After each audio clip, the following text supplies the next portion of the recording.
Hello. Today we're diving into seasons 1 through 3 of the Ultimate Regression Manhwa.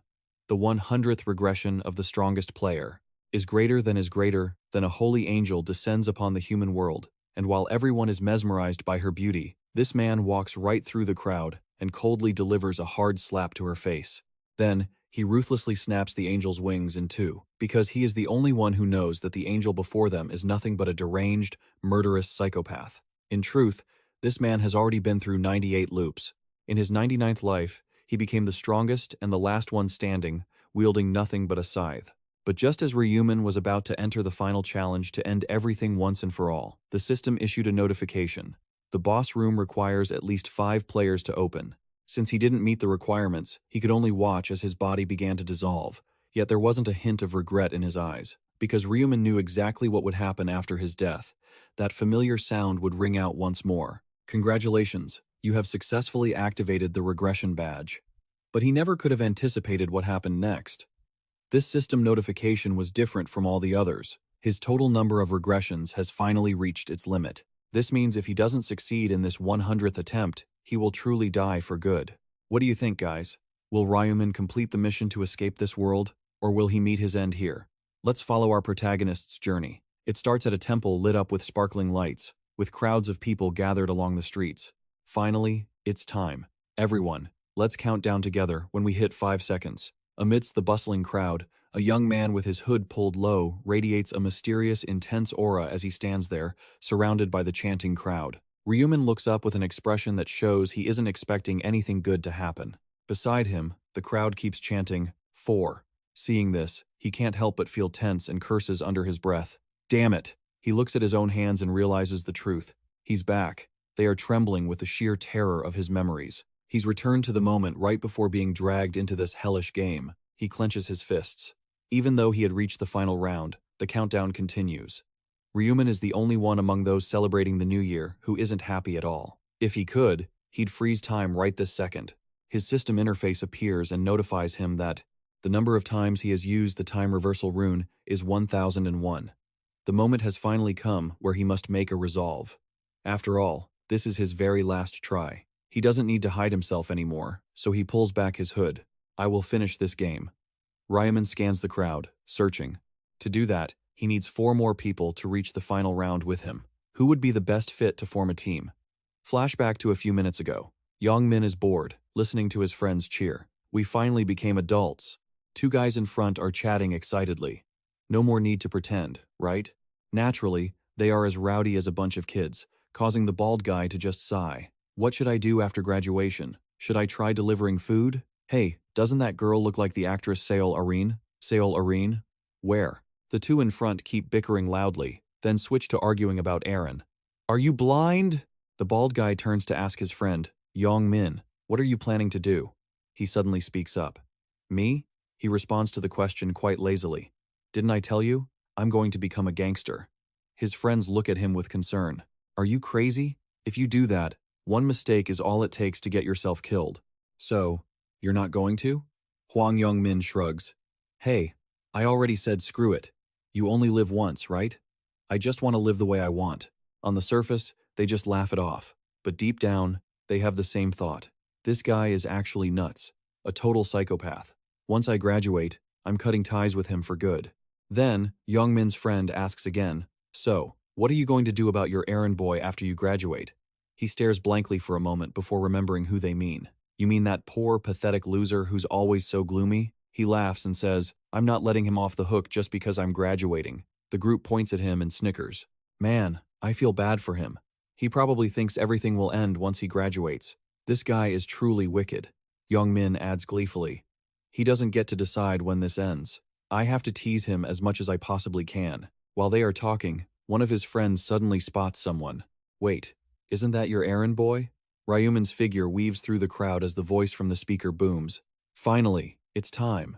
Everyone, count down with us when we hit 5 seconds. He smirks as the countdown begins. That's my errand boy right there. 5. But suddenly, he notices an aura surrounding Ryu Min. 3. His eyes widen in confusion because the more he looks, the stranger it gets. What the hell? 1. And at that very moment, Ryu Min slowly pulls back his hood. He turns and locks eyes with Young Min. That starts to make him feel uneasy.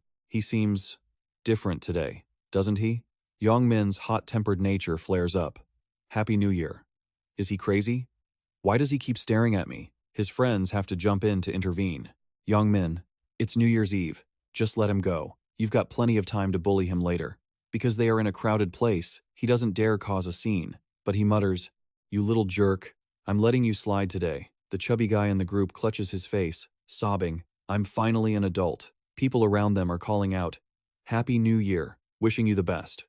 But suddenly, a strange voice rings out. Humans are truly hilarious. They celebrate the new year without even knowing the critical situation they are in. Hwang Young-min is agitated by the remark. "What did you just say?" The young man quickly denies it. "I didn't say anything." And the guy in the middle looks up at the sky. "What? I just heard something." High in the sky, an angel is flapping her wings, descending slowly, looking down at them as if they are completely oblivious and clueless. Despite her beautiful face, she says things that are incredibly cutting, feeling like someone observing monkeys in a cage. The people look up at that aura in bewilderment. Damn, is that an angel? Is the TV station holding some kind of New Year event? If they told me it was real, I'd actually believe it. She's so beautiful. Ryu Min looks up, but he isn't very surprised. She's here. Even after 99 times, it's still just as annoying.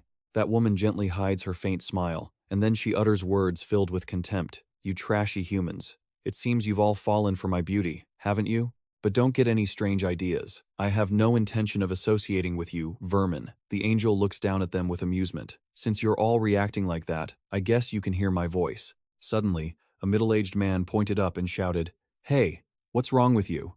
Are you dressing up as an angel or something? And what do you mean by vermin?" Ryu Min heard the shouting. "What do you mean by that, you bitch?" He just thought to himself, how pathetic. The angel's smile instantly vanished. Instead, her eyes turned blood red with rage. How annoying. The loudmouthed man exploded right in front of countless people. A young man standing nearby shivered as blood splattered all over him. He screamed in terror, and the crowd was sent into a panic. Young Min was stunned as well. Damn it, what the hell was that? The angel pointed at them and berated the one who had just been executed. How dare a lowly human speak to a superior species like me with that attitude? Everyone's faces were filled with absolute terror. "You humans have no right to question me. Don't try to act like you're on my level."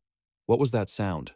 Unless you want your brain to explode just like that guy. She stopped playing around and got down to business. "You must be very confused about the current situation. How could lowly humans like you possibly know what's going on? The game has begun with the first rule. I will explain it simply and clearly. So listen carefully." Ryu Min sighed, having to listen to the explanation all over again. The angel's body shimmered with light as her voice echoed. "Now, let's begin the game. We will play 20 rounds. On the first day of every month, human souls will be transported into a new dimension to play a game." The smile on the angel's lips was warm, as she had returned to that relaxed state. Humans only need to do one thing. The people were forced to listen to what she said without daring to utter a sound.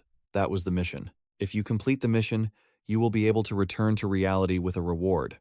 The chubby guy whispered, "What is she saying?" His friend replied, "It sounds like she'll let us live if we complete a few missions." Guessing what the humans were thinking, the angel added a reminder. "You might be thinking that she will let you live if you complete a few missions, but not everyone who completes the mission will survive. That is the key point she is about to mention. Only half of the participants will be spared." The glimmer of hope the people had just felt was instantly extinguished. No way. How could this be? Her smile hadn't faded, which meant she wasn't done talking yet.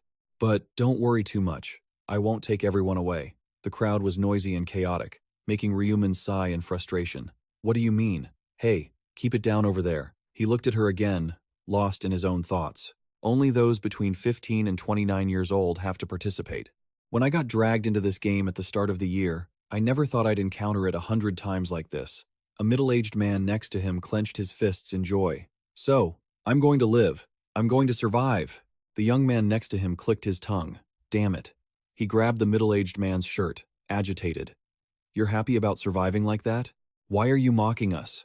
The man was too panicked to explain. "Happy? What? Are you serious?" Hwang Young-min, standing behind them, was more composed and loudly warned his friend. "Stay put. Don't you realize the situation? Didn't you see the guy whose head just exploded?" The rules were explained, so the angel moved on to the head count. "Let's see. It seems the total number of participants will be 1,801,029,000. 290. She reached out, emitting a blinding light. Now that I've explained, let's start the game. Ryu Min was teleported to a space filled with nothing but white. His expression remained cold as the angel's words echoed in his head. Now you are all in a space where you cannot see each other. Suddenly, the space created a mirror in front of him. Before your souls are transferred, you need to create a body. Ryu Min slowly touched the glass.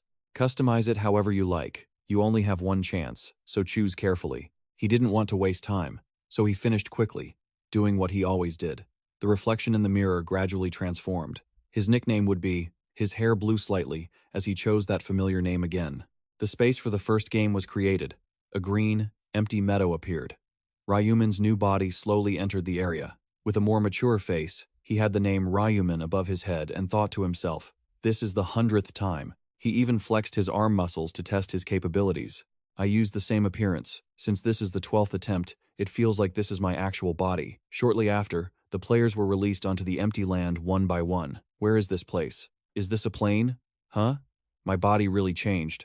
I tried using a celebrity's face. How is it? Damn, it actually works.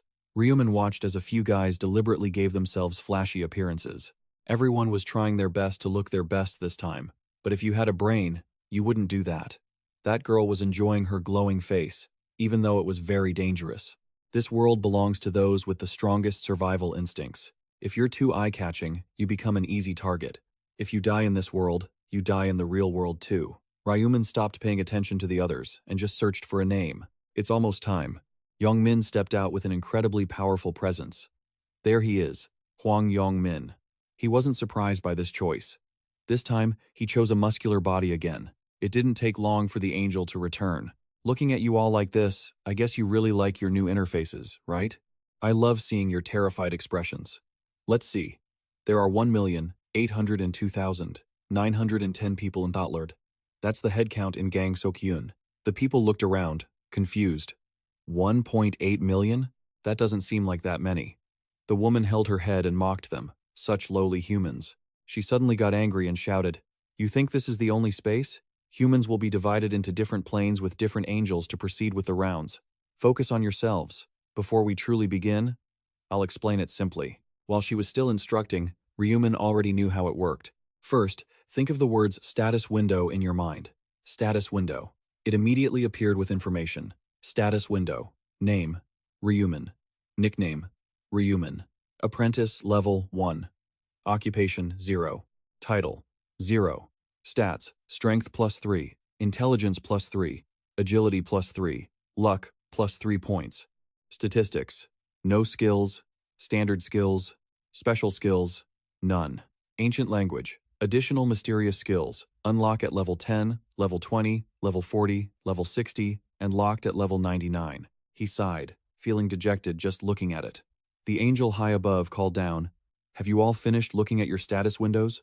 If you've ever played games before, you'll understand just how pathetic you are." Ryu Min was also watching her as she offered a few encouraging words. Become stronger.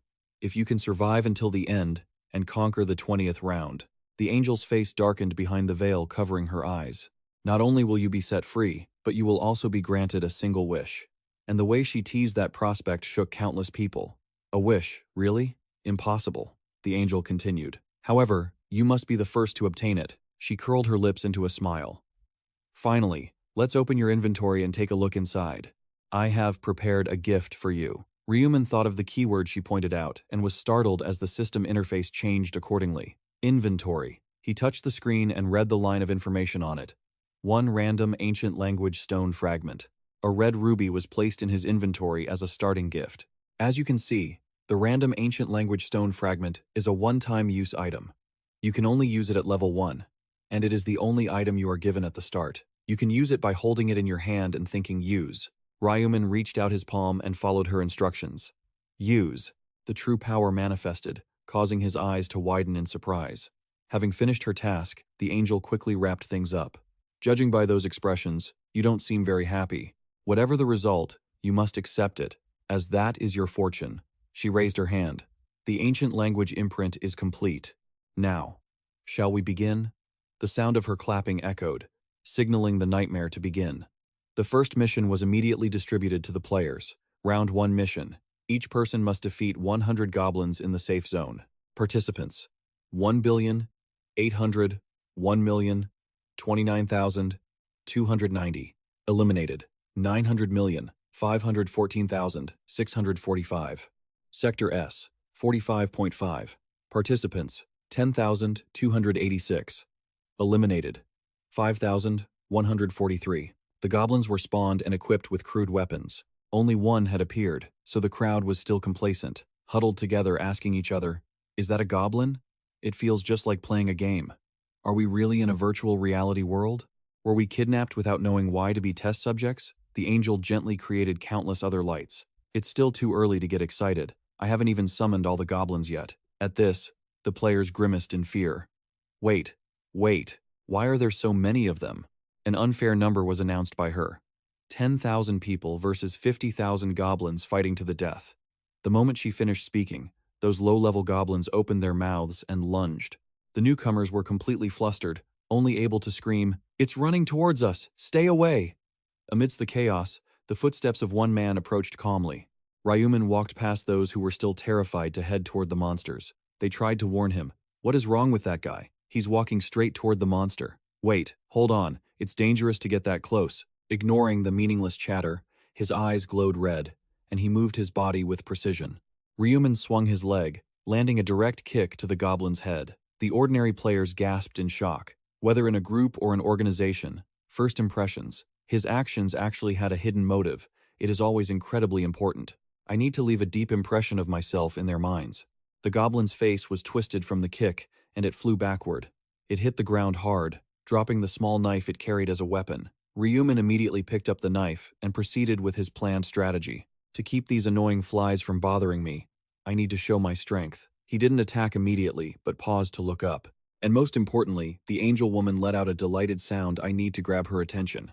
Just after the first goblin hit the ground, two others lunged like moths to a flame. It looks like I'll have to put a little effort into this performance. Ryu Min glided past them, landing 2 strikes on each of their backs. The others watched in awe. So cool. Did you see that? Who is that guy? Is he Special Forces or something? Ryu Min? That nickname sounds cool too. Thanks to his display, they gradually regained some confidence. These goblins are usually the weakest monsters in games, right? The young people were still lagging, talking among themselves. We could probably kill them, right? Even if it's not as easy as it looks, if we fight seriously, it shouldn't be too hard. However, the speed of the goblins could not be taken lightly, as they jumped directly at the players.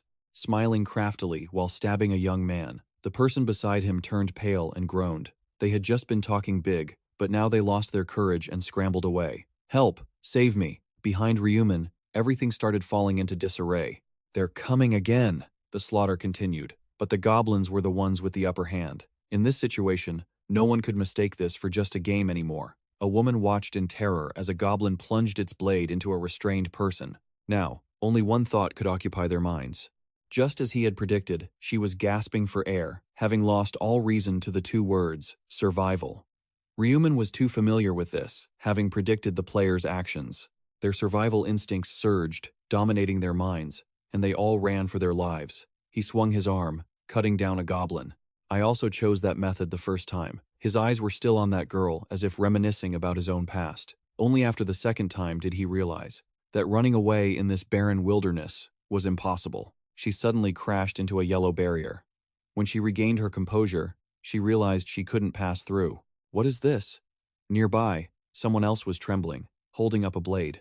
For those living in the modern era who had never laid a hand on any living creature, he was still hesitating, unable to finish it. Even though the monster was lying on the ground, they would likely find it very difficult to kill a goblin. But to survive in this game, the goblin stared at him with glowing red eyes. It suddenly sat up and brandished its weapon, terrifying him. I have to overcome that fear. The angel stood watching the bloodbath like it was entertainment. Help me! Help me! The war between humanity and goblins is so interesting, isn't it? She knew exactly what the players were capable of. Even though they were only the size of children, if they offered no resistance, and they don't even need their hands to take you down, let alone daggers. Her smile widened as her golden eyes darted across the scene. Yet, Ryu Min fought the goblins with such ease that she couldn't help but be intrigued by what kind of human he really was. She tried opening his system interface to take a look. Ryu Min. Goblin Extermination Progress 7101. Ryu Min, huh? Even as an administrator, Her access was restricted, which really annoyed her. This damn system hides all player info except for quest progress. Still, the angel was in a pretty good mood, so she decided to continue her little pastime. Fine, whatever. Giving guidance to these pathetic humans is beneath me. But it looks like there are a few interesting ones here, so I guess I'll stick around and enjoy the show a little longer. A goblin took a blade from Ryu Min right in the face. The system kept updating his progress. You have defeated a goblin. Experience plus 4%, gold plus 10. You have leveled up. Goblin extermination progress, 75100. Progress required to complete the goblin extermination quest, 25100. He leaned aside, dodging a thrown dagger from the low-level goblins. 3 or 4 more goblins rushed him. With fluid, graceful movements, Ryu Min effortlessly took down all 5 with a single strike. He spun his blade with hands stained in green blood. A goblin, sensing the approaching danger, tried to back away, but there was no escaping the finishing blow from Ryu Min. This time, he used both hands to drive the blade into its head. His voice sent a shiver of fear through the remaining goblins. Who's next? The rest of the pack could only let out a weak whimper. They didn't dare charge him again. He sat up and wiped the green blood from his face. Looks like he could finally take a breather. Thanks to his hard work, his stats had leveled up several times. Status window, Ryu Min. Nickname, Ha. Rank, Trainee Level 4. Class, None. Title, None. Stats, Strength plus 3. Intelligence plus 3. Agility plus 3. Luck plus 3. Stat points, 0. Skills, Normal skills, 0. Special skills, none. Ancient language, none. Additional skills. Mystery unlocked at level 10. Mystery unlocked at level 20. Mystery unlocked at level 40. Mystery unlocked at level 60. Mystery unlocked at level 99. In the blink of an eye, he'd already gained 4 levels. With his blood-stained hand, he tapped the screen to upgrade his skills. Every time I level up, I get 2 more stat points. Dump all points into agility. With his vast experience, Ryu Min was cautious when upgrading. Besides increasing evasion, agility also boosts attack speed and movement speed. In the early stages of the game, agility is the most important stat. He flicked his blade to shake off the green blood, satisfied. At this rate, I've definitely caught the angel's attention. Time to finish this. Suddenly, he launched his dagger, which spun through the air before embedding itself into the head of a goblin in the back row. A shrill scream echoed, followed by an intense look from Ryu Min. Come on then. The more he provoked them, the further the monsters retreated. He let out a sigh. Scared, are we? The strongest player suddenly blurred out of the bushes. His high agility allowed him to move through them without leaving a single opening. Then I'll come to you.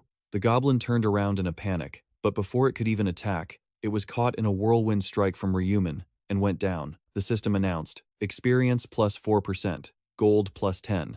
You have leveled up. Goblin Hunt, Quest 100100. Round 1 complete. A golden aura appeared around Ryu Min to mark him as a player. He waited calmly within the glow. That's round 1 done. After taking out these goblins, I've surely grabbed the angel's attention. Praise-filled notifications flooded his system interface. Congratulations on completing the first round quest in this sector. Congratulations on completing the first round quest in all sectors. Ryu Min smiled with satisfaction. I got first place. The higher the completion rank, the better the reward. The top 3 players get the best rewards. Just as he recalled, the system offered him a choice. Congratulations on completing the first round quest in this sector. You will receive a weapon of your choice, a reward specific to this sector, and a reward for all sectors. A small chest was added to his inventory, and the reward for all sectors appeared. Congratulations on completing the first round quest in all sectors. You will receive a treasure chest. I'm probably getting the biggest reward compared to everyone else. Ryu Min tapped the sword-shaped ticket first. First, let's pick the weapon reward for this sector. The screen presented 3 different weapons. You may choose one of the following weapons. He pulled his hand back, slightly surprised. It wasn't anything massive, but he was lucky to get this so early. He tapped the screen to make his selection. The item updated immediately. Obtained, short sword. Classification, weapon. Grade, rare. Attack, 15. Effect, agility plus 1. Durability, 150150. Equipment limit, trainee grade or higher. Description, the best dagger a trainee can use. He tossed the goblin's crude knife to the ground after getting something better. Time to dump this trash. His blood-stained hand tapped the X icon. For now, I'll hold on to the selection chest I got from the special reward. While Ryu Min calmly prepared, others outside were struggling in the heat of battle. Status window. As he skimmed through his info, something caught his eye. Now that I think about it, in my description, there was a line that said, Last Traveler. It piqued his curiosity. The title he had obtained earlier. This was something he had never seen in his 99 previous regressions. He reached out again and whispered, Use. The stone shattered, activating the system function. You have used a random ancient fragment. Congratulations. You have obtained Time Reversal Ancient Language. Ryu Min clenched his fist and kept listening. The obtained ancient language will automatically be etched into the player's body. The following notifications confirmed his suspicions. The traces of this ancient language have manifested in the player's soul. Due to the unique properties of this ancient language, the engraving failed. The result is obvious. If I can engrave it one more time, that means I can regress countless times. However, he heard new information. Based on the ancient language traces in your soul, you have been recognized as a time traveler with 100 cycles. Ryu Min's face showed clear surprise as he heard what came next. Title, Last Traveler obtained. What? In this game, titles are even more powerful than ancient languages. Ryu Min's face showed clear surprise upon hearing the news that he'd received the final Traveler title. What? In this game, a title is worth way more than some ancient script. Title, Last Traveler. Unlock conditions. Receive 100 ancient time reversal runes. Effect. Upon death, your soul remains at that location for 1 minute. If you choose, you will be resurrected with full health. This is a one-time ability. The title disappears after resurrection. These are far more powerful than ordinary runes, and much harder to obtain.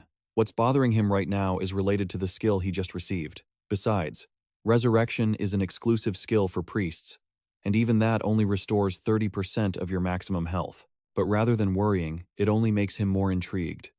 This title actually lets me resurrect with full health? Looks like I just scored an insane title. Ryu Min rubs his chin, a glint of excitement in his eyes, thinking to himself that he's just gotten something incredible. Looking at the system window appearing before him, he thinks to himself and reaches out to select it. Having this card in hand is always a good thing. Last Traveler title settings, public or private. The title will not be displayed under your ID when set to private mode. The effect will still apply. Ryu Min half closes one eye, stretching as he ponders. The others must be finished with their missions too. I wonder how Young Min is doing. Young Min is holding a knife, standing behind two people fighting. There he is. Ryu Min smiles, thinking it seems he survived. Beams of blinding golden light pour down from the sky. The Angel Biel appears, her lips curling into a smirk. No wonder it's getting more boring by the day. Her light shines directly onto several people, her voice echoing, causing the others to freeze. Pitiful humans, you will be gradually wiped out just to match the remaining number of elites. My apologies. It's my fault. The Angel Biel clasps her hands together, her wings spreading wide, stirring everything up. Now, little blonde girl, embrace your loved one. 2 lines of tears stream from the corners of her eyes, stammering and stirred up. Ugh! She stares in shock as the boy in her arms slowly dissolves. Others watch in confusion as the cold corpses on the ground gradually fade away. They speak up in bewilderment. The bodies are disappearing. What's going on? They fix their eyes on the Angel Biel hovering in the air. Savage monsters with saliva dripping from their mouths lunge aggressively. They curse in surprise. Damn it. Her eyes glow intensely as she looks down, a sinister smile on her lips, and she speaks casually. I've given you 50,000 more targets. Surely you have enough strength to slaughter them all, right? The monsters charge with weapons. A young man stabs one in the stomach, and blood splatters everywhere. A monster holding a knife chases someone else, the two of them struggling back and forth. The system window pops up. Mission 10215143 complete. Young Min looks at the monster in front of him and pulls the other person behind his back. He grips the monster's neck tightly. The system chime rings. Mission 21205143 complete.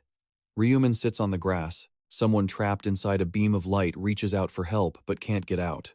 He can only watch helplessly as his teammates are attacked by monsters. The system appears again. Mission 353254143 complete. The Angel Biel laughs with amusement at the blood-soaked scene. Ryu Min glances at her. Waves of light shine down on each person, and the mechanical voice of the system rings out loudly.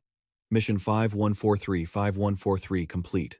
The monsters suddenly vanish, leaving the people confused. The elites are gone. Where did they go? She glances at the system board and speaks. Only half have completed the mission. Mission 5143-5143 complete. It's done now. The Angel Biel looks down at the people below. She says coldly, "The others will have to die. It is the law of the heavens after all." Everyone is stunned, their faces full of helplessness. Die? Wait, Angel, I only killed one extra. Please, no. Beams of light from the sky make many panic. The Angel Biel claps her hands lightly, mocking them. Why so gloomy? Shouldn't you be happy to still be alive? It's fine, you've survived. You can go back now. She covers her smirk with her hand, her voice full of disdain. Congratulations on passing the first stage. Let's hope you try harder next time. Now, shall we announce the rankings before you leave? The data table displays the results for the first round. Region 1. 1. Level 5. No title. 10 minutes 21 seconds. 2. Stupid Fools. Level 5. No title. 16 minutes 15 seconds. 3. Maver. Level 5. No title. 17 minutes 7 seconds. Current area SX 45.5. 1. Level 5. No title. 10 minutes 21 seconds. 2. Two Lives Are a Movie. Level 5. No title. 23 minutes 55 seconds. 3. Hwang Yong Min in Hand. Level 5. No title. 24 minutes 43 seconds. Another table appears. Ryu Min stares intently at each board. Ryu Min is ranked first in the entire region and the current area. Ranking rewards. Low-grade rare weapon ticket has been gifted. Special optional reward has been gifted. Mission completion reward. 1,000 gold coins not yet gifted. You will receive the mission completion reward in a few minutes. You have received 1,000 gold coins for completing the mission. Congratulations. You can use the gold coins received to purchase items at the shop. The equipment purchase feature will unlock upon reaching level 10. Countless people gaze at him in surprise. He wears a faint smile and thinks to himself, I'm sure everyone knows I'm in first place. The Angel Biel rests her chin on her hand. She speaks loudly with interest. I didn't expect the #1 spot in the entire region to be in my territory. It's hard to believe. Ryu Min, is it? Answer me. He looks at her and speaks. She raises a hand and asks with a smile, Why are you so strong? Do you have a special ancient rune or something? On the outside she's smiling, but inside she's in turmoil. Damn it. Ryu Min doesn't answer directly. You can just look at my status window to find out. The Angel Biel stammers. Ah, well. She clumsily holds out both hands. Of course I can. An angel like me can see that information. I was just testing you. He tries to suppress a laugh, thinking to himself, Stop being funny. Ryu Min suddenly calls out, Angel, and she wonders, what is it? She looks stunned at his request. May I have a favor? His confident face confuses her. The Angel Biel mutters, a favor? Ryu Min crosses his arms, looking serious as he speaks.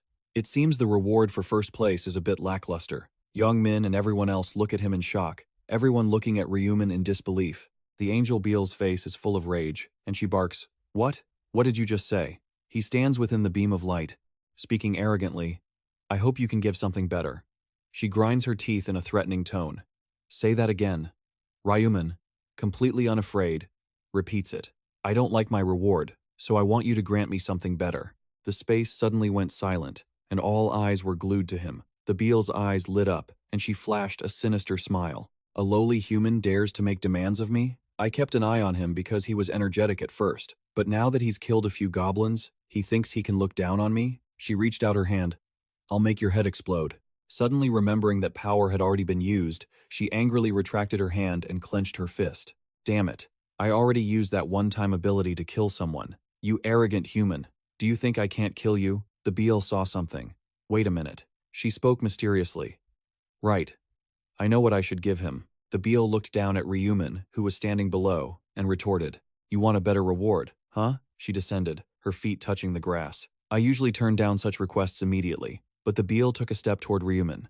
I've reconsidered. Let's talk in private. The others can wait a moment. Everyone started murmuring when they heard her say that. Is she really going to grant his request?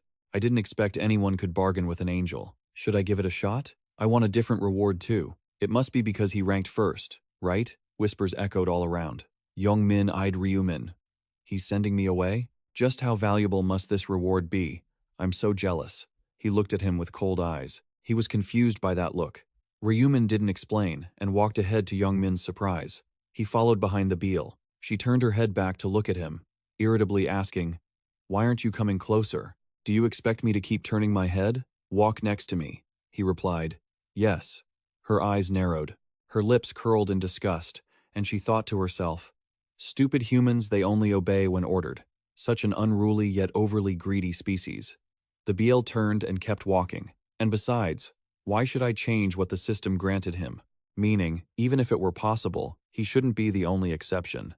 She shot a sinister glance at Ryu Min, a scheming smile on her lips, thinking to herself, he should just take what he was given. I'll show him the consequences of greed. Seeing a boulder ahead, the Biel thought, I'll kill him the moment we pass that rock. The two kept walking, her mind swirling with endless thoughts.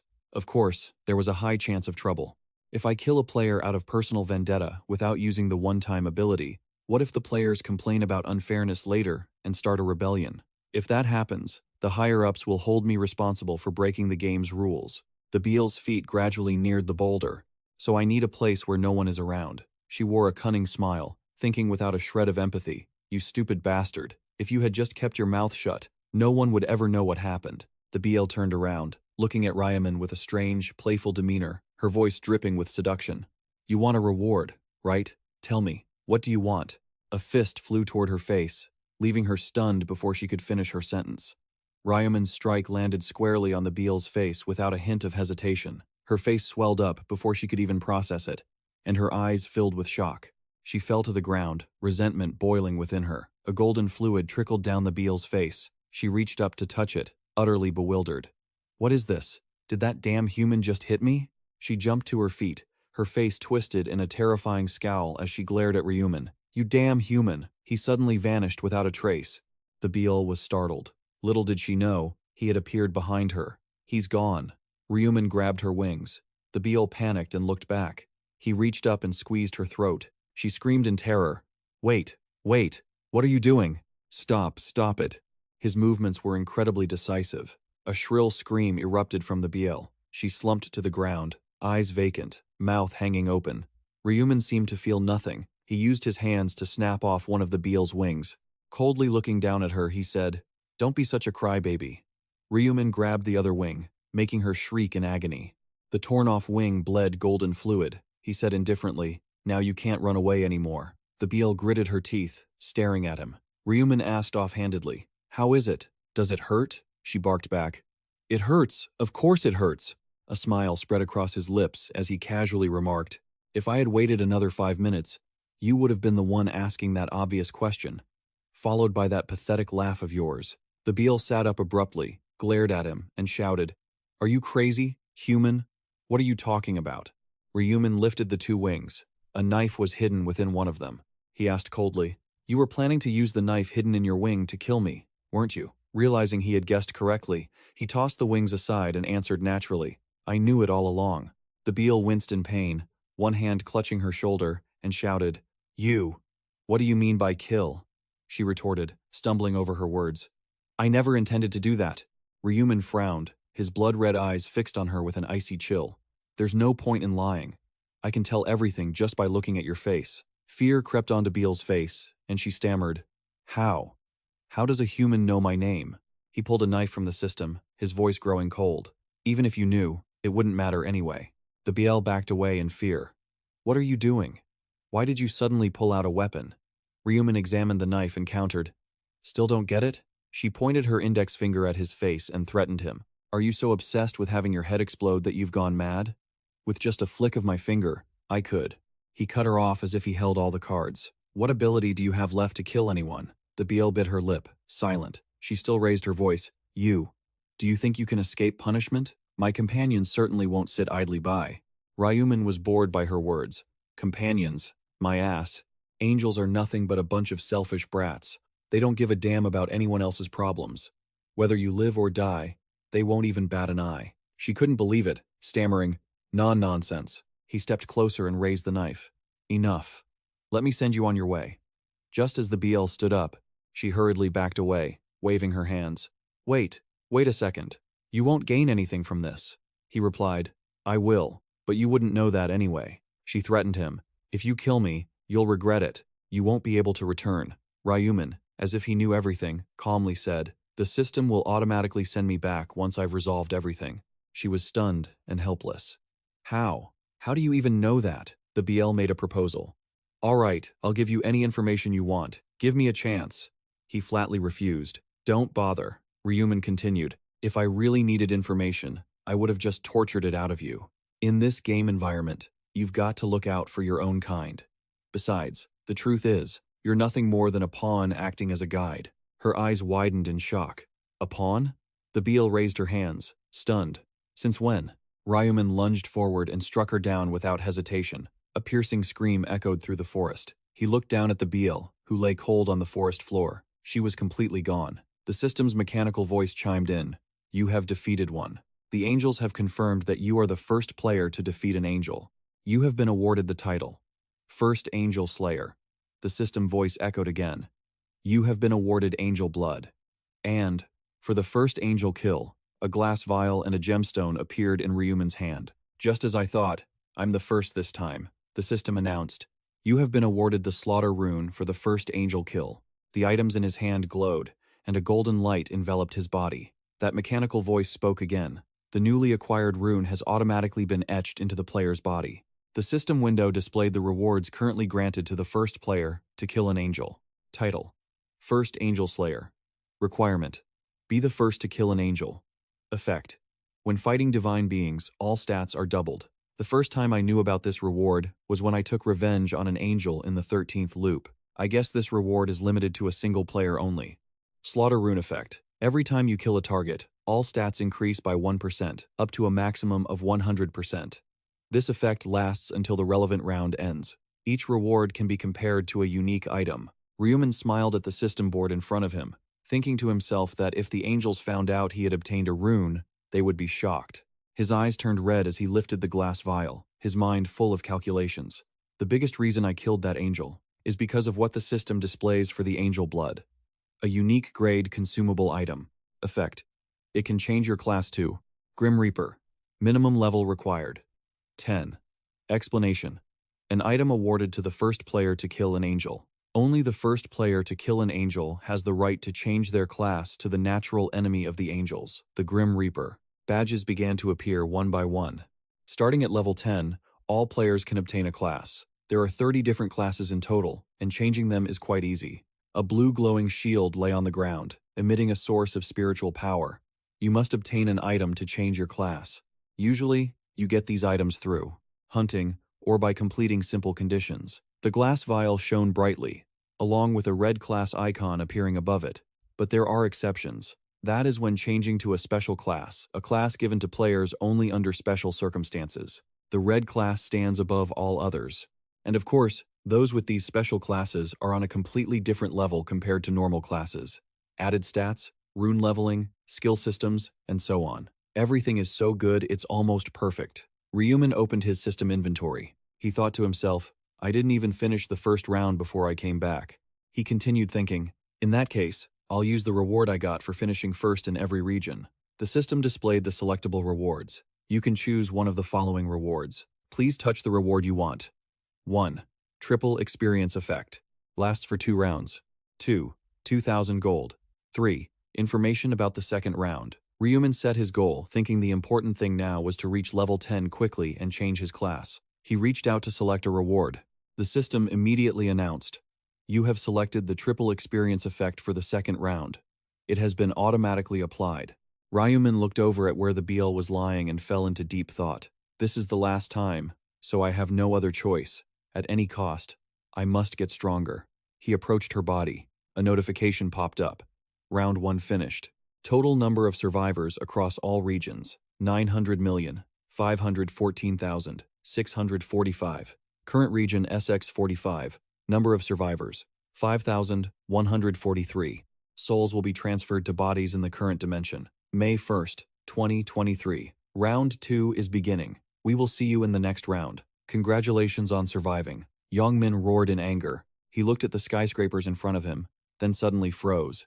It was the sound of the New Year's bell. Yang Min frowned in confusion. What's going on here? He wondered. Is everyone passed out like I was? People started to wake up, muttering. Did I just pass out? I just had a super realistic dream. My head feels like it's going to split open. His mind was full of confusion. His dream had been so strange. Yang Min checked his phone, a seed of doubt growing in his heart. 5:20. Has time here passed just like it did in my dream? One by one, people in the city woke up, complaining. Oh, my head. My limbs are all aching. He looked at the brown-haired guy and asked, Are you guys awake? The guy asked back, Young Min, did I just faint? Young Min replied, Yeah, not just you, everyone here is the same. The brown-haired guy was surprised. We fell asleep for a while? The bald guy was puzzled. What's happening? I was just about to say I had this weird dream. Someone else said, Yeah, me too, same here. Young Min, did you dream too? He replied, Yeah, but... Young Min looked at everyone and spoke up. I don't think so. Everyone clutched their aching heads, asking, Are we back yet? Back from that hell? Am I alive? Am I really alive? But that goblin was definitely my head, he muttered.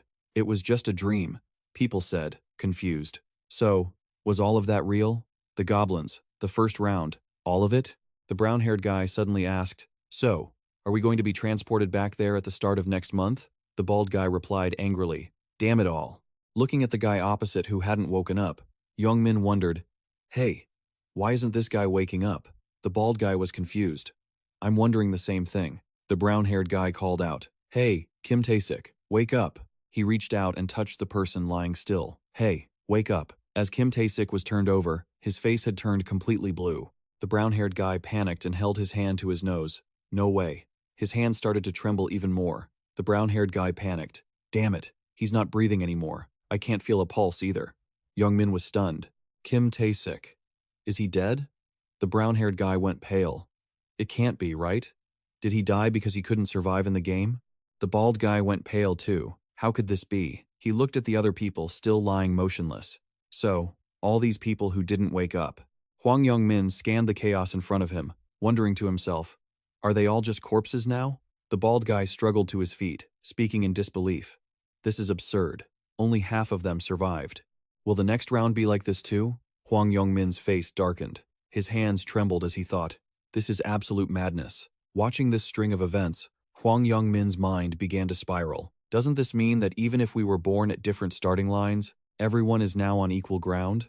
A twisted, blissful smile spread across his face. No more crying about life being unfair, huh? He turned to his crew, trying to sound reassuring. Calm down, you idiots. We just need to survive, that's all. Why are you all freaking out? His two lackeys were so shaken that their worldviews had shattered. They couldn't even process his words. One guy sat on the ground, clutching his head and trembling. It's so unfair, to die without even getting a chance to try. Hwang Young-min just brushed it off, speaking casually. It's not just us. Everyone else is caught up in this too. What's the point of whining about fairness now? The two guys, shocked, cursed him under their breaths. What a crazy bastard. The bald guy frowned and sighed. Damn it. You've just lived your whole life as a thug, haven't you?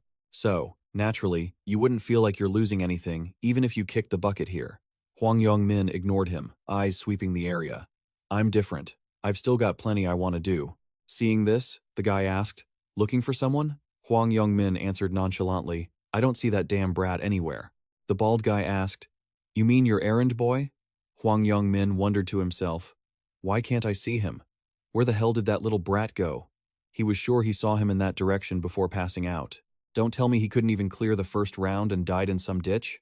With that thought, he smirked, convinced of his theory. Yeah, probably. How could a weakling like him even survive? Suddenly, something caught his eye. He stared at a man wearing a suit of armor that appeared out of nowhere. He wondered, what's up with that guy? And where the hell did he get all that armor and gear? Then, he considered an impossible possibility. He hesitated, tense, then summoned his status window in his mind. Instantly, a translucent system window, displaying his stats, appeared before him. He was utterly stunned. A status window really had popped up. His crew asked, A status window? The guy in the fur-collared coat said, There's no way something like this could actually be happening, before freezing as his own status window appeared. It's for real. Hwang Young-min couldn't see his crew's windows, so he asked suspiciously, The hell? Why are you staring into thin air? The other guy replied, Aren't you doing the same thing? Guess it only shows up for each person individually. Suddenly, everyone present realized their own windows were showing up, and they started exclaiming in shock. Is this stuff actually going to work in the real world? What the hell? Does that mean we can actually use our stat points and items now? Without another word, Hwang Young-min picked up a stone and crushed it to dust with his bare hands. He stared silently at the fine powder in his palm, then broke into a thrilled grin. This is gonna be awesome, isn't it? The news was reporting on the events that had unfolded. Something truly unbelievable had happened earlier that morning. The female news anchor with short hair reported the story with a grave expression. At the plaza, right in front of the New Year's bell ringing area, just before the turn of the new year, over 10,000 people had suddenly lost consciousness. Now, I'll take you to the scene of the incident. The footage switched to the moment the Biel Angel appeared. A woman of unidentified identity, wearing an angel costume, appeared in front of the New Year's bell. She spoke to the crowd below. The scene on the screen turned chaotic. Shortly after, a mysterious explosion occurred after someone in the crowd pointed at the woman and shouted something. That person was killed instantly. The anchor continued, describing how the woman then spread her arms out toward the crowd. People on screen began dropping one after another, resulting in over 10,000 people falling into a coma. The video shifted to another report. According to police, the majority of the fallen were between the ages of 15 and 29. The reporter in the video said gravely, "We have confirmed that this phenomenon isn't just happening in our country. It's a global occurrence." Netizens immediately went wild, flooding the comments. What the hell? Are the reporters on something? Why are they broadcasting this nonsense so early in the morning? Many refused to believe it was real. Is it April Fool's Day? 1.8 billion souls were kidnapped? The scale of this fake news is just ridiculous. Some even criticized the reporters. These reporters are collaborating on a script, huh? Others agreed in the replies. The reporters must have nothing to do for New Year's if they're making up this fake news. The video looks like CGI anyway. The comments were a total battlefield. Some people even died mid-comment while typing out their disbelief. Min calmly scrolled through his social media. So it's already started? He thought. And this is only the beginning. The news continued covering the events from around 5:20 this morning. About half of the people who collapsed had regained consciousness, while the other half remained in a vegetative state at the scene. They were all diagnosed as clinically dead. A famous celebrity was found dead at the plaza. This was the first time in history that over 11% of the population had been lost in a single crisis. Deaths were being reported constantly, and the news of the casualties just kept growing. He remained perfectly calm. The real issue was something else entirely. He stared at the news broadcast on his screen, where the survivors were now being called players, and the motive behind the incident was still under investigation by the authorities. His thoughts blended with the anchor's voice. The real issue was that the abilities players gained were now being brought into the real world. He continued to think, there aren't any players with truly high stats yet, so it isn't having a major impact, yet. His face was cold and emotionless. But as players level up, they will eventually evolve into powerful entities. A figure resembling a dark knight appeared, clad in formidable armor with surging, intense energy flickering around him. No matter what modern weapons are used, or even if an entire army is sent out, those players cannot be suppressed. Weapons that are human, uncontrollable weapons will be born. He took a step forward, but he had no intention of just watching the world sink into a chaotic chain of events. The hood of his coat pulled over his head created an incredibly mysterious vibe. If he left everything as it was, the world might perish before even reaching the 20th round. There was only one solution. His gaze then turned sharp. He needed to control all the players, he thought with absolute certainty, using power that surpassed everyone else. As he thought this, he recalled the times he had experienced regression. Of course, he would have to use different methods than in his previous regressions. In front of him, a system notification appeared. To enter the boss room, you need at least 5 players. His face, bathed in shadows, gradually turned grim. He already had a few potential candidates in mind, and he had already figured out a few ways to recruit them. He pushed those thoughts aside and continued walking. But now wasn't the time to act hastily. There were more important things to do. By now, he had returned from the plaza to his front door. He gently opened the door and stepped inside. His eyes caught something. It was a cup of instant noodles left behind. This brat. He was eating cup noodles for dinner again. He slowly opened the bedroom door to find a boy who looked just like him, only younger, fast asleep. Seeing him sleeping so soundly, he couldn't help but smile tenderly. He could still sleep so peacefully even though his big brother hadn't come home yet. As it turns out, this sleeping boy is named Ryu Min, his younger brother. My little brother. Next year, he'll be a high school junior. He began to talk about his family. My house isn't anything special. On the wall hung a family photo of the 4 of them, laughing happily. However, his parents passed away after a car accident. Just like that, so many things changed overnight. Below the desk was a picture of the 2 brothers playing together. One of the most notable changes was that I became G's sole guardian. His brother's body was covered in serious-looking wounds. He slowly reached out to apply a bandage to his brother. He looked at him for a long while, with a complex expression. Suddenly, the room lit up, waking the boy from his deep sleep and making him blink. After turning on the light, he sat by the mattress and spoke to his brother. Time to wake up. Seeing his big brother, he spoke up. Brother? He reminded. It's morning. One, hearing his brother say that, checked his phone and replied, It's only 6 in the morning. He didn't let his brother continue being sleepy, so he flipped the blanket off, startling him. While tidying up the bedding, he said, We don't have time to keep sleeping. His brother asked skeptically, What? What's going on? He simply replied, I'll explain later. So, go get changed, then we're heading out. G was still sleepy from being woken up so early, letting out a massive yawn. Where are we going, brother? If you're going to tell me we're going to watch the sunrise, I'd rather stay in bed. Only then did he seriously warn him. Listen to your brother, he said calmly. This isn't the time to relax or sleep in. Holding clothes in his hand, he spoke frankly to his brother. The world has fallen into chaos. One was surprised and asked, Didn't you say we were going to see the New Year's festival? What happened? He didn't answer his brother's question and walked away. Just come with me. I'll explain on the way. The two left the house and walked quickly down the deserted street. One glanced at his brother, feeling tense and suspicious. He thought to himself, to make him this serious, what on earth could have happened? Noticing his brother's gaze, he finally spoke. 1. You have no idea what the global situation is like right now, do you? Hearing his brother ask that, he panicked and hurriedly asked, Why would you say that? You're scaring me. Did something happen while I was sleeping? Hearing his brother's question, he calmly reminded him, Check the top search trends. G, filled with questions, immediately grabbed his phone to check. As he scrolled, he exclaimed in disbelief, What is this supposed to mean? An angel suddenly appeared and kidnapped people to another world? He gently answered the question. To be more precise, their souls were taken. Hearing his brother say that, Juan asked in a panic, No way, even you. He calmly confirmed, That's right. Having said that, he continued to explain, Only after I hunted 100 monsters called goblins could I survive and return. Hearing his brother say that, he asked worriedly, What? Is that true? Are you hurt anywhere? Min calmly reassured him, Don't worry about me. His face filled with anxiety as he spoke loudly. How can I not worry? The scene shifted to a memory of his parents' death. So, this is family. Attending their funeral were only him and his brother. The only person I have left is you, brother. One looked up at his brother with tear-filled eyes. Of course, he knew his brother's figure was incredibly lonely, yet solid and reliable enough to fill the void their parents left behind. Just like now, his back still looked so reliable, yet so lonely. He needed to have an incredibly strong mentality for himself. Whatever he thought, Ryu Min felt extremely worried for his brother, but having a strong mentality and killing 100 monsters were two completely different things. He looked at his brother with a heavy heart. He must have a weak side too. Min smiled helplessly and said, I know what you're thinking. With that, he turned to look at his brother and carefully explained. They have a system there with stats, just like in a game. So, my actual physical skills aren't that important. He then added, So, you don't need to worry. One listened to his brother, but was still hesitant.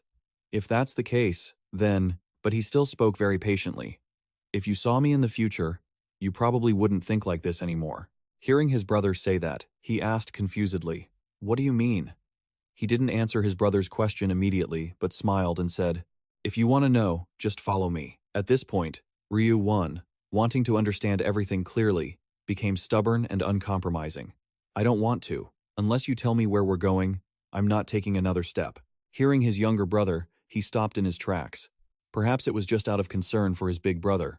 At this moment, his eyes were incredibly firm as he said, So please, tell me. Looking at the wound on One's hand, he fell into deep thought. Finally, he spoke up. One was surprised. He calmly and slowly told his younger brother, We are going to the hideout of the Taegu gang, the place where that thug who bullies you hangs out. Then, he feigned ignorance and asked, Is the Taegu gang threatening you? One was startled by his brother's question and stammered back. Brother, how did you? He hesitated and asked again, Did you already know everything? Hearing his brother's question, he answered casually, Why would you think I didn't know? Not expecting his brother to already know everything, One pursed his lips and thought to himself, but he didn't want to show it. His face looked incredibly troubled. His brother had already been through a hard time. Seeing his brother looking so troubled, Min felt even heavier at heart. One, I'm sorry. His heart was full of sorrow. In truth, he hadn't known. He only learned the truth a few hours after returning from the first round. As the sunlight shone through the window in the two brothers' small room, one had already woken up and said to his brother, who was still fast asleep, "Brother, I'm going out for a moment." He seemed obsessed with that day. Where did his brother go on that day? Just then, he was suddenly woken up by a phone call. "Damn it," Min mumbled, eyes barely open. "Hello?" As soon as he picked up, the person on the other end spoke. "Hello. Is this the guardian of student Ryu 1? The voice on the other end was a bit urgent. "You need to get to Hospital 20 immediately." After just that one sentence, he hurriedly put on his coat and rushed to the hospital.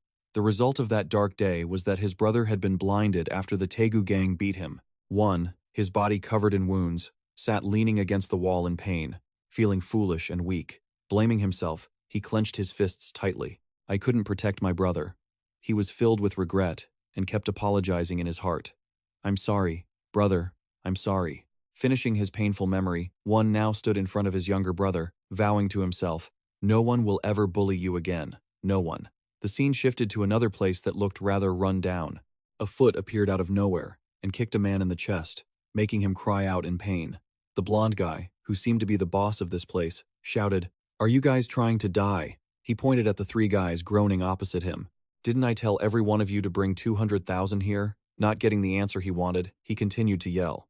"Not answering? You dare to ignore me?" After saying that, his face turned savage, and without mercy, he kept kicking his subordinate relentlessly. The three guys on the side had been watching, and only then did they start whispering and chiming in. "It really is the Taegu gang. Yeah, he's ruthless even to his own subordinates," the mushroom-haired guy said with a look of weariness. "Even seniors from other schools don't want to mess with him." Hearing that, the bald guy added, "No matter what happens, I don't want to go against him." After dealing with his subordinates, he started grumbling incessantly. "Damn it, I was planning to buy a car today.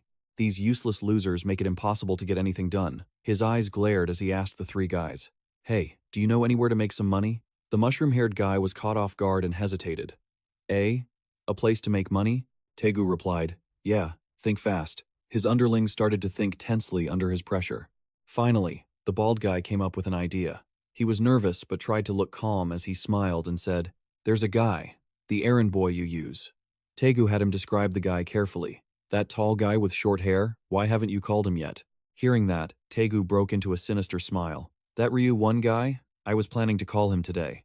With a frightening look in his eyes, he continued, "I was planning to beat him up to celebrate the new year." The two underlings looked at each other and chimed in, echoing Taegu. "That way, we can get some money out of him." "Yeah, that sounds good." Suddenly, he spoke up. "Hey, that guy actually doesn't have a home." Taegu's sudden statement made his underlings confused. "What?" he continued to explain with a look of utter contempt. "He can't come up with any money even if I kill him. He doesn't have a damn thing." That remark left the three guys speechless. "Really?" Taegu continued. "And that guy doesn't have any family left." As he spoke, he looked at his cronies. "He just lives with his older brother." Suddenly, the guy standing there went blank, which confused the bald guy. "What's wrong?" Taegu and the others looked in the direction he was staring and became suspicious. "What's going on?" Just then, two familiar figures appeared from outside. Taegu saw clearly who had arrived and sneered with contempt. "Isn't that Ryu 1? Damn, you scared me." He approached slowly with a wicked face, mocking them with harsh words. "No, you're not a hero, you're just a dog." Then he suddenly shouted the older brother's name and cursed, "You son of a bitch." One was so terrified of him that he could only tremble in response. "What? What?" His hands instinctively grabbed his brother's shirt. Only now did he notice the uninviting presence of his brother.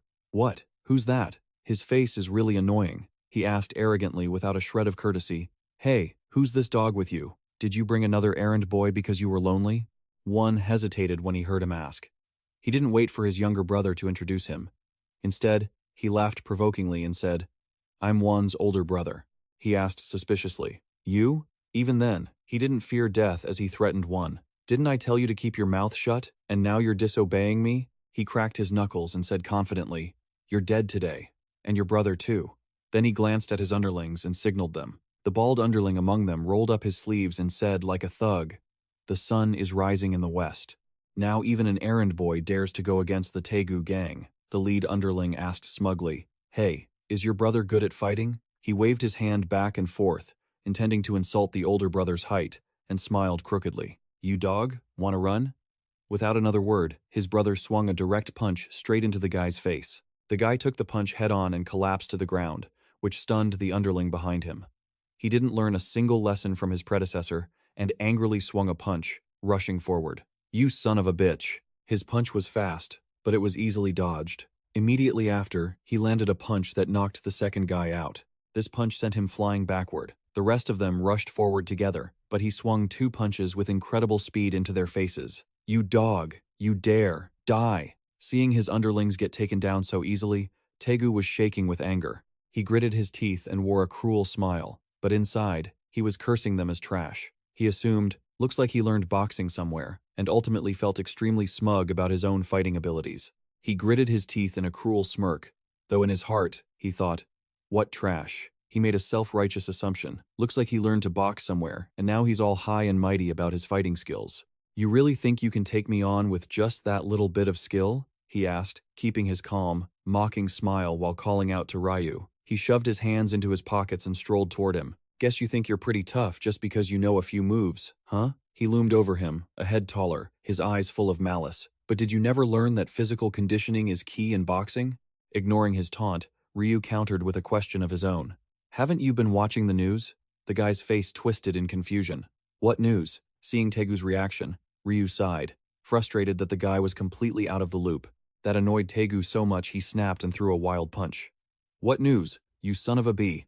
Ryu easily dodged the punch with grace. Taegu threw himself into a flurry of heavy, desperate attacks, but Ryu just kept evading them as easily as swatting a fly. After a while of punching at thin air, Taegu was panting heavily, and that's when he finally realized something was wrong. Something's off. Why was the guy's face twisting into such a crazed look? Why couldn't he land a single hit? Ryu slowly gathered strength in his fist and spoke. "If you'd actually watched the news," he said, suddenly moving with lightning speed, "you'd know never to throw a serious punch at a player like me." Ryu Min's face darkened as he slammed his fist straight into Taegu's face. The guy was so stunned by the impact he couldn't even move.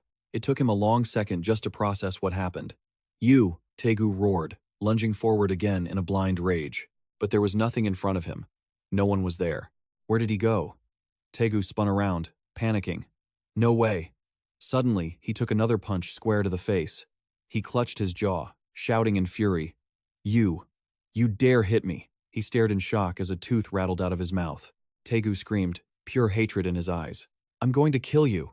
He poured all his remaining strength into one last swing at Ryu Min. Ryu easily avoided it and countered. He landed a barrage of punches right on the blonde guy's face. Taegu stumbled, struggling to stand. Even the onlookers watching from afar were breaking out in a cold sweat. His face was swollen and bruised. The bastard kept targeting the same spots. Taegu gasped for air, glaring back at Ryu Min. This son of a... One clean hit, and he's coming back with nothing but murderous intent. Before Taegu could finish his thought, Ryu Min raised his foot and slammed it down, pinning Taegu's hand to the ground. The blonde thug let out a cry of pain as the impact sent him flying into the wall. Taegu struggled to push himself up. Ryu Min looked down at him with a cold, dark gaze. "Does it hurt, you piece of trash?" Ryu Min recalled his own past, his body, covered in bruises, hiding in the darkness, trembling. No matter how many times he regressed, he could never forget that feeling. He slowly closed in on him, determined not to let that hell happen again. Taegu scrambled back, his face pale with terror. Don't come any closer." He clutched his throat and backed away. Ryu Min crouched down in front of him, cracking his knuckles with a smile. Taegu squeezed his eyes shut, trembling. Ryu's eyes turned icy as he glared at him. "That is why you never, ever, touch my little brother." Taegu was stunned for a moment. The next second, he shrieked in agony as Ryu Min grabbed his hand. He wailed in despair as Ryu Min grabbed the other. Taegu was paralyzed with fear. "No, it hurts, it hurts." His screams grew louder and more desperate. Seeing this, his lackeys didn't hesitate. They turned and bolted as fast as they could. Ryu stood back, turning his head away, unable to watch the scene. Ryu Min shot a final, threatening glare at Taegu. "Taegu, if you ever touch my brother again, do you know what will happen?"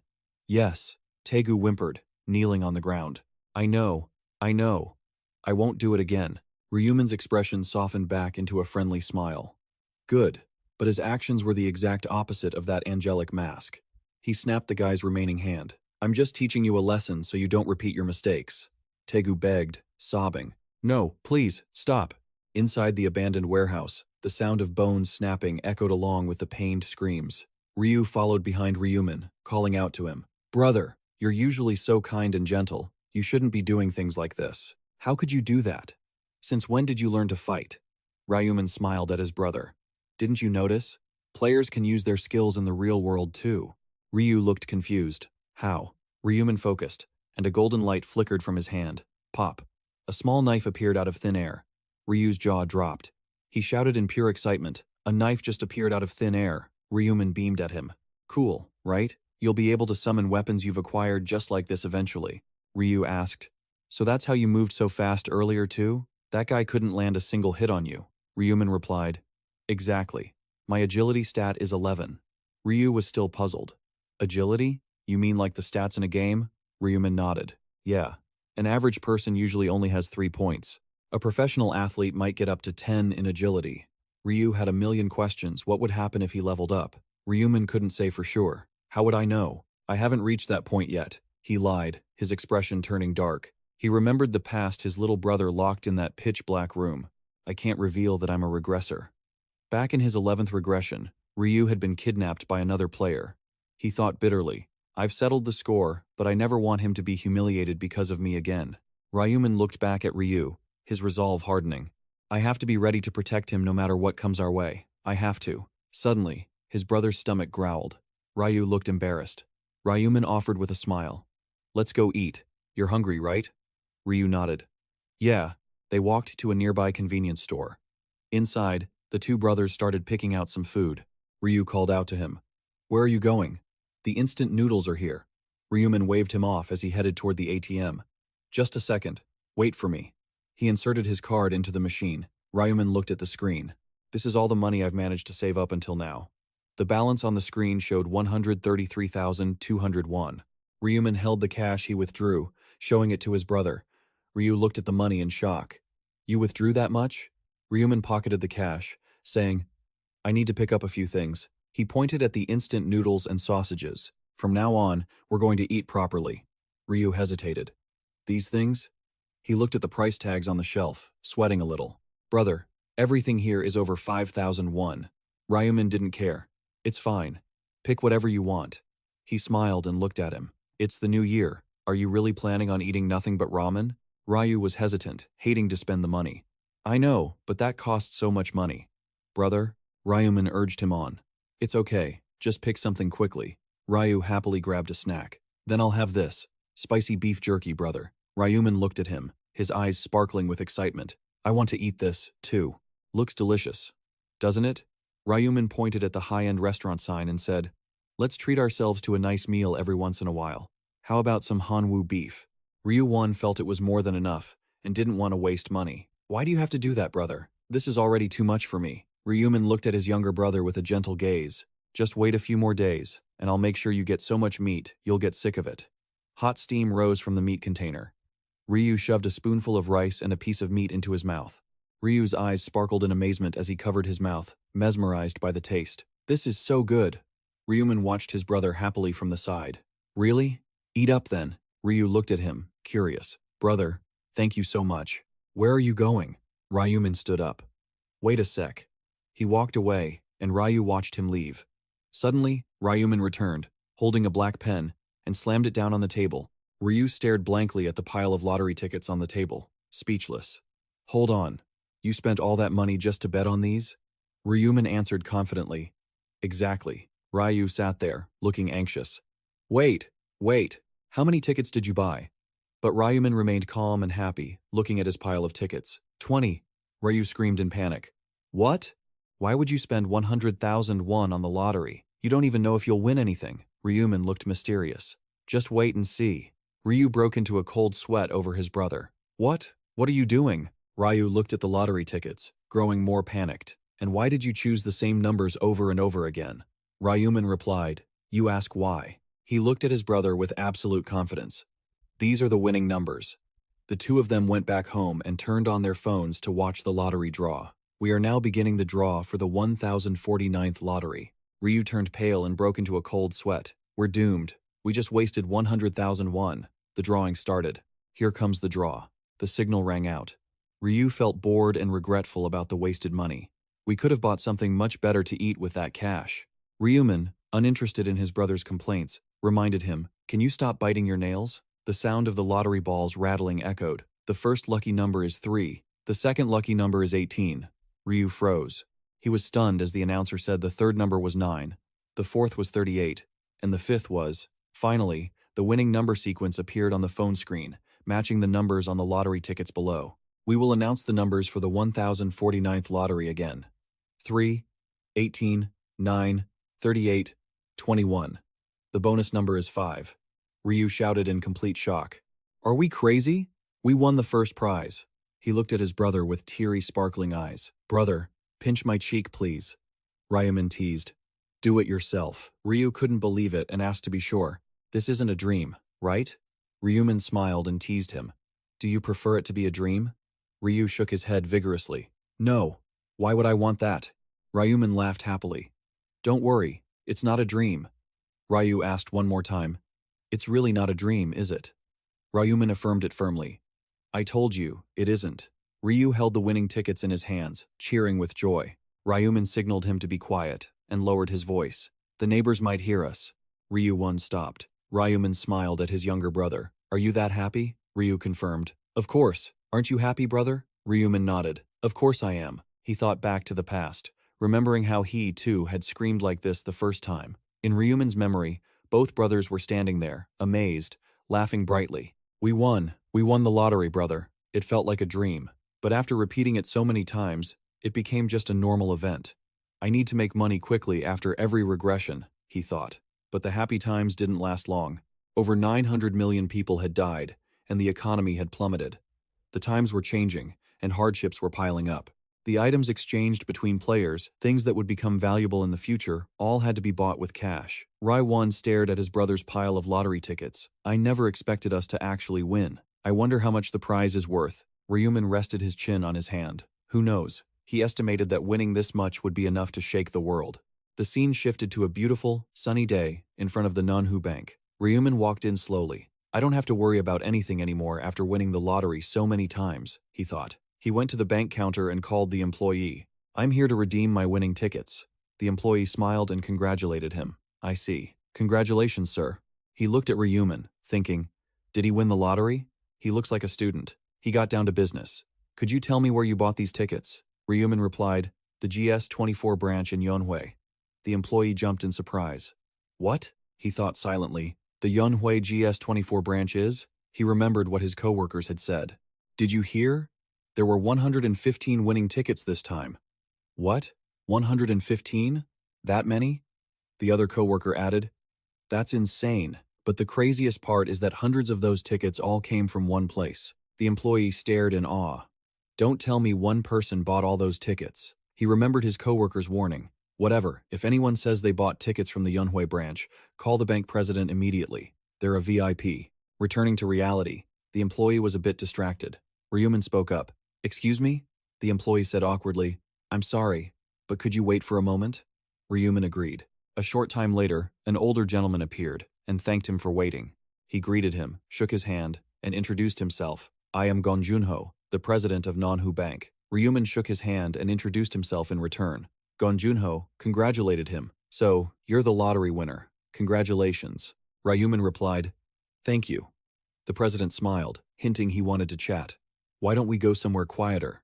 Please, follow me." Gon Junho led him to the lottery business department, right here. As the two walked in, a staff member greeted them. "Welcome, sir." She looked up. "Who is that with the president?"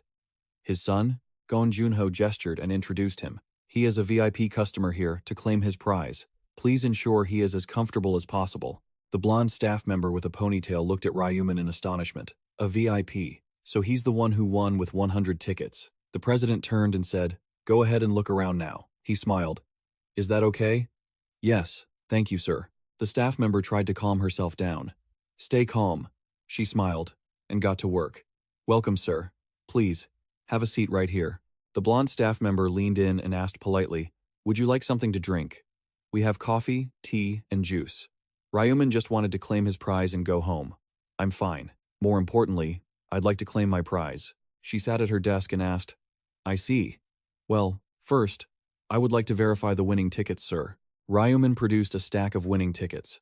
The blonde staff member's eyes widened in shock as she looked at the pile of winning tickets, thinking, I can't believe he bought them all with the same number. Can he see the future or something? She finished verifying and looked up. I have completed the verification.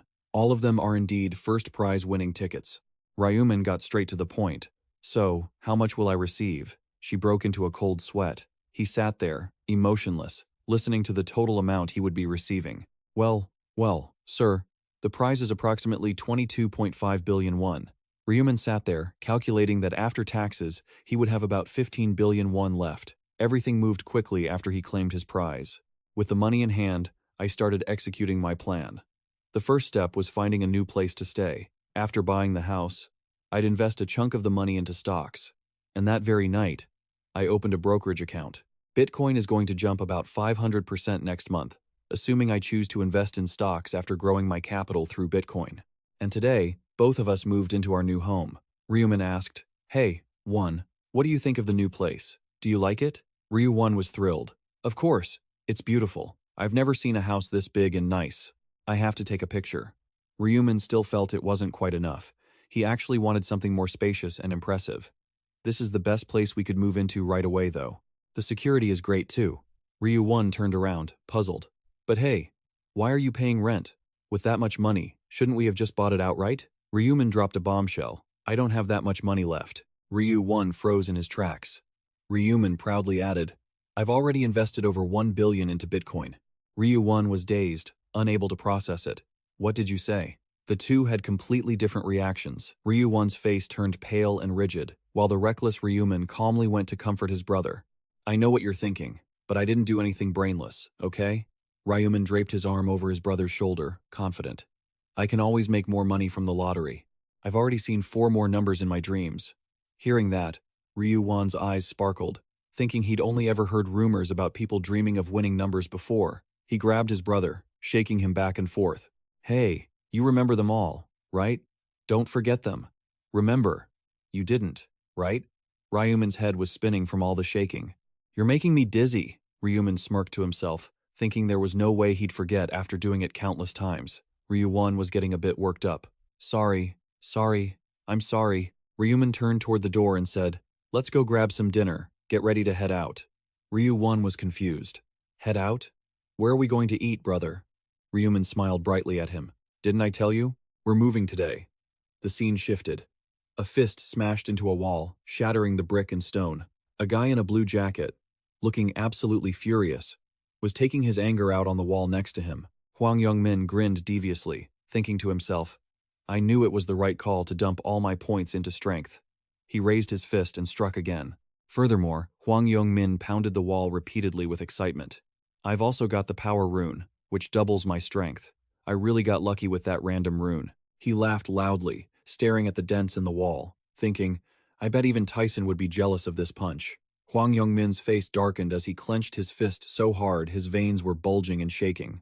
Checking my stats is fine, but why not try it out in a real fight?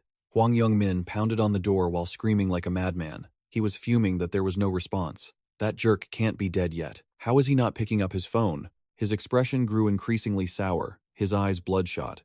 Just imagining that guy's face and gaze made his blood boil, as if they had a deep-seated grudge. You arrogant bastard, you think I'll let you get away with this? He swore that once he got his hands on him after looking at him like that, he would kill him. The thoughts in his head only made him more enraged. His arms moved with increasing speed. Even if we're both players, a loser is still a loser. I have to teach you a lesson. But no matter how much of a scene he made, the only response was an eerie silence. It was obvious the jerk was hiding inside, so why wasn't he coming out? Realizing this wasn't working, Hwang Young-min changed tactics. A creepy smile spread across his face, and he pressed his ear against the doorframe to listen to what was happening inside. Maybe the jerk isn't home after all. Fine, nothing I can do. I'll just head back. He seemed to be waiting for even the slightest sound from inside to strike.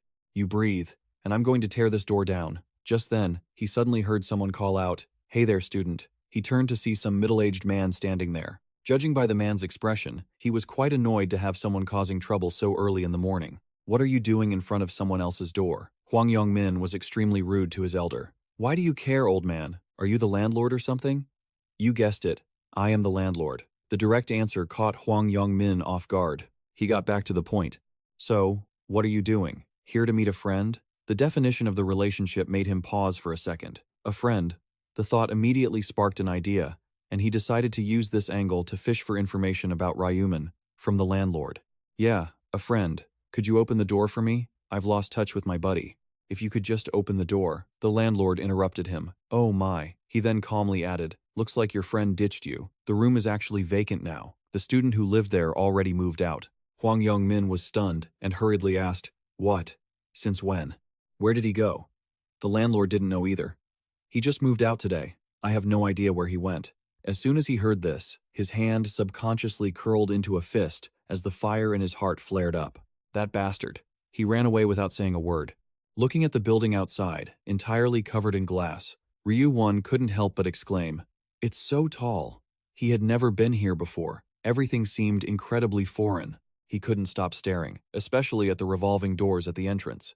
Seeing the receptionist hand Ryu Min a room card made him even more surprised they even had key cards. And then there was the strict identity verification by security. His identity was confirmed, and there were guards too. His eyes were filled with awe for the building. Brother, this place is amazing. The elevator opened quickly.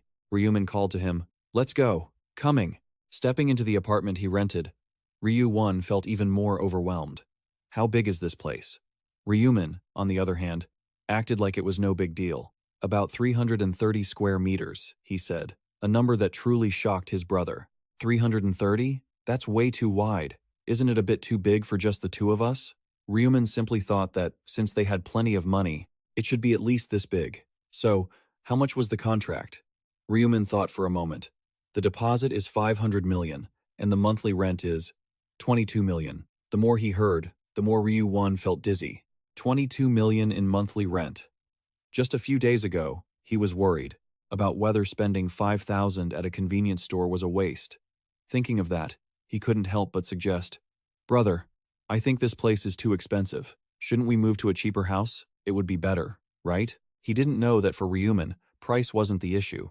No, we have to spend at least this much. The more expensive it is, the better the security. The reason he had to rent a high-security apartment was that on the first day of every month, all the players would fall into a deep sleep. This is the most vulnerable time for players, leaving them exposed to natural disasters like fires or earthquakes. The danger is always lurking nearby, from assassins hired by other players. That's why players have to prepare to move to the other world in the safest place possible. Ryu Min understands this better than anyone. No matter how skilled you are in the other world, it's all over if you die in the real world. Still, he respects Ryu Won's opinion and asks, you don't like this place? I don't mean that, of course. The house is beautiful, but why would you ask that? He replies, it's nothing. I'm just glad you like it. For some reason, when he said that, Ryu Won's expression darkened, suddenly speaking in such polite, formal tones. I'm sorry. I feel guilty that I can't do anything to help you. Soon, you'll be dragged into another world to fight again. But here I am, just sitting and enjoying everything like nothing is wrong. I'm so useless. I'm sorry. Ryu Min thinks to himself, he's overthinking it again. He really needs a smack. Ryu Min smiles encouragingly, trying to shake that feeling away. Why are you so gloomy? Don't you think I'll win the next round? To change the mood, he suggests, let's stop thinking about that and go grab something to eat. I heard the Korean place on the second floor is good. Okay. Just then, his phone suddenly buzzes with an incoming call. Ryu Min realizes immediately who it is. He knows he has moved, but he thinks, just ignore him. I have no intention of meeting him in real life anyway. Even so, he can't be entirely sure. Maybe they will cross paths in the other world. Time flies. A day after moving in, Ryu Min walks slowly into the living room, still looking sleepy.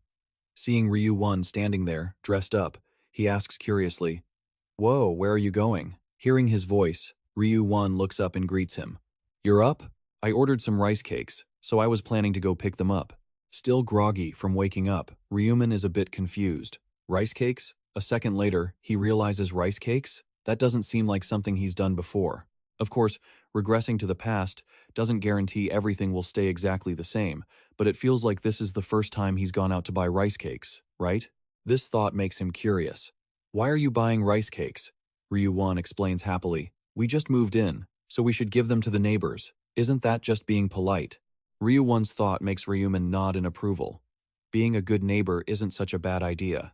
Good point. You really are my brother, aren't you? I'll go greet the neighbors, so you just get some rest. But Ryu Min suddenly suggests, let's go together. Let me go get changed. Wait a second. A soft chime rings as he presses the doorbell to let the resident know someone is there. Hearing the bell, the owner calls out from inside. Who is it? It's the Ryu Min brothers. Ryu Won smiles warmly and responds, hello, we just moved in next door. We came to say hello. The neighbor hears this and greets them politely. Oh, hello. Just looking at you two, you look so much alike. Are you brothers? Yes, we are. Ryu Min hands over the gift carefully, adding thoughtfully, we brought you some rice cakes. They're best while they're still warm. Their polite attitude makes the neighbor feel at ease, and she replies happily, oh my, thank you both. I'll enjoy them. Thank you. See you around. Then, they continue to the other rooms. We just moved into Unit 4302 today. A smile never leaves their faces. Here is a little bit of rice cake. We look forward to your help. The atmosphere between strangers feels anything but distant. In fact, it feels incredibly close. Enjoy your meal. Say thank you, kid. Thank you, brother. Soon, they reach the top floor. Just one more place left. Let's finish this up. Don't get tired once we finish greeting them. We can go home and rest. Ryu Min introduces the place as they walk. Hey, did you know? This floor is a penthouse. Hearing this, Ryu Won is even more awestruck. They bought both the 44th and 45th floors. That means they're super rich, right? Ryu Min guesses, I'm not sure, but it's probably someone wealthy or a celebrity. He rings the bell, but after waiting a while, no one answers. Are they not home? Ryu Min tries ringing one more time. Still nothing. Looks like they're not home. Yeah. The moment he turns to the right, his eyes stop, stunned. Seeing his reaction, Ryu Won looks over too. That person. Ryu Won quickly recognizes the beautiful girl in front of them as the actress Seol Arin. Meeting her here is an unexpected honor. While Ryu Min still doesn't know who she is, Ryu Won keeps whispering, she's so pretty, like an angel. Suddenly, a large arm blocks the space between them. Seol Arin's assistant steps out with a stern look, asking, who are you? Are you fans? His unfriendly attitude catches Ryu Min off guard, but he quickly explains, we're the people living on the floor below. Seeing the assistant's blank stare, Ryu Won offers the plate of rice cakes. People from the floor below? Now the assistant finally gets it. I was wondering who it was. Ryu Won smiles warmly and says, would you like to try some rice cakes? He is met with a cold rejection. No thanks. Besides, she doesn't eat those things. He turns and opens the door. Arin, come on in. Let's go. Okay. Arin seems to linger on the plate of rice cakes in Ryu Won's hands, her eyes unable to look away. Once they are inside, Ryu Min says irritably, I don't know who that guy thinks he is, being so rude. Anyway, don't pay attention to that jerk. Of course, he says that because he's busy paying attention to someone else. It's fine. More importantly, his eyes bright, Ryu Won turns to him and says, did you see her? She's so pretty. Ryu Min remains expressionless, confused by his excitement. Why? You're killing the mood. What do you mean? You just saw her too. He patiently explains. It's Seol Arin. Seol Arin. But he's surprised when Ryu Min asks, who is Seol Arin? The news headlines are currently filled with negative stories about the entertainment industry. Actor Gong Se-jin has passed away. Fans are in tears over the shocking news. The tragic deaths of major actors have been a huge blow to the film industry. Korean actor Cha I-yu has passed away forever. Surveys show that only 58% of stars have survived. Because actor Wang Minho suffers from panic disorder and anxiety, the filming for Urban Crime has been halted. Seol Arin reads these lines and can't help but let out a deep sigh. Her expression grew increasingly anxious, wondering, what kind of world is this we're living in? Suddenly, a message arrived from Hong Zeon. Seol Arin, have you heard the news? He texted to let her know. Gong Se-jin is gone. The two of them went back and forth discussing it. Are you going to pay your respects tomorrow? I have to, don't I? He took such good care of us. All right, let's go together then. The more she scrolled through her phone, the heavier her heart felt. It was hard to believe someone even more successful than her could die in just the first round. Thinking about it, Arin felt she had been incredibly lucky. If I hadn't managed to get a good ancient script, my name would have been in the headlines instead. Everything up to this point had happened so fast, so unexpectedly. I've grown up so much. I even thought there would be an article written about me. It's just unbelievable. Then again, she wondered, without the company's sponsorship, could I have grown this strong? Even this penthouse had been bought for her by the company. Arin was so preoccupied with these thoughts that she didn't notice when her assistant arrived. What are you thinking about? The assistant's sudden voice startled her. Nothing, it's nothing. Looking at her expression, he clearly knew what was on her mind. Trying to encourage her, he said, "It's okay. I've told you before. You can tell me everything. It's all right." Aaron let out a long sigh and continued, "I'm just wondering why the world turned out like this. How am I supposed to survive the next round? That's what I've been thinking. But don't you have me, Aaron? Don't worry about the next round. I'm right here. What are you worried about?" Aaron's assistant felt she was overthinking it. "Just trust me and get some rest." At that, the beautiful smile finally returned to her face. "Of course, who else could I trust?" The assistant recalled when the company first assigned him as her assistant and bodyguard. He had been very wary, feeling like they just wanted someone to keep an eye on him. That thought had completely changed after they fought together in the game. "If it weren't for him, I would have died in the first round." The assistant always repeated the same thing. "I will protect you at all costs, so don't give up." That made her feel much more secure. "Thank you so much." Shaking off the gloomy atmosphere, she changed the subject. "Oh, about earlier they brought me some rice cakes, so I think they must have just moved in. They looked pretty good." He always wore that same cold expression. "If you eat those, you'll gain weight." Aaron, being friendly, felt, "They went to all the trouble of coming over to greet us. They must be disappointed." Her assistant brushed it off immediately. "Just leave it. It was just a greeting." He didn't forget to remind her, "They just want to take advantage of you. If you agree to anything, they'll just keep pestering you." Even so, she didn't think they looked like bad people. Recalling how the two of them looked, she guessed their neighbors were likely over 15 years old. They must have killed 100 goblins to survive, right? Probably. If that were true, it was actually quite interesting. People who had survived such dangerous situations could act as if nothing had happened. Aaron's assistant wasn't as dreamy as she was. He bluntly added, "You think killing 100 goblins is hard for them? Only idiots would lose." Aaron understood why he said that, with such a calm tone. It was because his skills from the other world were incredibly outstanding. Even so, when the word outstanding came up, Aaron couldn't help but think of Ryu Min. He's still not as skilled as that guy. Ryu Min, he even made her almost feel sorry for the goblins. Curiosity stirred within her. "I'm sure he has a regular job in real life, too. I wonder what he does. I could definitely survive the second round if I teamed up with someone that skilled." Then, she shifted back to worrying about her own fate.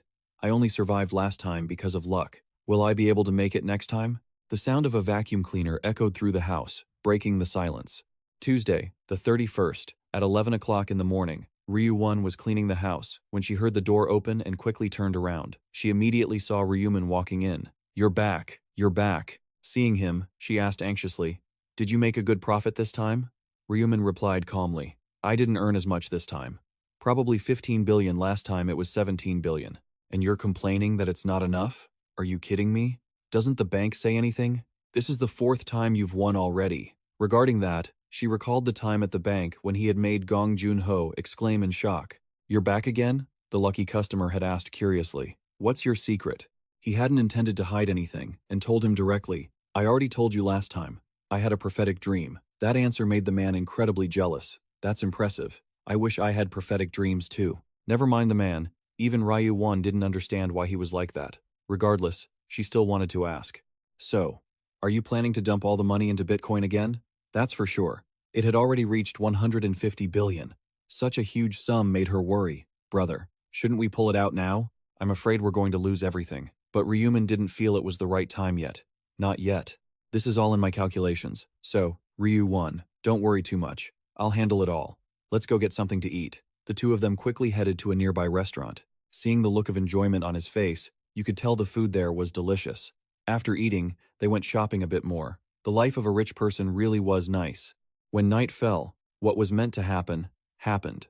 Tuesday, the 31st, at 11:55 p.m. Ryu gripped Ryu Min's hand tightly, calling out to him in a low voice. Her eyes were filled with anxiety as he was about to enter the game again. "You have to survive and come back, okay?" Contrary to her anxiety, Ryu Min appeared incredibly confident, replying, "Don't worry, you saw me crush the Taegu gang, right?" That was true, but Ryu Min gently stroked her hair and said, "Don't worry, just go to sleep." After saying that, he himself drifted off to sleep. "When you open your eyes, I'll be awake with you. I'm going." The moment he dozed off, he was immediately transported to another space. Upon arriving, he saw quite a few players already there. Looking at the space around them, everyone seemed completely surprised. "We're back? Already? Is this real? We're here again. Where are we? This place doesn't look like the first round." Ryu Min's presence caused a stir among them. He was the #1 ranker from the previous round, Black Orb. He himself could feel quite a few eyes fixed on him. Seeing the way they didn't dare to get close to him, it seemed most of them had recognized him. Is that the guy who slaughtered all those goblins? #1. Huh? And among the crowd, there was even Ryu Min. He was also frantically searching for him. It seemed everyone had gathered. When will it appear? As Ryu Min entered the game, his gaze shifted automatically. His once jade-green eyes had now hardened into a cold, piercing crimson. At that very moment, an angel descended from above and spoke. Is everyone present? The players' faces instantly twisted with annoyance upon recognizing another angel. Wait, has something happened? The new angel explained gently. The angel in charge of the first round has met with an accident and will not be appearing again. The accident angel smiled and continued. Don't panic, humans. The next second, that angelic smile vanished, replaced by a series of eerie expressions. I will be guiding you very thoroughly from here on out. Enough pleasantries, the game officially begins now. Since you're all here, I should just announce the second round's mission, right? Countless screens suddenly appeared right before everyone's eyes. Notifications began scrolling across them. Round 2. Main mission. Elect a regional representative within 3 hours. Total participants. 900,514,645. Participants who have completed. 0. Region. 45. ESK 45.5. Participants. 5,143. Completed. 0. Suddenly, voices erupted. Elect a regional representative? What is this? I thought they'd make us kill more monsters. Wait, look at the completion count.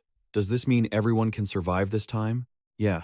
The angel seemed to notice everyone's confusion and immediately offered an explanation. You all look so baffled. Let me explain. The angel pointed toward the sky. As you can see, this challenge has nothing to do with fighting. You just need to select a representative, and that's it. Now, before everyone stood a magic circle, and the angel holding the sword added further details. The regional representative can use their authority to command others. If they tell someone to quit, that person must quit. If they order someone to die, that person will lose their life. After hearing the angel's explanation, everyone looked contemplative and anxious. Wasn't this power supposed to be amazing? The angel reappeared and continued. In 3 hours, you will all receive your ballots. Just write the name of the person you want to elect as the regional representative. A voice called out, That's it? There are no other rules? The angel replied to the inquiry, That's right. Just by voting, you complete the mission and can go home. Consider it a break, someone said excitedly. Just voting and we're done? We're going to live. I don't have to fight anymore. This is way easier than the last round. The angel immediately announced, So, for the next 3 hours, discuss who will become your regional representative. Time remaining, 2 hours, 59 minutes, 59 seconds. After hearing the angel, everyone seemed quite excited. Is it really that easy to survive? Piece of cake, right? Plus, if you become the regional representative, you get that authority. Ryu Min gritted his teeth and shouted, Damn it, all that prep work to be ready for battle, wasted. The other guy tried to stop Ryu Min. Ryu Min, let it go. Surviving via a vote isn't so bad. I put all my stats into strength, and didn't even get a chance to show it off. That's what annoys me. Ryu Min fell into deep thought. He focused on strength, and now these strength-based ancient runes were appearing too? He turned his head away, reflecting on the details. Both Ryu Min's ancient runes and this entire situation were playing out exactly as he remembered. While everyone else was busy debating, Ryu Min kept thinking about how they would spend these 3 hours arguing over a candidate. But that didn't matter. Where there's a main mission, there's always a submission. He gripped his long sword and pondered for a moment. There were still the submission and hidden mission for the second round to gain a class. Ryu Min gripped his sword tighter. He told himself that as the goblins drew closer, he needed to reach level 10 as fast as possible. As a goblin appeared in front of him, Ryu Min lured it over. In a flash, he leaped forward and unleashed a flurry of slashes at the goblin. After taking down the goblin, the system notified him. You have defeated a hobgoblin. Current EXP, 1,100. You have used the 3rd grade buff. Experience increased by 9%. Gold increased by 15. All stats increased by 1% due to the Butcher Ancient Rune effect. The goblin was dead, and he continued to think about his strategy. Heading deep into the forest to hunt was the right call. His hand remained fixed on his sword as he decided to keep moving. Wherever one goblin appeared, there had to be a whole pack nearby. More goblins lunged out, their eyes filled with bloodlust. In that moment, Ryu Min smirked. As the goblins closed in, he stood his ground, posture ready to fight them all. The goblins appeared one by one, and Ryu Min swung his blade, cutting them down one by one. After Ryu Min wiped out the group, the system notification popped up again. You have defeated a hobgoblin. Current EXP, 50,100. Notifications followed in succession. All stats increased by 50% due to the Butcher rune effect. You have leveled up. The system added, discussion time remaining, 2 hours, 29 minutes, 24 seconds. Only 30 minutes had passed. Oh, status window. Suddenly, the status board appeared before Ryu Min. Status window. Name, Ryu Min. Nickname, Ryu Min. Rank, Novice. Level, 9. Class, None. Title, The Last Time Traveler. Hidden title, The First to Kill an Angel. Hidden stats, Strength 4, Intelligence 4, Agility 18, Luck 4. Stat points, 8. I've already reached level 9, he thought to himself while tapping the system board. Early game, I should just pick Agility. If I want to imprint the Strength rune like Young Min did, boosting Strength would be more effective. But if I dump all my stats into Strength, it's hard to survive. Ryu Min believed that no matter how strong you are, if you can't dodge a fatal blow, you're done for. The system continued to display information. Players have 4 stats: Strength, Intelligence, Agility, and Luck. Strength increases physical damage, stamina, and defense.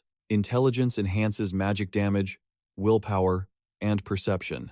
Agility increases attack speed, movement, and evasion rate. Luck increases critical strike rate and item drop quality. He looked away, thinking that there wasn't a single stat you could afford to ignore. He carefully analyzed his options, especially regarding the Death class, because they used both physical and magic damage. Balancing my stats is the most ideal path. He sensed movement and grew suspicious, glancing around. Is someone following me? I wasn't paying attention because I was hunting, but it looks like I'm being tracked. I didn't ask anyone to follow me. Ryu Min threatened the mysterious figure. I don't know who you are, but show yourself. If you don't state your intentions, he continued the intimidation, you're going to lose your life. Suddenly, a girl raised her hands and said, It's just me. He recognized Erin and thought, that's the actress Erin. Is she following me? I'm sorry for tailing you. A voice spoke up. Please forgive us. The man continued, we don't have bad intentions. Please don't be angry. Ryu Min suddenly thought of An Sang-chun. He pondered. If that's An Sang-chun, isn't he Gion Lok's right-hand man? The system displays information. Gion Lok is the eldest son of the country's largest company. His player nickname is Heavenly Demon, and he is one of my primary targets. Bringing Gion Lok over to my side would be incredibly helpful, but my true goal is to recruit the priest affiliated with him within 20 rounds. Ryu Min is a bit surprised. He didn't expect to run into Gion Lok's right-hand man. But why is Sang-chun with Erin? Wait, he still has some doubts about whether it's actually him. Regarding the bodyguard for Seol Arin, Erin looks a bit flustered. Thinking back, she recalls rumors that Gion Lok was sponsoring a celebrity for an important business purpose. Ryu Min asks them directly, how long have you two been following me? Is the future changing in an unwanted way? Arin replies, from the very beginning, when you set out, I saw you head into the forest and decided to follow. I'm sorry if it bothers you. Erin seems a bit unsettled by Ryu Min's question. Why are you following me? We don't have bad intentions, we just want to make you an offer. An offer? Erin continues. You reached first place in the first round, didn't you? She asks with a hint of desperation. Is there any chance we could work together? Ryu Min replies with a cold laugh. Work together? Isn't that a term only used when both sides actually need each other? He waves them off, dismissing the idea. That's right, but what could I possibly need from the likes of you? I can fight on my own. Don't waste my time anymore, go back. Ryu Min turns sharply and states bluntly, I have no intention of teaming up with you two. Sang-chun gets a bit angry. What's wrong with that jerk? How high is his ego exactly? Sang-chun asks Arin. Arin looks a bit worried and explains to Sang-chun, he's not being stubborn for no reason. The pressure coming off him is incredibly intense. What pressure? He was glaring and drawing his sword, so it's only natural for her to be scared. Arin feels uneasy. I wanted to team up with the first place player, but things aren't going as I planned. Sang-chun replies to Arin, what did I tell you? Someone like him is too arrogant to need allies. True. It's a bit of a shame. In front of Arin and Sang-chun, the monsters Ryu Min just finished off lie dead. He tells Arin, forget it. It's a waste of time to follow someone like that, though I didn't realize there were these kinds of monsters in the forest. Since we have time left, we might as well go hunting, right? Aaron smiles and replies to Sang-chun, "Not bad, let's go, bodyguard." Suddenly, a white mist fills the forest. Goblins are peering around, wary of danger. Out of nowhere, Ryu Min appears and swings his blade straight at a goblin. He thinks to himself, "I'm already swamped. Who has time to cooperate? Forget it." After a moment of thought, he decides his top priority is to level up, and going solo yields experience faster. The system continues to display info. You have defeated a hobgoblin. Current kill count, 60 out of 100. All stats increased by 60% due to the butcher effect. Suddenly, giant gnoll appear before Ryu Min. He smirks. 5 gnoll at once? I'm in luck. The gnoll charge straight at Ryu Min, roaring. The gnoll jump up, weapons in hand, and lunge at Ryu Min. He unleashes a single slash, and the gnoll fall to the ground. The system notifies him again. You have defeated a gnoll. Current kill count, 65 out of 100. All stats increased by 60% due to the butcher effect. You have leveled up. You are now level 10. He looks decisively at the notification board. You have met the requirements to promote. More notifications continue to pop up. You have leveled up. You are now level 10. You have met the requirements to promote. You can now use the shop function and hidden quests. Finally, he's leveled up. He checks the rules on the board again. Round 2. Side quest to promote before the voting phase. Obtain the promotion item and receive a class. If successful, receive a 50% discount voucher for daily items. Everyone is confused, seeing a side quest for the first time. Promotion item? Isn't leveling up enough? Where is it? Doesn't it tell us what our class is? The notifications keep scrolling by rapidly. Everyone knows getting a class is a good thing. But the problem is, nobody knows how to obtain the promotion item. Promotion items are usually only acquired by fulfilling special conditions. The system displays the rules. Warriors need to increase their strength stat to at least level 10 and kill 30 monsters within the time limit.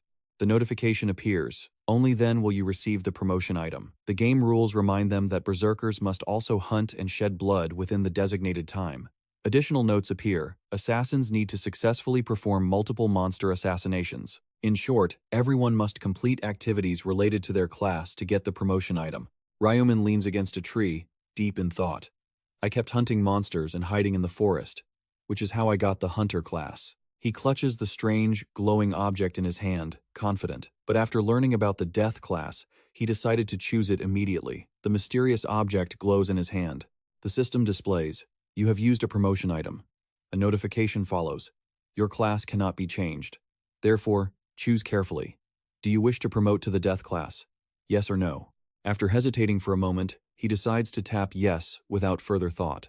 The strange object glows even brighter in his hand.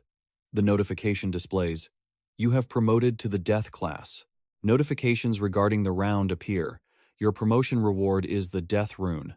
Death rune effect when used during the day. Weapon attack power is doubled. When used at night, attack speed increases by 50%.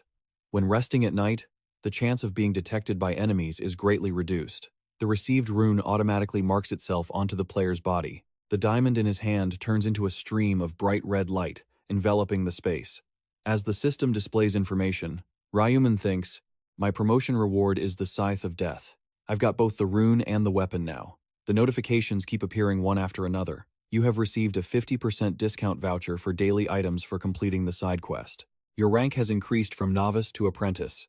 His rank has increased as well. Status window. Name, Ryu Min. Nickname, Black Crow. Rank, apprentice. Level, 10. Class, death. Title, The Last Time Traveler. Hidden title, The First to Kill an Angel. Hidden stats, Strength, 4. Intelligence, 4. Agility, 31. Luck, 4. Stat points, 6. Skill, Rune of Death bonus. Players are divided into 6 ranks. Grandmaster, level 99.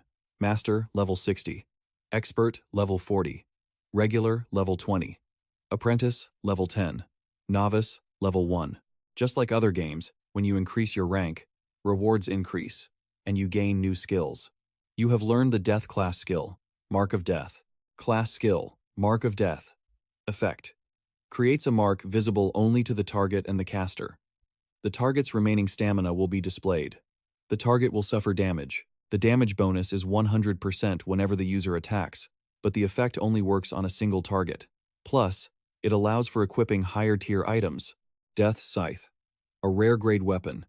It adds 25 attack power every time it's swung. It grants up to +5, with a durability of 225 out of 225. Limited to apprentice level and above. Description. A massive scythe said to be used by the Grim Reaper himself. Hard for beginners to even lift. Ryu Min ponders the rules that have been set. If you don't level up, you'll be a beginner forever. So, it's better to level up quickly. You have been recognized as the first player to level up. Your reward is a random gold pouch, and as the first to level up, you have learned a neutral skill. Track. He deduces that he will learn this. They receive a neutral skill. Neutral skill. Track. The effect is to detect the location of a desired target. However, the face and the nickname must match for the target to be considered valid. The price is 20,000 gold. Ryu Min smiles as he looks at the system board and makes his decision. If there's a 20,000 gold skill, I've got to try it, right? Track. Suddenly, the image of a person appears on the system board. Hwang Yong-min. The name and face match, and it is tracking the target's location. A guide notification appears, confirming the location of player Hwang Yong-min, who is 190 meters away. Follow the arrow in front of you to track the target. Beams of light surround Ryu Min as he looks ahead. 190 meters? That means he also entered the forest? He rests his chin on his hand, speculating. I've been walking from 2 kilometers away, and now it's only 190 meters. Should I tail him secretly? Meanwhile, Aaron and Sang Chun are trying to escape the forest. Aaron loses her footing and suddenly collapses to the ground. Aaron gasps for air and says to Sang Chun, I can't run anymore. My leg. It won't. We have to keep going, Miss Aaron. If they catch us. Sang Chun anxiously helps Aaron up and tries to comfort her. Even if your leg hurts, you have to endure it. I'm sorry. The spot where the arrow hit burns so much. Sang Chun is a bit irritated, but still explains it to Aaron. It's just a hypothesis, but they say even if you're injured in this world, your real-world body will be fine. If we can somehow manage to survive and get out of here, you'll be able to go home, Aaron says firmly. I get it. I'll try to bear the pain. Where do you think you're going with that injury, huh? Yong-min suddenly appears, speaking up. Doesn't hurt enough yet, does it? Sang Chun curses. Damn it. He grinds his teeth, thinking. This idiot is moving too slowly. And now we're all about to get caught. Sang Chun wonders. Is fighting the only way left? Yong-min smiles provocatively. Hey, old man, you want to fight us? His accomplices stand behind him. He points at him mockingly and says, Open your eyes and look. Do you see how many of us are here? And you want to fight? Sang Chun shouts. Why are you doing this? What did we ever do to you? Yong-min laughs. Of course you didn't do anything. Then why are you attacking us? Yong-min replies, We just want this thing. What thing? He speaks with such a provocative expression that Aaron is left stunned. The girl with you. Yong-min continues. We're both men. I have no reason to care about you. We want Seol Aaron.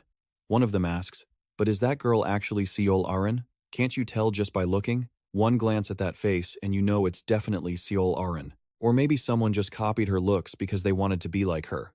Aaron's face darkens. The guy adds, So what? Looking like her is enough, right? Am I wrong? Yong-min compromises. If you're willing to leave Seol Aaron behind, I'll let you go. What do you think? Sang Chun thinks angrily. If the target was Seol Aaron, they should have said so from the start. If that were the case, I would have dumped her and left already. He turns to look at Aaron and continues thinking, I don't intend to die for that girl. But there's a problem. Sang Chun is both worried and scared. If I can't protect Seol Aaron, Director Gion Lok will be very disappointed in me. Suddenly, Sang Chun takes a stance, preparing to attack Yong-min. Yong-min looks a bit surprised and sneers. What's with that stance? You want to fight, old man? Sang Chun shouts angrily. Do you have any idea that what you're doing is a crime? A crime? Laughter suddenly rings out. Yong-min replies, You're a funny guy. There's no law here, so what are you talking about? Are you planning to report us to the police when you get back to the real world? He raises his voice defiantly. If you're so tough, go ahead and try. But what proof do you have? This face probably isn't even my real one in the real world. Sang Chun curses inwardly. He's right. This is so frustrating. He tries to think of a way to appease Yong-min. Just talking clearly won't make him back down. I have to drag my beat-up body and fight them. Suddenly, at the base of a tree, Ryu Min is standing with his arms crossed, watching everything. Sang Chun is startled, turns his head, and asks, You are Ryu Min? Yong-min thinks, What? Since when did this guy? Ryu Min steps out and asks Arin and Sang Chun, "What are you two doing here?" Hwang Young-min, unaware of what's going on, warns Ryu Min, "Hey buddy, why don't you mind your own business? I ask who I want, and they answer. What the hell is going on here?" Sang Chun shouts, "Their target is Seol Arin. That's why they ambushed us. If you help us, I will never forget this favor." Ryu Min asks coldly, "Is what he says true? True or not? So what?" Young Min adds, "This is none of your business." Suddenly, a red aura appears around Ryu Min. "What's that?" "I know these people," Young Min asks, with a hint of fear. "What do you want to do?" The red light continues to swirl around Ryu Min, as he says coldly, "I won't let them get hurt." Young Min grits his teeth, looking at him with rage. Arin is overjoyed and calls out, and Sang Chun is quick to thank him. Thank you." Ryu Min stands guard to protect the two, thinking, "Doing this will benefit me too." He turns to look at Sang Chun, thinking to himself that if he helps, Jian Lok will have a good impression of him. He calculates that if a corporation like that owes him a favor, the rewards will increase significantly, and he'll be generously repaid. Then, Ryu Min turns to look at Young Min's group. "Besides, I don't like these jerks anyway." Young Min sees him like that and becomes wary, threatening him. "What are you doing, huh? I'll kill you if you come any closer." Ryu Min just looks at him coldly without saying a word. Then he smiles faintly and asks, "What's wrong? Don't want to fight me anymore?" At this moment, Young Min is already feeling a bit scared. "Damn it, what are you saying?" He remembers what Ryu Min did. "You tore apart those goblins in the blink of an eye. Last time, you were even in the top spot. If it were me, would I want to fight a monster like that?" Suddenly, a noise snapped him out of his deep thoughts. It was the sound of Ryu Min slamming his scythe into the ground as he said, "If you don't want to fight, just say so." Young Min asked, "If I'm honest, will you let me go?" Ryu Min crossed his arms and retorted bluntly, "I'll consider it if you get on your knees and beg for your life." In his head, he understood exactly what Ryu Min was demanding. "So, you're asking me to humiliate myself?" He hesitated, feeling awkward because of everyone watching, especially since his friends and Aaron were right there. Looking at Ryu Min, he sighed, thinking to himself that if he could avoid a fight, he would. "But, you're really pissing me off now, you son of a bitch." Suddenly, Young Min remembered something. Wait. He recalled that he was strong enough to shatter a wall with his bare hands. He figured if he was lucky, he could probably take Ryu Min down with just one punch. Smirking, Young Min started loosening up and said, "You've crossed the line, you bastard." While his lackeys just stood there blankly, he rolled his shoulders and started walking toward Ryu Min. "What did you want me to do again? Get on my knees and beg? Are you trying to die?" He was still calculating in his head, thinking, "I'll just get close. Like this, punch him right in the face, and even he won't be able to survive that hit." He wondered confidently, a normal person can't handle a punch that breaks walls, right? Ryu Min wasn't just standing there anymore. He had actively put his weapon away. Seeing that, Young Min faltered and stuttered. What are you doing? You're just throwing your weapon aside?" Ryu Min reached out and replied confidently, "If you fight me bare-handed while I have a weapon, that wouldn't be very fair, would it? Winning that easily would be boring." Young Min was truly provoked now. He mocked, You're a ridiculous bastard." While he was still talking, Ryu Min moved in a flash, catching him completely off guard. He darted toward Young Min with lightning speed. Young Min raised his fist, his face showing a competitive sneer, thinking contemptuously, "Ryu Min, you stupid dog. You tossed your weapon aside and left your head wide open." He swung his fist, aiming straight for Ryu Min's head, thinking, "Die." But Ryu Min's speed and reflexes were far superior, and he dodged the punch. Not only did he miss, but Young Min was countered with a punch to the face and, in the blink of an eye, a kick to the gut. The impact sent him flying backward. Ryu Min pulled his leg back calmly, as if he hadn't used any effort at all. Young Min knelt on the ground, trembling as he propped himself up and cursed, "You son of a bitch." As he looked up, Ryu Min's voice rang out right in front of him, "Stop cursing." As he spoke, he kicked him, sending him sprawling backward. The filth of his words was annoying, and the kick made him shriek in pain.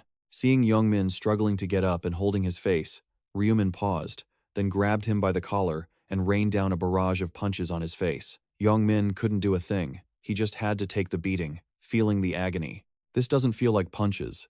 It feels like I'm getting hit by a hammer." Looking up at Ryu Min, who was attacking with terrifying madness, he wondered, "Is this bastard as strong as me? He doesn't even have a strength-enhancing passive skill like I do." Watching the fists continue to fly, Young Min remained lost in thought. Why is he so strong? All he could see was Ryu Min's expressionless face and those glowing red eyes. His companions couldn't just watch anymore. They grabbed their weapons and bows, calling out to Ryu Min. One of them yelled to shoot the bastard, which caught Ryu Min's attention and forced him to stop. The arrow flew toward him. Eren screamed in panic, "Ryu Min, dodge it!" He dodged the arrow quickly. The archer fired frantically, yelling at Ryu Min to die, but he kept dodging every shot. He moved in a zigzag pattern, rushing toward the guy. In a flash, he appeared right next to him and asked, "I bet getting that monster hunting bow was just sheer luck, wasn't it?" That terrified him. Ryu Min raised his hand, summoned his scythe, and laughed. "Too bad for you." As he scoffed, he swung the scythe, adding, "Because now you've run into me." The hand holding the bow was slashed clean off. It happened so fast the guy couldn't even react. The wave of pain hit him, and he fell, screaming, "My hand!" Even then, he still cursed Ryu Min as a bastard. The other two in the back, though terrified, gripped their weapons and talked tough. "You think you can mess with us and just walk away?" Then, the guy with the dagger charged at him. "Die, you son of a bitch," Ryu Min asked calmly. "Is that what you think?" He activated his death mark. A red glowing black skull symbol appeared over the dagger wielder's head. Ryu Min swung his scythe behind him and then slashed straight forward. The force of the strike cut through the guy's legs. Immediately, they were severed, and he collapsed, screaming in agony. The last guy saw this and started shaking in fear. While he was focused on the one who just fell, Ryu Min lunged forward, and before he could react, Ryu Min was right beside him, daring to attack me with weapons. "You must have a bit of nerve, huh?" The scythe swung out, and even though he was wearing armor, his arm was sliced clean off. He stared at his blood-soaked arm, crying in pain as the skull symbol appeared above his head again. Ryu Min turned back to look. Death mark really is something else. It doubles the damage, so one slash goes right through the armor. Looking at the bunch, not a single one left in one piece, all groaning in pain on the ground, he thought this was too easy. He stood silently, thinking that he couldn't end things just like this. His hand, holding the scythe, moved, making the guy sitting on the ground shriek in terror. Ryu Min had decided to carve this fear so deeply that they wouldn't dare come near him ever again. The archer, with his thighs deeply slashed, lay trembling, unable to stand. The guy who attacked with the dagger begged weakly, "Please, just stop." The other guy, face pale as a sheet, pleaded, "I'm about to die. Please spare me." Ryu Min swung his blood-stained scythe and said coldly, "Shut up. You haven't lost enough blood to die yet." He sighed in relief. That took care of them. Next, he glanced away toward the tree where Ryu Min was hiding. Hiding is useless. The scythe swung upward. There were no exceptions. It aimed for Ryu Min's arm. He met the same fate as the other three, letting out a piercing scream. Ryu Min said coldly, "Stop crying like a baby." He knew that this wasn't even a fraction of it, remembering the time in the past when he had been bullied miserably by him and his friends. He knew this wasn't half as terrible as what he had endured, compared to the pain you caused me. Ryu Min swung his scythe and mercilessly severed Ryu Min's remaining arm. Eren and Sang Chun stood silently, watching the horrific scene unfold alongside Ryu Min's shrieks. Sang Chun winced in fear. He watched as the other guy ruthlessly severed his opponent's arms, even though they had already lost the will to fight. He stared at Ryu Min as he hacked away at Ryu Min's limbs, thinking that to some people, this might seem incredibly cruel, but he personally admired someone with such a cold head. Sang Chun broke into a cold sweat. This was Ryu Min, the man who dared to stand up to the guild leader. He stood up and asked, "Are you two okay?" Looking at the man in front of him, Sang Chun replied, "Yeah, thanks to you." Ryu Min pointed toward Ryu Min's group and declared, "You don't need to worry about them anymore. As you can see, they're crippled, so it's probably best we start the voting." Eren and Sang Chun bowed immediately. "Thank you so much for your help." "Thank you so much." As Ryu Min and Eren looked up, Sang Chun asked, "Even so, won't they just die soon anyway?" He turned to look at them with contempt. "So what? They're no better than animals." When he turned back, he saw her bowing her head, hesitating. "She's too soft." Ryu Min wondered, why bother caring about the lives of these scumbags, acting like she's some kind of saint, probably just keeping up appearances because she's a celebrity. Suddenly, Sang Chun spoke up. "Ryu Min." He politely raised a hand and asked, "Could I ask you something? I hope you don't mind." He shoved his hands into his pockets. "What is it?" Looking at the gasping Ryu Min and his group, he asked curiously, "Why did you spare them?" In this world, that's not exactly a small deal. If you had killed them, Ryu Min and his group, hearing those words in their miserable state, jumped in terror. He chuckled. The reason? He secretly thought highly of him. He really was the right-hand man of Gion Locke. Looking at the pathetic group, he replied, "It's simple. Killing them wouldn't gain me anything." Sang-chun asked, "Gain nothing?" He offered a reason. After all, leaving them like that could cause trouble in the future. Ryu Min looked at the people who could only stay in one place now and asked, "Trouble?" He gave a dry laugh. "They could do that?" he explained. "Besides, reducing the population isn't good, because the number of people who successfully clear this will drop too." Hearing that, Sang-chun finally realized. He nodded in agreement. He was right. If the number of successful participants decreased, the number of spots for survivors would also decrease. He looked at Ryu Min with admiration. He had even considered that aspect. His understanding of the game was on another level. He was truly impressive. Sang-chun breathed a sigh of relief. "I get it now. We'll stop worrying about this trash." Ryu Min turned to leave immediately. "I'm heading out then." But Sang-chun called him back. "Wait, Ryu Min." He wanted to repay the life-saving favor. "If you give me your account number, I'll send you a reward in the real world later." He didn't stop walking, just answered curtly, "Don't bother." Watching his back as he left, Sang-chun was suspicious. He helps others without wanting a reward? He thought to himself that he would report this to the guild leader immediately. The moaning of young men caught his attention. He really wanted to kill them, but he had to hold back, because, as Black Dog said, killing them wouldn't gain anything. He spat on Young Min's head, insulted the losers, and said, "Let's go." Areen replied that she understood. At the place where everyone was gathered to vote, it was noisy with arguments. "Please, give all your votes to me. Please vote for me. If everyone votes for me as the district representative, I'll do a great job. No, I'm confident I can do better than that guy." Two men were arguing and shoving each other. You fat pig." The other man was furious. "What did you say? You dare call me that?" Seeing them clashing, others turned to intervene. "Both of you, stop fighting. Even if we team up, we're still too weak. What's the point of fighting?" "That's right." Taking the opportunity to intervene, a man put his hand on his chest and spoke up. "People who get agitated so easily aren't fit to be representatives. Let me do it instead." An arm went up. "Wait, my dad is a member of the National Assembly. Shouldn't I be the more suitable choice for representative?" After that remark, he was immediately questioned by others. "Your dad's a member of the National Assembly? How could we possibly believe that?" Meanwhile, a voice rang out, and everyone fell silent as they turned to look. The guy nicknamed Mint Chocolate Boy said, "There are only 2 hours left until voting closes. We shouldn't waste time like this. We need to vote quickly." The people around him asked, "Then how do we decide who to vote for? Do you have any suggestions?" He said he did. A very good one at that. Hearing this, everyone started buzzing. "Really? Who is it?" He smiled. "Everyone, be quiet." His mouth curled into a smirk as he thought, "These people follow every word I say." And then he turned away, laughing maliciously at the others, thinking that they had fallen for his persuasion skill again. When he first got the persuasion skill from a random scroll, he was quite disappointed. Back when he picked up the stone, he had muttered, "What the hell is this?" The system interface appeared. Persuasion skill. Effect. Increases the ability to persuade the target being spoken to. Effect does not apply to targets of a higher level than the caster. He was still disappointed. How is a persuasion skill supposed to work on monsters that can't even talk?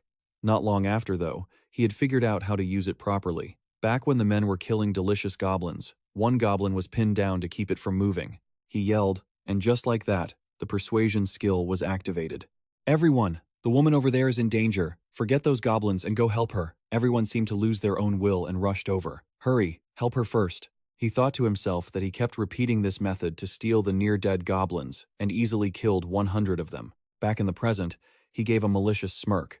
If he was lucky, he'd easily become the district representative. Mint Chocolate Boy used the persuasion skill to speak up. "Everyone, we should pick the candidates first. We should narrow down the choices to about 5 people to make voting easier." Everyone seemed hypnotized and replied without resistance. "Not a bad idea. That makes sense. We won't get anywhere if we keep asking everyone to vote for ourselves." He raised his hand, continuing to control the crowd. "Then let's narrow down the options first. If you want to nominate someone, raise your hand and point them out." A fat guy heard that and quickly raised his hand to nominate himself. Mint Chocolate Boy saw it and quickly stopped him. "Of course, you can't nominate yourself. Otherwise, everything will just go back to the way it was." The fat guy heard that, lost interest, and huffed. Everyone affected by the persuasion skill was now in a heated discussion. "He's right, there's no other way," he chuckled to himself, thinking how easy it was to manipulate these pathetic losers. Everyone was lost in thought, struggling to come up with a name. Who do they even know here? I don't want anyone but myself to be the representative. He grinned at the sight. Just as expected, it's dead silent. At this point, only those who stand out can get nominated. Suddenly, a man spoke up. I nominate the mint chocolate boy for representative. He felt smug the moment his name was called. Bingo, the man continued. At the end of the day, the representative should be someone with a level head and leadership skills. He feigned surprise and turned to look at me. Yeah, the man kept going, swaying those around him. Right, he's still in total control of the situation. Right? You agree too, don't you? The mint chocolate boy chuckled again, seeing the effect. Another idiot. He kept smiling, using his persuasion ancient language skill to speak. Thank you for the high praise, but is there anyone? Before he could finish, someone cut him off. I nominate Black Ball. Seeing someone else get nominated, he grumbled. That's fair, I guess. It'd be weird if the guy who ranked first last round didn't get nominated. With a new name in the mix, everyone started chiming in. Then I nominate the guy who ranked second last round. Life is a documentary. I nominate third place. Ryu Min on the right hand. The mint chocolate boy kept manipulating the crowd. So, we have 4 candidates. 1 more spot left. Anyone else? Nobody said a word. He clapped his hands to grab everyone's attention and said, All right, let's lock in those 4. Before we vote, can each person give a short speech? He continued using his persuasion skill. I'll go first. The mint chocolate boy seemed extremely pleased with his own ability. Manipulating these pathetic losers is a piece of cake. He continued using his ancient language to control the crowd. If I become the regional representative, I will. Suddenly, a voice cut him off. Cut the crap. All right. The mint chocolate boy turned around, startled. He's the runner-up from the Life is a Documentary region. Jong-sik scratched his ear and stepped forward. I don't want to hear any more of your bullshit. The mint chocolate boy tried to use his ancient language to persuade Jong-sik. What are you doing? But the guy seemed immune, and even questioned him back. Hey, mint chocolate boy? He laughed and exposed him. Do you think the world is that simple? You think people will just do whatever you tell them to? The mint chocolate boy was stunned and thought to himself, what? Did he figure out my skill? No way. He must be bluffing. Jong-sik shouted with a scowl. Who the hell do you think you are to decide who becomes the regional representative? You pathetic piece of trash. The mint chocolate boy tried to stay calm. You're crossing the line. They say your words reflect your character. Do you really need to use such insulting language? He thought, yeah, that should work. Jong-sik roared, you son of a bitch. He twisted his face and screamed, you trying to preach to me? Tired of living? The mint chocolate boy was shocked. Did his skill not work on him? Don't tell me. No way. With that, Jong-sik pointed at the crowd and barked an order. Hey, idiots! Forget about those candidates and vote for me, or I'll slaughter the lot of you. We got a deal? The mint chocolate boy sighed, feigning composure. You are truly beyond saving. He stepped forward and said, do you really think people will listen to you acting like that? Stop embarrassing yourself and back off. Jong-sik fell silent. Suddenly, he pulled out a knife, spun around, and slashed the mint chocolate boy across the face. Blood sprayed everywhere, and everyone panicked. The mint chocolate boy clutched his throat, trying to stop the bleeding, struggling to speak. Jong-sik gloated. I told you, you're better off dead if you mess with me. The mint chocolate boy seemed to be in excruciating pain, his eyes rolling back as he let out a guttural noise. He collapsed to the ground, seemingly dead. Jong-sik pointed his blood-stained knife at the crowd. He threatened them. If you don't vote for me, you might as well start digging your own graves. The crowd was in a state of headless chaos, screaming, he's dead. That guy killed the mint chocolate boy. He's insane. A murderer. Jong-sik pointed his blade at them with a cold expression. So what? Any objections? Bring it on. The man who had originally nominated the mint chocolate boy shouted, you lunatic, you must be out of your mind. He smirked at that and said arrogantly, if you won't bring it on, I'll come get you myself. He charged at them, slaughtering anyone who opposed him. Everyone screamed, help, help. He looked like he'd completely lost his mind, exclaiming, this is great. No police, no reporters, no cameras. He was like a butcher. He killed everyone present, thinking he could murder innocent people without consequences. Jong-sik pointed his blade, threatening, if you don't vote for me, you're next in the next round. Got it? People scrambled back in fear. He thought to himself, face covered in blood, since they're afraid of dying, they'll vote for me. If I can just do that, I'll become the regional representative. He thought of Ryu Min. I'll kill that annoying bastard first. If I kill him, I'll be ranked first.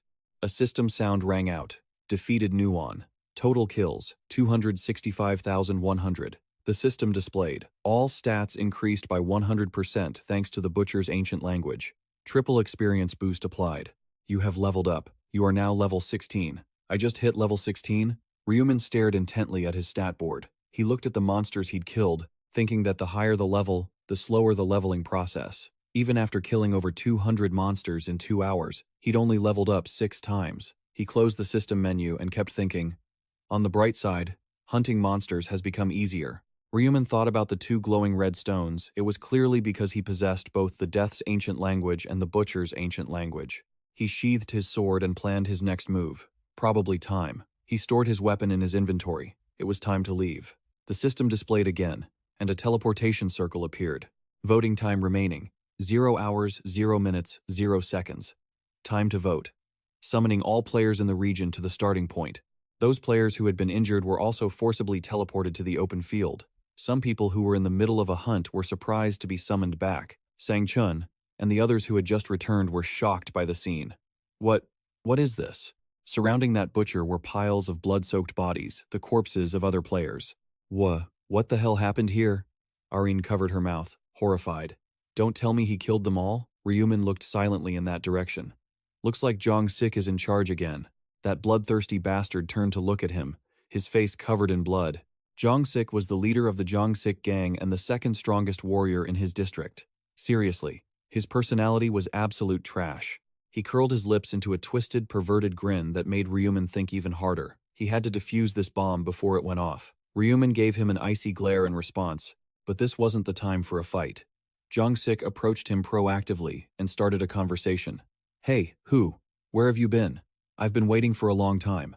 Ryu Min, keeping his hands in his pockets, asked calmly, What do you want? The guy replied with a facade of goodwill. Nothing much, just wanted to ask you one thing. Jong Sik proposed with a confident smirk. I'll get straight to the point. Join my side. Those words made Ryu Min raise an eyebrow. Join your side? The guy spun his dagger, chuckling. I'll spare your life if you do. But a sudden snort of laughter from Black Dog caught him off guard. Without a moment's hesitation, Ryu Min spoke bluntly. You want to start fighting right now? He added a provocative laugh to goad him further. Kneel down. Kneel and beg for mercy. Then maybe I'll let you live. Jong Sik scowled, gripping his dagger tight. God, look at this psycho. Doesn't look like you understand the situation yet, he insisted. If I become the district representative, but Ryu Min interrupted him. Is it that hard to understand what I'm saying? A deadly force swirled around Ryu Min's hand. Fine. A scythe manifested, radiating powerful magic. I guess you'd rather die here. Jong Sik felt his heart skip a beat in panic. What is that? Where did he pull that weapon from? Damn it, I messed with the wrong guy. The man before him remained cold and aloof. What's wrong? Cat got your tongue? Jong Sik gritted his teeth in frustration, sweat dripping down into the dried blood on his face. Despite his fear, he remained stubborn. Listen, I'm Jong Sik, the leader of the Jong Sik gang. You really think I'd kneel before a guy like you? Jong Sik crouched low, flicking his small knife, and yelled, Grab your weapon and come at me, you bastard. Ryu Min inwardly offered a satisfied smile. He's as hot-headed as ever. That's enough games. Dealing with a loud-mouthed coward like him required careful planning. If he showed his full power and got elected, things would get complicated. He smirked craftily. He had to make Jong Sik the representative so he could use him for the third round. Furthermore, Ryu Min's red eyes flicked upward. It was time for the angel to appear. No sooner had he finished speaking than a pair of white wings descended to where they were standing. You are all gathered, humans. Everyone turned to look at her, while Ryu Min secretly warned Jong Sik, who was still fumbling in confusion. You're lucky. Ryu Min gently stowed his scythe away. Next time, check who you're dealing with before you start a fight, unless you want to meet your maker early. Jong Sik stood there, covered in blood, unable to say a word. He bit his lip, thinking to himself, Damn it, I almost had a heart attack. I'll let you go this time. Just you wait. Once I become the representative, I'll make you pay for this insult 100 times over. The angel smiled and asked, Have you chosen your representative yet? Then, she noticed the corpses on the ground and realized something. I see. It seems you haven't just been talking for the last 3 hours. Of course, I couldn't care less if garbage like you dies. With a playful gesture, she raised her finger to give a command. Let's begin the voting, shall we? A system screen appeared before the players, leaving them confused. The voting for the district representative will now officially begin. You each have 1 vote, and the player with the most votes will become the representative. Look at the person you want to vote for and cast your vote. Ryu Min stared thoughtfully at the notification. Players who do not vote within 5 minutes will be eliminated from the round and disappear. As the timer started, it showed 4 minutes and 59 seconds remaining. The weaker players all looked in one direction. Look at the person you want to vote for? Jong-sik was delighted to see so many fearful eyes turned toward him. Just as I thought. They're all looking at me. He scanned the crowd, then noticed something unusual. The rude guy pointed straight at a girl and shouted, "Hey, you chubby steamed bun girl," she replied in a panic. Me? Me? A noisy argument broke out. Do you want to die? Why aren't you looking at me? No, no, I already voted for you. Ryu Min sighed, bored with the whole spectacle. Jong-sik glared at the crowd and warned them, if you aren't looking at me, you can consider yourselves dead. As the seconds ticked away and the guy kept shouting, who just turned their head, the timer finally hit 0. Time is up. The angel turned, looking extremely expectant. It's over. Good thing you foolish humans managed to vote in time. She clapped her hands to trigger a system command. Let's tally the votes, shall we? A huge information board appeared in midair in the center of the area. District Representative Selection Results. 1. Life is a Documentary. 2,412 votes. 2. Ryu Min. 2,077 votes. 3. Hwang Yong Min in my right hand. 249 votes. 4. Chubby Steamed Bun. 6 votes. 5. Cute Little Bird. 5 votes. Jong-sik stared at it in shock. I'm number 1, but I only got 2,412 votes? And Ryu Min is second? He flew into a rage and turned to the guys around him, who scrambled to avoid him. You bastards! I told you to only vote for me. How did they vote for Black Dog, too? The angel scanned the results and declared, Life is a Documentary is the district representative. She giggled happily. I grant you the authority to command, so you may lead everyone. A notification immediately appeared. You have become the district representative. As a representative, you have been granted command authority. Jong-sik immediately thought of settling the score with Ryu Min now that he had the power. I'll make you regret not killing me. Ryu Min, if I order everyone to kill him.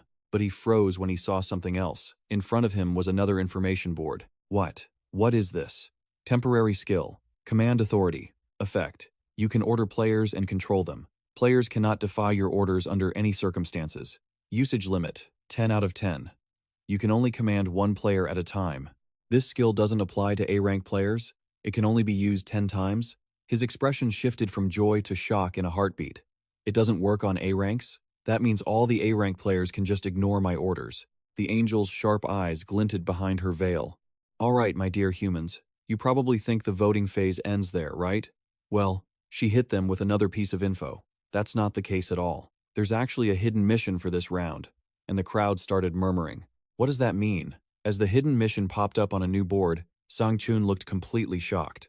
Round 2, side mission. Level up before the voting. Reach level A and find a level up item. Succeed, and you'll get a 50% discount coupon for items today. What is this? A level up item? Aaron read the text, feeling uneasy. Level up? The angel asked them with a hint of disdain. The quest window was set up to appear like this at level 10, but you guys didn't even notice, did you? One guy scratched his head in a panic. If there are no monsters, how are we supposed to level up? That comment unintentionally ticked her off. What do you mean? The forest is crawling with them. She immediately tweaked something in their world. Don't be so gloomy about it. Only 80,000 people in total can reach level A in this round.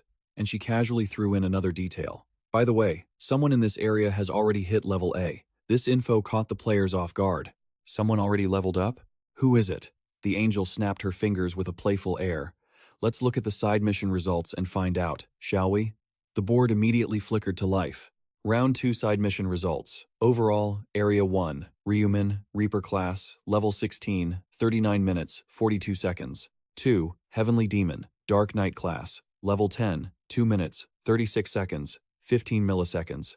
3, The Idiot Trio, Mage class, level 10, 2 minutes, 37 seconds. Sector ESK, 45.5. 1, Reaper, level 16, 39 minutes, 42 seconds. And just like that, the questions from earlier were answered. The first one to level up was Reaper. Everyone turned their attention to the guy standing calmly behind them. He's the first one in this sector to level up? Ryu Min was surrounded by gasps of shock from the other players. And on top of that, he's a Reaper? Now, everyone was hovering around Ryu Min, whispering nervously. Reaper? What kind of class is that? Sounds pretty overpowered, right? Is that why he's lugging that massive scythe around everywhere? Jong Sik was fuming, thinking, damn it. I was planning to use the command authority to force Reaper to fight back, but who would have guessed he'd change his class right at this moment? The Angel walked toward the leaderboard to continue. In round 2, rankings are rewarded based on the order in which the side missions were completed. She looked at the info on the board, deep in thought, and muttered, so the person who changed classes in our sector is player, Ryu Min. The only thing that surprised her was, not only did you take the top spot in this current sector, but you're also leading the entire global leaderboard? The Angel turned toward him, looking genuinely impressed. Impressive. Ryu Min, your Reaper class is incredibly unique, and your nickname even suits it perfectly. Tell me, how did you come up with that nickname? Her question felt a bit loaded. Did you know beforehand that you'd get the Reaper class? Ryu Min looked up and replied, totally unfazed. I didn't know I'd get a class that matched my nickname. The Angel let out an "oh," as if she'd discovered something interesting. So, was becoming a Reaper fate then? He kept his answer short. That's right, but in reality, he knew exactly how things would play out. Even the Angels didn't know how to obtain the Reaper class. They only knew it was a special class. She laughed happily, repeating her own words. Is it fate? How interesting. Her curiosity about player Ryu Min grew even more.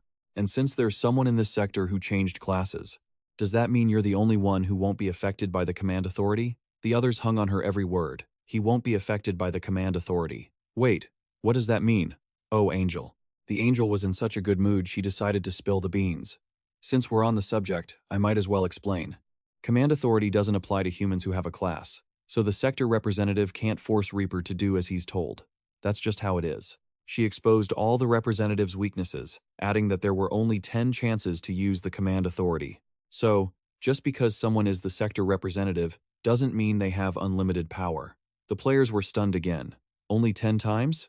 Is that so? Jong Sik ground his teeth in frustration, but couldn't do a thing. Damn that annoying Angel. She shouldn't have told them that. Having gossiped enough, she got back to the task at hand. Right, we should reward Reaper for being the first to get his class. That powerful snap echoed again. Congratulations on completing the mission as the first place in the current sector. Congratulations on completing the mission as the first place across all sectors. Ryu Min tapped the screen to make his choices. You have received the reward for first place in the current sector. Choose. Low-level rare armor. You have received the reward for first place across all sectors. Choose. Special reward. Extremely familiar items appeared before his eyes once more. Please select one of the following rare armor types. Reward. Select the reward you desire. Medieval Warrior's Metal Armor. Professional Hunter's Leather Armor. Mage's Breathable Cloak. He tapped the gear in the middle without a second thought. The first option was too heavy, and the third one offered almost no protection. The second gold chest opened up. Please select one of the following special rewards. Reward. Select the reward you desire. Triple experience effect, applicable for round 3.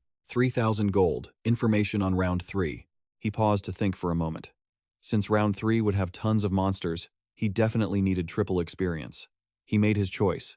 Everything was settled, and a wave of light enveloped Ryu Min. All right, the rewards have been distributed. Song Chun and Arin watched the Angel with worried looks. Everyone, you can go back now. Next up, round 3. Yong Min, with a bruised face, was also being forcibly sent back. It's going to be so much fun. The Angel couldn't hide her excitement. I guarantee it. Summarizing the results of round 2 for all sectors. Survivors. 873,500,205. Current sector, SX 45.5. Survivors, 4,988. Souls will soon be transferred to the bodies in the current dimension. May 1st, 2023. The next round will begin. We will see you in the next round. Congratulations on surviving. Souls will soon be transferred to the bodies in the dimension you currently exist in. Yong Min bolted upright, looking absolutely terrified. First, he hurriedly wiggled his fingers. He breathed a sigh of relief as he checked his body. His hands were still intact. Just as I thought, as long as I don't die, my body will be perfectly fine when I return. But then, Ryu Min's face darkened, and he muttered to himself, I will never mess with Black Dog again. Never. Damn it, I don't want to get tangled up with a heartless jerk like that ever again. Sang Chun was in Arin's room, comforting her. You've worked hard, Arin. The girl sat on the cushioned chair and replied, "What did I even do? You're the one who bore the brunt of everything." She still innocently turned to him and said, "Thank you for protecting me." He quickly adjusted his tie and looked away.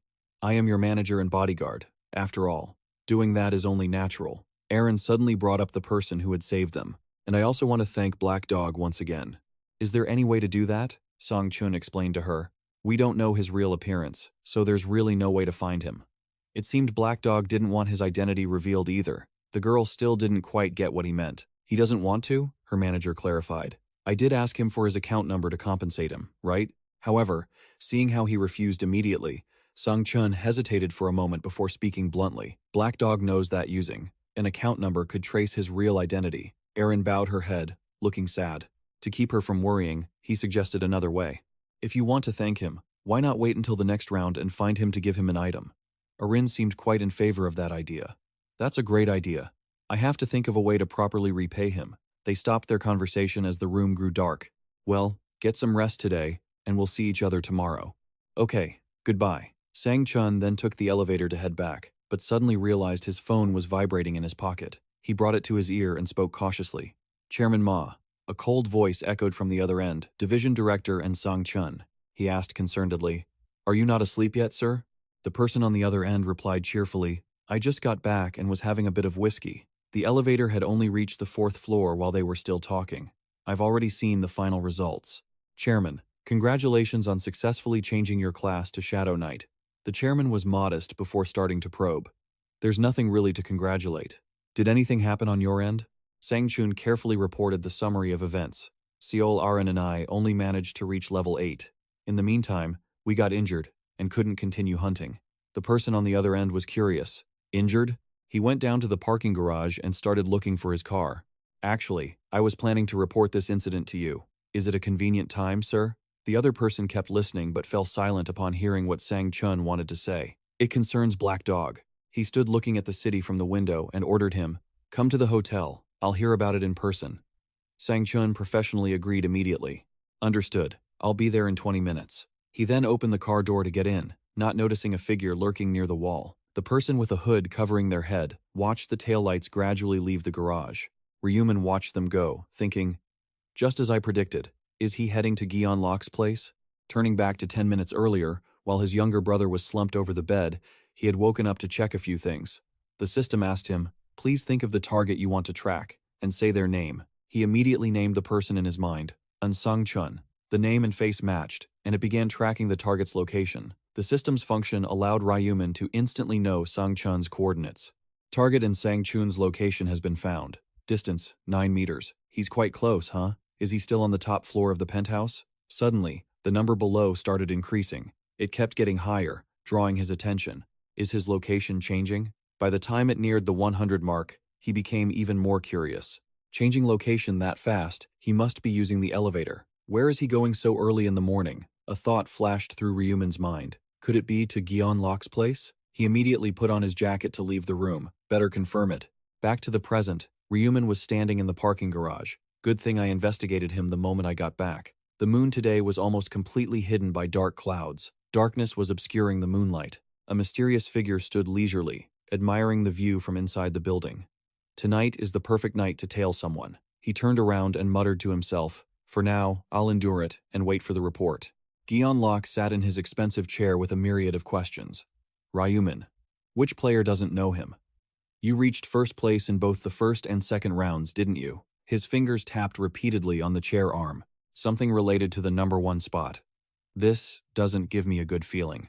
Then he stopped that action as another speculation appeared. Could he have caused trouble for my subordinates? His spotless yet firm hand was raised. "If that's the case, I can't just sit here and take it. Messing with my right-hand man is no different than challenging me." Gion Locke's face darkened at his own thoughts. "I won't let anyone who stands in my way go, whoever they are, even if they are first place." After a moment of waiting, the person he was expecting arrived and knocked on the door. A familiar voice echoed from outside. "Are you in there, sir?" "Chairman, it's Sang Chun," he replied. "Yes, come in." Gion Locke stood up to welcome his right-hand man. "Unit Leader An, it's great to see you again." He walked in and politely said, "Same here, Mr. Chairman." Sang Chun was very cheerful with him. "It's all thanks to you, Chairman." He was also as familiar with him as a colleague. I didn't do anything. We weren't even in the same zone. Nevertheless, Song Chun bowed his head to express his sincerity. Just having you here makes me feel full of enthusiasm. Thank you. Guyon Locke gestured for him to sit. You're good at saying such flattering words. The unit leader took a seat. He looked up with a smile. It's not flattery, sir. It's the truth. Although it's a bit late, congratulations on surviving. Both sat down and began to talk. Surviving what? The second round felt like a game of grabbing candy for a toddler. Sang Chun continued to praise him. I also want to congratulate you on leveling up. He took a sip of liquor and replied, Hardly. I just got lucky. Before his esteemed chairman, he didn't hesitate to shower him with kind words. People say luck is also a type of skill. And reaching second and third place across all areas is no easy feat either. Guyon Locke smiled at him while he was still talking. It is my greatest honor to serve someone like you, Chairman. He gently set down his half-finished glass of liquor and asked directly, Hearing you flatter me to the skies like that. I guess you're looking for something from me then. Guyon Locke looked up, a faint smirk playing on his lips. Let me guess. You've got a question for me, right? Sung Chun hesitated for a moment before getting straight to the point.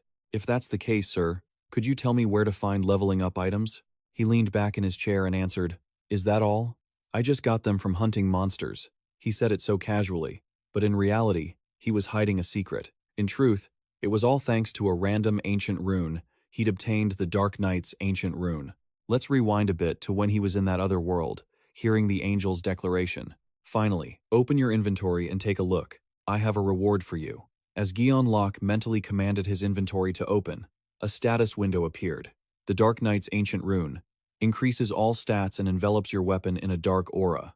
This aura can damage enemies and can automatically turn them into Dark Knights. A special class unlocked at level 10, Dark Knight. He held the rune in his hand as a surge of overwhelming power swirled around him.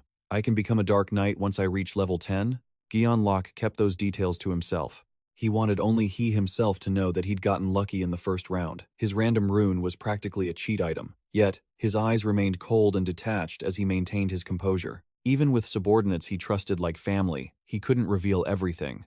People can change in the blink of an eye. That's just human nature. He turned his attention back to the man in front of him. Unit leader on. Let's get back to the main topic. Who was it that hurt you? Guyon Locke asked seriously, mentioning the name he had been suspicious of. Was it Black Dog? Sang Chun quickly waved his hands. What? No, not at all. Actually, he's the one who saved me. This information was beyond his expectations, leaving him puzzled. He saved you? Give me the details. After hearing the whole story, he finally understood. So, you almost died because some thugs targeted Actress S? Sang Chun replied, yes. He recounted the sequence of events. If it weren't for Ryu Min showing up, both of us would probably be dead by now. He added, Erin might have survived, but she would have suffered such severe psychological trauma that she'd never be able to work in the entertainment industry again. Guyon Locke fell into deep thought. Not only did I almost lose a valuable subordinate, but I nearly lost my business too? He swirled his half-finished glass of wine. And what about those guys? Are they dead? His subordinate reported. Even though Black Dog made them suffer worse than death, he didn't actually kill them. This action deeply confused Guyon Locke. Why would he do that? And Sung Chun explained it for him. He said killing them wouldn't gain him anything. If the total number of people decreases, the number of survivors who make it through the round decreases as well. Guyon Locke still found that reasoning hard to swallow. He's not wrong, but who knows what kind of trouble they'll cause in the future. Still, Guyon Locke showed that he wasn't exactly a cold-blooded man. But thanks to Ryu Min, his subordinates and assets were still intact. It seemed he owed him one. I suggest I compensate him, he remarked. Song Chun replied immediately. I already brought that up, but he said it wasn't necessary and left right away. Someone as sharp as Guyon Locke quickly grasped the intention behind that. He refused the reward? Is he afraid of his identity being revealed? He's quite cautious, isn't he? Both of them stood up. If you run into him in the next round, please pass on my thanks. I am truly grateful that he saved both of you. Sang Chun nodded. I'll make sure he knows, Mr. Chairman. Guyon Locke added a careful warning. And keep an eye on him, see if there's anything we can do for him. You know I don't like being in debt to anyone. His right-hand man nodded, understanding perfectly. Of course, I'll do as you say. But Guyon Locke wasn't finished. I forgot to ask one more important thing. He asked very seriously. What was the nickname of those thugs? Down below, under a withered tree, Ryu Min looked up at the apartment with the light still on at the top floor. He had been outside for a long time, watching their every move. What a loyal dog, he thought, running straight to Jeon Lok right after returning to reality, even at this late hour. But then, he had to turn and leave. I should head back. At least I've confirmed where he lives. If I linger here any longer, it'll only raise suspicion. Ryu Min hailed a taxi to head back. A celebrity sponsored by Jeon Lok. Lives in the same complex as me. He thought about thanking his little brother. It reminded him of when they first moved in. If they hadn't gone around handing out rice cakes to get to know the neighbors. Ryu Min remembered the look of surprise on Erin's face when she saw them. He wouldn't have crossed paths with her, and he never would have discovered the relationship between Song Chun and Erin. As he opened the car door, he calculated carefully. If I use being a neighbor as leverage, it'll be easier to gain Jeon Lok's trust, but I still have to decide if I should bring Jeon Lok along for the 22nd round. Even Ryu Min knew well the capabilities of that chairman. Jeon Lok's Dark Knight's ancient rune was so powerful it was practically a cheat. However, there were disadvantages, like not getting the level-up bonus rune and being forced to become a Dark Knight. But the biggest drawback was the poisonous snake that emerged from the magic flow to drain the user's life force. To use the Dark Aura, a power unique to the Dark Knight, one had to accumulate a specific type of mana called Dark Mana, and this Dark Mana couldn't be obtained through conventional means. The back of the Dark Knight glowed brightly amidst the piles of corpses. In a way, this skill was perfectly suited for someone with such perverse tastes as Jeon Lok. He forced a smile. Teaming up with a psychopath like that is dangerous too. Ryu Min sat in the car, deep in thought. For now, I'll consider him a candidate. I can use him however I need to. He suddenly felt relieved when he remembered another female player. Besides him, there were many other talented people. The car glided through the deserted streets along with his plans. As soon as the sun rises, I should get to work. The next day started with a sigh inside a convenience store. The man was holding his head and lamenting while at the register. What should I do? He was still agonizing over it when a noise sounded nearby. If things keep going like this, revenue is going to drop by half. Julie walked into the store with a bright smile. Dad. He looked up at her. Hello, Julie, she replied politely. Hello, father. Why are you sighing so heavily? He had no choice but to share his troubles. It's like this. At this rate, our revenue will be cut in half. Julie walked into the store with a bright smile. Dad. He looked up at her. Hello, Julie, she replied very politely. Hello, father. Why are you sighing so heavily? He had no choice but to share his troubles. It's like this. Lottery sales have been completely shut down. Julie looked surprised. Why so suddenly? Her father explained the main points. The government had come up with a plausible excuse, but they said it was probably because of some of the players. His words reminded her of some news articles online. They didn't know what kind of skills the players might use. KMS News. Man wins first place lottery prize 4 times in a row, pocketing $62.7 million. The secret to winning 4 times? I dreamt it. Lottery sales halted due to consecutive wins. He sighed in frustration again.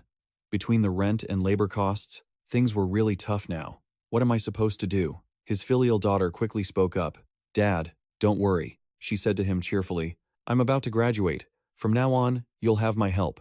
Then she wondered to herself, wait, if I find a part-time job to increase the family's income, wouldn't that help?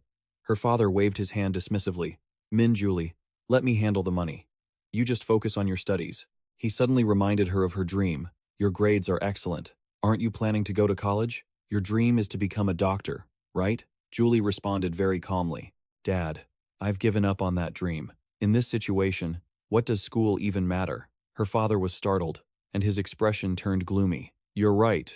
Money doesn't matter now. If something bad happens, you could lose your life in the next round. He covered his face and muttered, I've just been thinking too much lately. I'm sorry, Julie. She looked at his unstable emotions with concern. Dad. She quickly interlaced her fair hands with his rough, calloused ones. Why are you apologizing, Dad? This isn't your fault. He was still very embarrassed. But the girl was incredibly optimistic as she promised him, I'm okay. I promise. I survived the second round and even attained a class. Her father didn't understand those terms. To distract him, she made a light shine from within her palm. Right, Dad. Just wait a second. A gentle power surged around his body. He touched his head in amazement. What was that just now? Julie happily shared it with her father. This skill is called Blessing. I got it from my support class.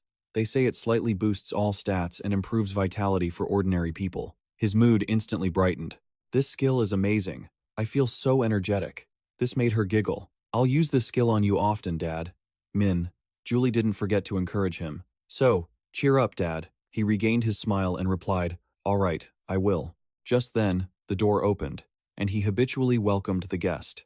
Ryu Min walked in, dressed casually. That customer. Min Julie whispered to her father, Dad, I know him.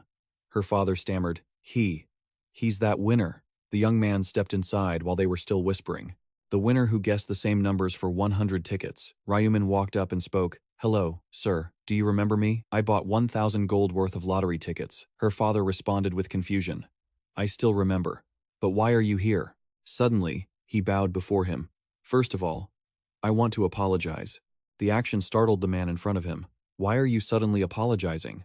Ryu Min calmly explained his reasoning. I saw the news. Because I kept winning the first prize, the store was forced to stop selling tickets. Min Julie, standing to the side, felt a cold sweat when she heard him taking the blame. I'm sorry for inadvertently causing trouble for the store. The shopkeeper quickly waved his hand. Don't worry, it's not your fault. Not being able to sell lottery tickets isn't going to make me starve. Ryu Min didn't relax though. Even so, I still feel guilty that you were affected because of me. With that, he pulled out a white envelope and held it out to him. I want to offer compensation, even though this amount isn't that large. The shopkeeper was surprised. What is this? Before both of them, he calmly stated the amount he had just pulled out, 10 million. The shopkeeper was extremely flustered and tried to persuade him. You don't need to do this. Take it back. But he remained firm. Please, just take it, sir. I really did cause trouble. After finishing, he turned to leave. I'll be going now. The shopkeeper tried to call him back, but failed. Hey, young man. He held the envelope in his hand, feeling a headache. How could I possibly accept such a large amount of money? His daughter, who was next to him, spoke up. Her father quickly handed the bag over and hurried her to take the money and return it. Her father agreed immediately. Yes, take it back to him. Min Julie hurried after him onto the flat sidewalk. It didn't take long for her to catch up to Ryu Min and call out, Wait for me. He turned to look at her with an expressionless face. Because she had just been running, her face was flushed pink. Ryu Min, is that you? He replied in a confused tone. She smiled and introduced herself. You don't know me? It's Min Julie. We're in the same class. Ryu Min took a moment to recall. Same class? She paused. Don't tell me you didn't know we were in the same class.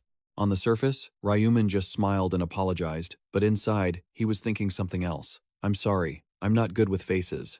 Of course, I was lying. He knew everything about her. Min Julie, she was in his class and the daughter of the convenience store owner.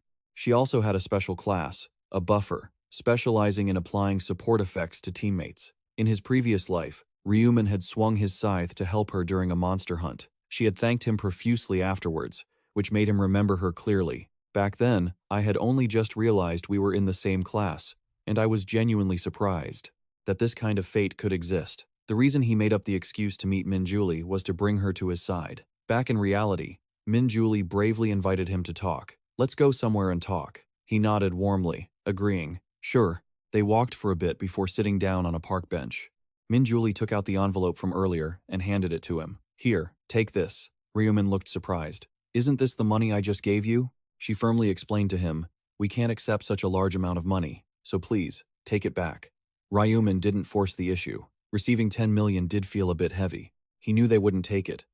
Because she was the type of person who, no matter how hard things got, didn't like living in debt. She waited, but when he didn't take it back, she nudged him.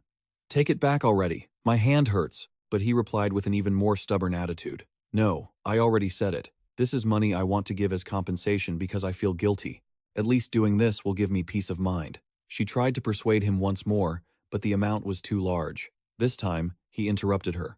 No matter how large it is, I want you to take it. Otherwise, I'll just feel guilty and keep thinking about it. Min Julie shared her thoughts honestly with her friend. Even so, this is way too much money. It feels like a huge burden. He replied to her in his thoughts. That's exactly why I'm giving it to you. He leaned in close to her ear and whispered, telling her to pass it on to her father. To me, that amount isn't much, so just feel free to take it. Min Julie felt even more conflicted holding the money in her hands. Are you always this stubborn? Why are you? He just said that before standing up. We're done talking, right? I'm heading out. The girl was startled and quickly called out, wait a second. She opened the envelope and pulled out a few bills. 10 million is honestly too much.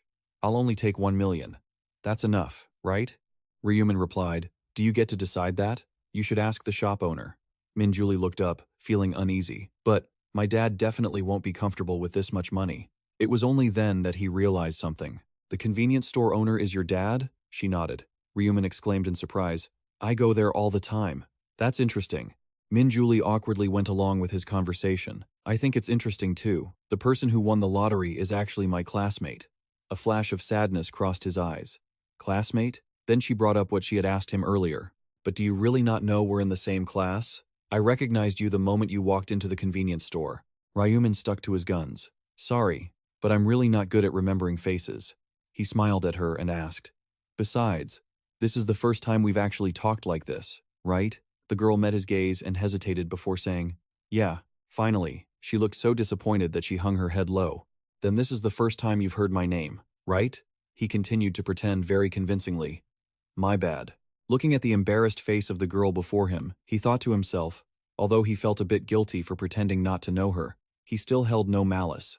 So he looked at her with affection, but I have to do this so she'll be interested in me. Her feet twisted shyly on the pavement. I already told you just now. My name is Min-Julie, and I'm in your class. Min-Julie pointed at herself and stood up straight. And this is my face. Do you remember now? The person in front of her was so flushed that he decided to stop teasing her and happily promised, I'll remember. The girl realized how she was acting and felt even more awkward, hit by the reality of the situation. What the heck am I doing? Introducing myself to a classmate when we're about to graduate. Ryu Min spoke to her with a subtle, hidden meaning. At least I know now. It's not like we won't stay in touch after graduation, right? He seized the opportunity to make a suggestion. By the way, can I have your number? She was stunned for a moment, the request causing a slight misunderstanding. My number? He already had his phone out in his hand. What's wrong? There's nothing weird about asking a classmate for their number, is there? She hurriedly reached out to take it. She didn't dare look up, quickly typing the digits into the device. After finishing, she quickly handed it back to him. Here. Ryu Min looked at his phone and remarked, It really is fate that we met like this. So, let's keep in touch from now on. Min-Julie was caught off guard by the sudden attack, so she could only go along with his words. Okay. They ended their meeting there as he took the initiative to leave first. Well then, I'm off. I have something urgent to take care of. That was when she realized she had forgotten something. But Ryu Min had already waved and walked away.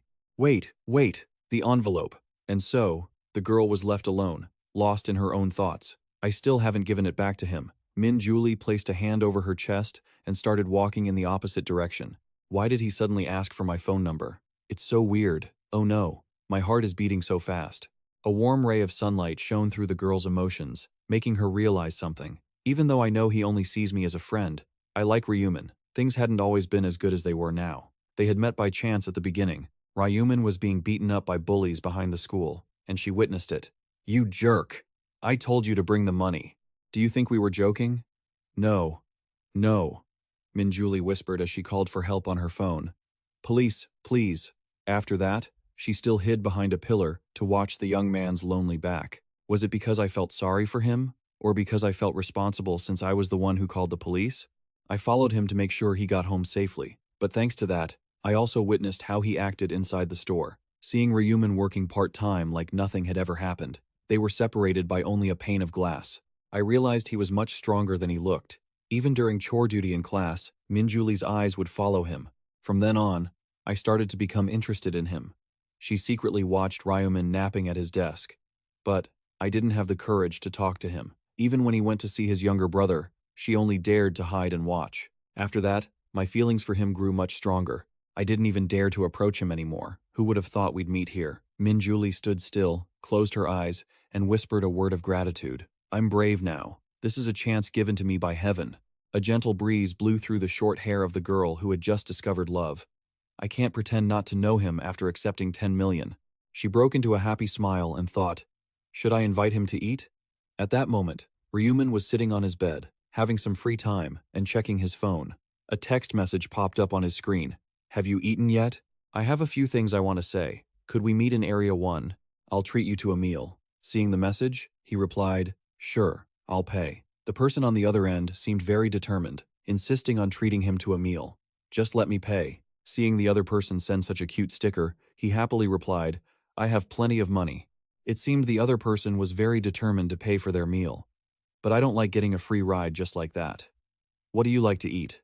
Ryu Min looked at the messages they had exchanged and thought comfortably. As expected, she feels like she owes me, and now she's even inviting me out for a meal. That's a good sign. He was so relaxed that he couldn't help but smile slightly.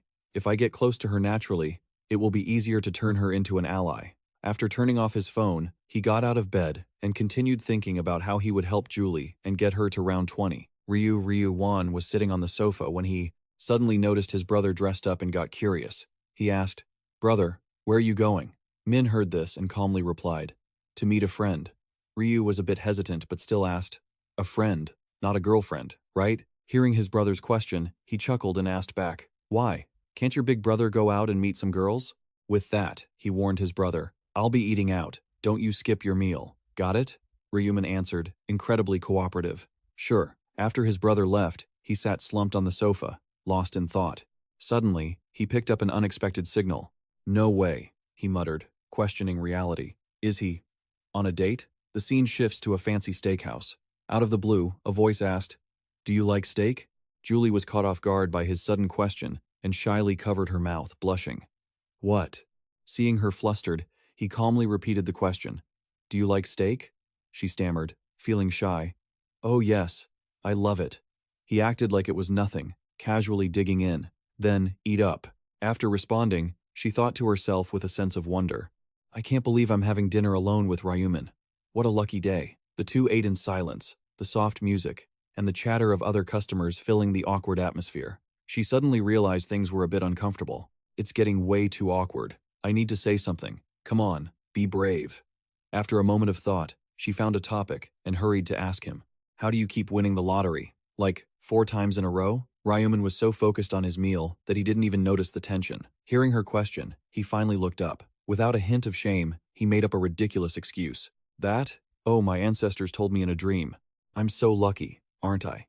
In Min Julie's imagination, her ancestors appeared with sparkling eyes, saying, "Remember these numbers." She imagined this while asking him, feigning surprise, "In a dream? And how much have you made from that dream so far?" His expression didn't change at all as he continued naturally. "Looks like I won't have to worry about money for the rest of my life, though I still have to worry about staying alive." Suddenly, she remembered a question she'd been meaning to ask. "I'm so curious. How was your first level? Killing those goblins must have been tough, right?" He didn't deny it and replied honestly, "Yeah, it took quite a while." She continued digging for information. "Which sector were you in?" He answered candidly, not annoyed in the slightest. "I don't remember. I just remember the last number was 5. She looked a bit disappointed and gave an awkward smile. "Mine ended in 7. What a shame. I guess we couldn't have met back then." Hearing her, he offered a gentle smile and thought to himself, deciding not to tell her just yet. "No need to be disappointed. We'll meet soon enough, Julie, because the sectors will merge once the survivor count starts dropping." Afterward, the two continued exchanging small talk to get to know each other. "What level are you?" "Level? Oh, 10. I'm level 10 too. Have you picked a class yet?" "Not yet." "What about you?" After chatting a bit, they seemed more comfortable, and Min Julie smiled naturally. "Luckily, I already got a class change item. It's called a buffer." He repeated it curiously. "Buffer?" He smiled, intrigued by the name. "Does that mean you can give your teammates buffs, like in a game?" As he spoke, he thought to himself, "It's a good thing she's a buffer." Excited to show off her skill, she immediately raised her hand to channel her energy. "Do you want to see? There's this one effect called Blessing that boosts all stats." "Interested?" he said. "Really? Let me see." Immediately, she cast the skill, and a beautiful, colorful aura appeared above his head. Suddenly, system notifications flashed before his eyes. "Blessing has increased all your stats by 50%. Blessing. Remaining time, 2 minutes and 59 seconds. Seeing his stats boosted like that, he was impressed. As expected of a special class, this effect is insane. He didn't hold back his praise. That's impressive. He then thought to himself that if her skill doubled at max level, the stats would increase by 100%, but only when she hits max level. He looked at her, very satisfied. It was a good thing she decided to buff him. Watching her friendly smile, he thought to himself that this was his main goal from the start. Then, he remembered the reward item he'd received earlier. The reward for his first class change subquest was a random gold bag. Thinking about the item, he considered its function. It was just as it sounded, a bag that grants a random amount of gold, influenced by the luck stat. So, the higher the luck, the more gold he gets. After his train of thought, He gave her an appreciative smile. The effect is great, thanks Min Julie. She didn't think much of it, and happily told him to feel free to ask for help any time. If you need a blessing, just ask. It doesn't tire me out at all to use this skill. Hearing that, he didn't feel the need to be formal. Got it. Then, he brought up the topic she had wanted to discuss earlier. Didn't you say you had something to tell me? Min Julie suddenly remembered and looked a bit flustered. Oh, right. I was planning on saying it before. She smiled gently, looking touched, and thanked him. Thank you so much for the 10 million world credits. My father also asked me to pass along his thanks. Afraid he might misunderstand, she quickly added, and I'll do my best to pay you back as soon as possible, no matter what. Feeling a bit awkward and not sure how to respond, he said, Is that all you wanted to say? I told you not to worry about it. She wasn't offended by his dismissal and playfully suggested something else. If you don't want the money, maybe you want something else? I know. She reached out to give him something. Here, take this. Looking at the item in her hand, he asked, What is this? She held out a strange purple object and said, I got this while hunting. If you don't need money, I should at least give you this. Her expression was sincere. She really wanted him to take it. This is from the heart, so don't refuse. After they finished eating, they parted ways and said their goodbyes. That meal was great. Let's meet again sometime. As he said goodbye, he reminded her, Be careful in the next level. I will. She smiled happily. We have to stay alive so we can meet again. After saying goodbye, Min slowly walked down the paved road alone. Then, he opened his system inventory window. He began reading the description of the item Julie had given him. Low-grade purple mana crystal. Category, asset. Description, a beautiful purple stone. One can feel the subtle mana pulsing within. At that moment, he began reading the info lines for the item Julie had just brought over. Low-grade purple mana stone.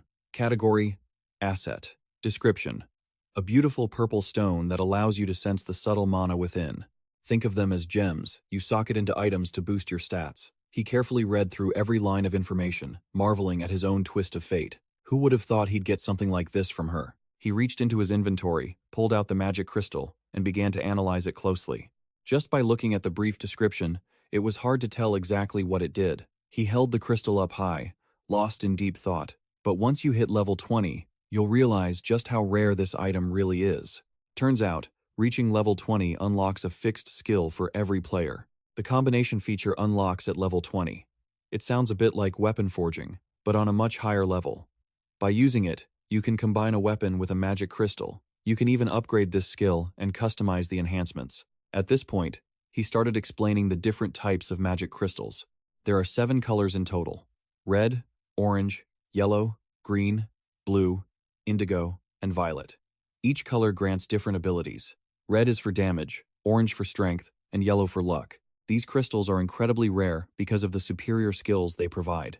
Green boosts agility, blue enhances intelligence, indigo reduces incoming damage, and the rarest of all, the violet one, is the one currently in his hand. And finally, the violet magic crystal is the rarest of them all. It has an extremely low drop rate and boosts all stats. He felt incredibly lucky to have acquired this crystal so early in a way no one would ever expect. He really hit the jackpot. It dawned on him that his luck in the real world was actually pretty incredible. After thinking it over, he stored the precious crystal away, planning to use it once he hit level 20. For now, he decided to make the most of Min Julie's skill to open the blessing reward item. 30 minutes and 58 seconds remaining. Should I open the gold pouch before the timer runs out? Suddenly, he remembered something. He thought for a moment and reached into his pocket to rummage for something. I need to boost my stats with the butcher's rune first. He pulled out a small white bag filled with mealworms. 100 mealworms. He stared at the bag, deep in thought. The butcher's rune increases his stats by 1% for every target killed, and insects counted too. As long as it was a living creature, it counted. He dropped the bag on the floor. Since there were no insects in the other world, he had been forced to hunt monsters. Luckily, he was in the real world now. He calmly lifted his foot and muttered, "Sorry about this." With that, he brought his foot down hard. Immediately, the system notification popped up. Kill count, 45,100. All stats increased by 45% due to the butcher's rune effect. He kept stepping on the worms. Kill count, 67,100. All stats increased by 67% due to the butcher's rune effect. Every time he stomped his foot, the number climbed until it hit the cap of 100,000. Kill count, 100,000. All stats increased by 67% due to the butcher's rune effect. He pulled up his status window. Name, Ryu Min. Rank, Apprentice. Level, 16. Class, Reaper. Title, Traveler. Hidden title, First God Slayer. Stats, Strength +9, Intelligence +9, Agility +63, Luck +45. Unspent stat points, 0. Looking at the numbers, he finally noticed the change. His 15 points of luck had jumped to 45. Now he could definitely hope for a good result. Next, he opened his inventory and pulled out the reward. The gold pouch. Random gold pouch. Category, Consumable. Rarity, Rare. Effect, grants a random amount of gold from 1 to 9,999. Requirement, must be used before the next round begins, and the user must be above the newbie rank. A limited item gifted to the first person to change classes. This item disappears automatically when the next stage begins, and it is influenced by the luck stat. Confident now, he decided to use the reward. His luck was at its absolute peak. With that, he didn't hesitate and activated it. The gold pouch in his hand started to float. He watched it, waiting to see how much he would get. Even with the same stats, getting different amounts of gold was normal, but it seemed he had already crunched the numbers, so he was feeling very confident. Based on my luck so far, I should get around 3,000 to 6,000 gold. Suddenly, he saw something that left him stunned. The system board appeared. You have used the random gold pouch. The notifications kept flooding in, leaving Ryu Min curious. You have used the random gold pouch. You have earned 9,999 gold.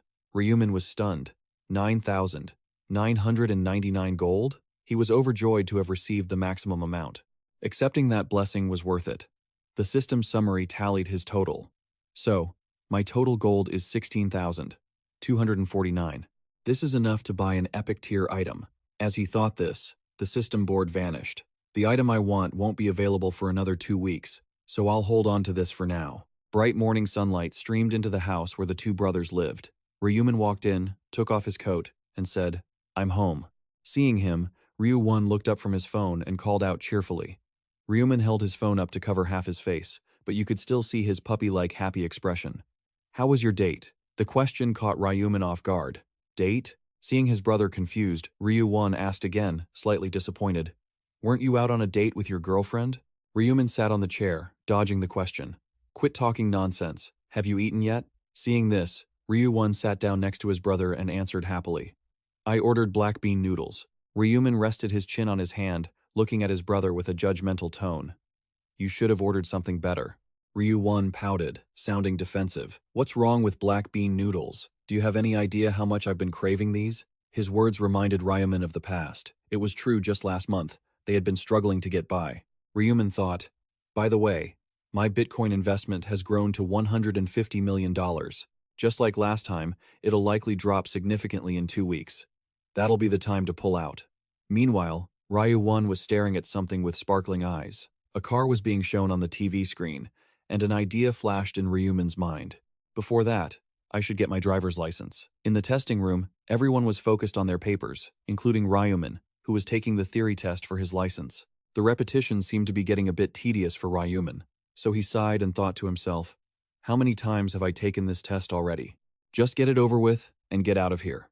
With that, he grabbed his jacket and stood up to leave, which caught the supervisor's attention. As Ryu Min's back turned and he walked toward the door, the supervisor couldn't help but wonder, what's wrong with him? When he looked at Ryu Min's computer screen, he was stunned. "Your score is 95.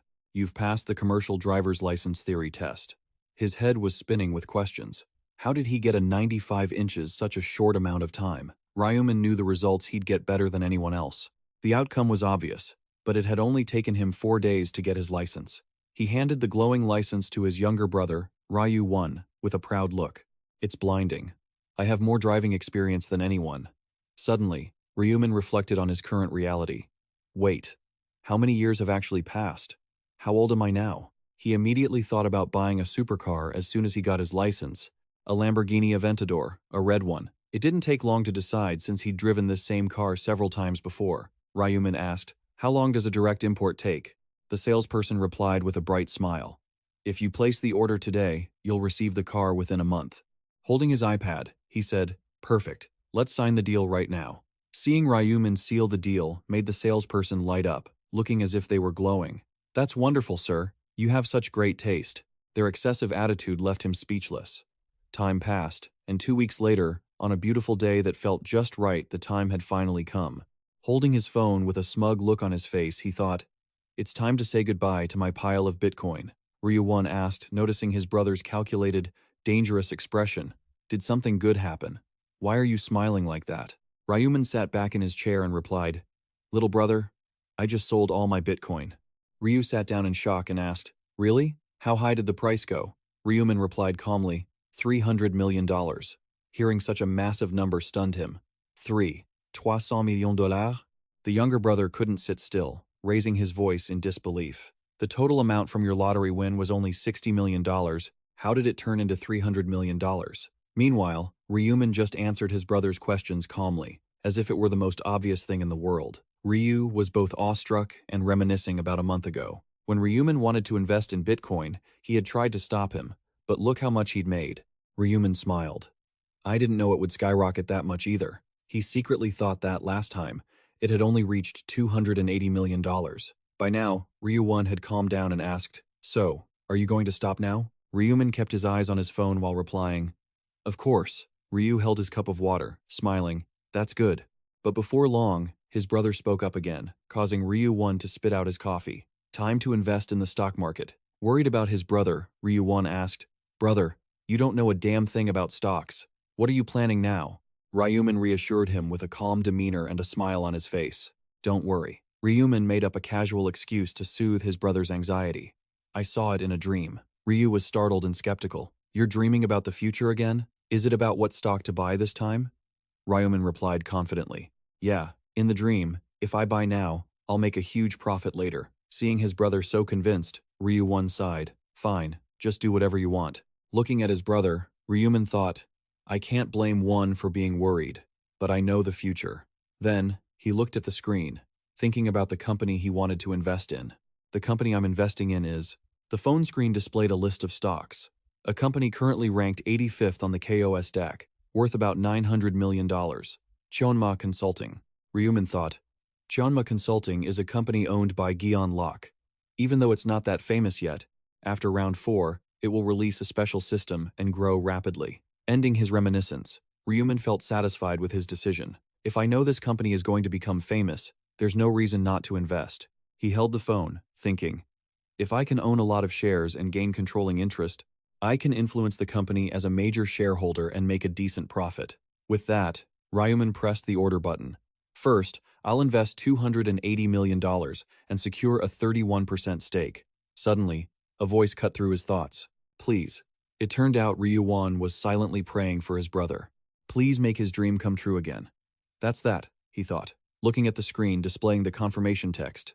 Order number 5.84.241 successfully traded. Without hesitation, Ryu Min thought about the next step. Now, I just need to buy items. As night fell and all the building lights turned off, only the brothers' apartment remained lit. The light came from a desk lamp in the middle of the night. Accompanied by a system sound, a menu appeared. Shop. Ryu Min lay on his bed, hands behind his head, thinking, I saved up all that gold, just for today. He tapped on the equipment tab, marveling at the benefits of having so much gold. As long as you have gold, you can buy regular items and skills. There's nothing more convenient than this. The screen showed the items he had selected. Even though they were common grade, it didn't mean he couldn't buy rare and epic materials. A notification appeared. Today's item. Ryu Min was still lost in his thoughts. This is the daily function to buy a random item. It's usually hard to get what you want because you never know what the shop will sell. The random cards represented the items on sale, and no one knew what would be available. But for me, it's no problem because I already know what's going to be sold and when. Thinking this, Ryu Min clicked on today's items. Today was the day the epic item he needed would be sold. The system board displayed a barrage of information about the random items on sale. Dried bone necklace. Epic grade. Effect. +3. Intelligence plus 1% attack speed for every enemy killed. Max 25% effect until the round ends. Restriction. Apprentice level or higher. Durability. 500500. Price. 4,600 gold. Sale time. 23 hours, 59 minutes, 59 seconds. Buy. Ryu Min's tone was joyful. The exact item he wanted appeared. Dried bone necklace. A smile flashed across his face. An item that boosts intelligence and attack speed. and it's quite cheap compared to its effects. Now that he had the item he wanted, it was time to use it. A faint smirk appeared, as he saw it increased intelligence and attack speed, and it was quite cheap for the benefits it provided. Now that I've got the item I wanted, I should put it to use, right? Ryu Min headed back to the main items menu. A system notification popped up, displaying a 50% off coupon he'd earned after completing a level-up mission, along with the rules for using it on today's items. It was a rare-grade consumable coupon. The effect: 50% off any purchase made today. The restriction: it's only valid until the next round. Requirements: apprentice rank or higher. Description: a limited-time reward for players who cleared the Round 2 side quest. If not used by the next round, it will automatically expire. Ryu Min thought for a moment, his hand hovering over the buy button. If he bought this ring after using the 50% discount, the amount of gold left after the purchase left him confused. 13,949 gold. Ryu Min sat bolt upright. He still had so much gold left. Resting his chin on his hand, he thought back to the items he had wanted to buy. Initially, he'd planned to buy a regular set of gear with his remaining gold. Ryu Min did some quick math. In his mind, he pictured the support skills he'd been hoping for. But if he saved up another 6,000 gold, he could afford an additional normal grade skill. A normal skill would definitely be better than regular gear. He propped his chin up, a smile spreading across his face. He needed to hustle and earn that extra 6,000 gold. Lucky for him, Round 3 was packed with monsters. As time passed, on May 1st, 2023, the crystal in the center of town emitted a purple glow. Surrounding it were countless people, but among them, a few had a golden aura appearing around them.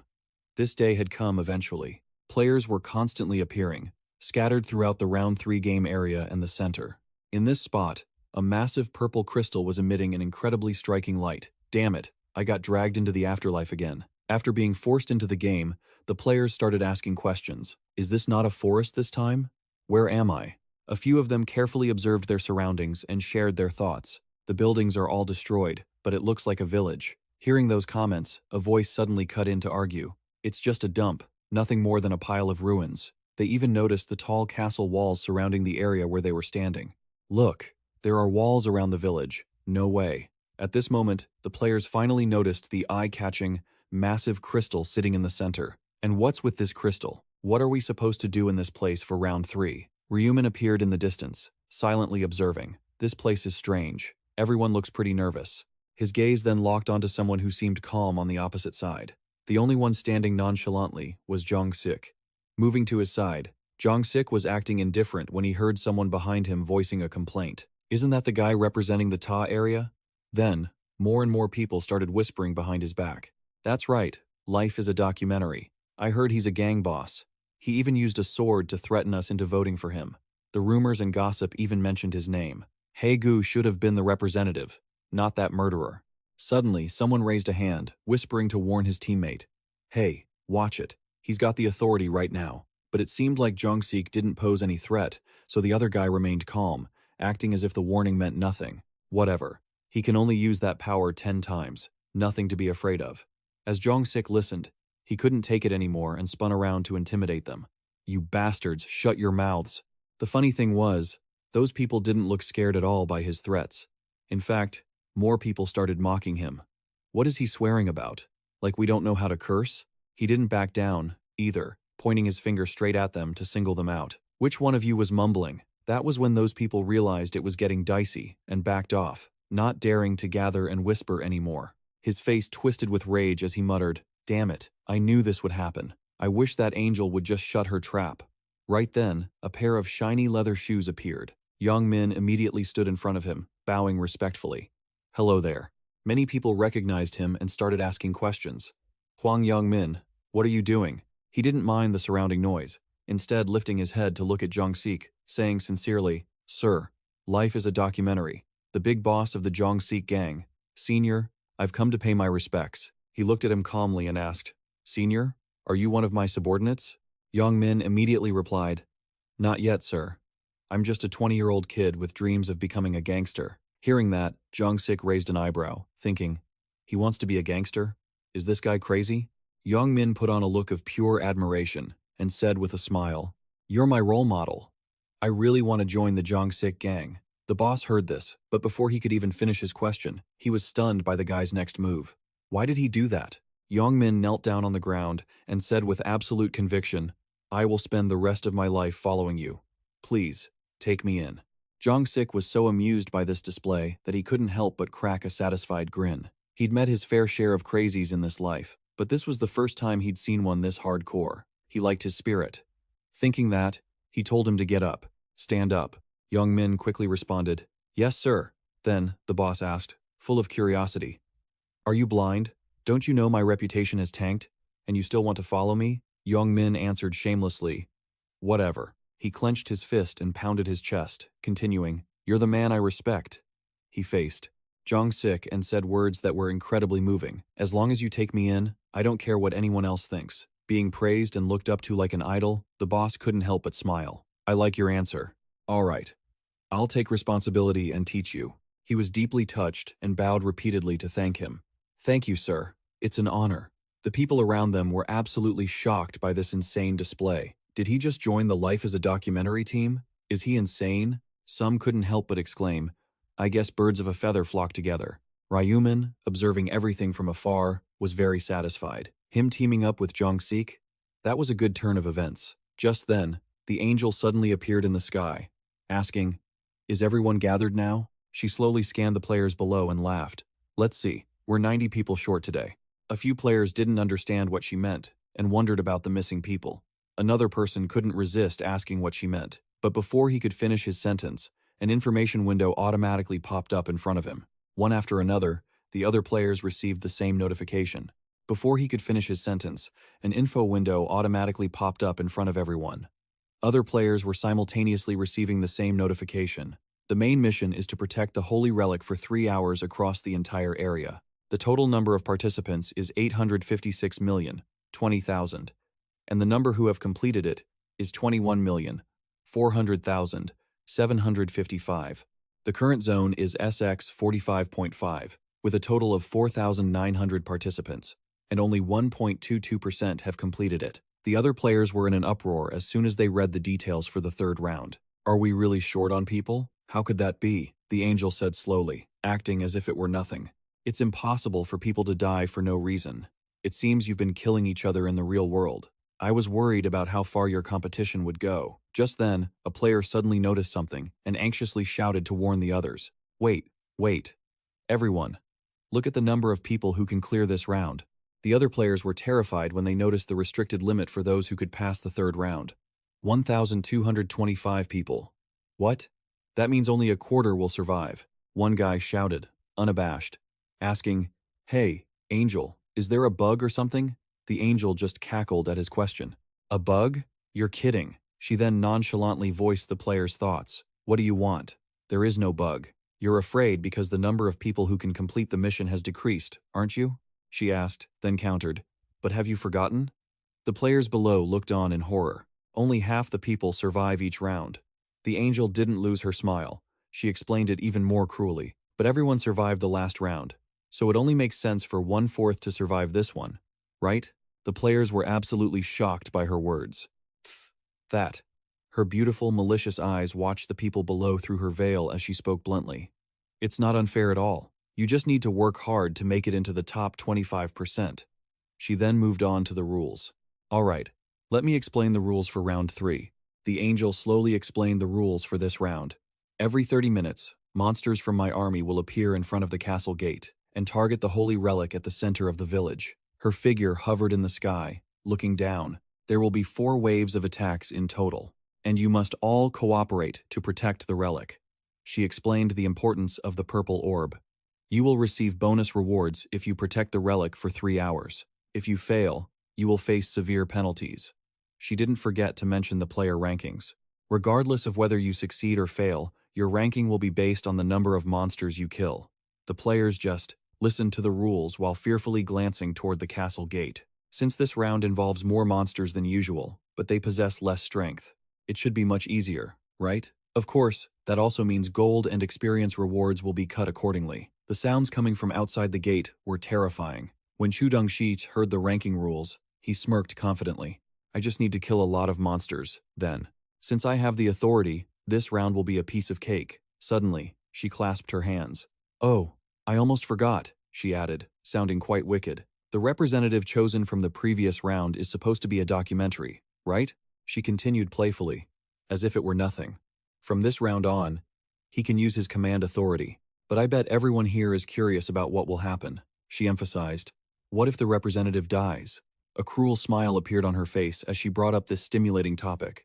If the representative dies to monsters or external factors, their position will be vacant. However, what if they were killed by another player? Hearing this, Chu Dong-shik froze, his eyes widening. As the angel's words became increasingly suggestive, the players around him started having sinister thoughts. In that case, the killer will immediately become the new representative and receive the command authority 10 times. After finishing, she clapped her hands happily and said, "There you have it. The monsters will appear in 10 minutes. For the next 3 hours, try to work together to survive."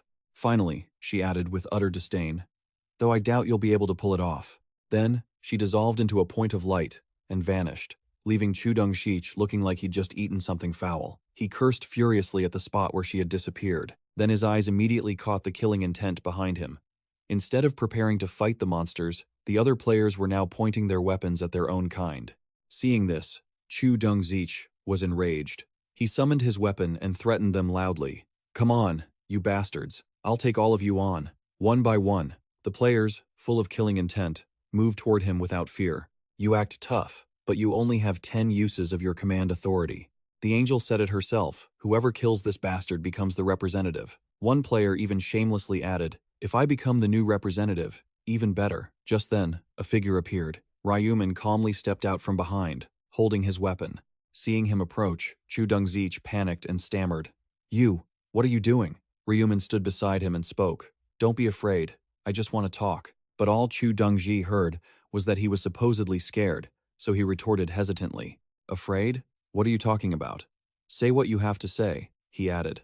"But let me tell you, if you're planning to make me bow down before he could finish," Ryu Min interrupted, "I have a proposal." Faced with his hesitation, Ryu Min didn't waste time and spoke directly. "I'm guessing you're in a tough spot." Then, he offered him a very tempting deal. "How about I protect you?" Chu Dong-shik was surprised and confused. What was that? Ryu Min patiently repeated himself. "I will protect you from the other players. In other words, I'll be your personal bodyguard." The other players were taken aback. What? Ryu Min is going to protect that guy? That means we have to go up against the black dog? They hesitated, wary of confronting him. What should we do now? Seeing the others intimidated by him, Chu Dong-shik couldn't help but think, I didn't expect the black dog to have this much influence. Looking at their reactions, it seemed the offer was truly tempting, but he immediately regained his senses. Everything has a price.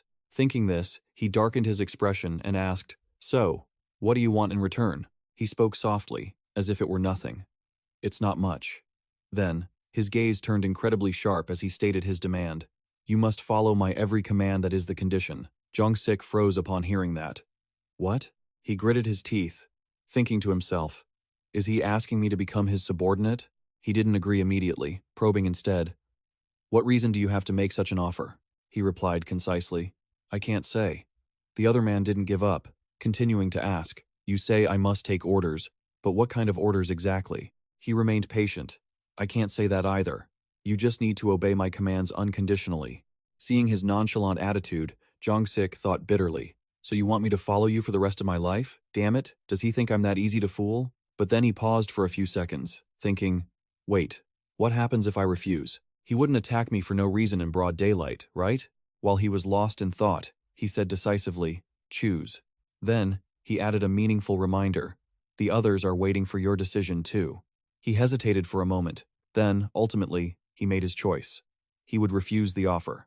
A flash of coldness crossed his eyes as he confirmed his suspicion. Just as he thought, there was no way this scumbag would lower his pride so easily. The others, seeing his foolish decision, couldn't help but rejoice with smiles on their faces. He refused. If he had agreed, he could have easily gone hunting.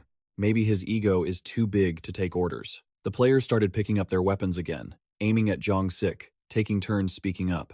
Is his pride really more important than his life? Or perhaps he just doesn't think much of us? He calmly watched everyone's reactions without saying a word, the events playing out exactly as they did in his previous life.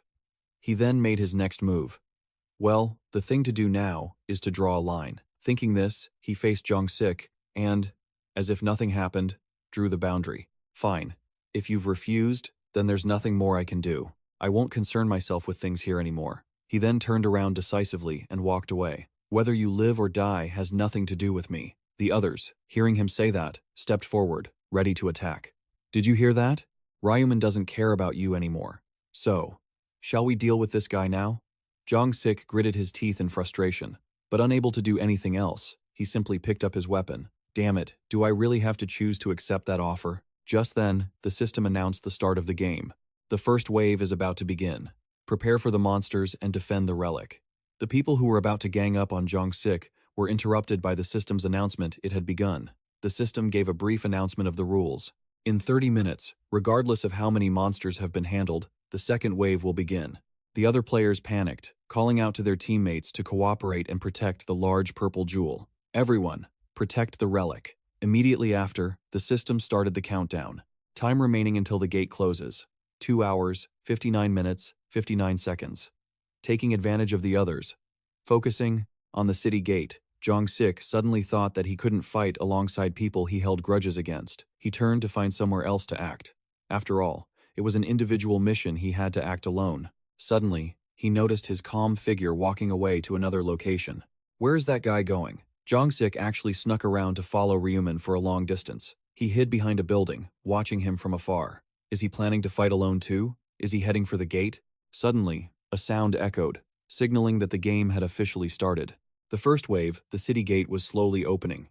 The system announced the current number of players, 4,900. Then, it announced the number of monsters in the first attack, 9,800 weakened goblins. The cruel, bloodthirsty goblin monsters with grotesque green skin appeared in growing numbers from outside the city gate. Seeing this number, Jong-sik was visibly shocked. 9,800. The system continued its announcement. Due to the nature of the gate, the goblins only possess 13 normal strength, wishing the players below good luck before fading away. Good luck. His pride, which had felt so strong when he refused the offer, had completely vanished. This is insane. He could only think about running away, turning tail, and moving far away from the gate. I'll just hide and watch the situation for now. He ran into a house and immediately dashed up the stairs. But why wasn't Ryu Min moving? Is he planning to fight the goblins at the gate all by himself? He was incredibly anxious, but didn't forget to analyze the danger. Even if the gate was narrow, it was still wide enough for at least 10 people to pass through. Jong-sik frantically pushed the door open, thoughts racing through his mind. Does he think he's confident enough to kill 10 at once? He stepped out onto the balcony and watched him from above in a panic. That guy is just acting tough because his level is a bit high. I don't even need to watch. He'll fight for a bit and then tuck his tail and run. On Ryu Min's side, the goblins were baring their teeth, weapons in hand, rushing toward him. Without hesitation or panic, he immediately raised his scythe, getting into a fighting stance. Then, he gently swung the weapon in his hand, killing 3 or 4 goblins charging at him in one stroke. He calmly looked up at the goblins, wave after wave, jumping forward with no regard for their lives. Suddenly, he stepped forward. His glowing scythe immediately struck their weak points. In one go, he wiped out the entire pack of goblins with impossible speed. Jong-sik, watching from above, was completely shaken. Is Ryu Min really that strong? Then, he started fantasizing about becoming as strong as him once he reached level 16. Would he be that strong at level 16? Only then did he realize he had been wasting too much time leveling up. This isn't the time to think about that. I need to level up quickly and get stronger. He turned to look at the other players, struggling to complete their mission. By then, the battle between the players and the goblins had become fierce. The center of the area had somehow become a chaotic mess of death, filled with desperate screams.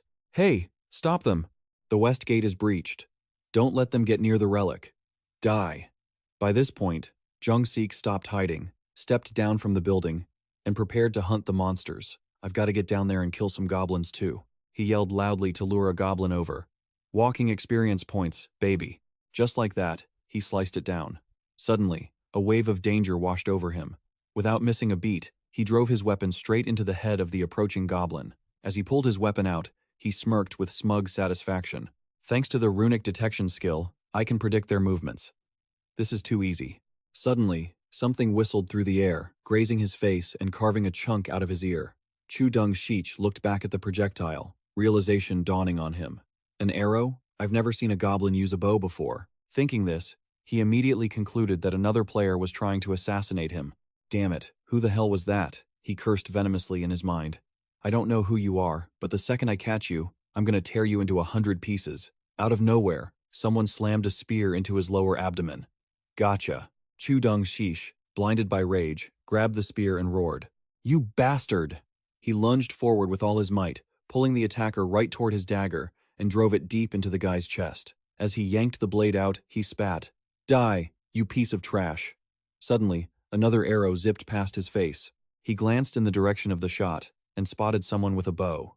Not wasting a single word, Dong-shich viciously pointed the spear he'd taken toward the guy. The archer panicked and tried to draw his bow, but before he could even fire, Chu Dong-shich's spear pierced clean through his head.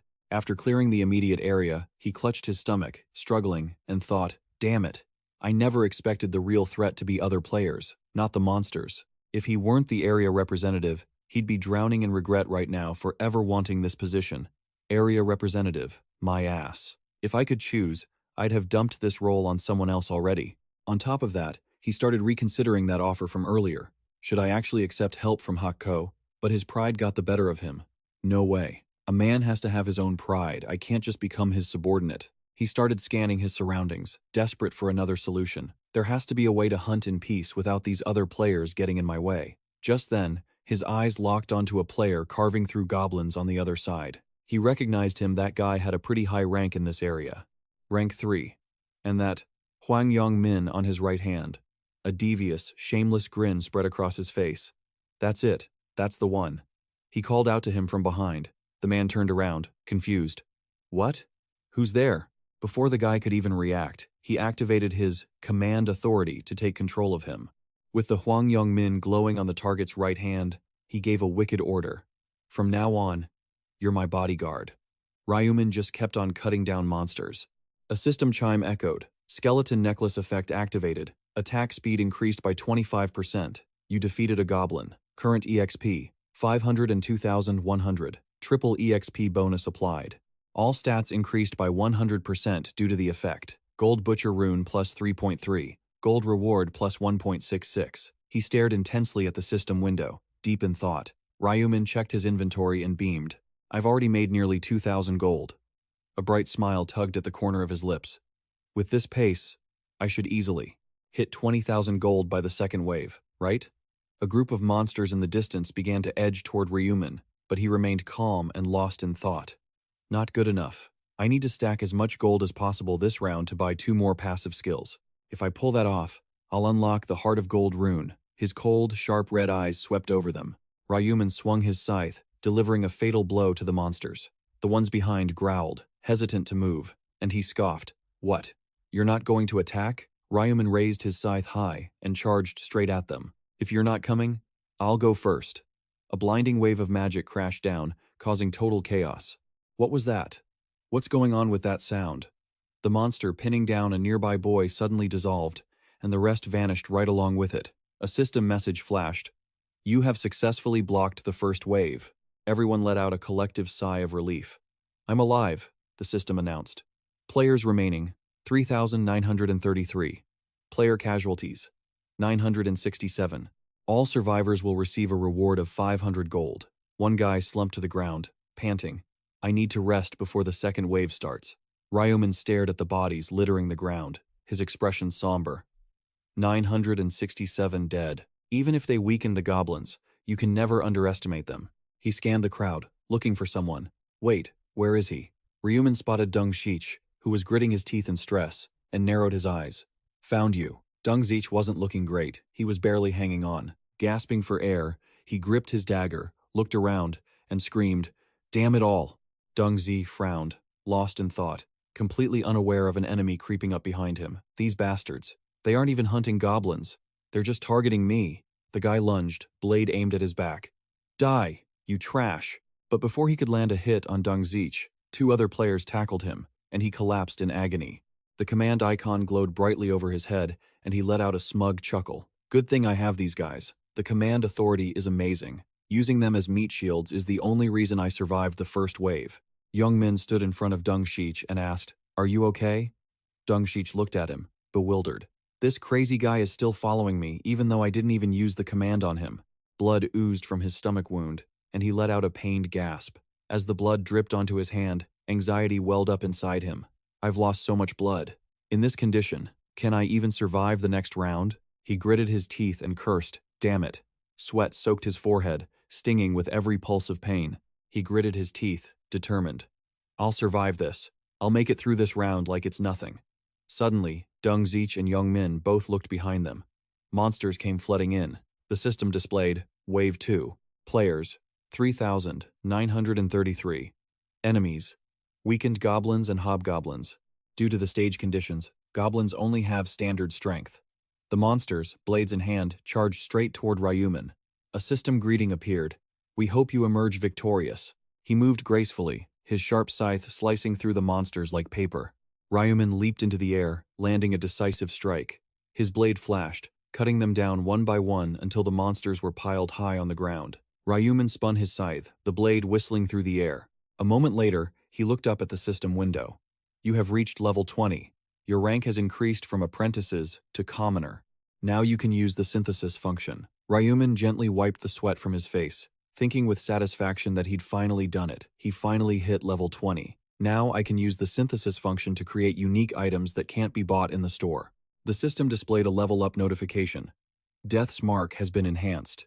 Additional damage for Death's Mark increased from 100% to 120%.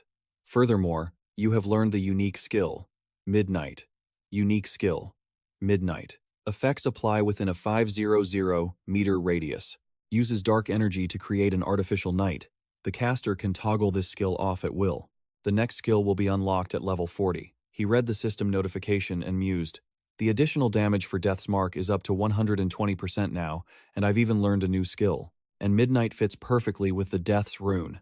Since it gets stronger the deeper the night goes. The system displayed the Death's Rune attributes for daytime use. Weapon attack power is doubled. When used at night, attack speed also increases by 50%. And while resting at night, the chance of being detected by enemies is greatly reduced. A swarm of monsters flooded in, attacking Ryu Min. He smirked with amusement. Welcome. I actually just learned a new skill myself, Ryu Min said in a grim voice. Midnight. The monsters froze in panic as a sharp slash cut toward them. Another critical strike was launched straight at the pack. Each monster was taken down by his scythe one after another. A monster shrieked at Ryu Min's decisive attack. He landed gracefully on the ground. Behind Ryu Min, the monsters lay piled up across the ground. The system displayed, you have successfully prevented the second wave. Surviving players, 3,343. Casualties, 590. The surviving players received a reward of 500 gold. He put a hand on his hip, catching his breath, and wondered, the second wave is done, but should I buy some common skills while I'm resting? Ryu Min reached out to touch the system store, deep in thought. The store. The first skill I'll buy will be, he tapped to select a skill. Detection. Ryu Min whispered to himself as a faint magical aura surrounded him. With this, I can pinpoint targets within a 30-meter radius. Looks like it's just goblins within 30 meters here. Should I save up another 20,000 gold instead? He lunged into the monsters the moment the system displayed. Wave 3. Players remaining, 3,343. Goblins weakened, 6,686. The others also began rushing in, throwing punches at the monster crowd. The system announced, you have successfully prevented the third wave. Yomi gritted his teeth, unleashing powerful blows at them. The system announced again, Wave 4. Players remaining, 3,001. Hobgoblins weakened, 6,002. Everyone's face showed sheer exhaustion after wiping out the monsters. The system displayed, you have successfully prevented the fourth wave. Zhongxik's face turned pale, sweat drenching his forehead. He struggled, thinking, only one more hour. If I can just hold out for one more hour, I can survive and get out of here. He glanced at those standing in front of him, his heart full of scheming thoughts. Even if I've used up my authority, as long as I have these idiots protecting me, my life won't be in danger. The system board displayed. Wave 5. Players remaining, 2,700. Goblins weakened, 10,800. Zhongxik stared at the system in shock. 10,000? Why are there so many? The system explained. Due to the nature of the final round, goblins only have standard strength. Wishing you victory until the very end. Giant monsters wielding weapons charged in, and everyone roared, fighting back with everything they had. Die, he calculated in his head. I don't need to worry. This is actually a chance to set a record. Zhongxik gritted his teeth, full of ambition. thinking he would become even stronger to tear apart those who once looked down on him. A roar startled him, and he turned around. A group of people cooperated to attack his bodyguards, and one of them pointed straight at him. "There he is. That jerk. The representative title is mine this time. We're killing him." He grabbed two people standing near him, using them as meat shields, and shouted, "You savages! Even at the end, you're still getting in my way? Bodyguards, hurry up and stop them." The two men were quickly taken down by the group before they could react. Jong-sik's eyes filled with panic. He took a shaky step back, looking completely bewildered. "Damn it, I'm done for." Jong-sik panicked and turned to run. In his head, he thought, now isn't the time for hunting anymore. The people behind him shouted as they chased, "He's running! After him! Get him!" His legs moved frantically. He thought, damn it, just need to survive this wave. Just this one last wave. Jong-sik skidded to a halt when he saw Ryu Min standing firmly before the black dog monsters. He rushed over to him, gasping, "Black dog, I agree. Whatever you say, I'll do it, please. Protect me." Ryu Min looked at Jong-sik, brooding. Jong-sik frantically added, "I said I accept your offer. Ryu Min, protect me." The young man's eyes flashed with a cold red light as he stared him down and spoke decisively. "I refuse." Jong-sik was stunned to hear Ryu Min say coldly, "I already told you, I don't care. Whether you live or die is your own problem," he shouted anxiously. Wait, but you're the one who offered. I said I'd be your subordinate, right? How can you refuse?" He turned and walked away, calling back over his shoulder, "I don't need a subordinate who doesn't even have any command power." Jong-sik's face turned pale. He gritted his teeth in fury. That brat. Is he calling me useless? If I had known, I would have agreed sooner. He was startled to hear a voice from afar. "See?" He refused him. The group surrounding Jong-sik spoke maliciously. "Thank God. I was wondering what we'd do if Ryu Min actually helped him. Life really is like a documentary." Blood seeped from his stomach wound, causing him immense pain. One of them said, "Now we can kill him as we please." Jong-sik gripped his knife, roaring, "Damn it, even if I die, I'll take at least one of you down with me." Young Min stepped forward, pushing one of the group members aside. "Senior, you're tired, aren't you? I'm here to help." He looked at him in confusion. "Hwang Young Min?" He looked at him, overjoyed. "Right, I have you. If I survive and get out of here, I'll take good care of you." Before Jong-sik could finish his sentence, Young Min punched him hard in the face. He collapsed to the ground. Jong-sik clutched his face, screaming in pain. He called out, "Senior?" Hwang Young Min flashed a dangerous smile at him. "I'll kill you right now, so you can go peacefully." He grabbed Jong-sik by the collar, and Jong-sik screamed in rage. "You bastard!" He landed a powerful punch squarely on his face. Young Min hit Jong-sik repeatedly, causing him to shriek in agony. His face was beaten until it swelled and bled. Jong-sik lay motionless, his eyes wide with bewilderment. "Damn it, Jong-sik, me." He glanced up to see him standing over him with a smirk. Fueled by burning rage at yet another betrayal, Hwang Young Min lifted his foot, putting every ounce of his strength into a lethal stomp on the incapacitated Jong-sik. The system announced, "The area representative, documentary film, has been eliminated. The representative's power has been transferred to the victor. Player Hwang Young Min is the new area representative of SX-45. 5. Clenching his fists in triumph, he shouted, "I'm the area representative now. I'm the king of this place." As the system interface flickered, it read, "You have become the area representative. You have obtained the exclusive command authority of the representative." Hwang Young Min's mind raced with calculations. If he focused, he could now control Seol Arin as he pleased. His eyes narrowed. Looking down at the lifeless body of Jong-sik, he muttered to himself, "I'll make good use of this authority. Don't be too angry, pal." "Isn't this what happens when you keep running away from your own gang?" he mocked, turning his back on the corpse as he walked away. "How pathetic." Hwang Young Min sneered, turning toward the remaining survivors. He pointed at them and laughed. "Hey, you guys see that? I crushed him into the dirt. Didn't I tell you I'd win?" The group murmured in unison. "Huh? Yeah, you're right. That's great." They stared in panic at his blood-stained hands, thinking to themselves, "This psycho. He killed a man with his bare hands. It gives me the chills. Is he out of his mind? Who could have guessed he'd actually kill him?" A flurry of panicked whispers erupted throughout the area. "What's going on? Isn't he the guy who was always licking that thug's boots? Did he plan to betray him from the very beginning?" One man trembled. "That's terrifying." Another argued, "How could someone like him become our area representative?" The whispers spread like wildfire. Hey everyone. We've got a new representative. Yeah. Hwang Yong-min turned away, his mind racing. Are they planning to come after me now? Too bad for them. I know something that can get me out of this. He sprinted over to Ryu Min and called out, Hey, Min! Ryu Min looked back, puzzled. What is it? Hwang Yong-min said breathlessly. You saw the notification, right? I'm the area representative now. I have command authority. Are you confused? He pressed a hand to his chest, grinning. That offer you made to documentary film? I'll take it. In other words, I'll do whatever you tell me to do. In exchange, you protect me. Hwang Yong-min calculated. The only reason Dungsik was abandoned was because he lacked command authority, so surely he'll accept my offer, right? Ryu Min replied flatly. I don't like your attitude. Hwang Yong-min was stunned. What? Ryu Min offered coldly.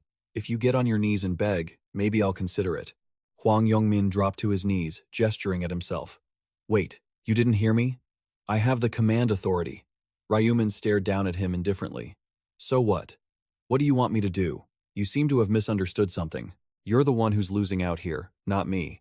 Hwang Yong-min remained silent, deep in thought. Ryu Min smirked. Want me to protect you? Then get on your knees and beg. Hwang Yong-min gritted his teeth, glancing at the crowd behind him. Suddenly, he spun around, locking his gaze onto Ryu Min. Hwang Yong-min knelt down, bowed his head in complete submission, and pleaded, I'll do whatever you say, so please, let me be your subordinate. Ryu Min's blood-red eyes narrowed as he watched him. I'm so sick of seeing this kind of pathetic display. Still, unlike Dungsik, Hwang Yong-min still had his uses. Fine. For now. His voice echoed. I accept your offer. Hwang Yong-min bowed repeatedly. Thank you. Thank you so much. Ryu Min glared at him. Cut it out. I don't want to look at that miserable face of yours. Hwang Yong-min looked confused. What? Ryu Min brushed past him without a second glance. Whispers from the surrounding crowd began to rise again. How did things turn out like this? Is Ryu Min actually going to protect Hwang Yong-min? We're screwed.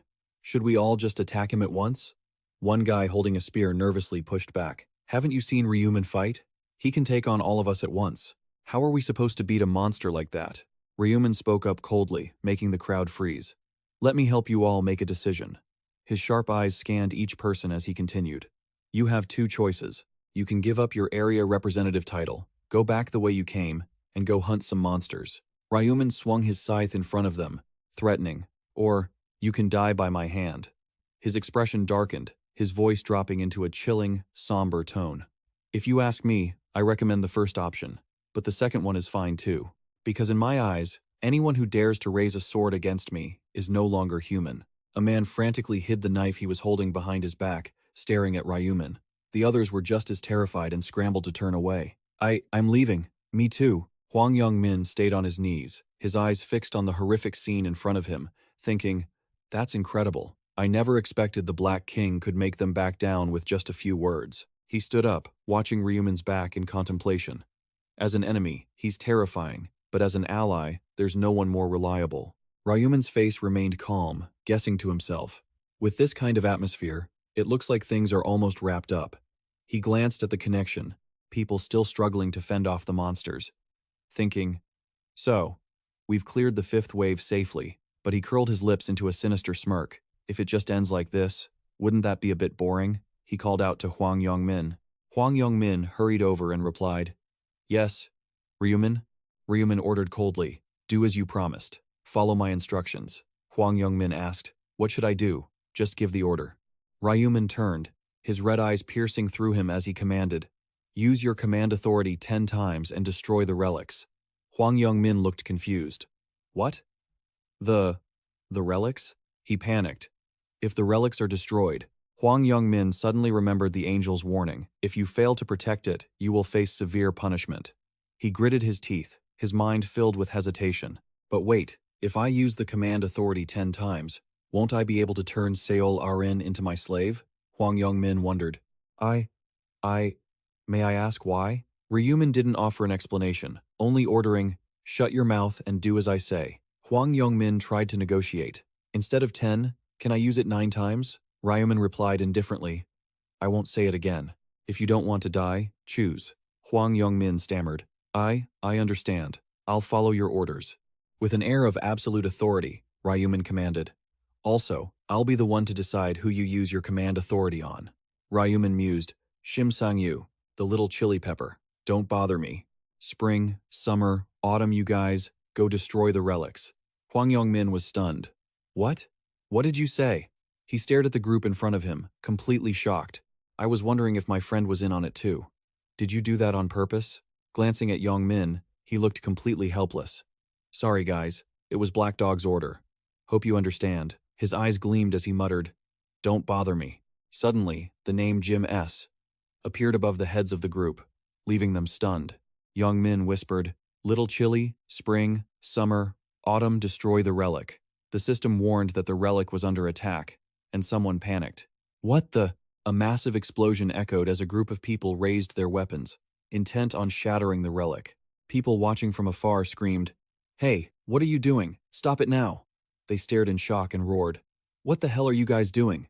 Are you trying to get us all punished? Someone stop them. At this rate, it's going to shatter. One guy lunged, tackling the person attacking the relic.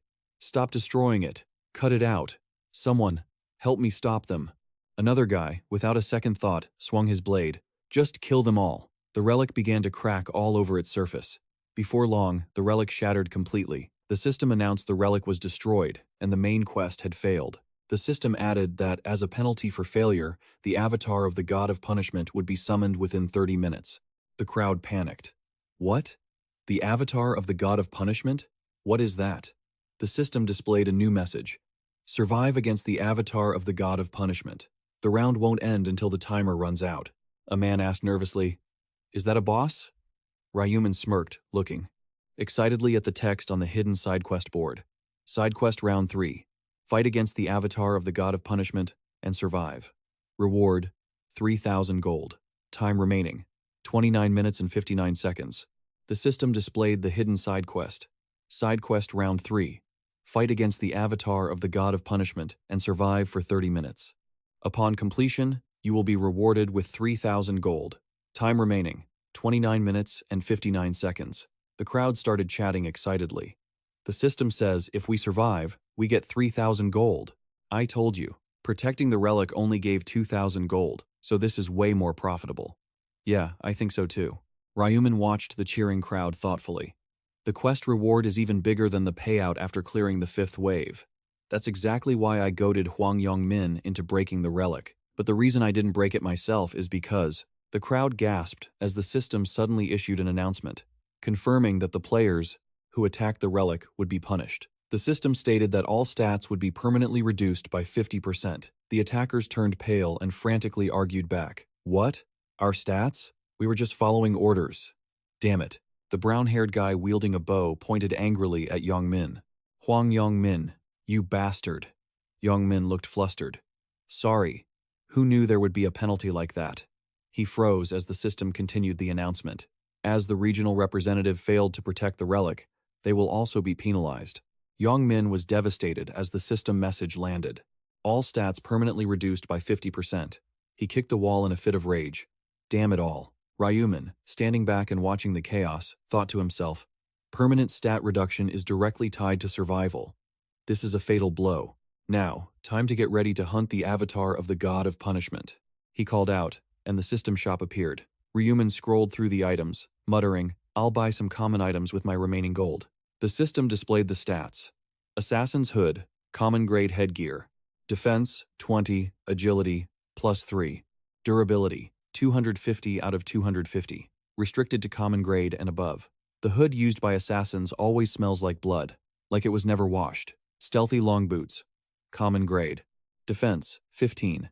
Agility, +2. Action speed, +5%. Durability, 250 out of 250. Restricted to common grade and above. The black, tight-fitting boots looked cramped but felt surprisingly comfortable. Even a small stat boost will make it easier to catch, he mused. He entered the item synthesis area. Next, synthesis. Ryu Min reached out to select an item and slotted in another. He began combining the item with another piece of gear, then fused it with a monostone. The system announced, synthesis successful. Option. All stats +1, added to bone necklace. Ryu Min stared at the synthesis board, deep in thought. I can only attach 1 mana stone per item, so I'll use the same method for the rest. The system chimed, synthesis successful. Option. Damage reduction, Added to skilled hunter's leather armor. He chose another item, and the system displayed. Synthesis successful. Option. Strength +2. Added to Reaper's Scythe. Ryu Min closed the system board. The lowest grade monostones don't do much, but it's better than nothing. The crowd below was buzzing. So, it's starting? A girl gripped her spear nervously. I'm getting really anxious. Well, something is better than nothing, I guess? The crowd below was buzzing. So, it's finally starting? A girl looked flustered, her hands gripping her spear anxiously. I'm getting kind of nervous. A man nearby clapped his hands, suggesting, we just need to hang on for 30 minutes. Ryu Min gritted his teeth, looking around as the nearby crowd agreed. He's right, we just need to keep running. Ryu Min looked up, pondering, I wouldn't be so sure about that. Escaping the avatar of the god of punishment isn't easy. In my past life, only about 500 out of 2,700 people survived. People were already lying on the ground. Out of the fight, just trying to stay alive was hard enough. Originally, the avatar of the god of punishment was a monster so tough that 5 level 40 players were needed just to stand a chance. He looked up at the glowing fissure in the sky, but I plan on killing it to get the big reward. Ryu Min remembered the moment he took down the Biel because of the title he got for that kill. The system announced the title, First to Kill an Angel. Condition: be the first player to kill an angel. Effect: when fighting divine beings, all stats are doubled. The First to Kill an Angel title would double all his stats when fighting divine creatures. A dazzling angel appeared. Spreading its wings, the avatar of the god of punishment was a divine being. The god of punishment descended, drawing every eye and sending the crowd into a frenzy. Is that the avatar of the god of punishment? So if we just avoid it, we'll survive? Isn't this too easy? I thought at least some monsters would show up. Ryu Min let out a sigh of relief. Damn, I was scared for nothing. A guy nearby reached out to look, but couldn't see anything. The bell on the god of punishment's staff jingled softly. The god of punishment took a step forward. It glanced at its staff and raised it high. The staff slammed into the ground, unleashing a powerful wave of magic. As the energy expanded, panic rippled through the crowd. Everyone stared in shock, blinded by the brilliant light consuming the space around them. The system announced that the incarnation of the punishment god had activated a restricted zone. Trapped inside, the people scrambled in a frenzy, trying to break out, but it was useless. What the hell is this? The restricted zone notification appeared. Unless the caster deactivated it, no one was allowed to leave. The group that had been destroying the relics turned pale with anxiety, calling out, "We can't get out? Are we trapped in here forever?" The system chimed again, indicating the stats of those inside the zone had dropped by 50%. They pounded their fists against the magical barrier, begging, "Please, get us out of here." Ryu Min watched them with a thoughtful gaze. Almost 300 people caught. Huh, one of them muttered. What is that giant orb? Ryu Min sighed, with a hint of regret. I guess I can't save those 300 people now. The punishment god leaned back, and in an instant, thousands of swords materialized around it. Ryu Min turned his head away and smirked. So, it begins. Inside the barrier, people screamed in agony as the rain of blades descended upon them. They cried out, desperately trying to dodge the razor-sharp swords. Damn it, does it want us to throw these things? It's already hard enough to see them with the naked eye. Countless swords kept manifesting from the punishment god. Screams echoed everywhere as bodies fell, one by one, under the lethal downpour of the restricted zone. Once locked inside, dodging the light arrows was nearly impossible. The air grew grim, but then again, if you could just avoid them, it wouldn't be so hard. Ryu Min suddenly made his move. While everyone was distracted, this was his chance. He kept his eyes fixed on the punishment god, calculating. Just as expected, it doesn't pay any attention to its back while hunting humans. As soon as it drops the shield, I strike. Swords continued to pelt those trapped within the zone. Ryu Min looked up at the magical wall, a thought crossing his mind. This is it. He moved silently toward the back of the punishment god. No need to worry about it turning around. It doesn't even have ears. Ryu Min gripped his scythe tightly and lunged at the god. 5 meters away, a marker appeared on the god as he whispered, "Death mark." Ryu Min's sharp scythe swung straight toward the target. I have to finish this with the first hit. The god spun around, its eyes widening in shock. He swung the scythe deep into the punishment god. Too late to be on guard now. The god shrieked in pain as fluids poured down from its head. A perfect hit. Ryu Min spun around and slashed the air. Got its eye. He landed on the ground, watching the punishment god wail in agony. He looked at the health bar above the god's head. Thanks to the death mark, it's down to 60% health. Not bad to shave off 40% in one blow. Ryu Min immediately bolted without looking back. It's probably trying to set up another restricted zone to find me. The god raised its staff. The system notified that the incarnation of the punishment god had created a restricted zone. Ryu Min leaped out of the barrier and glanced back, but once it realizes the barrier hasn't caught anyone, it'll deactivate it. Like a flash of lightning, Ryu Min headed straight back toward the punishment god. His sharp eyes locked onto the god. Since I already took one eye, I might as well take the other. Ryu Min swung his scythe, sending a sharp wave of magic flying toward the god. The god shrieked as more wounds appeared on its body. Ryu Min landed gracefully. The system flashed. Incarnation of the punishment god has activated a restricted zone. Player stats within the range have dropped by 50%. Ryu Min smirked. Doesn't matter. Without its eyes, it's just a punching bag, all bark and no bite. The punishment god roared in rage, conjuring a storm of sharp blades. He frowned to himself. It looks like it's trying to fire light arrows in every direction to kill me. As the swords hovered, Ryu Min stood behind it and whispered, "Midnight." Dark magic erupted, swallowing the swords. The punishment god was stunned. Ryu Min leaped up, swinging his scythe at the god. Light can't defeat the darkness, because the system of this world has already destined it that way. His eyes turned deep red as he swept his scythe toward the god. Time to end this. Ryu Min decisively swung his scythe into the god's wing. It let out a wretched scream as the wing fell away, and the punishment god spun around to glare at him. Ryu Min landed another strike. He nimbly dodged the god's frantic attacks and swung his scythe again, severing the remaining wing. The god roared as its other wing was taken. Ryu Min landed softly and glanced at the health bar. 10% left. He watched the god stand frozen, then backed away. "Keep your distance. Don't rush the kill." The god began to glow. The system announced, "Conditions met. Passive skill, final radiant aura, of the incarnation of the punishment, god activated. The incarnation is now in an invincible state." Ryu Min watched the god gloomily. Once its health drops below 10%, it enters this phase. If I had cut its head off before this, I wouldn't have been able to kill it later. The punishment god roared, raising its staff to create a series of magic circles. He watched the waves of magic attacking everywhere, waiting expectantly. "Show me your final effort." The staff crackled with endless magic. The system chimed, "Final radiant aura, remaining 50 seconds." The god attacked everything in a frenzy. The system counted down, 30 seconds. The punishment god slammed its staff into the ground. The system announced, 10 seconds, 5 seconds. Ryu Min smirked at the timer, 1 second. All of the god's magic dissipated. The system flashed. Invincibility state deactivated. Ryu Min lunged forward instantly, raising his scythe with a gaze as sharp as a blade. He delivered a final, decisive blow. The system flooded with notifications. "You have defeated the incarnation of the punishment god. You have leveled up. You have leveled up. You have leveled up. Gold, 8,200. Bonus gold, 4,100. Ryu Min watched indifferently as the god collapsed. System confirmation. You are the first to defeat the incarnation of the punishment god. Reward granted. Challenger of the punishment god title. He watched the body of the punishment god crumble to the ground. The system displayed. Title, Challenger of the punishment god. Unlock condition. The first to take down the avatar of the god of punishment. The effect, 80% damage reduction from divine entities. 2 items appeared in Ryu Min's hands. The system chimed in. You have been rewarded with refined ear for being the first to kill the avatar of the god of punishment. You have been rewarded with the rune of radiance for being the first to kill the avatar of the god of punishment. He gripped the 2 items tightly in his palm.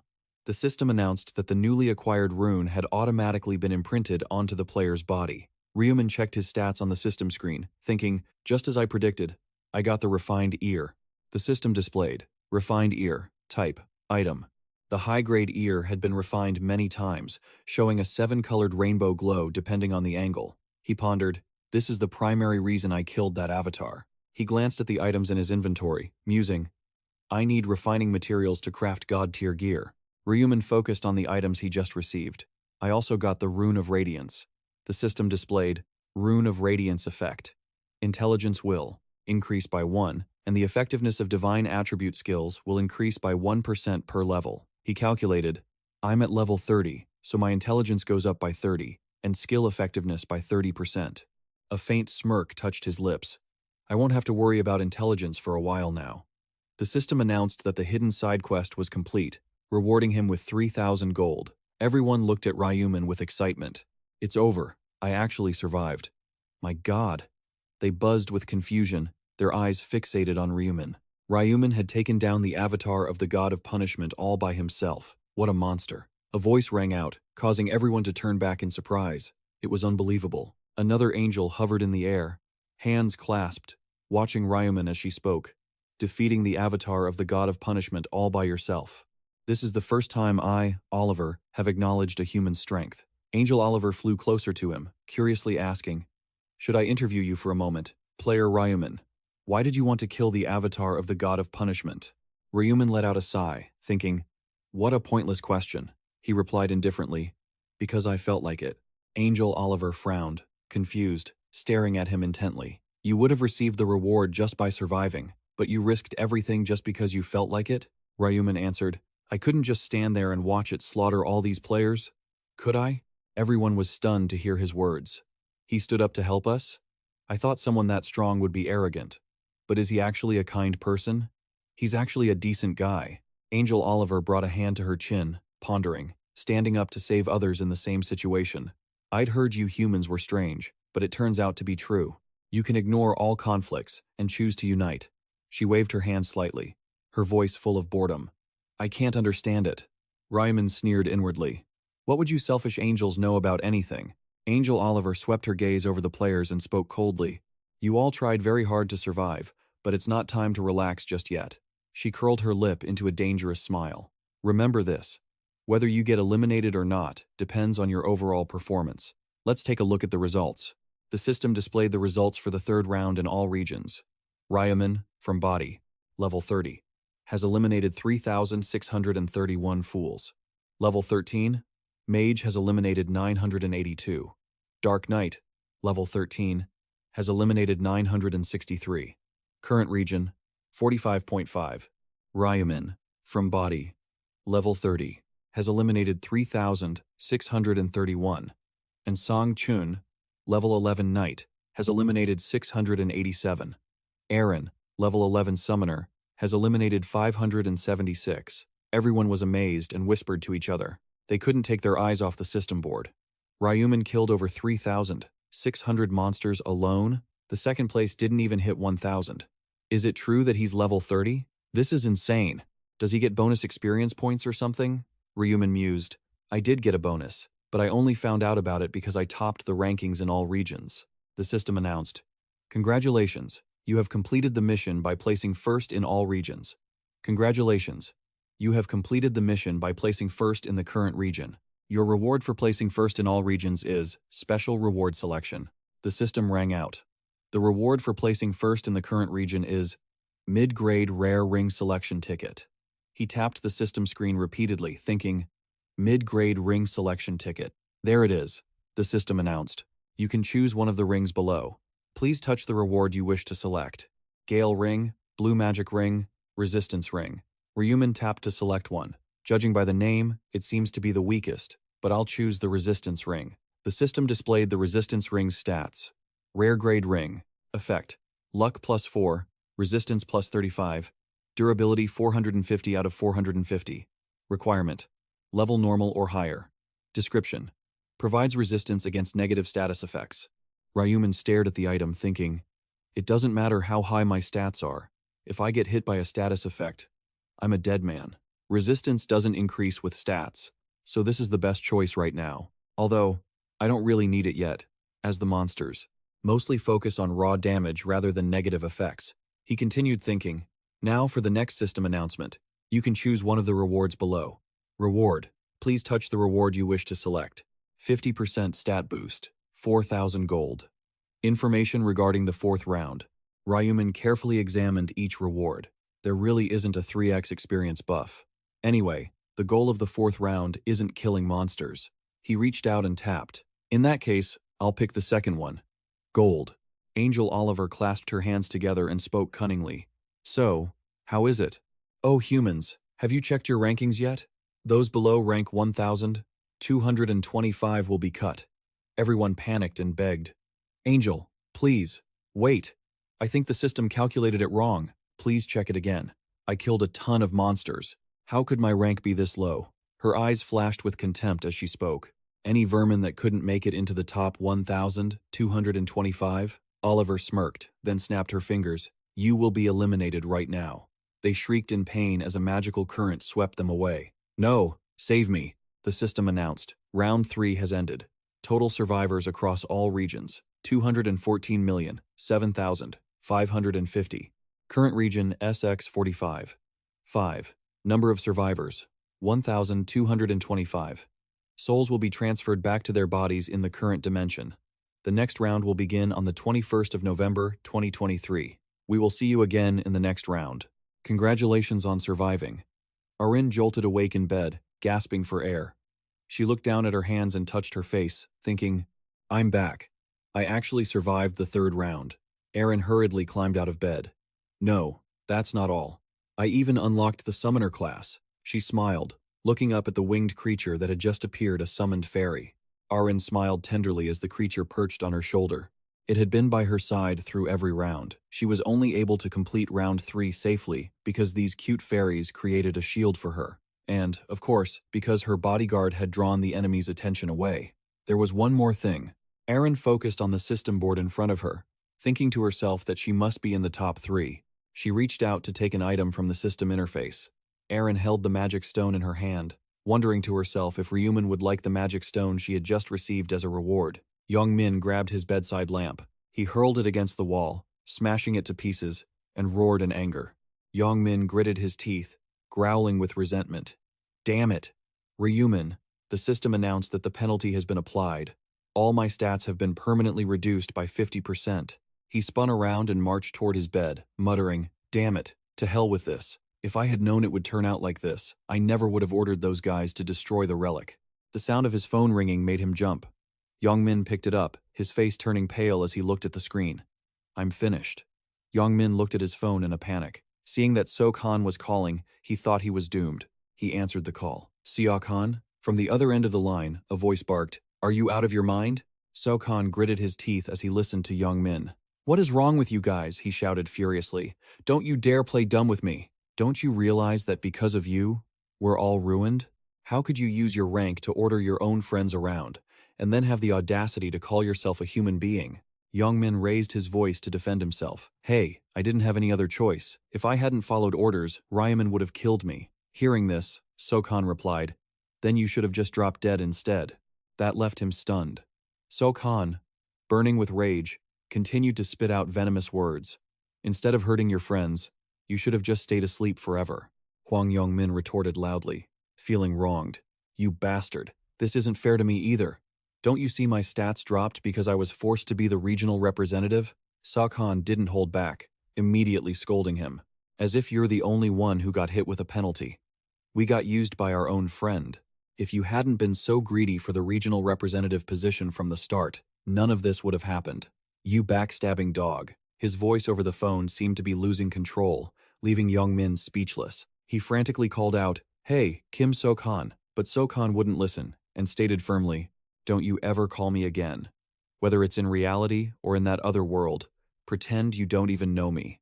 Because if I see your face again, I think I'll lose my mind and kill you. Looking at the phone in his hand, he sighed helplessly and kept trying to call the others. I didn't do anything wrong to deserve this. I'm a victim here, too. He thought about getting the others to crush that bastard. But the phone's automated message, the number you have dialed is currently unreachable, caught him off guard. Before the message finished, Ryu Min was so furious he threw the phone aside. Please try your call again later. He cursed at those bastards. Then he stood still, lost in thought. Right, friends? Who needs them? Everyone has their own life to live anyway. What did he say? If he sees my face again, he'll kill me? Does he want to fight? Immediately after, he gritted his teeth in rage. Next time we meet, I'll kill every single one of you. At a well-known hotel, a voice echoed. Come in, Unit Leader Anne. A question followed. So, you survived and came back this time too? And Sang Chun bowed his head to answer. I met him. Gion Lok, sitting comfortably at his desk, asked, Round 3 must have been pretty tough. Are you okay? He replied, Yes, sir. It wasn't that difficult. It might be because the monsters have become weaker. Gion Lok continued to probe. What level are you now? Have you obtained a class yet? Sang Chun replied politely, Sir, I am level 11. My class is Knight. Also, Seol Arin is the same level as me. He added, But her class is different. She is a summoner. This surprised Gion Lok. A summoner. That's amazing. I don't think that's an ordinary class. Sang-chun gestured as he recounted. I was very surprised too. After her class changed, she summoned fairies to create a shield. Thanks to her, I was able to hunt safely. Gyeonlok thought for a moment and offered praise. Excellent, he said, with interest to keep maintaining the relationship with Sao as he had been doing, adding that, if he liked, he could date her. Hearing this, he was flustered. Date her? What do you mean, sir? He chuckled dismissively and explained, I just meant that it's easier to discover someone's weaknesses when you're dating. I didn't mean you should start a serious relationship with her, Sang-chun asked. So, should I date her then? Seeing him like that, he laughed happily. It's been a long time since I've seen you this flustered. He said if it was too much trouble, he didn't have to. Getting that answer, Sang-chun breathed a sigh of relief. I understand. Besides, Seol Aaron doesn't like me anyway. Gyeonlok was curious. Why not? You're so reliable and manly, he explained. She's still quite formal with me. She still calls me bodyguard. He shrugged. Is that so? He pushed the topic aside, crossed his legs and asked, Anyway, what was the urgent report you wanted to give me? He tensed up and bowed his head. First of all, I want to apologize, sir. He asked why. Sang-chun admitted his fault frankly. I couldn't follow your order to help Ryu Min. I wasn't able to deliver your message to him either, Gyeonlok said nonchalantly. Is that so? I'm sure you had your reasons, right? He replied. Yes, it happened like this. Then, both of them sat down to listen to Sang-chun's explanation. He listened in silence, focused on the story. After hearing everything, he rested his hand on his chin and thought. The manifestation of the god of punishment, you say? Sounds like a formidable opponent. So Ryu Min killed it? Sang-chun said, Yes, sir. He used an overwhelming skill to finish it off, as if he knew exactly how to win beforehand. He hesitated before speaking his mind. Ryu Min seems like the type of person who doesn't need anyone's help. Gyeonlok thought seriously, so his stats really are beyond our imagination. It's so powerful that I feel embarrassed for having thought I was strong enough with the Dark Knight's ancient runes. His eyes turned gold with anticipation. Ryu Min, if there's a chance, I want to meet him. Then he said, You had your reasons, so I won't hold you accountable. Sang-chun kept apologizing. I am sorry. He picked up his wineglass, brushing the matter aside. Enough. What about the results of the search for those thugs? He reported everything he knew to him. The first guy goes by the nickname Hwang Yong-min, assuming that's his real name, then throughout. There are dozens of people with that name in this country. But if he's in his 20s and lives in Kangsok-yun, it narrows down to about 5 people, I think. What about asking Gyeonlok to find their location? He looked flustered and said the detective agency told him it would take a month to pinpoint their home addresses. He let out a frustrated sigh. A month? That means we won't know until after the 4th round. He picked up the bottle and poured a drink for him. Right, there's no rush, so we can take our time. He wondered. How much gold have you saved up? He replied, About 10,000 gold. Gyeonlok thought for a moment and reminded him, That's halfway there. The store has a common skill called tracking, so once you hit 20,000 gold, make sure you learn it. Sang-chun nodded obediently. Understood. Then, remembering something else, he reported immediately. Oh, sir, I got a bit distracted and forgot to mention that last month, a shareholder bought a huge amount of stock in your company. He asked, Which company of mine are you talking about? He quickly replied, The Heavenly Demon Consulting Firm, the one you're currently focusing on. He recalled it nonchalantly. As Gyeonlok set his glass on the table, he asked, How much of a stake does this person own? Sang-chun revealed. Please don't be too surprised, but it's 31%. He was stunned. What? Someone bought 31%? He confirmed. Yes. Even I couldn't believe my eyes when I saw the screen. He thought to himself, the market value of Heavenly Demon Consulting is 900 billion. 31% means they invested 280 billion. Is there someone with that kind of money? His eyes glowed gold as he concentrated. Is this some rich guy I don't know? Or is this the work of my brothers? Then Gyeonlok reached for his phone. Regardless, he was certain that someone investing 31% meant they intended to get directly involved in management. With the phone in his hand, he asked, Unit Chief On, what is this major shareholder's contact information? Another person was also holding their phone. Waiting, it was Ryu Min, who was anxiously looking forward to it. It's about time he called me. I can't be the one to call him first. As a major shareholder, I have to save face. Suddenly, Ryu Won burst through the door in a rush. Brother, what level are you? He was so startled he dropped his phone on his face. He sat up in pain, asking why he was suddenly asking that. Ryu said hurriedly, There's this super arrogant kid who keeps bragging about how high his brother's level is, he complained. They keep mocking me, saying his brother is already level 11 and has even obtained a class. Ryu Min sighed helplessly. Level 11? I'm higher than that, so don't worry. Ryu Wan was skeptical. Really? Then what level are you? He put his hand to his neck, flustered. How should I tell him? If I tell the truth, it could cause a lot of trouble. Then he lied and said level 12. Ryu was excited. Really? You must have a class too, right? He said. Of course. This made Ryu eagerly curious. What is it? What is it? What's your class? But Ryu Min firmly pulled the blanket up and lay down. It's a secret. This left Ryu Wan deflated.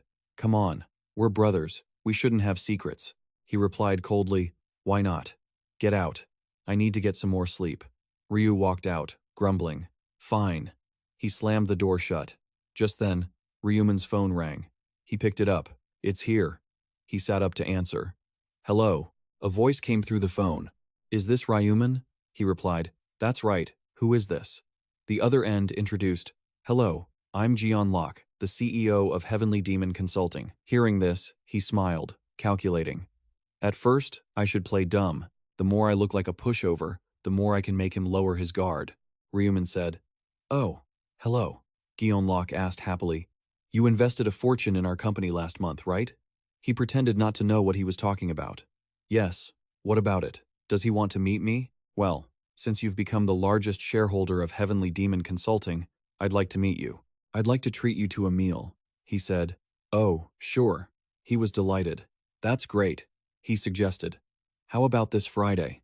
Ryu Min opened his calendar to think. Friday is critical for getting the internal thought, ancient text. He suggested.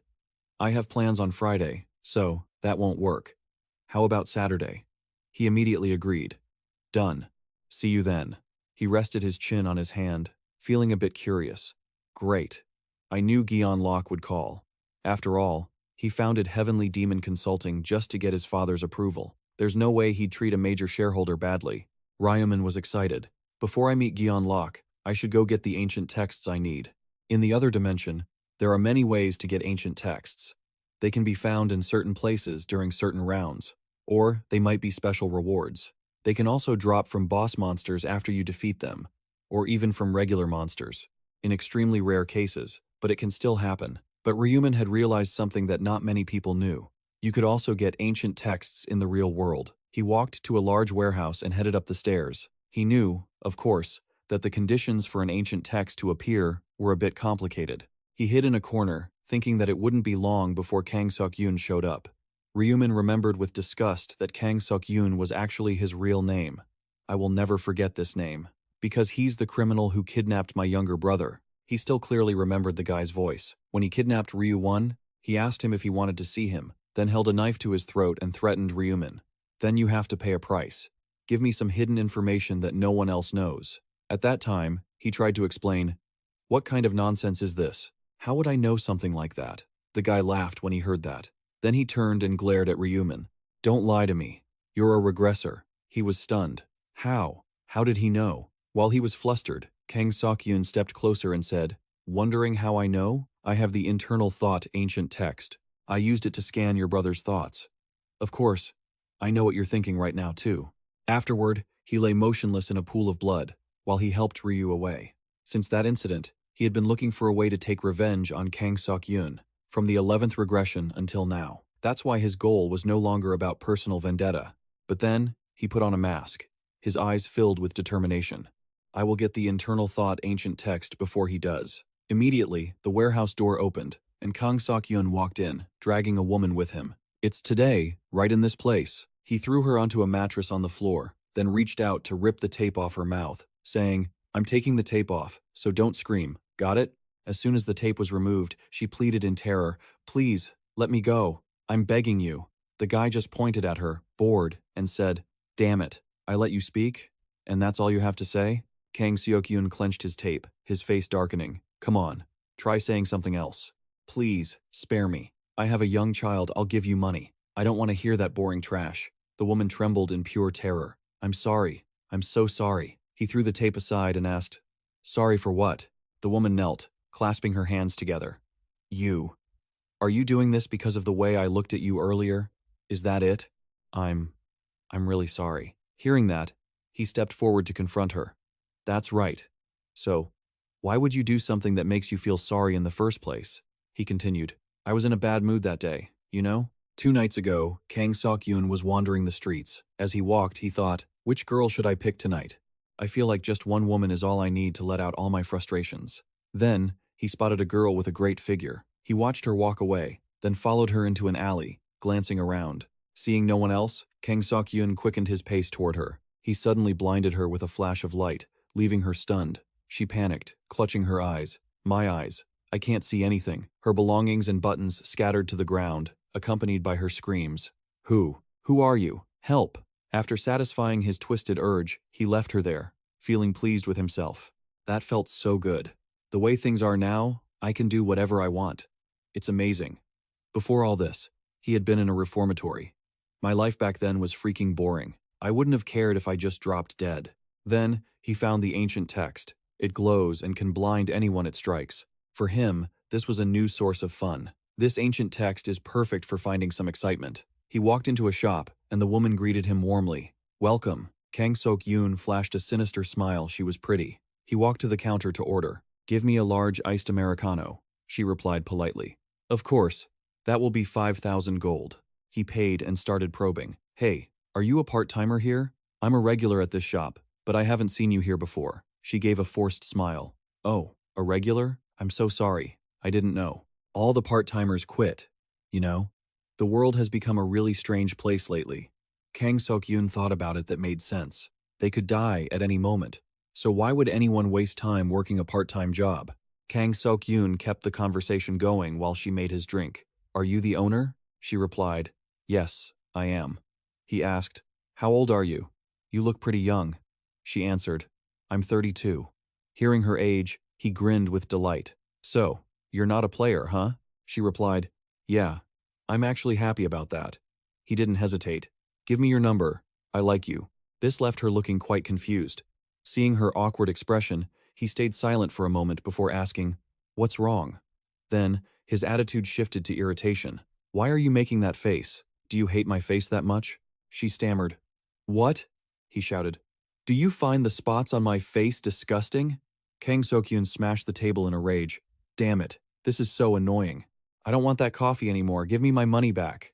This is so damn frustrating. Seeing his temper, the woman, nervous and afraid, handed the money back. Here is your money back. He snatched the bill from her hand with extreme rudeness. Kang Sok-yoon stormed out of the shop. Damn bitch. Just because I'm not a looker, she judges me and looks down on me. Fuming, he decided. I'll make you pay for looking at me with those damn eyes. He waited for her to leave the shop and knocked her unconscious with a baton. Back in the present, she was on her knees begging him. I'm sorry. He lectured her. Don't you ever look down on people because of how they look. You hear me? She obeyed meekly. Yes. Yes. I won't do it again. Suddenly, Kang Sok-yoon turned away, looking dissatisfied. That's not good enough. You're not being sincere. He shoved her down and grabbed her wrists. You think I don't know? You're just pretending to apologize to get let go. She kept pleading. Please, just let me go. A silhouette appeared in the distance. He reached toward her with a demonic grin. Don't you know you're in the wrong? If you do, then pay the price for your mistake. She struggled and screamed, I was wrong. It's my fault, okay? As he shamelessly toyed with her, he muttered, That's right, so just stay still. The figure in the distance moved closer. A voice rang out. You're the one who needs to stay still. You hear me? Hearing the voice, Kang Sok-yoon froze in surprise. He felt confused and suspicious. What the hell? I thought there was nobody else here. Is he a detective? He spun around and shouted, Damn it, who the hell are you? The voice replied calmly. Stop swearing. Ryu Min appeared, scythe in hand, and announced, You're going to be screaming and cursing plenty in a second anyway. Kang Sok-yoon stood frozen, bewildered. What is that huge scythe? And that white mask? Ryu Min looked at him with a cold smirk. You lunatic, do you think this is a place to play with your toys? Ryu Min raised his scythe. It seems you still don't understand the situation. Does this look like a toy to you? He swung the scythe with full force. Kang Sok-yoon started to panic. Wait, he cried out. Is that a real weapon? Are you a player? Ryu Min mocked him. So stupid. What do you think? Then he looked at the woman and told her she was free to leave. This is your only chance. Kang Sok-yoon whirled around to yell at her. Who said you could? A sudden thud echoed as Ryu Min kicked the ground, launching himself straight at Kang Sok-yoon. Ryu Min drove the handle of his scythe straight into Kang Sok-yoon's crotch. Kang Sok-yoon collapsed in agony, shrieking and cursing, "Damn it! Ah!" Ryu Min stood calmly over him and said, "I told you that you'd be cursing a lot, didn't I?" Ryu Min turned to the woman. "Go on. Leave this guy to me." She thanked him with relief. "Thank you." As she ran away, Ryu Min slammed his scythe into the ground. "Well then, it's just the two of us now, isn't it?" Ryu Min smiled at Kang Sok-yoon.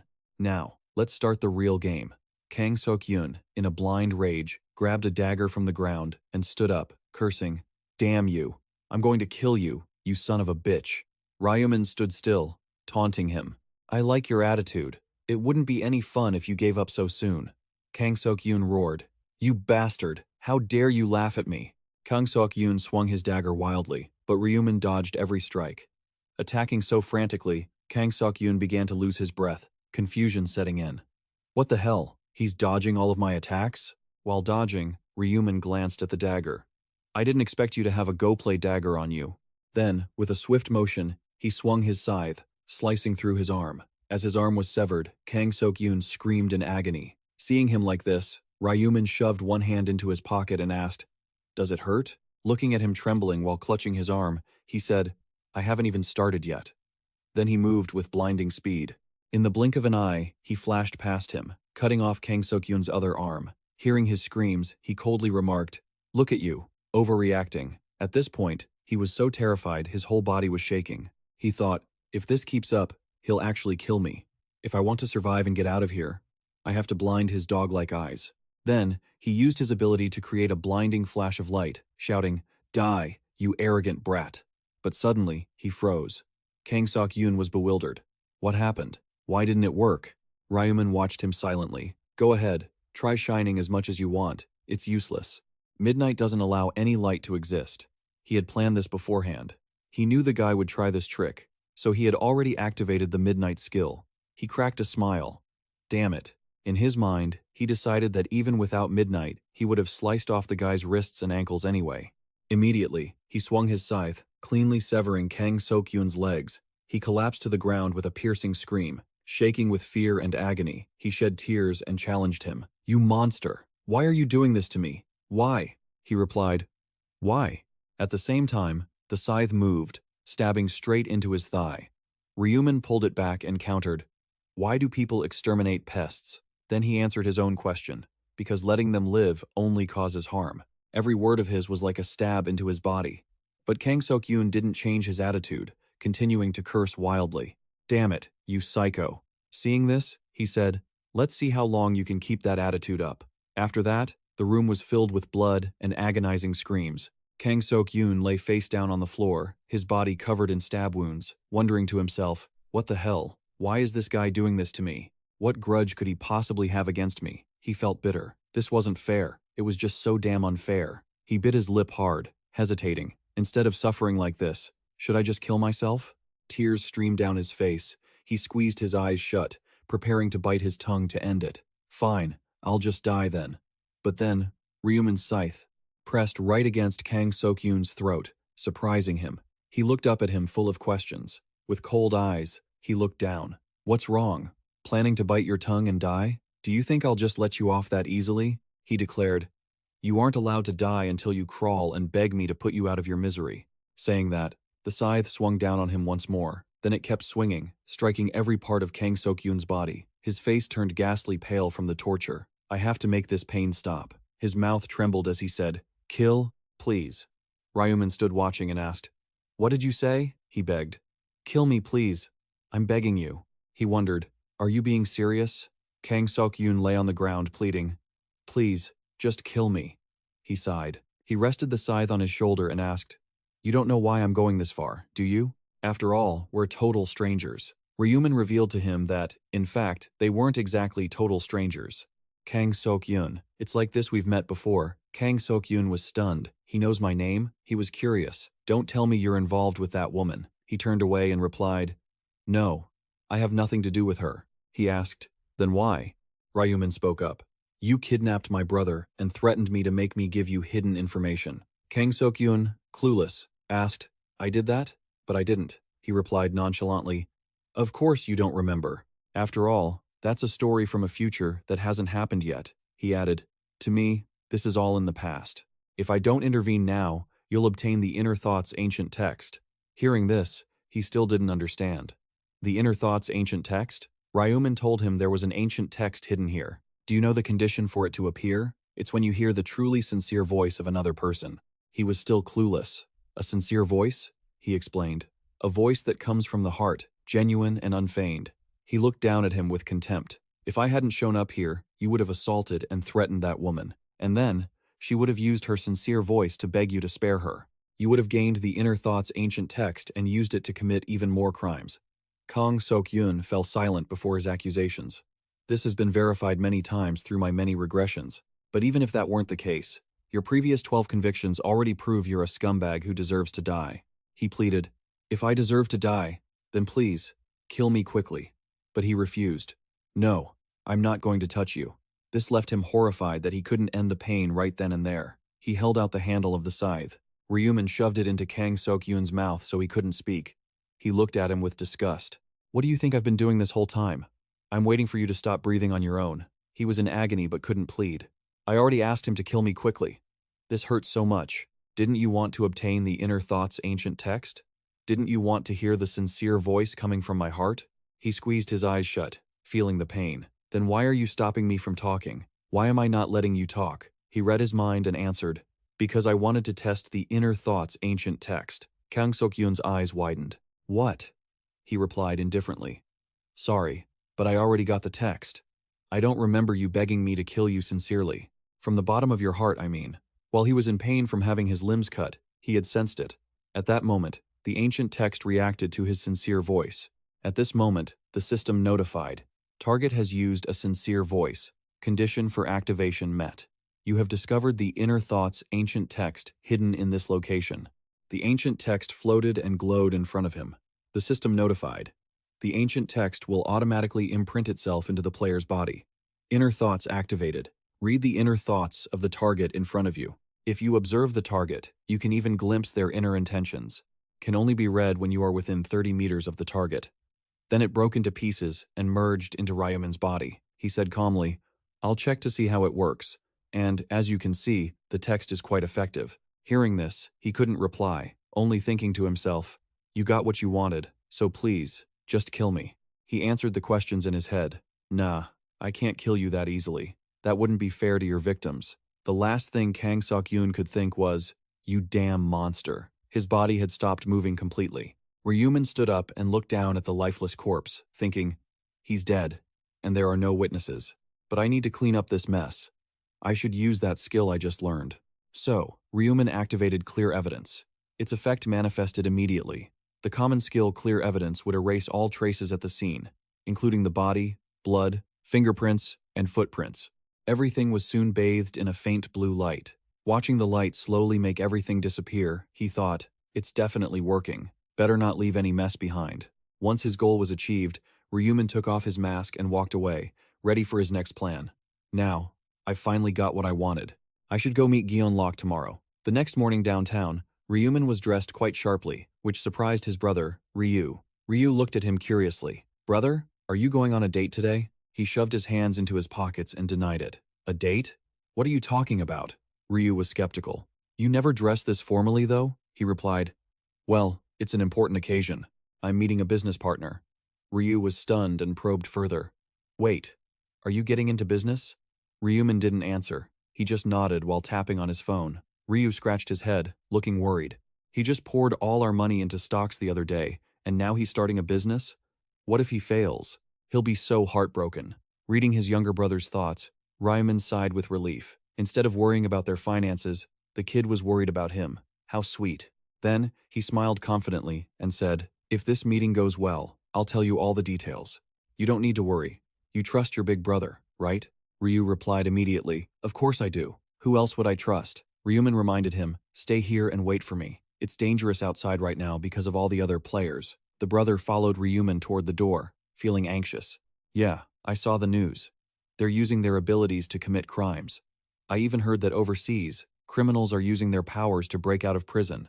Ryu Min said seriously. That's right. If they meet the age requirement, even criminals are given the chance to become players. In his mind, he knew players were getting stronger by the day, while the normal population was dropping every month, so it would be weird if things didn't change.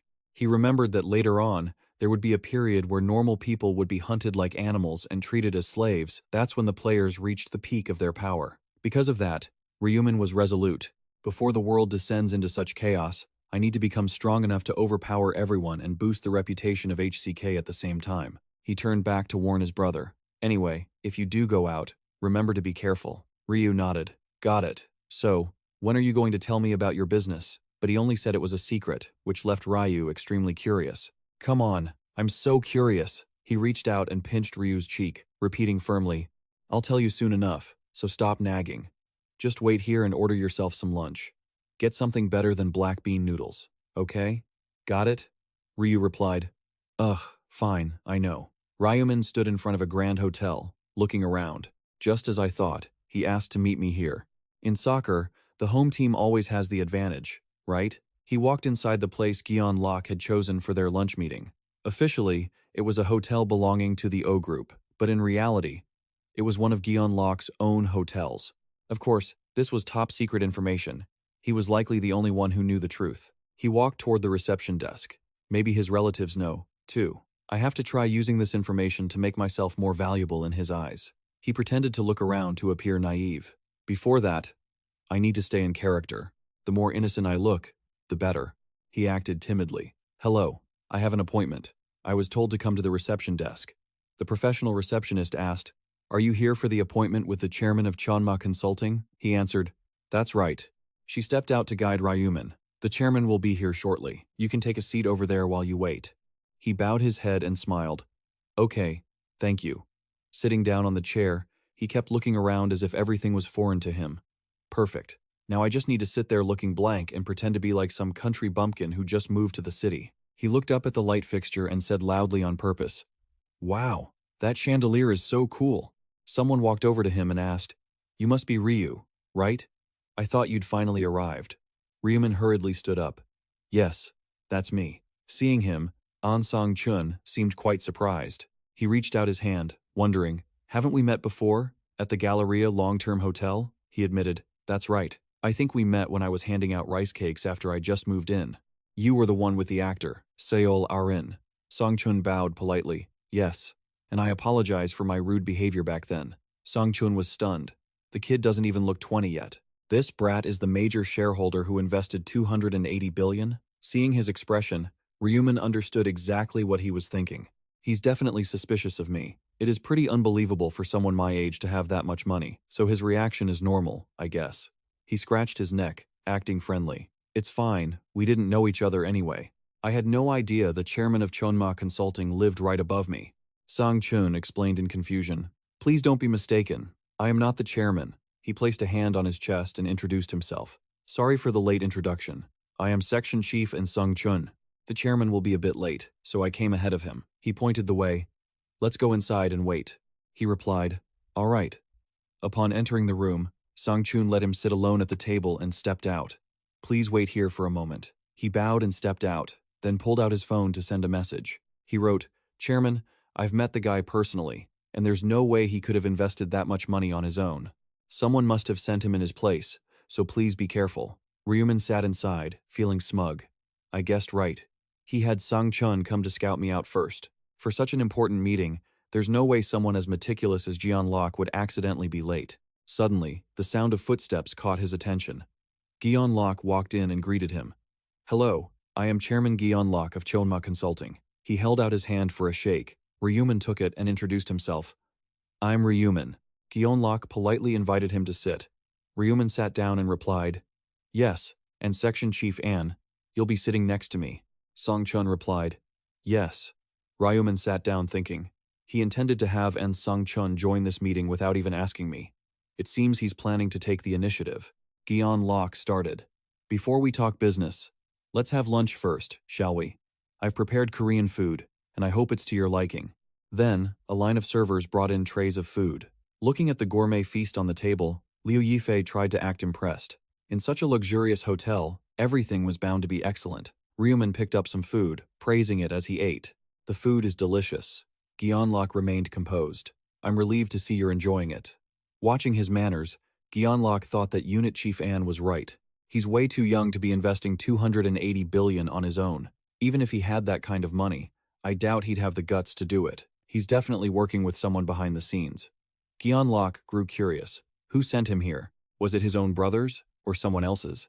He decided he just needed to get to the bottom of it and started probing. I was very surprised when I first saw you, Mr. Ryu. I didn't expect our major shareholder to be so young. If you don't mind me asking, how old are you? Liu Yifei replied, I'm 20. Gyeonlok's expression flickered with surprise. He tried to act normal, but his face betrayed a hint of confusion. 20. I'm 29. It's nice to meet someone closer to my own age. Liu Yifei responded, Yes, I'm glad too. Gyeonlok pressed further. So, how is it that you earned such a massive amount of money at your age? Are you the son of a Keeble family? Ryu Min looked at him. He was blunt, wasn't he? Liu Yifei waved a hand with a smile. Not at all. I was just an ordinary student until a few months ago. Gyeonlok was intrigued. Until a few months ago? Liu Yifei nodded. That's right. Have you been watching the news lately? Gyeonlok asked what he meant, and Ryu Min replied, Have you seen the reports about the person who won the lottery 4 times in a row and suddenly became a millionaire? Gyeonlok answered, I did see that. That was me, Liu Yifei revealed. I'm the one who won the lottery 4 times in a row. Gyeonlok was stunned. What? Skeptical and suspicious, he asked. Are you serious? You're the lottery winner who was all over the news a few months ago? Liu Yifei admitted. Yes. Sensing something off, Gyeonlok questioned. According to the news, the total prize money was only about 60 billion. How did you get to 280 billion? Liu Yifei explained. I invested a bit in Bitcoin. That answer didn't quite convince Gyeonlok. Bitcoin. Is that really all there is to it? Liu Yifei replied politely. Yes. Gyeonlok continued. You really are unbelievable. What made you invest 60 billion into Bitcoin?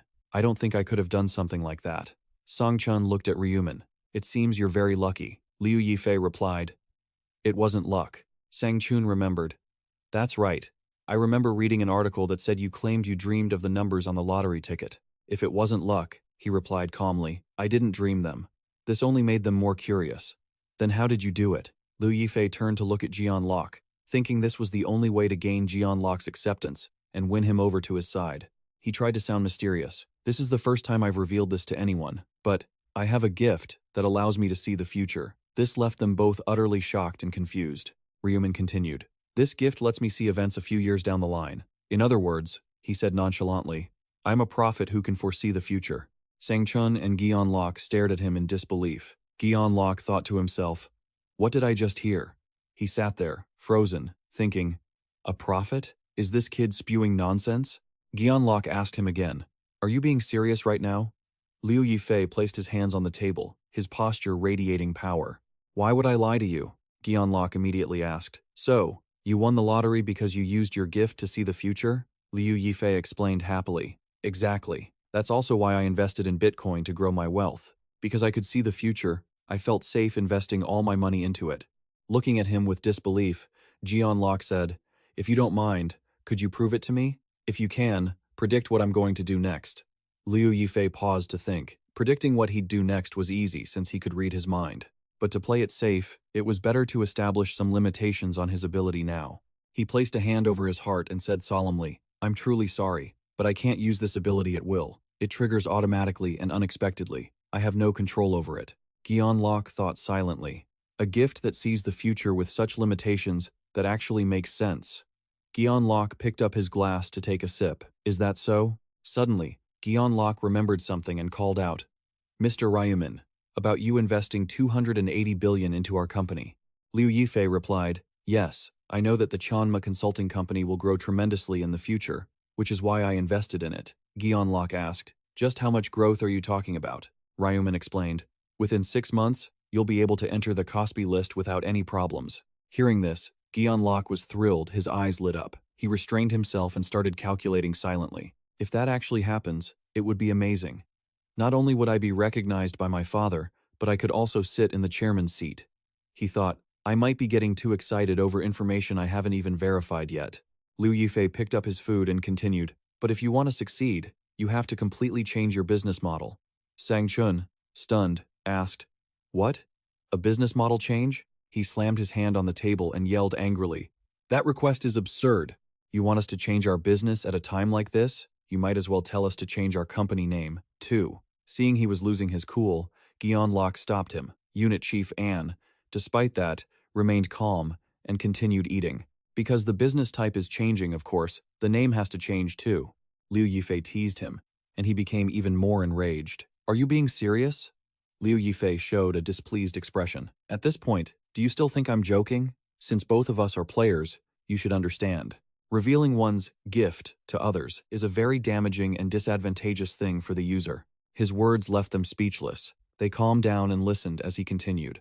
"I considered that. Yet I still decided to reveal my gift to you as the major shareholder and business partner we will be working with in the future, because I want to help the company grow." He looked Guion Locke straight in the eyes. "Otherwise, why would I invest 280 billion here? If you want the company to succeed, you have to cooperate with me." Sang Chun looked at his boss with some fear. "Mr. Chairman, you don't actually believe what he's saying, do you?" Liu Yifei sighed. "It seems you don't believe in my abilities." Sang Chun looked at him annoyedly. "To be honest, I don't," Liu Yifei said calmly. "Unit Chief An, have you ever wondered why I moved into the unit right below the penthouse? Don't tell me you think that was just a coincidence." That provoked him, but there was nothing he could do. He looked at him with annoyance. "To be honest, I don't believe you," Ryu Min said calmly. "Manager An, have you ever wondered why I moved right below your penthouse? Don't tell me you think that's just a coincidence." It clearly provoked him, but there was nothing he could do. He turned to Sang Chun. "Hold on. About the floor below the penthouse. Hey, Unit Leader An, what is he talking about? You mean the apartment right under yours?" He replied nervously. "Mr. Chairman, it's just that about 2 months ago, Ryu Min moved into the apartment directly below the penthouse where the actor Seol Arin lives." He continued. "That's right. It was a few days after I acquired the Future Vision rune." He wasn't satisfied and growled. "Unit Leader An, why am I only hearing about this now?" He quickly explained. "Until today, I honestly didn't think it was anything important." He sat up straight, a look of worry crossing his face as he thought, if that was in January, then that would have been before he invested in Bitcoin. He looked at Ryu Min and thought, could he have moved into a house near someone connected to the very company he was going to invest in? Unless he could see the future, there was no way he could have pulled that off. He mused to himself, surely he couldn't have known I was backing Seol Arin. He concluded silently, "That's right, just this alone isn't enough." Ryu Min smirked. "It seems you still don't trust me. In that case, how about this?" Ryu Min stopped eating and said seriously, "The hotel we're staying at right now, it belongs to you, doesn't it, Chairman Ma Jianlok? And regarding your identity, you're the eldest son of the Ong conglomerate. The Qianma consulting firm is a front you secretly set up to win your father's recognition. Am I right?" Hearing this, Sang Chun jumped up and shouted at him, "Hey, you! Who are you? How do you have information that only his relatives should know?" Before he could finish, Ma Jianlok stopped him. "Calm down, Unit Leader An." He exhaled, trying to steady himself. "I apologize." Ma Jianlok's face looked displeased, his hands revealing his agitation. "That's right. Everything you said is accurate," he said seriously. "However, if you're telling me you know all this through future vision, it's still not enough to convince me. As Unit Leader An said, anyone among my relatives could know this." He looked Ryu Min straight in the eye. "Honestly, I suspect that you might be a third party sent here to lure me into a trap. And in this situation, you still expect me to trust you and change my business plans?" He spoke in a very calm tone. "Even if I don't say it outright, you already know my answer, don't you?" All of this sounds completely ridiculous. Guion Locke smiled faintly. "I want to believe that your future vision rune exists.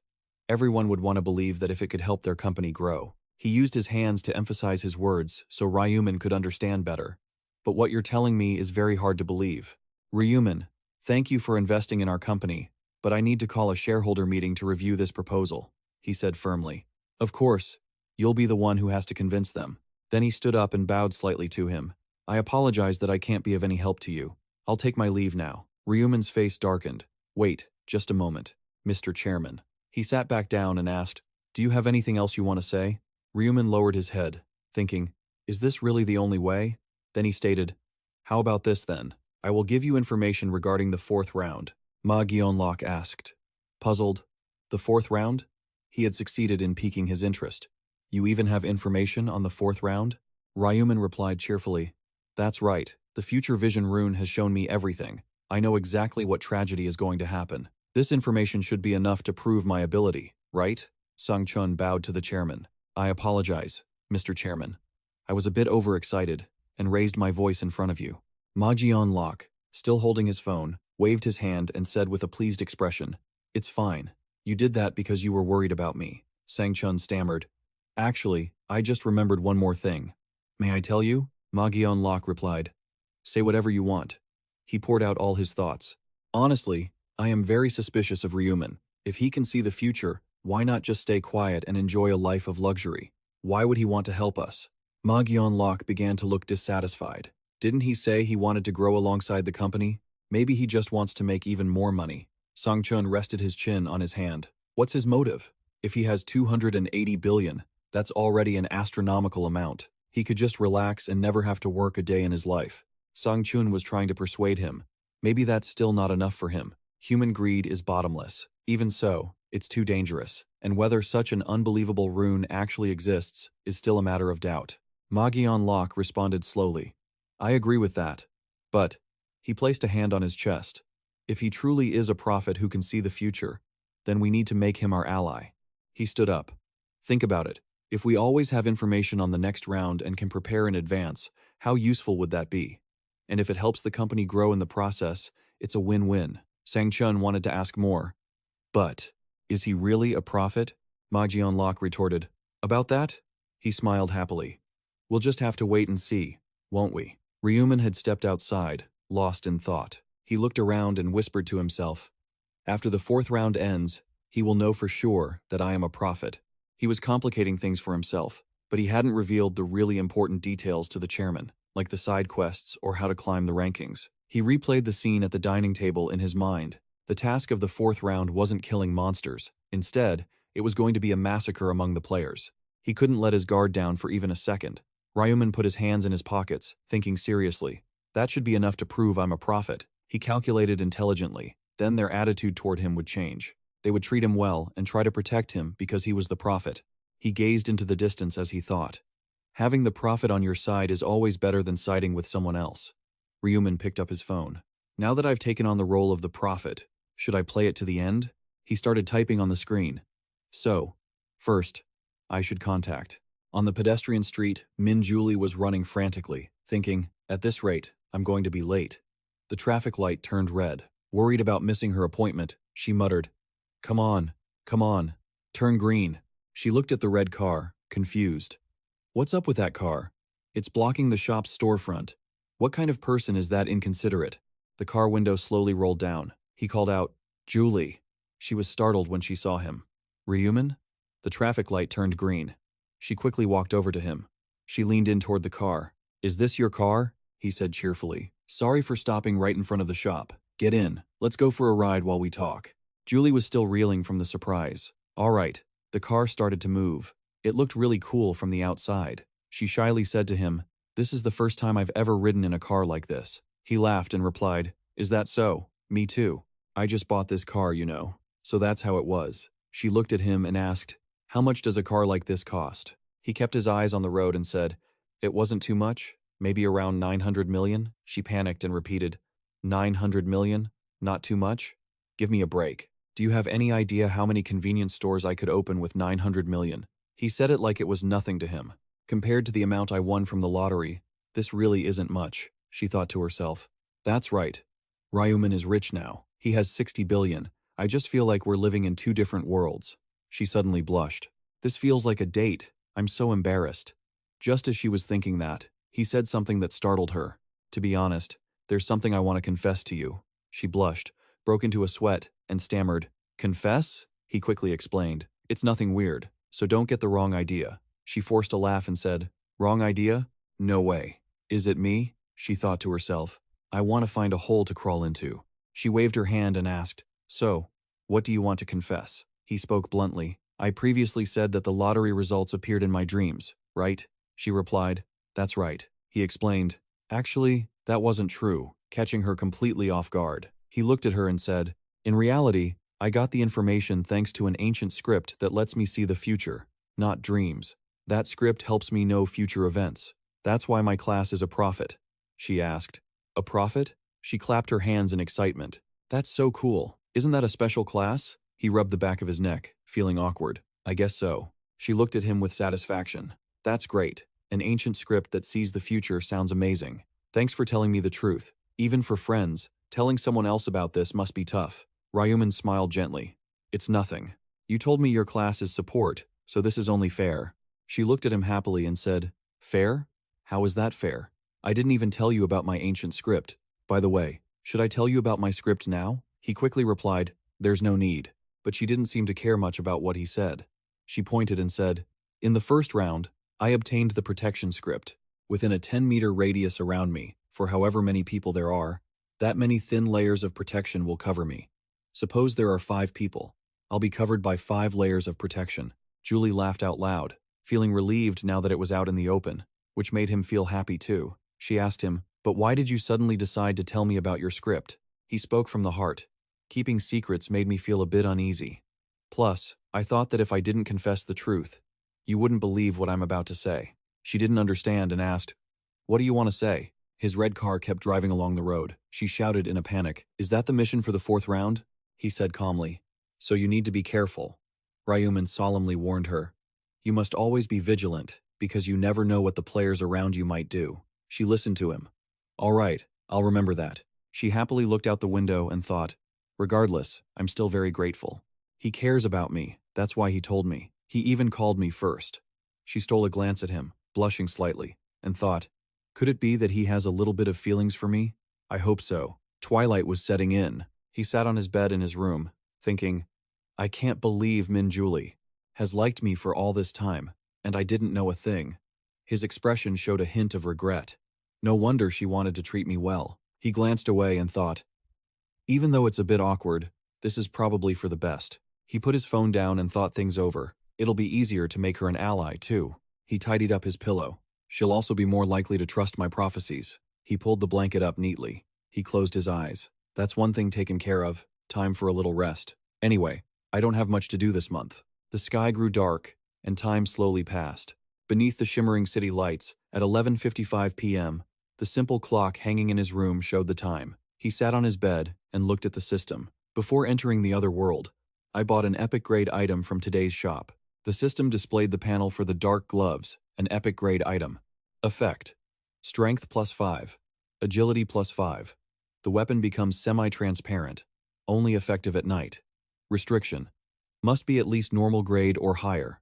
Description: A pair of gloves covered by the night that can become invisible. Any weapon currently in use will become semi-transparent. He carefully noted its high stats. Also, the ability to make weapons semi-transparent is useful. If I combine it with the midnight skill, the effect will be even greater. Suddenly, Ryu Min heard a knock at the door. It was Ryu 1. Brother, it's time. He stepped into the room and asked, Are you confident about conquering this round? He looked over and said, We'll find out when we try.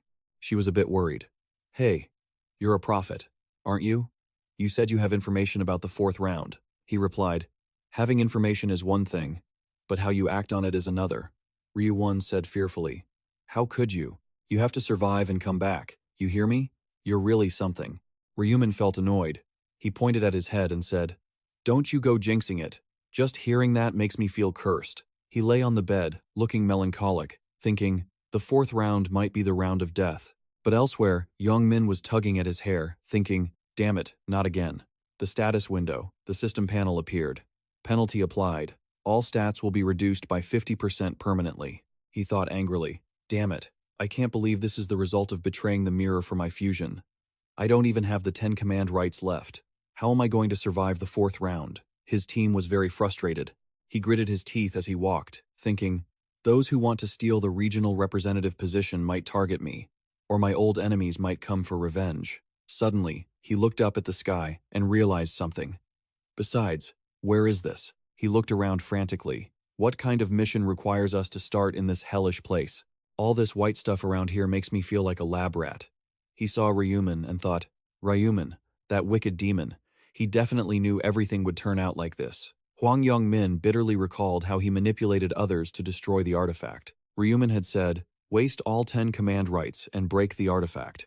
He thought back on that and he didn't even hesitate to kill the avatar of the punishment god. It was way too suspicious. His face darkened. I stood behind Ryu Min. If only I were strong enough, I would have smashed that jerk's face into a pulp. He was furious, but there was nothing he could do. It was incredibly frustrating, but I had no other choice. If I want to save my own skin, I have to shake hands with that devil. I took a deep breath and walked over. Ryu Min turned around and said, "What is it?" His face was stiff. "The deal from our previous round is still valid, right?" he asked hesitantly. "The deal? Didn't you say that if I became your subordinate, you would protect me?" He gave a bitter smile. "I don't need a subordinate like you anymore." He couldn't believe what he just heard. "What do you mean?" I stood there with my arms crossed and said, "You don't have any command authority uses left. What's the point of keeping a regional representative without any authority? Not to mention that most players have their classes now. Having command authority doesn't really do much." I kept talking, leaving him stunned. But then I smiled lightly. "You don't have any value left. You're just a walking target." He thought angrily to himself. A walking target? He was panicking when he suddenly heard someone and turned around. Ryu Min stood with his arms crossed, looking confident. "Don't worry too much. You're only a target in name. Not many people will actually want to kill you." He looked at me, confused. "They won't target me?" I explained. "You know the fate of players with the regional representative role. Everyone already understands it. Being a regional representative isn't exactly a bed of roses," Ryu Min said seriously. "And as people level up, the number of people you can control with your authority gets smaller and smaller. It's not worth the risk." Young Min pondered. Ryu Min was right. If he could, he wanted to give up this authority too. Aaron gently walked over to us. He saw her and blushed, wondering, "Why are they here?" Aaron exclaimed happily. "Hello!" Song Chun, standing beside her, shared her expression. "Hello there. Do you remember us?" I replied, "Of course." Young Min froze. "What's wrong?" He looked at me with a sarcastic expression. "It's just that you once saved us from that thug standing right here." "We wanted to thank you again," Young Min said angrily. "What did you call me? A thug?" Ryu Min stopped him just in time. With an unhappy look, I said, "Thanking me once is enough. You don't need to come find me again." Song Chun replied, "We still feel very grateful to you. Our company chairman also wants to send his thanks for saving us." He was about to add more. "Right. About our chairman, halfway through, I ignored him. Stop right there. I'm not interested." Seeing my reaction, Aaron quickly stepped in. "Mr. Ryu Min, this is a small token of our appreciation for saving us." She held up a beautiful, sparkling purple stone. "Please, take it," I thought to myself. "The lowest grade purple magic stone? This is an unexpected bargain," she said shyly. I thought just saying thank you wasn't enough, so Ryu Min took the stone from her hand. She thought, "That's good. Thanks." I looked at the stone and thought, since she gave me such a rare item, I don't need to refuse. When I get back, I have to try making low-grade magic stones myself. She watched my expression, feeling nervous. "Does he like it?" She looked at me, confused. He wouldn't think I'm giving him something useless and get angry, would he? I thought to myself. Just as I suspected, she has no idea about the value of magic stones. Fair enough. If she knew, she wouldn't have given it to me. Young Min looked at me and whispered, "I have something like that too." Hearing that, I thought, he has a magic stone? He put his hand on his cheek, thinking, I think it's called a dark metal force stone. Ryu Min was a bit surprised. "What? A dark metal force stone?" Ryu Min analyzed it. A dark metal force stone is an item dropped by monsters at a very low rate. An item even harder to find than a magic stone. At this point, getting one intentionally is impossible, I thought triumphantly. Now that I know he has such a valuable item, is this luck or misfortune? Aaron stammered. "Mr. Ryu Min, do you need a defensive shield?" I asked. "A shield?" She was a bit shy. "I leveled up into a summoner," she explained happily. "I can summon spirits to create a shield for you if you need one." Before she could finish, I interrupted. "Thanks for the offer, but I'll decline. I don't think it's necessary." Aaron felt a bit embarrassed. "I understand." She bowed politely. "Then we'll be going now. Wish you the best of luck in this round." I replied, "Good luck." I turned around and saw Young Min trying to leave. Ryu Min called out to him loudly, "Wait!"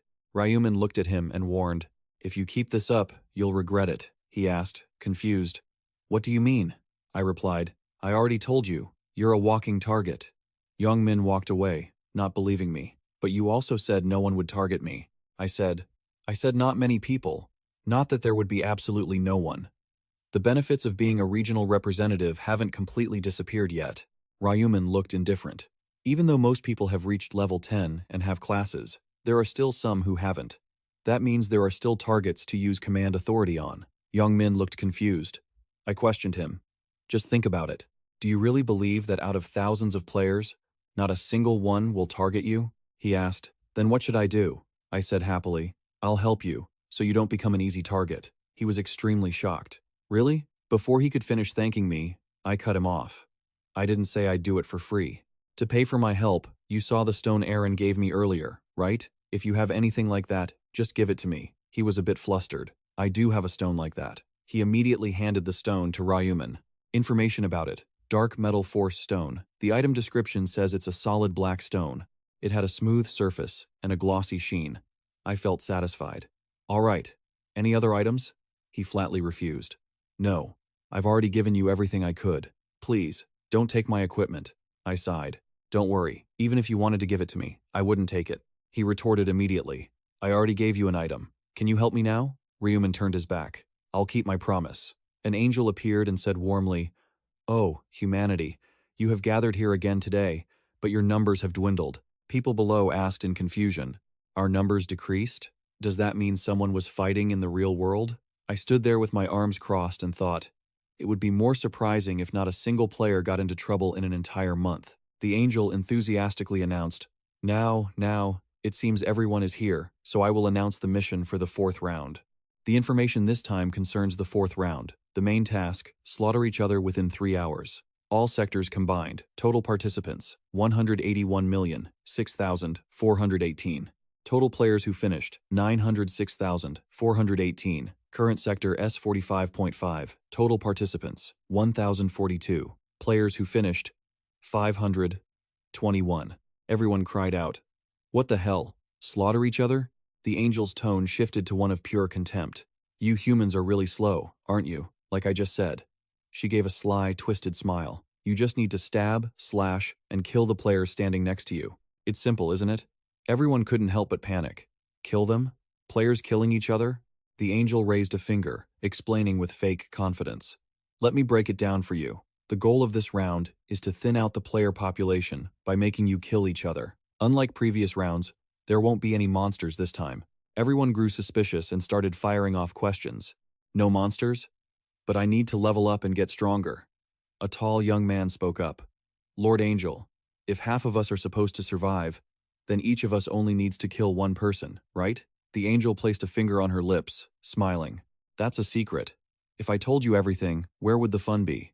Down below, Ryu Min felt annoyed, thinking to himself that she was just following orders from her superiors not to reveal anything. He wasn't happy standing there, observing and cursing internally. These angels were just information relays in this god-forsaken survival game. There was another game manager out there. The fact that she was hiding a specific rule meant she had received direct orders from the game master. The angel crossed her arms and warned, Don't think that just killing players will get you through the mission. Only the top 521 players will survive. As for the criteria for the ranking, that's a secret. She put on a scheming look. Even if you're the first one to kill, you won't necessarily be ranked first. The angel manipulated the crowd. All right, the explanation is over. Now, start killing each other. The remaining time until the round ends, 2 minutes. 59 seconds. Everyone was panicking. What do I do? So I just have to kill someone? Kill them? The others? Ryu Min had no beef with any of them. What kind of crazy round is this? Young Min stood to the side with his arms crossed, looking smug and amused. Killing other players? Nice. I've been wanting to kill some of these jerks anyway. Ryu Min guessed, I knew it. He's actually thinking about killing his own friends. He smiled maliciously and said with a sinister tone, Wait, now that I think about it, if the other players hesitate to act, wouldn't that be better for me? Then I'd be the champion by default. Young Min was fuming, his head full of schemes. Those bastards.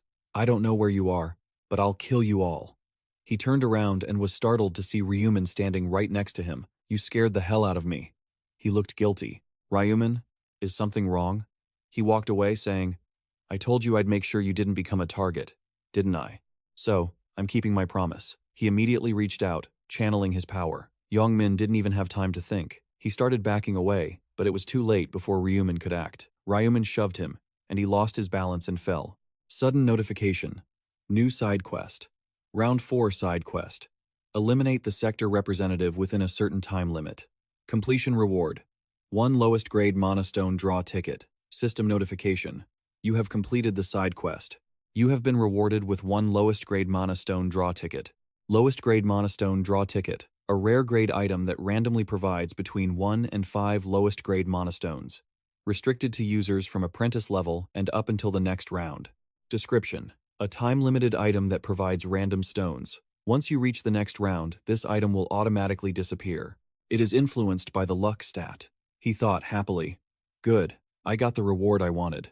I killed Ryu Min to get the side quest reward. Though, that wasn't the only reason. The blonde young man screamed, "Someone's dead, I saw it." Ryu Min. Did you kill him? He glanced over with annoyance. Not long ago, these same people were aiming for the sector representative position and wanted to kill him. What a bunch of hypocrites. Now they're pretending to be virtuous. Everyone looked at him and shouted, "Hey, Ryu Min, you can't just go around killing people like that. Don't you have a shred of humanity?" Murderer. You're a murderer, Ryu Min thought to himself. Murderer. They aren't wrong. I did kill Kang Seok-yoon, and not just him. I'll keep killing countless others until the 20th round. He stood there, lost in thought for a moment. But I've never killed anyone without a reason, especially in this round. I have no choice but to kill if I want to survive, whether I like it or not. The notification arrived. Round 4. Main mission. Slaughter each other within 3 hours. All sectors. Total participants 181,006,418. Players who finished.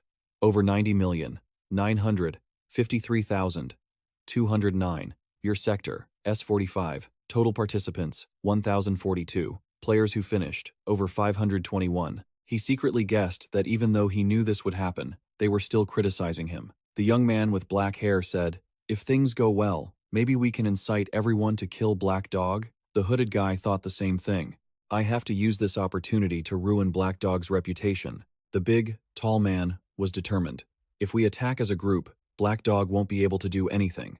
The other young man thought, we can't let Black Dog become the sector representative. I have to pin some crime on him. He smiled, feeling relieved. They thought they had caught a lucky break. What a joke. The guy screamed, "You think this is funny?" The girl next to him added, "You're a psycho. You did something like that, and you still dare to." The system notification appeared.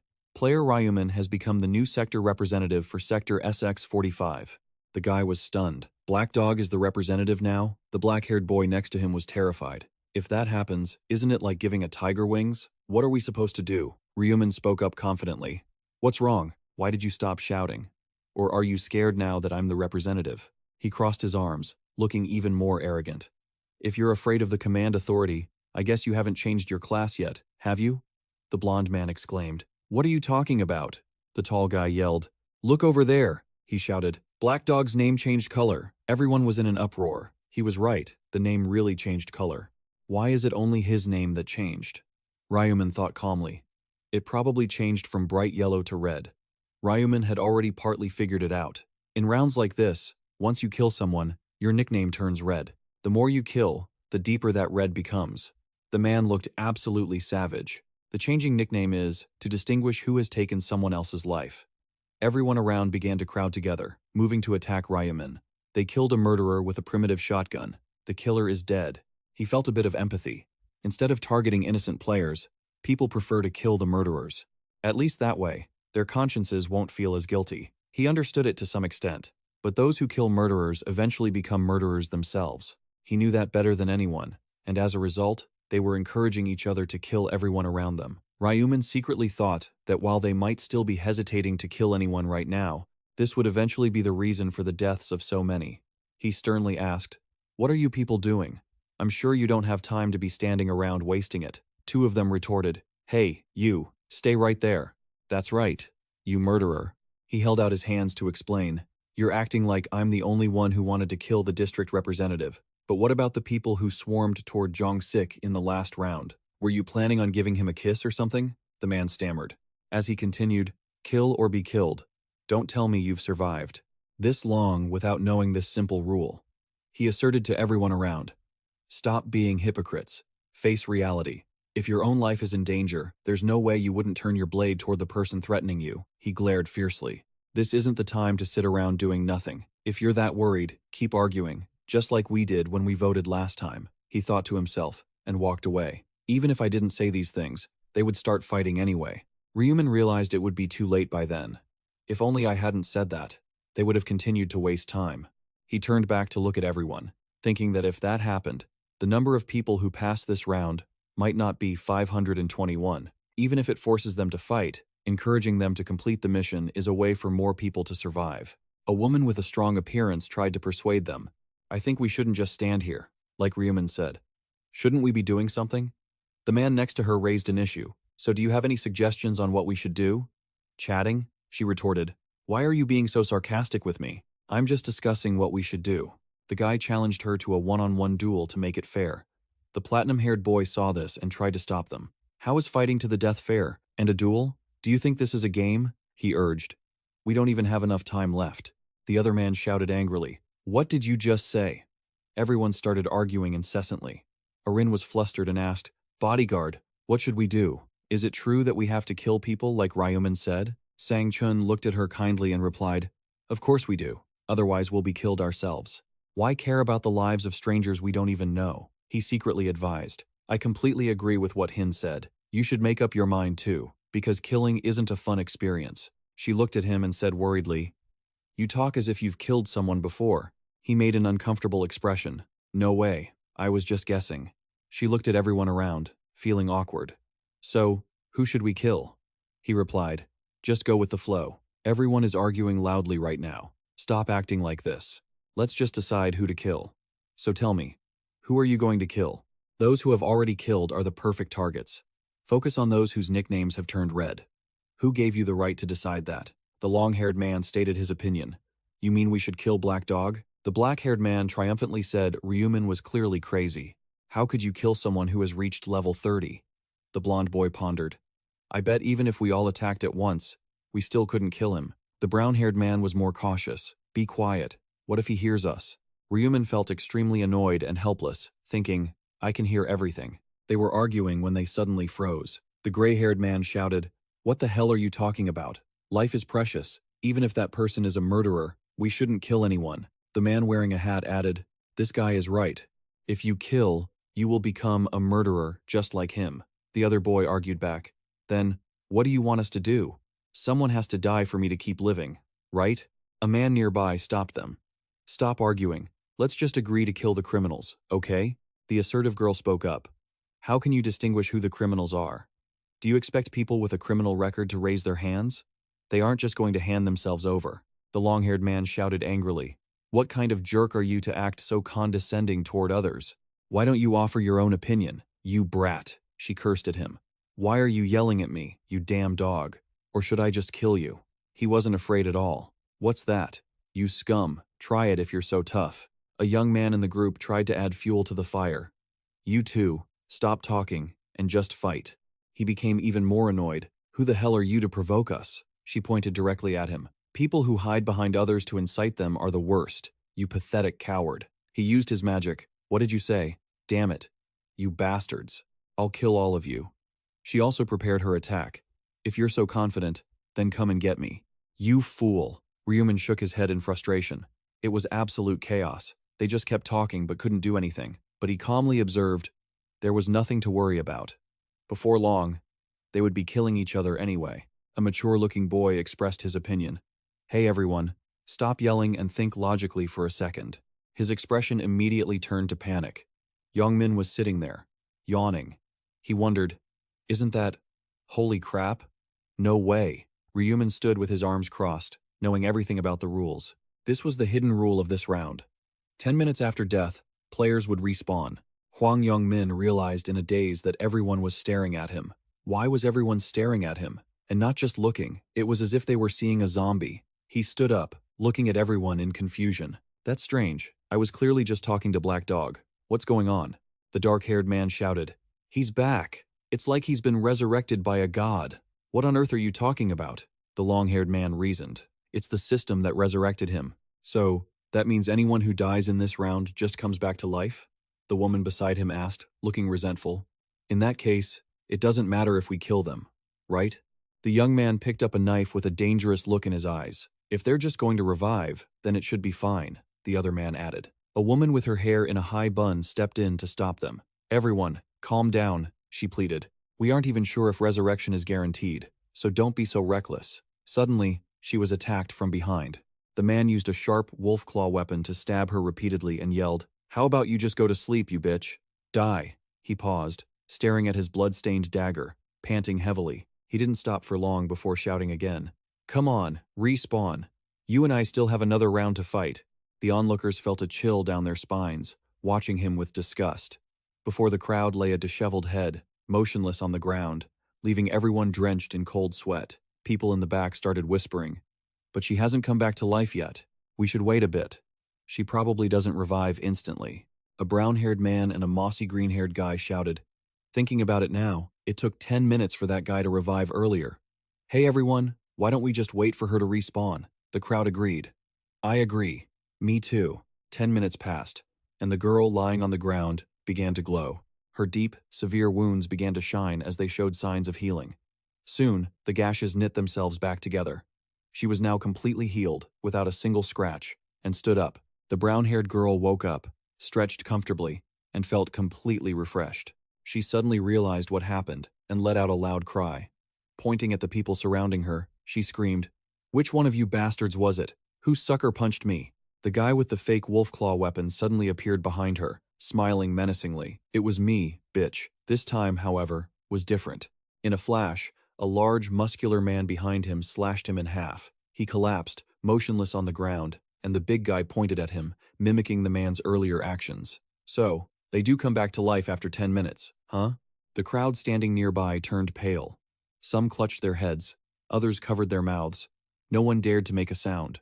Ryu Min watched from afar, lost in thought. Even if the ability to revive was proven, people still found the act of killing quite unsettling. But as he suspected, the people outside began to join in the slaughter. Humans are easily influenced by their environment, often revealing their own madness. Cold words were spoken, morality cast aside, followed by a flurry of attacks. "Screw it," one said. "Just sneak attack that guy, damn it. Whatever, I don't care anymore." Even turning their swords on their own teammates, fellow humans felt normal. "Die, you're all crazy." Suddenly, a scuffle broke out in the chaotic crowd.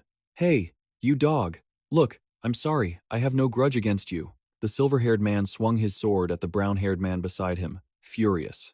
"Why don't you try tasting your own medicine?" the brown-haired man retorted while blocking. "Just do us all a favor and die. Stop resisting. You're going to respawn anyway." The two argued loudly, but their fate was decided. "If you're so tough, why don't you go die yourself?" In this area, at this very moment, fights and mutual attacks were breaking out everywhere. Blood splattered across the ground. Ryu Min watched from a distance, silently assessing the situation. About 1,000 players were butchering each other like animals. It was essentially a slaughterhouse. Ryu Min activated his magic, and a flow of red light appeared in his palm. Ryu Min stepped forward with confidence. "I suppose it's time for me to join in." One of the people in the brawl noticed Ryu Min, and suddenly, a streak of red light flashed. He swung his scythe in a circle, and the people in front of him were sent flying. Ryu Min easily took them all down, leaving them motionless around him. The others saw this and signaled each other. They charged forward together, thinking, "This is our chance." The leader of that group hadn't even finished his sentence before a series of thuds echoed, and a second later, all three were flattened on the ground. "I noticed you coming, so there's no way you can sneak attack me." Behind Ryu Min, Blackfire Dragon was using a blade in his right hand to repeatedly attack a weak player lying on the ground. "Die!" He glanced behind him. "Oh, right, there's that guy too." He laughed maniacally, attacking with enthusiasm and satisfaction. He mused that calling this the fourth round, the Blackfire Dragon's round, wasn't an exaggeration. With the devouring rune in his hand, this situation was nothing short of a feast for him. Ryu Min observed him attacking one person after another. Looking at the deep color of his name, he must have killed at least 10 people. That guy needed to eat a few more respawns to be satisfied. Blackfire Dragon looked at his own status window and laughed with delight to himself. "I didn't expect that my stats would increase every time I kill a player. What a steal," he thought excitedly. "I knew stats went up when killing monsters, but I never expected killing players to have the same effect." The status window showed the progress of the Devouring Rune. Devouring Rune effect. Progress bar increases every time you kill an enemy. Once the bar is full, you receive a random stat boost. The enemy's level corresponds to the amount of progress gained. Blackfire Dragon was killing madly, using any means necessary. He wore a twisted, joyful smile and shouted, Die, die, die. The Devouring Runes progress bar kept climbing. The progress is going up so fast, is it because of their levels? Blackfire Dragon turned, smiling broadly. He's the same level as me, but the progress bar increased by so much. His eyes widened with excitement as he thought about potentially defeating Black Dog. If I kill Black Dog, how much will the progress bar go up? It would probably fill up instantly, and I'd get a stat boost. After weighing the benefits, Blackfire Dragon turned to look for Ryu Min, but then he second-guessed himself. Forget it. If I provoke someone that dangerous, who knows what kind of disaster I'll bring upon myself. He shifted his target to the weaker, low-level players. I should just take care of these pieces of trash and level up more. As he said that, Blackfire Dragon smiled and sneak-attacked someone. Sorry, pal. I don't have a grudge against you. He drew his axe and swung it, thinking, this is the perfect way to relieve some stress. Blackfire Dragon continued to his next target with powerful axe swings. Because of that thug, I couldn't even hunt properly. He didn't notice someone creeping up behind him, intending to sneak attack. This round was truly made for me. He lunged forward to strike, but Hwang Yong-min dodged to the side with ease. Killing players didn't really benefit the others, yet he wore a terrifying, wide grin. He swung his axe down, his own stats rising as he grew stronger. The progress bar for the ancient devouring language kept climbing. The people he had killed were already starting to respawn. Some stood frozen, others slumped over, clutching their heads. Hwang Yong-min was absolutely thrilled, mostly because his prey kept respawning and handing him their lives on a silver platter. He locked onto his targets, pulling his axe back to build momentum. What better opportunity could there be? The sounds of slaughter filled the air, and another life was claimed. Having finished up, Hwang Yong-min turned his attention toward the other chaotic brawls. How many have I killed so far? I need to kill as many as possible to climb to the top of the leaderboard, or should I head over there instead? Suddenly, footsteps approached from afar. Ryu Min walked forward with such calm that it made him exclaim, Ryu Min! Hwang Yong-min looked around, panicked. Ryu Min approached and spoke just 2 words. Midnight. The people who had been busy fighting all stopped, looking around in bewildered astonishment.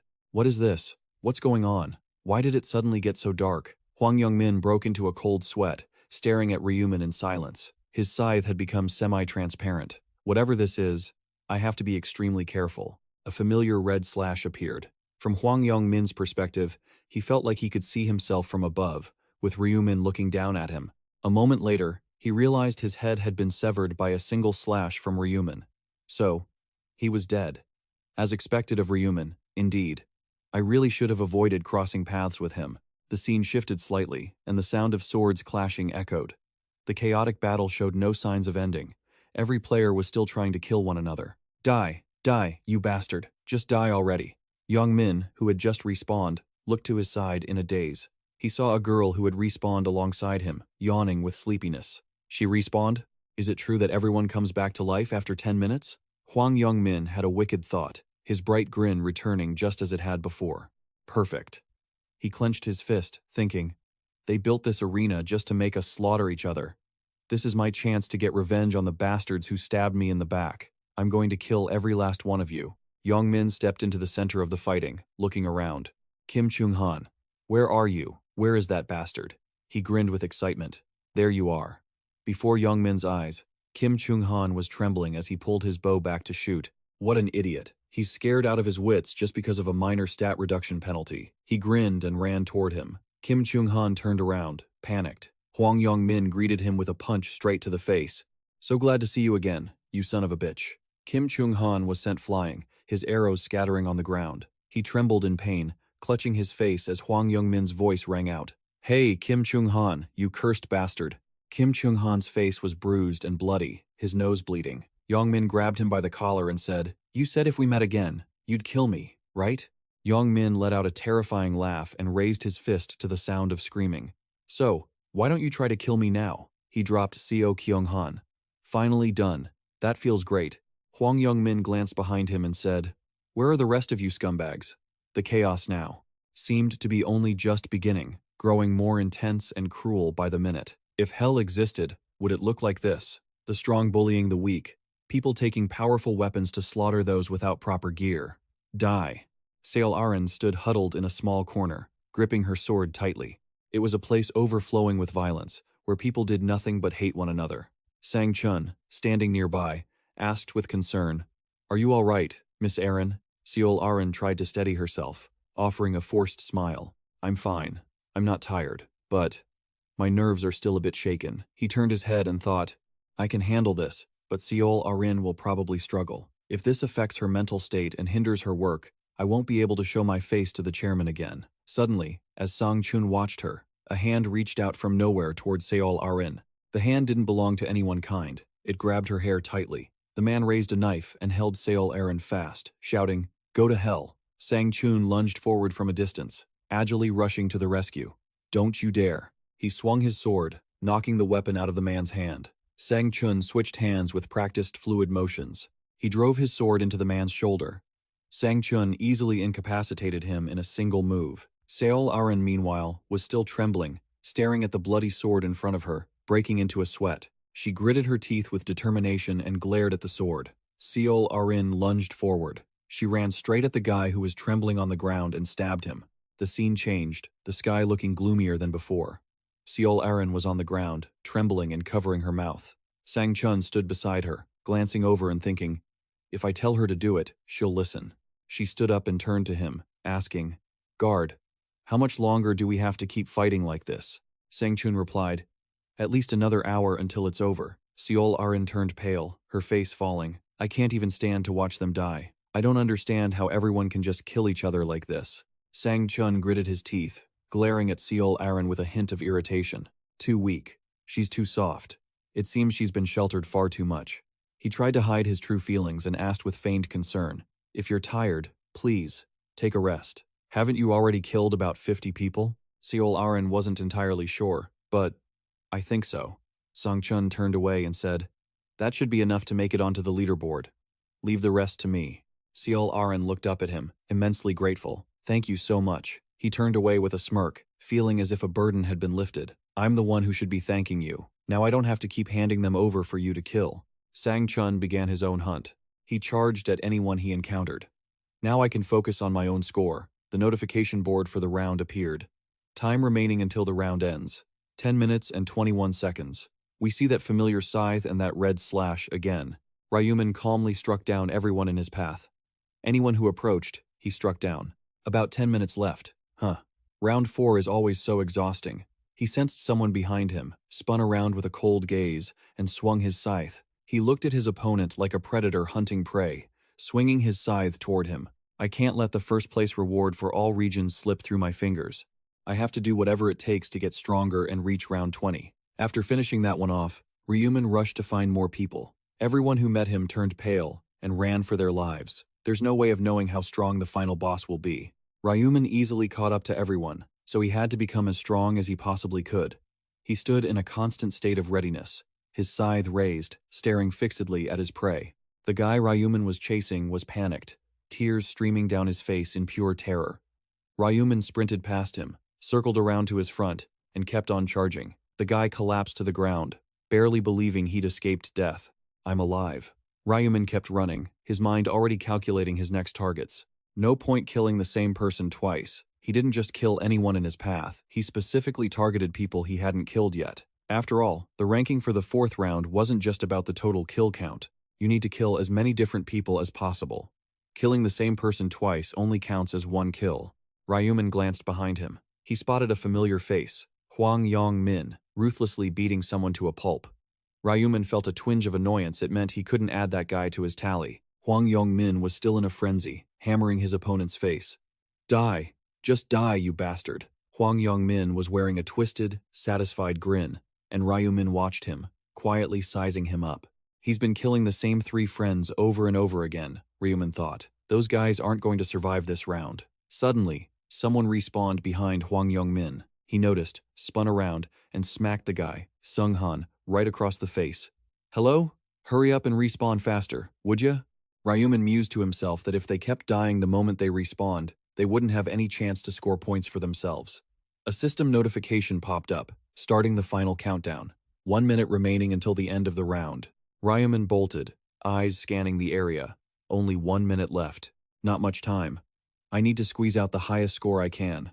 He looked over at the guy with silver hair who was grinning widely. I've already killed him. Next was the guy with brown hair, crying as he clutched a girl in his arms. Him too. Ryu Min shifted his focus to a guy with light brown hair wielding a knife. I don't remember him. This'll be the first time. He finally locked onto his target. The guy was clueless, glancing behind him. No time left. One hit is all it takes. A single slash to his back sent him straight to his grave. Ryu Min's final strike coincided with the end of the match. The landscape shifted, and a golden aurora filled the sky. A shield formed around every player. An angel descended from above. Isn't it fun, butchering each other like that? The players below glared at her, seething with frustration. Ryu Min looked up at the angel, thinking, how could slaughtering others possibly be fun? The angel tilted her head, smiling. Look at this disgusting pile of gore. You've made such a mess of this clean space. She mocked them with a laugh. Well, you all finished your killing each other task quite well. Before we see the results, let's revive those who died, shall we? Ryu Min didn't pay her much mind. She talks as if she's doing the reviving herself, but it's really just a system function. Suddenly, a player who had his arm severed watched as it slowly grew back. The others were the same. Every injury, whether minor or severe, was being healed. Sunghan was no exception. Once Hwang Yong-min's friends were healed, they erupted in rage. Hwang Yong-min, you piece of trash, you motherf, I'm going to kill you. Yong-min just grinned, listening to their insults. You dog. You only lost because of Chu Dong-sik. What the hell are you talking about, you bastards? The angel cut them off, silencing them instantly. She glared down, her voice cold. From now on, if any human dares to speak, I'll blow your head off. Everyone below went deathly quiet, not daring to make a sound. The angel's face brightened instantly. Much better. Now that everyone is revived, let's look at the results. She began to display them. But first, we should see what the submission for this round was, shouldn't we? Everyone looked confused, whispering to each other. A submission this time? The angel snapped her fingers and laughed. Of course there was one. Did you think there wasn't? Are you all stupid or something? The round information board appeared. Round 4 submission. Eliminate the area representative within the allotted time. Reward. Low-grade stone draw ticket. Everyone had a board floating in front of them. Eliminate the area representative? That was the submission? She explained, dripping with sarcasm. That's right, you idiots. Only one person in this area actually finished the submission. Ryu Min's name was mentioned. It was Hyuk-gu. The crowd turned to look at him. Hyuk-gu. Wait, come to think of it. Wasn't he the one who killed Hwang Yong-min at the start? Yong-min's face darkened, his teeth grinding in anger. Damn it. So becoming the area representative this round was actually a good thing. He stared blankly at the board, saying nothing. The people nearby cast side glances at Yong-min. If I'd known this would happen, I would have killed Hwang Yong-min myself, they thought. Yong-min's face went pale. Did I die? Killed by Hyuk-gu. The board flashed a message. Temporary skills. None. Hwang Yong-min panicked. Nothing? All my temporary authority. It's gone. He remembered Ryu Min's words. I'll help you, so you don't become an easy target. Yong-min felt a wave of confusion. He said he'd help me stop being a target, but did he just steal the representative position from me instead? The angel's voice boomed. Now, let's see the overall results. She squinted, a sly smile on her face. Right. You're all dying to know how the results were calculated, aren't you? Everyone listening felt a pit in their stomach. They hung their heads in regret as she explained. The ranking is based on the number of unique people you killed. Killing the same person multiple times only counts as one kill. Everyone was stunned. Unique people? So, it wasn't just about getting the highest kill count? The angel let out a mocking laugh. Honestly, you simpletons, did you really think it would be that easy? She snapped her fingers. There you go, here are the results. A summary board popped up. Round 4 results, all areas. Hyuk-gu. Reaper, level 37, 22 kills. Foolish Mage, level 13, 521 kills. Dark Knight, level 13, 433 kills. Current area SX-45, 5. Ryu Min, Reaper, level 37, 22 kills. Cute Little Bird, Warrior, level 11, 211 kills. And Sang-chun, Knight, level 11, 209 kills. She let out a surprised, "Oh, Hyuk-gu is in first place again?" Ryu Min remained emotionless, his cold eyes fixed on her. The people who heard the results were completely shocked. I can't believe he killed over 700 people. Is that even humanly possible? Someone whispered. Aren't there only about 1,000 of us in total? Did he kill 70% of everyone here all by himself? That's absolutely insane. The angel laughed, clearly delighted. Just you alone, and you killed 722 people? You're quite something. I suppose you deserve a reward, don't you? Right after that, a notification window appeared. Congratulations. You have placed first in this mission in your area. Congratulations. You have placed first in this mission across all areas. The top-ranking reward for your region is a mid-tier rare armor selection ticket. The top reward for all regions is a mid-tier special reward selection. Ryu Min read through the details and seemed pleased. A mid-tier armor ticket? That's great. It's about time I upgraded my gear. The system continued. You may choose one of the following rare armor pieces: shining copper armor, blood-soaked assassin's armor, or dark cloak. Ryu Min tapped his choice. I'll go with the second one, the blood-soaked assassin's armor. The stat sheet for the armor appeared. Blood-soaked assassin's armor. Rare grade. Defense, 60. Agility, +4. Attack speed, +5%. Durability, 600600. Requirement, normal level or higher. Description, a blood-stained set worn by an assassin. Sometimes, it still reeks of blood, he muttered, then turned his gaze to the system window. Next up was the special reward. The system presented his options. You may choose one special reward. Option 1, a 50% stat boost, limited to round 5. Option 2, 5,000 gold. Thinking about round 5, Ryu Min analyzed the situation. The side quest rewards for the 5th round are tempting, but the difficulty is going to be brutal. He made his decision and tapped the screen. Considering the difficulty, a stat boost will be much more useful to me. The angel returned, continuing, You've all seen your rankings, right?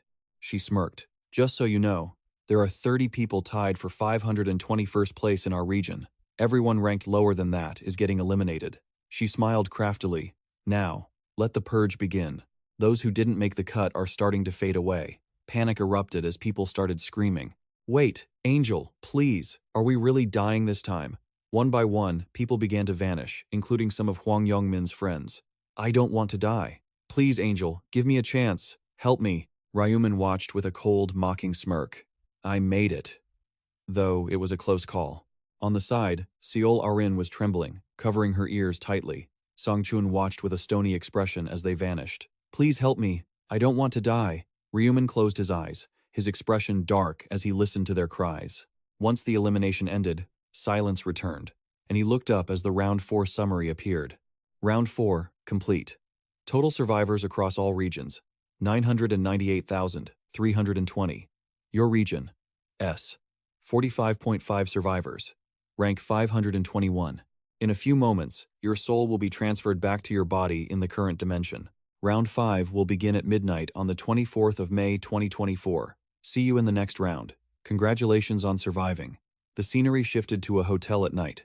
Suddenly, footsteps echoed in the night. Sang Chun burst through the door, panicked. Sir! Jian Lok, who had been sleeping, stirred at the commotion. He woke up, still looking effortlessly handsome. Sitting up, Jian Lok asked, confused, What are you doing here? I don't recall calling for you. Sang Chun panted, I couldn't reach you, so I had to barge in. I was worried something terrible might have happened to you. Jian Lok smirked confidently. As if, you thought I'd die in round 4? Didn't you see the results? Sang Chun wiped away sweat, still looking anxious. I saw your name on the leaderboard, but I was still so worried. That last round was absolute madness, wasn't it? Jian Lok still felt drowsy, clutching his face. That's why I passed out on the bed as soon as I got back. I'm just so mentally exhausted, he sighed. Sang Chun said seriously, Indeed, 433 people died. Jian Lok's eyes turned sharp. If you count the people who died repeatedly, the number is probably even higher. If I'm already this strong, what kind of monster is Hwang Yongmin? Is he even human? He wondered out loud. Do you think he's a veteran from the Special Forces? Someone with that kind of skill and nerves of steel in Korea? I've been thinking about it constantly. Jian Lok thought silently about Ryu Min. The more he thought, the more he admired him. Whatever his true identity is, if I can partner with him, I'd feel so much safer. He didn't know Ryu Min's real identity in the real world. I'll have to ask the Oracle about Hwang Yongmin later, Sang Chun added nervously. But sir, the fact that round 4 went exactly as that Oracle guy predicted is truly shocking. To be honest, until I saw it with my own eyes, I really doubted him. Jian Lok agreed. Me too. He recalled Ryu Min's prophecy from the real world. Round 4's mission isn't hunting monsters, it's a massacre among players. Jian Lok was puzzled. A massacre? Ryu Min had analyzed it grimly back then. Exactly. It's a disaster, and players will have to kill each other. You need to stay on high alert, Song-chun asked.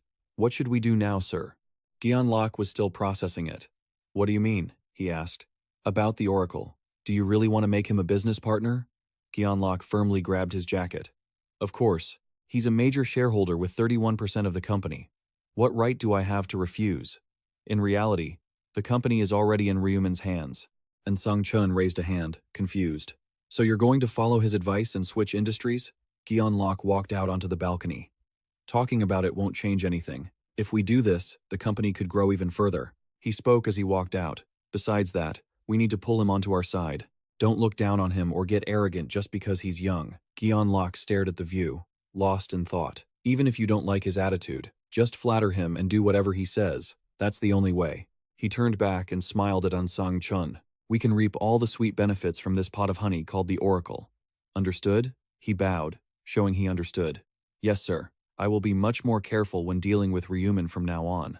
Morning was breaking, and their conversation was nearly over. Good. Call him immediately. What should I tell him? Gyeon-lak suggested. Tell him we should have a party tonight to celebrate our survival, and tell him to bring his family if he has anyone. Should I invite Miss Seo to the party as well? Sang-chun seemed a bit biased against her. Miss Aaron? He looked incredibly handsome and gentle in the morning sunlight. In times like these, wouldn't it be nice to have a celebrity join us? The scene shifted to a cafe. Ryu Min had been waiting there for a while. He smiled and waved. Over here. Julie approached to greet him. Ryu Min, you look well. He smiled back. You too, she asked with concern. Are you okay? You suddenly asked to go out for lunch. Ryu Min replied casually. It's nothing, just thinking we should grab a meal to celebrate making it through the round. Don't worry, it's my treat. Min Julie teased. In that case, I'll definitely take advantage of having a rich friend. Sure, if you don't mind. The red car started rolling down the road. She smiled and said, Thank you so much, Prophet. Thanks to you, I can actually prepare for the 4th round. Ryu Min asked curiously, Don't you think I might be lying to you? Julie trusted him completely, but she knew. You would never do that. What would you even gain by lying to me? Ryu Min replied cheerfully, Thanks for the trust. She felt a bit awkward and thanked him again. Cut it out. I'm the one who should be grateful. If you hadn't told me that I needed to kill at least 30 people, I would have been dead by now. Thank you. Deep down, Julie thought to herself that, in reality, there was no reason for him to be grateful to her. She glanced at him, thinking that even if she hadn't revealed anything, he would have survived anyway thanks to his protection runes. He was quite capable, after all. More than that, compared to Seol Arin, who was like a flower protected in a greenhouse. He was more like a weed growing out in the wild. They arrived in front of a Western-style restaurant with a Japanese twist. They sat at a pre-booked table. Ryu Min invited her. Let's eat. Thank you. Enjoy your meal, Julie thought as she looked at him. This was the umpteenth time she had thanked him. She looked flustered and awkward, breaking into a sweat. Julie sat silently, thinking, should a murderer like me even be doing things like this? I only came here because Ryu Min called. But having a meal in such peace felt strange. Ryu Min noticed her odd behavior and asked, Julie, why aren't you eating? He guessed she was still feeling guilty. She made a vague excuse to brush it off. I don't feel very well. He went straight to the point. Is it because you killed someone? Ryu Min consoled her. Don't overthink it, and don't blame yourself. You have to survive. Julie still had many heavy burdens on her heart. That's true. But, he said gently, besides, it's not just you. I and the other players couldn't avoid it either. She still couldn't escape that shadow and was trembling. Even so, I still killed them. Ryu Min cut her off. That's enough. He explained it to her seriously. So what? If something similar happens in the future, are we just going to let it happen? If I hadn't woken up, what would happen to my family here? He remembered his cute little brother. We have families waiting for us, don't we? Julie paused and muttered, my family. She remembered her father sobbing as he hugged her. If I hadn't woken up, Dad would be so sad. Julie clenched her fists with determination. You're right. I forgot about my family and didn't realize they were the reason I held on for so long. She looked up at him. Thank you for comforting me, Ryu Min. Ryu Min happily picked up his chopsticks and hinted at her to keep eating. It's nothing. Eat some of this good food to cheer yourself up. Julie cheered up. Okay. Both of them finally started eating in earnest. This is delicious. It feels like all the fatigue from the 4th round has been blown away. Hearing you say that makes me happy. The sky was shifting, slowly turning dark. Thanks for the treat. Ryu Min noticed. This is the first time you've called me by my name without the surname. She didn't seem to care much and asked, "Really? If you don't mind, can I call you that from now on?" He happily agreed. "Of course you can." Ryu Min thought to himself perceptively. It seems her mood has improved. Should I bring up the main topic now? He turned serious and spoke about the real issue. "Julie, I called you here today to share information about the 5th round." Julie froze in surprise. "The 5th round? You've already predicted the future?" He got straight to the point without beating around the bush. "The 5th round will be the hardest one yet. Plus, the zones will be merged." She didn't quite understand and found it hard to imagine. Merging zones? Ryu Min summarized it simply. Basically, the separate zones will all merge into one. Julie jumped up in surprise. "Does that mean you and I can meet?" He calmly took a sip of tea. "That's right, but not in the 5th round." In his mind, Ryu Min thought, "Actually, we will meet in the 5th round, but if I tell her we're in the same zone, she'll want to find me." He set his teacup down and continued, "I need to meet her while remaining anonymous. To do that, listen carefully to what I'm about to say." Ryu Min gave her a suggestion. "As I revealed, the 5th round will be even harder. You might not make it through. But there is a way," Julie asked expectantly. "What is it?" He mentioned a familiar name and taught her how to pass the level. Black Hook. "Go see him and ask for his help." Julie was caught off guard. "Ryu Min? Black Hook?" Julie wanted to confirm her thoughts. "The Ryu Min you're talking about? Is that him? The one ranked number 1? In all zones?" "Ryu Min, it must be him." She pointed at herself in confusion. "So you want me to ask Black Hook for help in the 5th round?" He advised her that instead of asking him for help, it would be more accurate to call it collaborating with him. Ryu Min offered her the best plan. "You need to temporarily form an alliance with him. That's the only way to survive." Julie pointed at herself and said, "But Ryu Min is level 30. Will he even agree to cooperate with me?" She looked hesitant hearing him. "You have your own buff. Black Hook probably needs you too. It will be a symbiotic relationship between you two." Julie thought that if she could safely pass this round with his help, that would be great. She sighed with worry. "To be honest, I'm still worried. I don't know if Black Hook will take me along just because of my little buff." Ryu Min smiled at her, thinking, "That's not just a little buff. Your skills are amazing." Ryu Min comforted her. "Don't worry. Black Hook will try to cooperate with you. Not just in this round, but the next ones too. I've already seen it in the future, so you don't need to worry." She hoped it was true. "Really?" She felt somewhat reassured. "Thank you for telling me such important information," Ryu Min said, naturally. "We're friends, aren't we? This is what I should do." Julie remembered and asked him, "Can you hold out your hand for a moment?" She channeled her energy, and a blue light radiated outward. "I should give you something as a thank you, right?" A blue light shimmered around Ryu Min. He smiled brightly and thanked her. "Thank you, Julie." In his head, Ryu Min had already anticipated this. "I guessed she would buff me. Because I know her personality, she doesn't like to be indebted to anyone." Julie blushed in embarrassment. He had finally achieved his goal. "Now I can go home and use this." The system information board appeared. All stats have increased by 50% thanks to the blessing skill effect. A white bag was tossed onto the table by someone. Number of kills: 100,000. 100. All stats have increased by 50% thanks to the Butcher rune effect. Ryu Min had returned home and sat in his chair, reflecting on the effects of Julie's blessing and the bonus stats from the Butcher rune after killing 100 monsters. He observed the information board in front of him, silently evaluating. "My stats must have increased quite a bit now." Status window. Status window. Min, nickname, Ryu Min. Grade, normal, level, 30. Class, Reaper. Title, Time Traveler, hidden. The first to kill an angel, hidden. Challenger of Divine Punishment, hidden. Stats, Strength plus 93. Intelligence plus 111. Agility plus 105. Luck plus 84. The stat Ryu Min is most focused on is luck, sitting at 84. He draws a random card. With luck this high, I can definitely count on getting something good. What he pulls is a lowest grade magic stone draw ticket, a consumable item. It's a rare item that randomly provides between 1 and 5 lowest grade magic stones. Limitation: can only be used by players of apprentice, rank, or higher. Description: a time-limited item that provides you with magic stones. If you don't use it by the next round, the item will automatically disappear. It is affected by your luck stat. Ryu Min holds it, studying it intently while thinking about how to use it. "If I were a normal person, I'd probably be praying to the gods to get something decent." He sneers and thinks to himself, "But to hell with praying to those damn gods." Ryu Min recalls what that angel once said. "Now, let's start a game. We will play 20 rounds.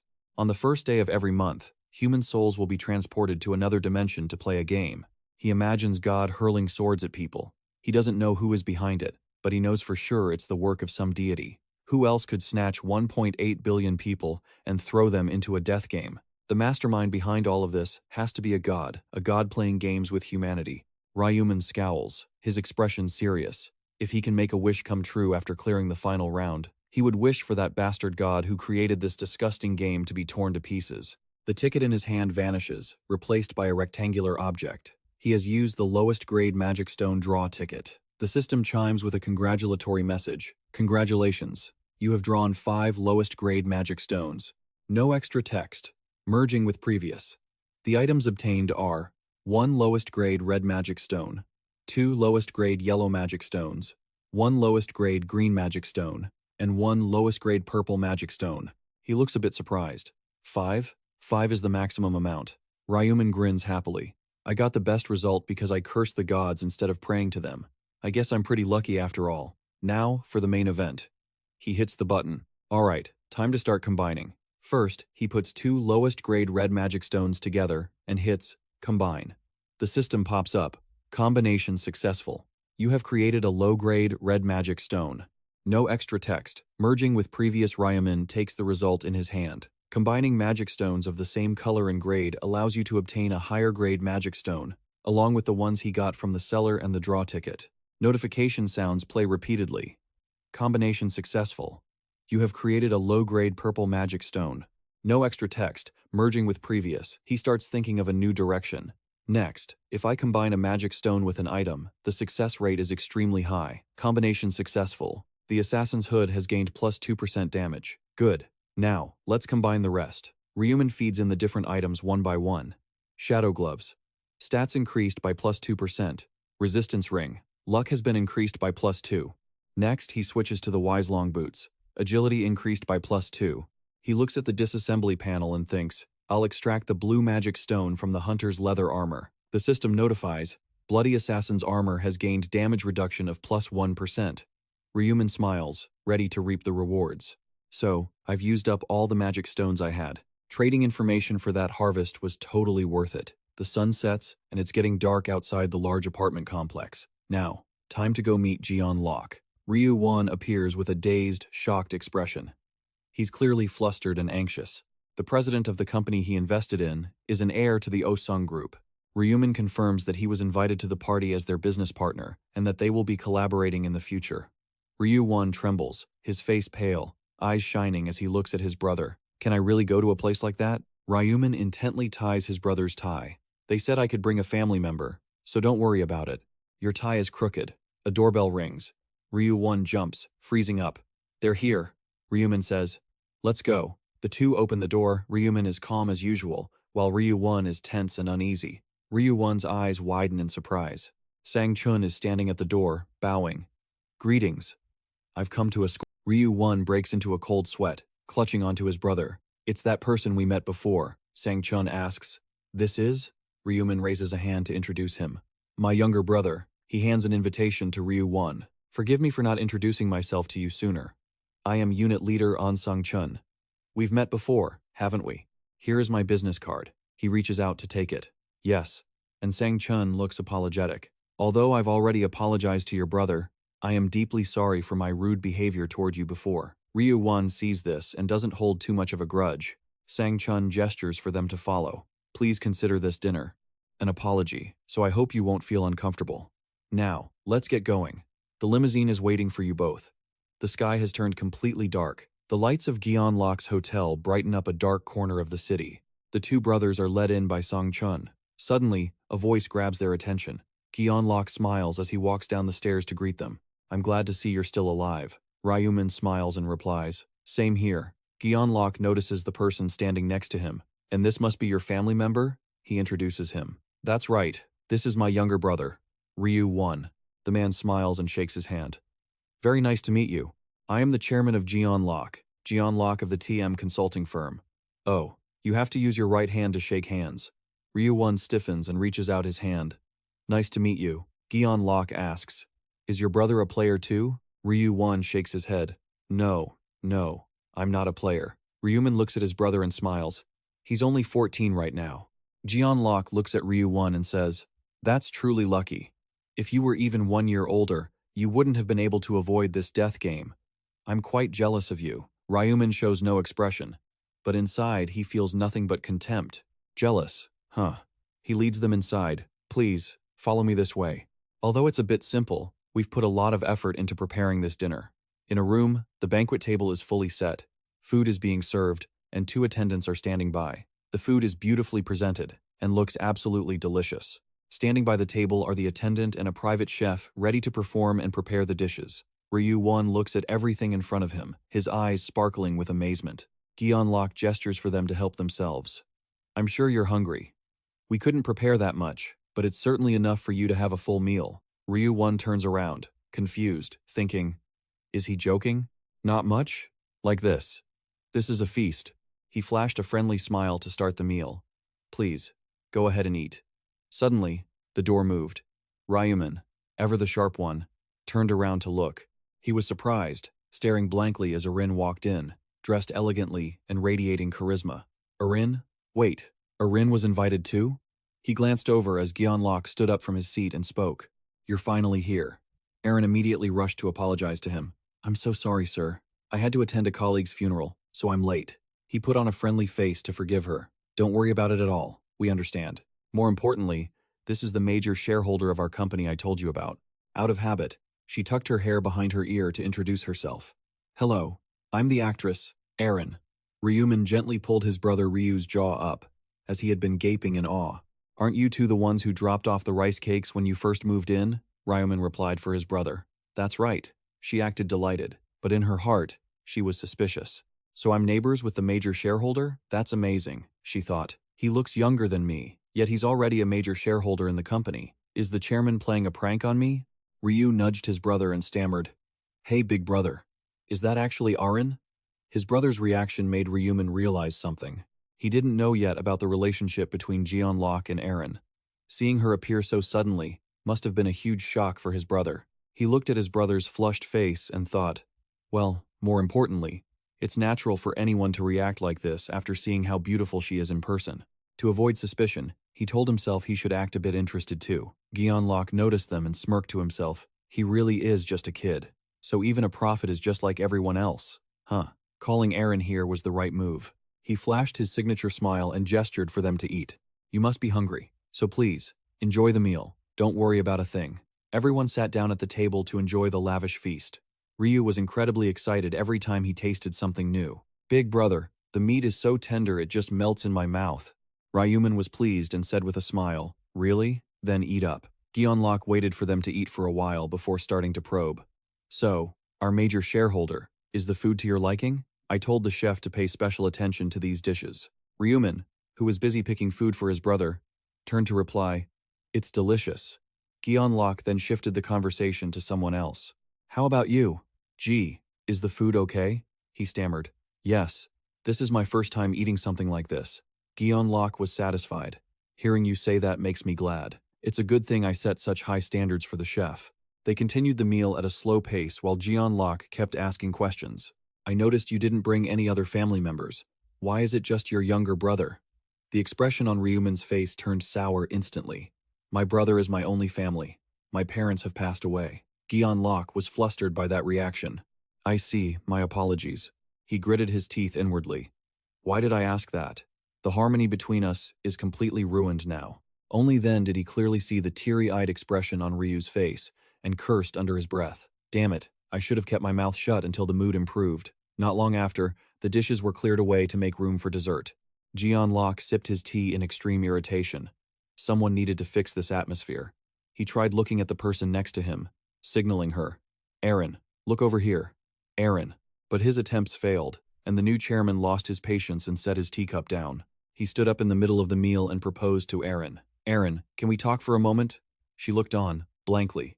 "Sure." They stepped outside, moving quite a distance away from the room. As they walked, Jian-lok started speaking. "Listen here, Erin," the girl, caught off guard, replied reflexively. "Yes, chairman." He paused to compose his words. The chairman asked a pointed question. "Was the food good?" Erin smiled brightly. "It was delicious." It was that very innocence of hers that made the atmosphere turn gloomy. The chairman's face darkened, looking like he could strangle someone. Did you think I invited you here just so you could stuff your face? He looked down at her with accusation in his eyes. I called you here to help brighten the mood. Why are you so slow? Aaron hurried to apologize. I'm sorry. I thought you just invited me for the banquet. He sighed in frustration. Why on earth would I invite you to a dinner like this otherwise? Gyeonlok rubbed his forehead to steady his thoughts. Didn't the unit leader tell you who that person is? Aaron stammered, saying what she knew. Isn't he just the major shareholder? The chairman immediately corrected her. He is both the major shareholder and a prophet. The young actress was startled. A prophet? He emphasized it even more. That's right, a prophet. Just as the name suggests, his occupation is very special. He can see the future. His fingers tapped slightly. Do you understand now?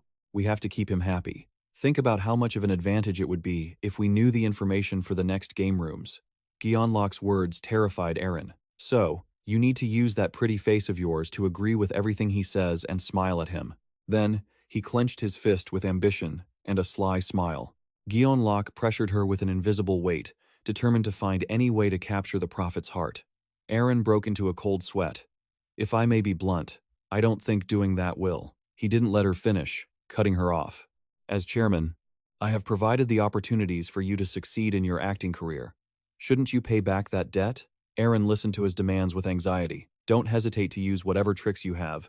Just make sure shareholder Ryu Min is happy. Gyeonlok raised an eyebrow and asked again, Why aren't you answering me? This time, the fragile girl quickly blurted out, I understand.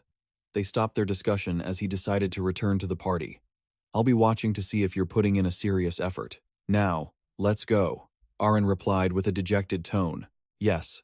Inside the party, the atmosphere was still awkward, with only Sang-chun silently watching the two brothers. Gyeonlok opened the door and walked in with Aaron, adopting a cheerful tone. Did everyone wait long? We had to discuss a bit of business, so we're a little late. He pointedly glanced at her as a signal. It looks like you've finished your meal. Let's move to another location. Ryu Min and Ryu stood up and headed toward the door, waiting for the two of them. Gyeonlok grew even more impatient when he saw Aaron looking flustered at the two guests. I've already told her exactly what she needs to do, so why is she still hesitating? Good thing Ryu Min took the initiative to strike up a conversation with her first. Look at this, she replied to him. What's wrong? The young man's face is flushed red because he's such a fan of yours. You're even more beautiful in person than in your photos. Aaron covered her smile politely. Thank you so much. But Raiwan kept pushing his request. If you don't mind, I was hoping you could spare a moment to take a photo with me later. They were still chatting happily when she agreed to his request. Oh, of course, I'd love to. Gyeonlok immediately pulled out his notebook. He's more interested in the younger brother than the guy himself? We need to change the plan. Aaron's phone suddenly buzzed incessantly. She held it up to check. A message from the chairman popped up right before her eyes. Change the target. Get close to the younger brother first. A look of awkwardness clearly crossed Aaron's face. He's just a fan with pure intentions, but I have to deceive him. Ryu Min, walking ahead, tried to glance back at her. Gyeonlok, meanwhile, was feeling very smug about his plan. If we can pull the younger brother to our side, the older brother won't have any choice but to join us as well. That way, we can get information about the next round easily. He reached out, gesturing for them to look toward the room inside. This is a private room prepared for our VIP guests.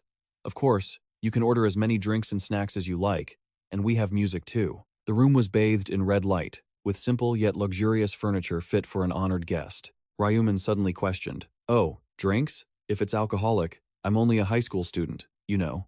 He immediately waved his hand and offered an alternative. That's fine. You can just have something else to drink. He ordered Sang-chun, who was standing next to them, to call for a special VIP set and a non-alcoholic drink for the student. Rug. He nodded immediately. Yes, Mr. Chairman. The door closed very gently. Only then did Ryu Min sigh and speak up. Mr. Chairman, I can't drink alcohol either. He was surprised and replied, Is that so? Well, if you're of age, you should use this opportunity to try it.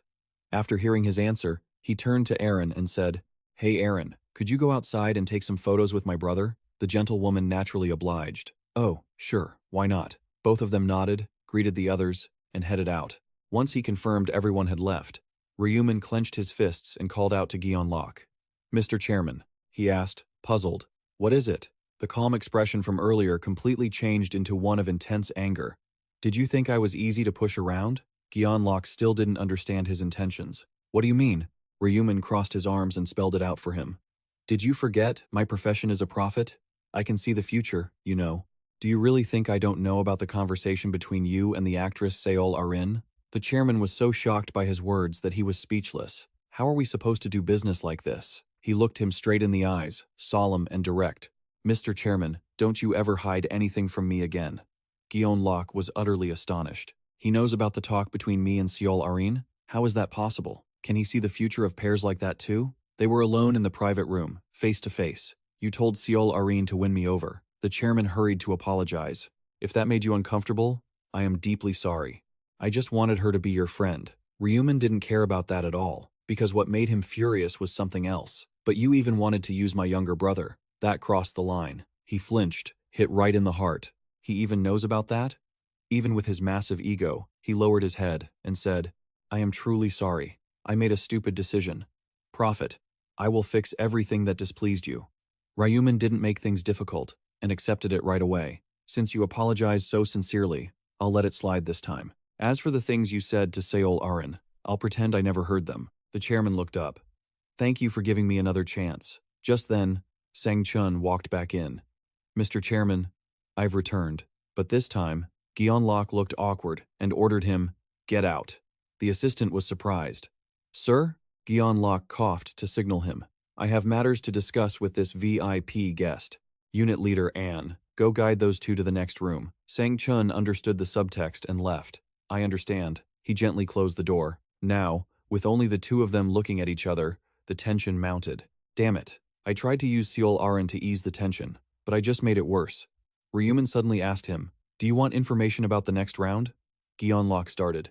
Yes, of course. You even know about that too? Hoping to ease the tension, but only making things worse, Ryu Min suddenly asked him, do you want info on the next round? Gyeon Lok was startled. You do? You even know about that stuff? The man facing him continued. The reason I accepted your party invitation was to give you information about the 5th round. He shrugged, showing clear annoyance. But, if you keep treating me like this, it's going to be very difficult to give you information or cooperate with you. Gyeon Lok still tried to persuade him gently. I am truly sorry. Please overlook this mistake of mine. With his firm attitude, he directly warned him, Mr. Chairman, don't hide anything from me. In the future, you must trust me unconditionally. Since he was asserting his dominance, he continued to issue orders. I hope you won't question how I run the company, either. Furthermore, you need to convince the other shareholders at the shareholder meeting. The chairman had no choice but to comply. I will do whatever it takes to control the other shareholders. Seeing that things seemed settled, Ryu Min smiled again. That's good. Try your best to help me develop the company. Only then did he start mentioning what Gyeon Lok needed. I will tell you the information you want to know about the 5th round. But the moment he started, it made the chairman tense up again. The difficulty level of the 5th round is the highest of all the rounds we've gone through so far. Seeing his reaction, he reassured him with one sentence. Don't worry, if it's you, you won't run into any major problems. He was impatient to hear it. If that's the case, what is the mission for the 5th round? Ryu Min held up 3 fingers. The mission is to kill 500 ORCS, but it's not as easy as it sounds. And there was one important thing he had to warn him about. Plus, the zones are going to merge. Gyeon Lok's eyes widened in surprise. The zones, you say? The reason for this was also carefully explained by him. Because the number of players has decreased significantly, the divided zones are starting to merge into one, he asked with a hint of anticipation. So we might be able to meet players from other zones, like Black Dog? But Ryu Min shook his head and asserted that he would not be in the same zone as the player named Black Dog. Gyeon Lok didn't push any further, but he still had a burning question. Is that so? Do you happen to know the identity of the Black Crow too? Ryu Min smiled inwardly and replied calmly. I don't know who he is either, but you'll meet him soon enough. We're actually meeting right now. Ryu Min's gaze turned serious again. And there was one more thing. To build trust, he dropped a bombshell. You're hunting someone down, aren't you? A man named Hwang Young-min? Gyeon Lok gasped. You know about that too? Ryu Min crossed his arms, looking relaxed. I told you, it's useless to hide anything from me. At that moment, the chairman was completely sold. As I thought, your ability to see the future through ancient runes is truly beyond imagination. Prophet, if you know who he is. Then, a cold, blunt rejection followed. Stop investigating him. Gyeon Lok was intrigued. Is there a reason? Ryu Min looked away, dropping a subtle hint. If you cross that man, you'll suffer a massive loss. The chairman was dying to know more. Can I get some specifics? But Ryu Min shut him down politely. That's all I can tell you. Gion Locke fell into deep thought. Seeing him struggle, Ryu Min chuckled to himself. Actually, I'm keeping that guy alive only because he's still useful.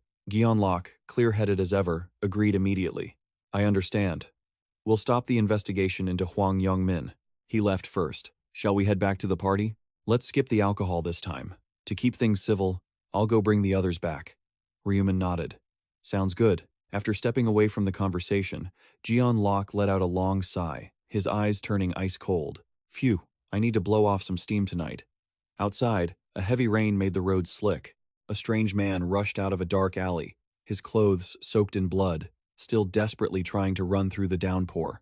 His mouth hung open, gasping for air as he bled out. Looking closer, one of his arms was missing, and he had reached a dead end. He stood there, staring up as lightning flashed, turning the sky a blinding white. Rhythmic footsteps echoed through the sound of the pouring rain. The man spun around in terror, ready to scream.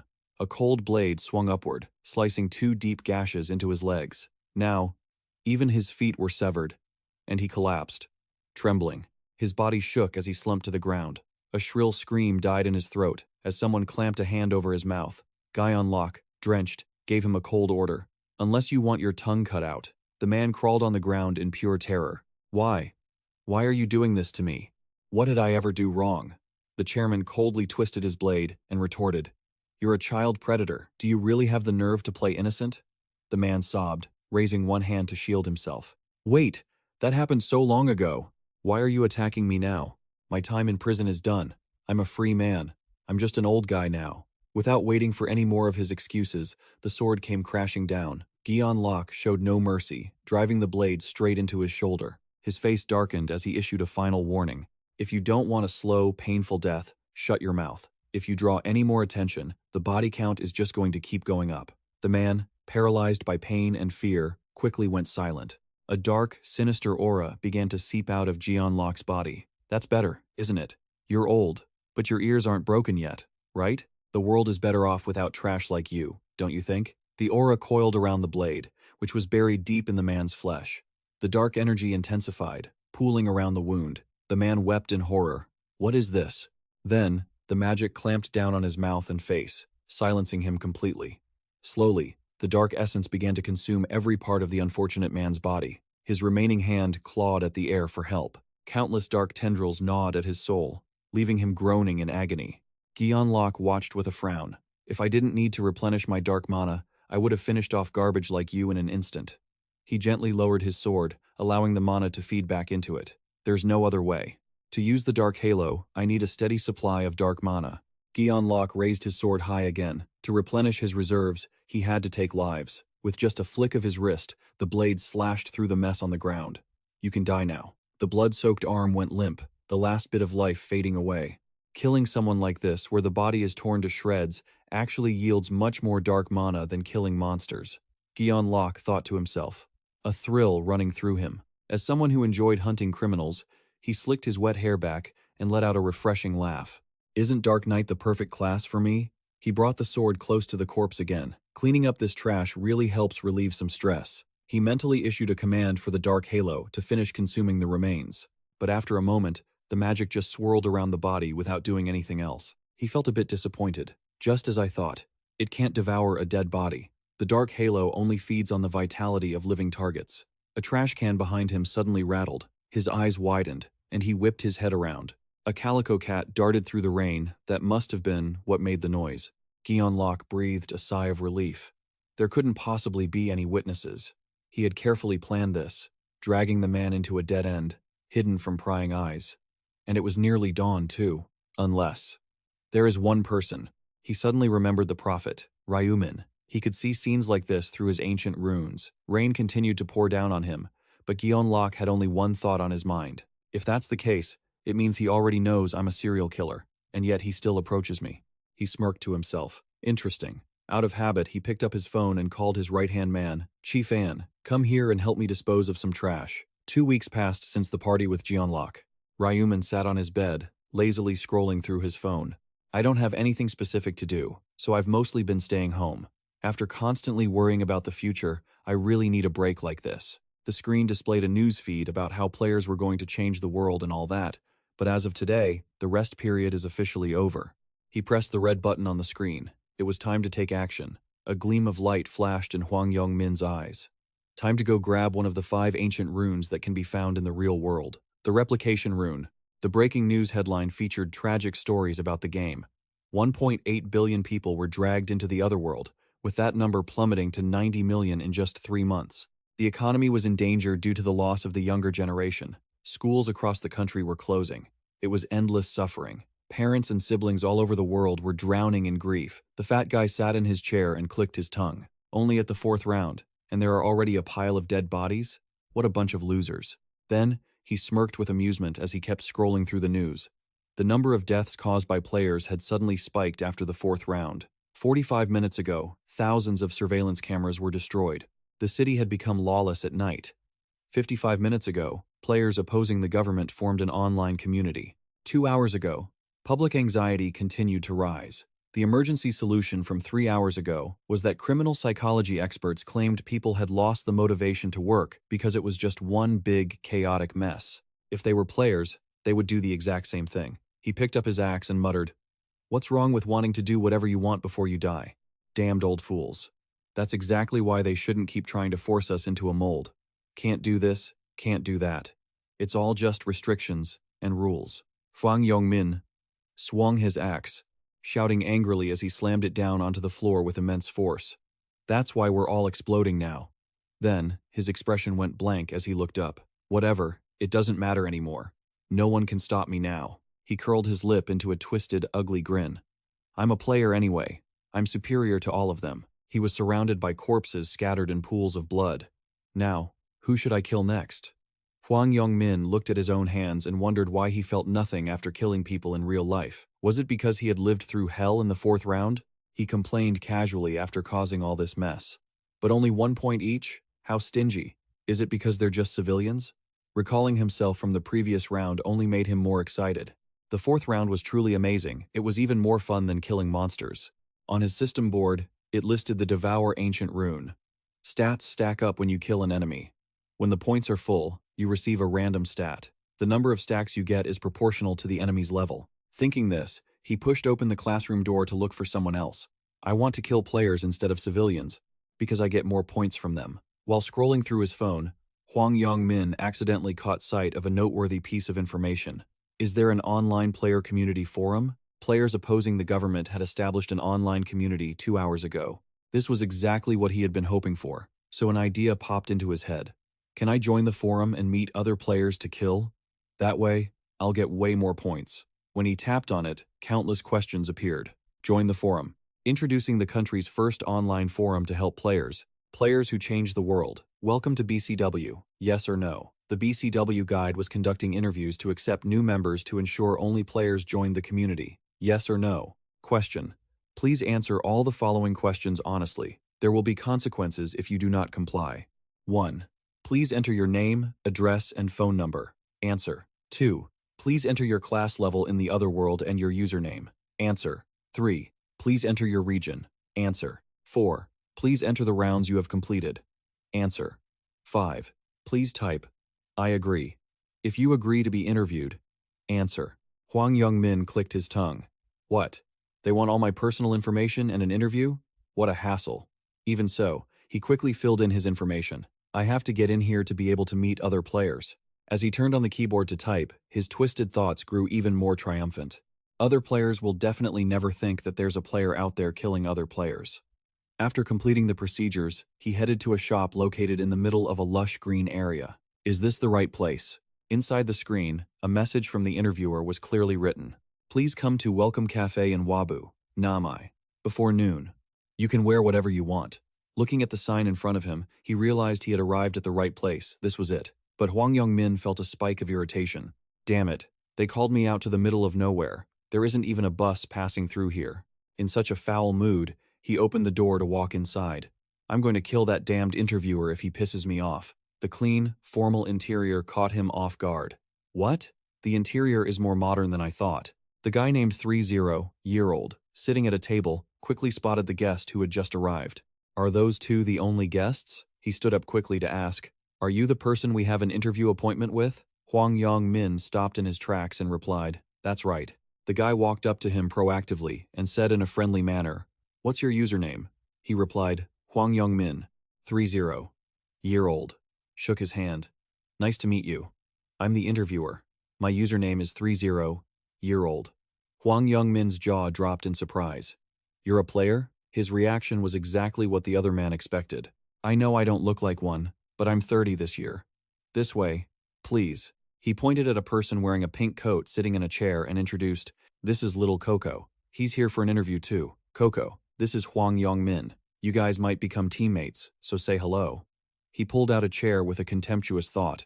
"This scrawny little bastard is a player too? He looks so weak. Hello." The person next to him nodded politely. "Hi." After sitting down at the table, he began to wonder, I guess the business isn't doing too well. There are no customers, and no part-time staff either. 30-year-old smiled slightly and explained, "It's pretty far from the city, so that's understandable. That's why we rented this place for the interviews." Ryu Min, still naive, asked, "So you guys rented this place, but shouldn't the shop owner still be here?"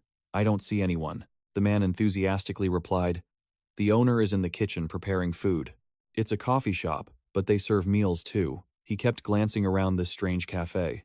"I get it now. He's looking at the corner. There aren't even any security cameras here, are there?" Then, Ryu Min glanced over at the person in the pink shirt. "If I kill these two and make a run for it, no one will ever know." Still, he calmed himself down. "I can't miss this opportunity just to take out two people. Are we not doing the interview?" The 30-year-old said happily, "We're waiting for one more person. We'll start when they arrive." He heard that, and asked again to be sure. "One more person? Are there supposed to be 3 of us?" He answered, while looking out the window and suddenly exclaimed, "Yes, the appointment time is a bit late, so please wait a little longer. They're here." The cafe door opened gently, and a welcome bell chimed. The 30-year-old politely greeted the player himself. "Are you here for the interview?" He replied, "Yes." Then he asked, "What is your username?" A completely unexpected name was spoken, making him quickly cover his mouth in shock. "Let's head back a few days to an online meeting happening on a computer screen." "Welcome, Jami. It's great to meet you." "Welcome, Po-Poring." The chairman clasped his hands and smiled to open the floor. Everyone was present except for Jam, maid of honey. "Now, let's start the meeting for the 3rd week of April. Lost Sheik, you go first." The person addressed spoke up immediately. "Yes, Chairman." The chairman asked, "How many people joined the forum this week?" Lost Sheik reported seriously, "About 2,000. The chairman commented, "That's more than last week." He acknowledged that as well. The number of players is decreasing month by month, but the number of forum participants is increasing every week. Lost Sheik shared his speculation. "I think the article about us attracted them." The chairman asked, "Who hired the reporter?" Jam raised her hand to claim the credit. "It was me, Chairman." He looked surprised. "I see. I didn't know you had connections in this field." She laughed playfully and explained it was a new connection. The chairman kept a smile on his face and said, "That's excellent. I couldn't ask for more from a longtime member. So, Lost Sheik, out of those 2,000 people, how many actually have skill?" He replied instantly, "If we exclude players without a class and those under level 10, we have about 1,200 people." That was a large enough number for the chairman to ponder. "So, how many are actually useful?" Lost Sheik put on his glasses and picked up his tablet. "I'll go over that." He scrolled through the data on the device and started reading. One notable player is Ryu Min from the SX45.5S area. He's an average level 10 warrior but managed to take 3rd place in his region. The chairman thought about that. 3rd place? He must have a good rune for his level. Either that, or he's lying. Lost Sheik expressed his satisfaction. "But I think he's good enough to be chosen as a candidate for an executive position." The report continued. "Right, anyone else?" He scrolled further and stopped. "Another one is El Cleo. He's from the S122.7 area, and is always ranked between 4th and 10th. Lost Sheik added another piece of good news. Aside from those two, there are 50 other players in the top 100 of their respective regions. The chairman's eyes lit up. "That's quite a lot.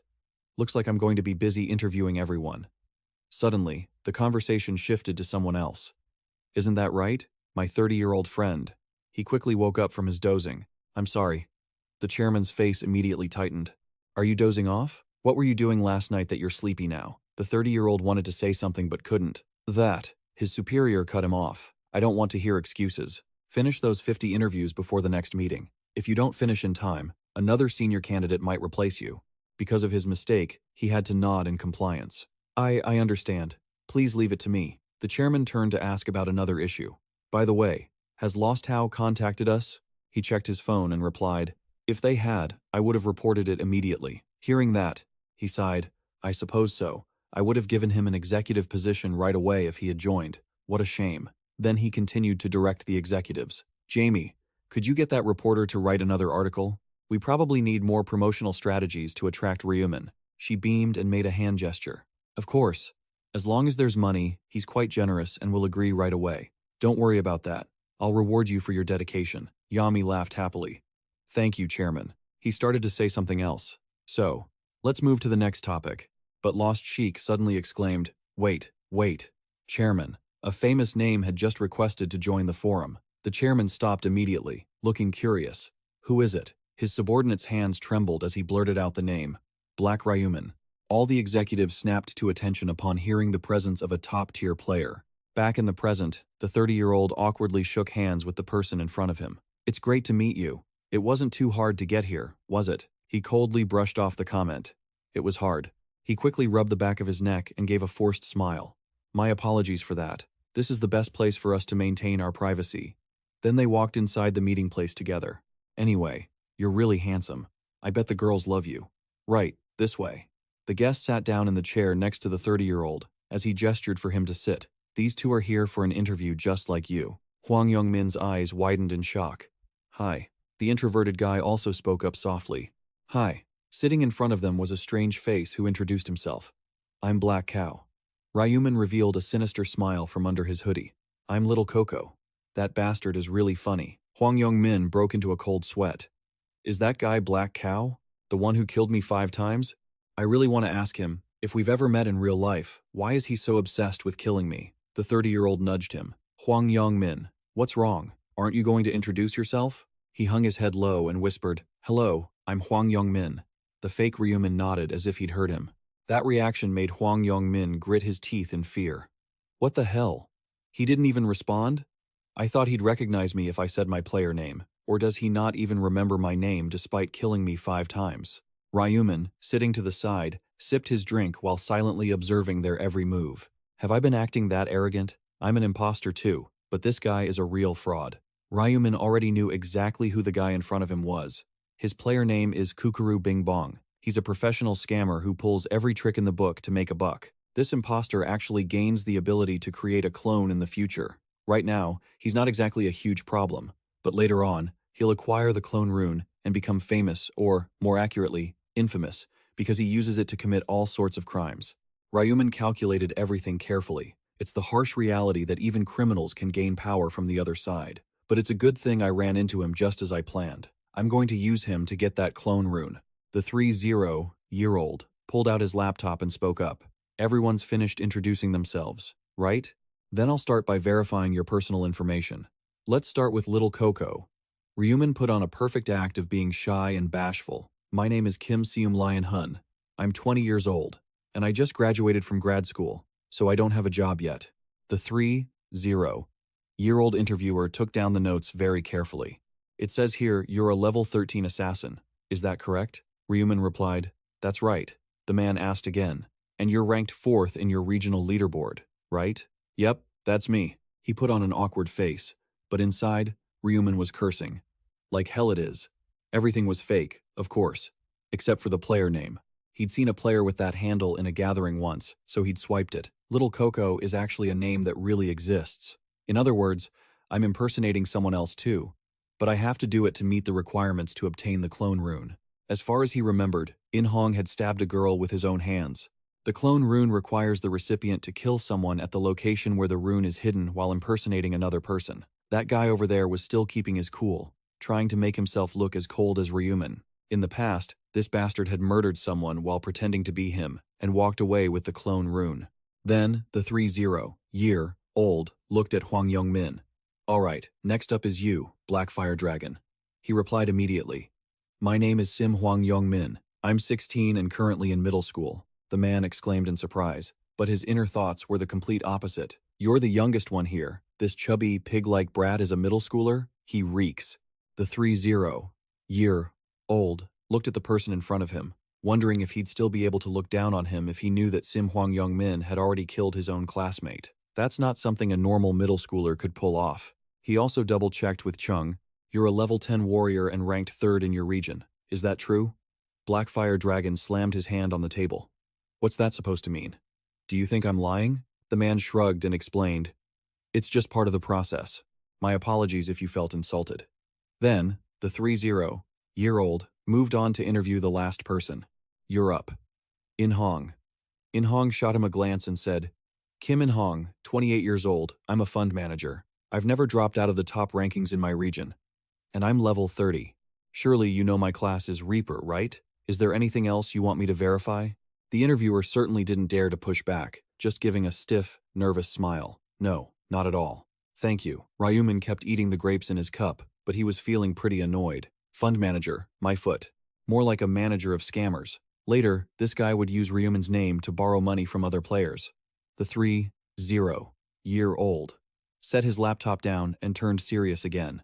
That's everything I needed you all to confirm regarding your identities. So, let's start the interviews. You just need to tell me why you want to join the PCW. He pointed. You go first, little Coco. Ryu Min spun his straw to fake some nervousness.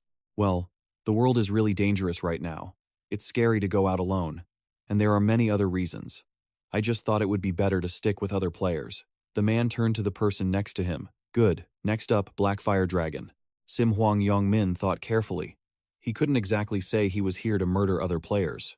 So, he lazily borrowed the same excuse the previous guy used. I'm similar to little Coco. I can't go to school anymore, and I'm worried about the next round too. When he turned to In Hong, the 30-year-old became a bit more enthusiastic. Is that so? And what about you? Ryu Min raised an eyebrow and replied, I only signed up because I saw the forum. It piqued my interest. The 30-year-old gave a strained smile. I see. Is that so? Ryu Min just stared at him. Either way, he'd pass the test. No matter what he said. Because he was Ryu Min, the man straightened his posture and smiled. All right, all of your answers are quite satisfactory. Now, here is the final part of the interview. When he said this, the 30-year-old's attitude became eerily excited. Murder. You have to kill someone else to pass this final stage of the interview. Ryu Min acted panicked. Kill someone? But why? The man said it so calmly. I see you don't get it yet. Fine, let me help you wrap your head around this. His eyes widened with intensity. You must have seen the posts. The government has started cracking down on us players and turned their backs on us. They're afraid of us because we're stronger than them. The 30-year-old's hand clenched with ambition. Even so, we players will rule the world soon enough. That world will become a reality much sooner if we all cooperate with each other. A wide, chilling smile blossomed on his face. So, there's no reason for us to be held back by the law. We need to show the government that players are the law now. By defying the government's rules. Ryu Min, still playing the part of the confused guy, covered his mouth. Is that why we have to kill someone? The 30-year-old pressed on. Exactly. That's how we show the government our resolve. Ryu Min was stunned into silence, while In Hong remained calm to show them that they aren't controlled by the law. After finishing, the 30-year-old went back to his gentle smile. Do you understand now, little Coco? He replied softly. Yes. He raised a finger and added a warning. If any of you don't want to go through with this final part, you can leave right now. However, leaving also means you won't be able to ask for our help in the future. Ryu Min wiped some cream off his mouth, not surprised in the slightest. He means that anyone who leaves gets put on a blacklist, huh? He's doing this to pressure us into killing so that later on, we'll be stuck and can't leave this community. Blackfire Dragon and the fake little Coco were deep in thought for a moment but didn't object. The 30-year-old clapped his hands in satisfaction. It seems like you're all prepared. Good, then I'll assume you all agree. We'll start the final part right now. Ryu Min asked, What do you mean by start? Start killing? But there's no one here to kill. The 30-year-old man retorted immediately, a sinister smirk playing on his lips as he dropped a heavy hint. I've already made all the arrangements. Outside, the rain was pouring down, and the dark, heavy clouds made the atmosphere feel bone-chillingly cold. With the interview portion wrapped up, the 30-year-old decided to stand up. Shall we get going? Sure. Just then, a petite young woman stepped out from the cafe entrance. Are you guys leaving already? You could stay longer if you. Want to? Since you've already rented out the whole place anyway.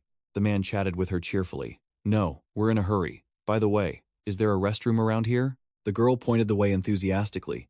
It's right over there in the corner. The 30-year-old replied while rummaging through his pockets. Thanks. While I'm at it, could I ask you for a favor? Curiously, she asked, what is it? He then took his car keys and handed them to her. Could you pull my car around from the parking lot for me? I'm in a bit of a rush, you see. The naive girl took them and agreed immediately. Of course, don't worry about it. With that, she grabbed her red umbrella and stepped out into the pouring rain. The car door opened slowly as she approached. She tucked her umbrella away and prepared to get into the driver's seat. The heavy rain kept her from noticing a rough hand reaching toward her ear. Then, 10 fingers clamped down tightly around the girl's throat, and she let out a terrified scream. The man kept squeezing her neck, leaving her to struggle helplessly. Her small hands trembled violently, and soon, her screams faded into silence. The 30-year-old held the unconscious body, flashing a smug, effortless grin. Ryu Min gasped in shock. You! What did you just do? Hyung Chul was equally stunned. Why her? After putting the girl inside, the man urged them on calmly. What are you waiting for? Get in the car. The car door slammed shut, making the girl's rain-drenched arm twitch slightly. All 3 interviewees were overcome with a mix of chaotic emotions. Did he mean the cafe owner? The car drove along the dirt path, with green canopy covering both sides of the road. After traveling for a while, the wheels of the car came to a stop at a desolate location. The 32-year-old carried the cafe owner inside and gave instructions to the others. We're here. This is where we'll conduct the final part of the interview. They opened the warehouse door. The interior was just as old and dark as their intentions. The girl's body was dumped onto the floor, followed by a question from the moderator. Let's begin. Who's going to kill her? He was interested in In Hong, so he turned to him. How about you? You do it. Ryu Min answered immediately. Sure thing. The 30-year-old chuckled, satisfied. Just as I expected from you. Suddenly, another voice interrupted their conversation. Wait. He turned his attention to the young man in the pink jacket. What is it? Little Coco? Ryu Min hesitated, then asked, Can I be the one to do it? That request made him smirk. You want to do it? Interesting. I didn't expect much since you seemed pretty shy. But since the result will be the same, I don't have any objections. If it's you, that's fine. Ryu Min, let him do it. In Hong nodded in agreement without a word, and Ryu Min slowly walked toward him, while In Hong walked in the opposite direction. As they passed each other, the imposter whispered to him, Better do a good job. I just did you a favor. Ryu Min's cold eyes flickered toward him. Thanks. I'll be sure to make good use of the relic text you've provided. In Hong was surprised, turning back at those words. Relic text? You're talking about. And at that very moment, 2 hands lunged toward his face. Ryu Min decisively snapped his neck with bone-crushing force, taking him out on the spot. In Hong's head twisted backward. He was definitely gone. The 30-year-old stared at the scene in terror, his eyes widening. He clutched his head, trembling all over. What? What just happened? He panicked and shouted. What did you just do? You dared to kill Black Dog? Are you insane? Ryu Min turned back, looking slightly annoyed. Hey, you're way too loud, old man. The 30-year-old went silent, not daring to utter another word. What the hell? His gaze felt like he was looking at prey. Something had definitely changed. What on earth had happened? System notification. You have killed someone while impersonating another. You have met a hidden condition. You have discovered the relic text copy, an arcane phrase located at a predetermined position. The acquired relic text has been automatically inscribed onto the player's body. A golden light enveloped his body. Ryu Min exclaimed happily, Nice. Finally, some reward for this impersonation mission. The 30-year-old stammered, questioning him. Tin Clam, say something at least. Why did you kill Black Dog? Slowly, Ryu Min reached out and took off his mask. Why, you ask? Ryu Min put on his simple mask and said, Because he was a pathetic piece of trash who wanted to impersonate me. The 30-year-old didn't understand what was happening and shot back. Impersonate? What are you? Then he pointed at the cafe owner. The 30-year-old pressed him. You were supposed to kill that woman. Why did you kill Black Dog? Answer me. Ryu Min remained cold, grabbing the black bag beside her. Because he was trash. And so are you. He threw the bag over the cafe owner's head. The contemptuous remark left the 30-year-old stunned. What? Say that again if you dare. He pulled out his weapon, his face twisted in rage. You just said. Ryu Min silently summoned his scythe, the blood-red aura covering the weapon catching the 30-year-old off guard. Gripping the oversized scythe, he spoke. I called you trash. What's the matter? Am I wrong? The 30-year-old froze, unable to move a muscle. That scythe. Don't tell me. Is that the signature weapon of the real Tin Clam? Staring at the eerie scythe, he frantically searched through his memories. He had never seen a player with such a massive scythe. No, wait. As if realizing something, the 30-year-old's jaw dropped wide enough to fit an egg inside. A player who uses a giant scythe. The words from earlier replayed in his mind. Because he was a pathetic piece of trash who wanted to impersonate me. Impersonate? Wait. Ryu Min looked at the man, who seemed to be catching on, and spoke up.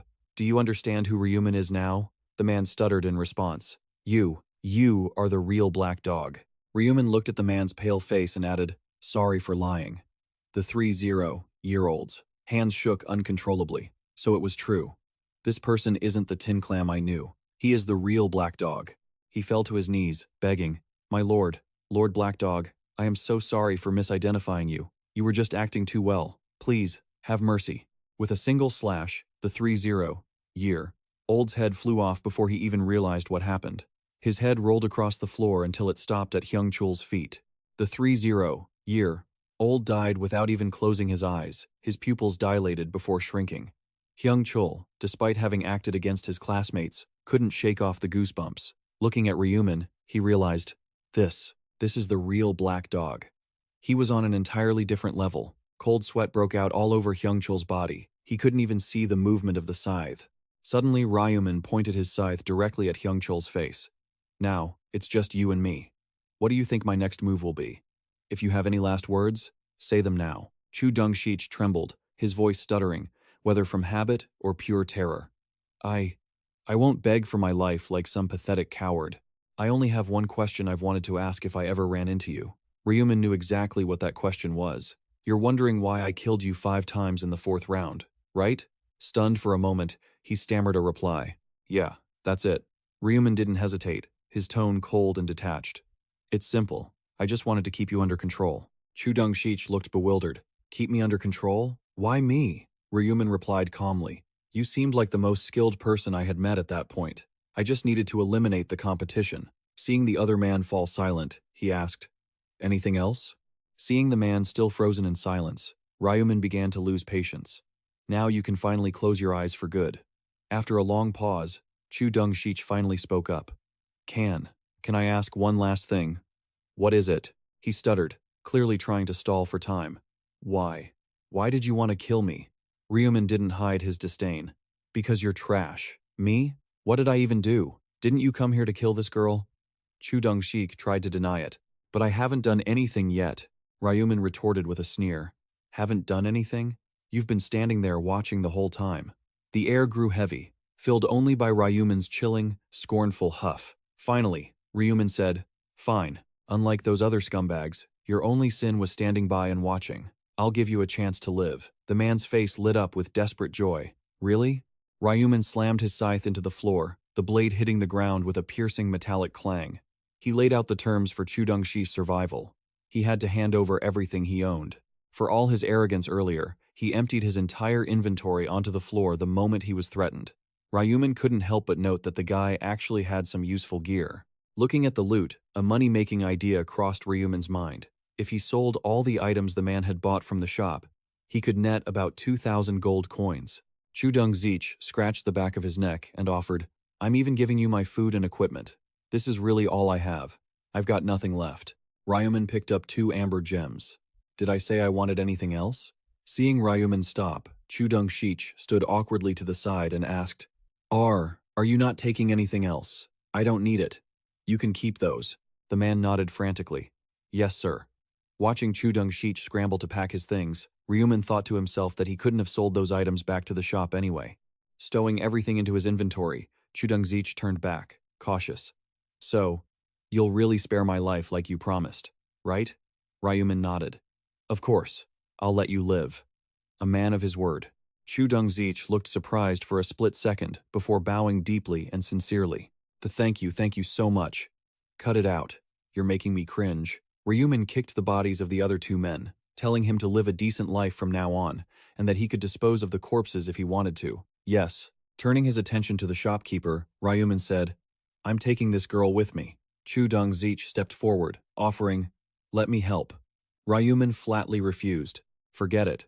Why would I ever trust you? Get lost. Chu Dong-zich stood there, watching Ryu Min's back as he carefully carried the shopkeeper away. Only then did he let out a long breath. He was alive. He thought for sure he was a goner, but the guy actually let him go. Losing a few valuable items hurt, but nothing was more precious than his own life. Chu Dong-zich wiped the sweat from his chin with his sleeve, wondering why he felt such a strange, empty sensation in his chest. He stood there, asking himself what he had actually done wrong. The guy took his gear, just because he stood there and watched? Chu Dong-zich gritted his teeth, a sense of victimhood rising within him. It wasn't fair. Watching Ryu Min walk away, a flash of murderous intent flickered in his mind. Wasn't this the perfect moment? After all, Ryu Min hadn't even died when he took an axe to the back earlier, right? A fire of greed ignited, smoldering and urging him to act.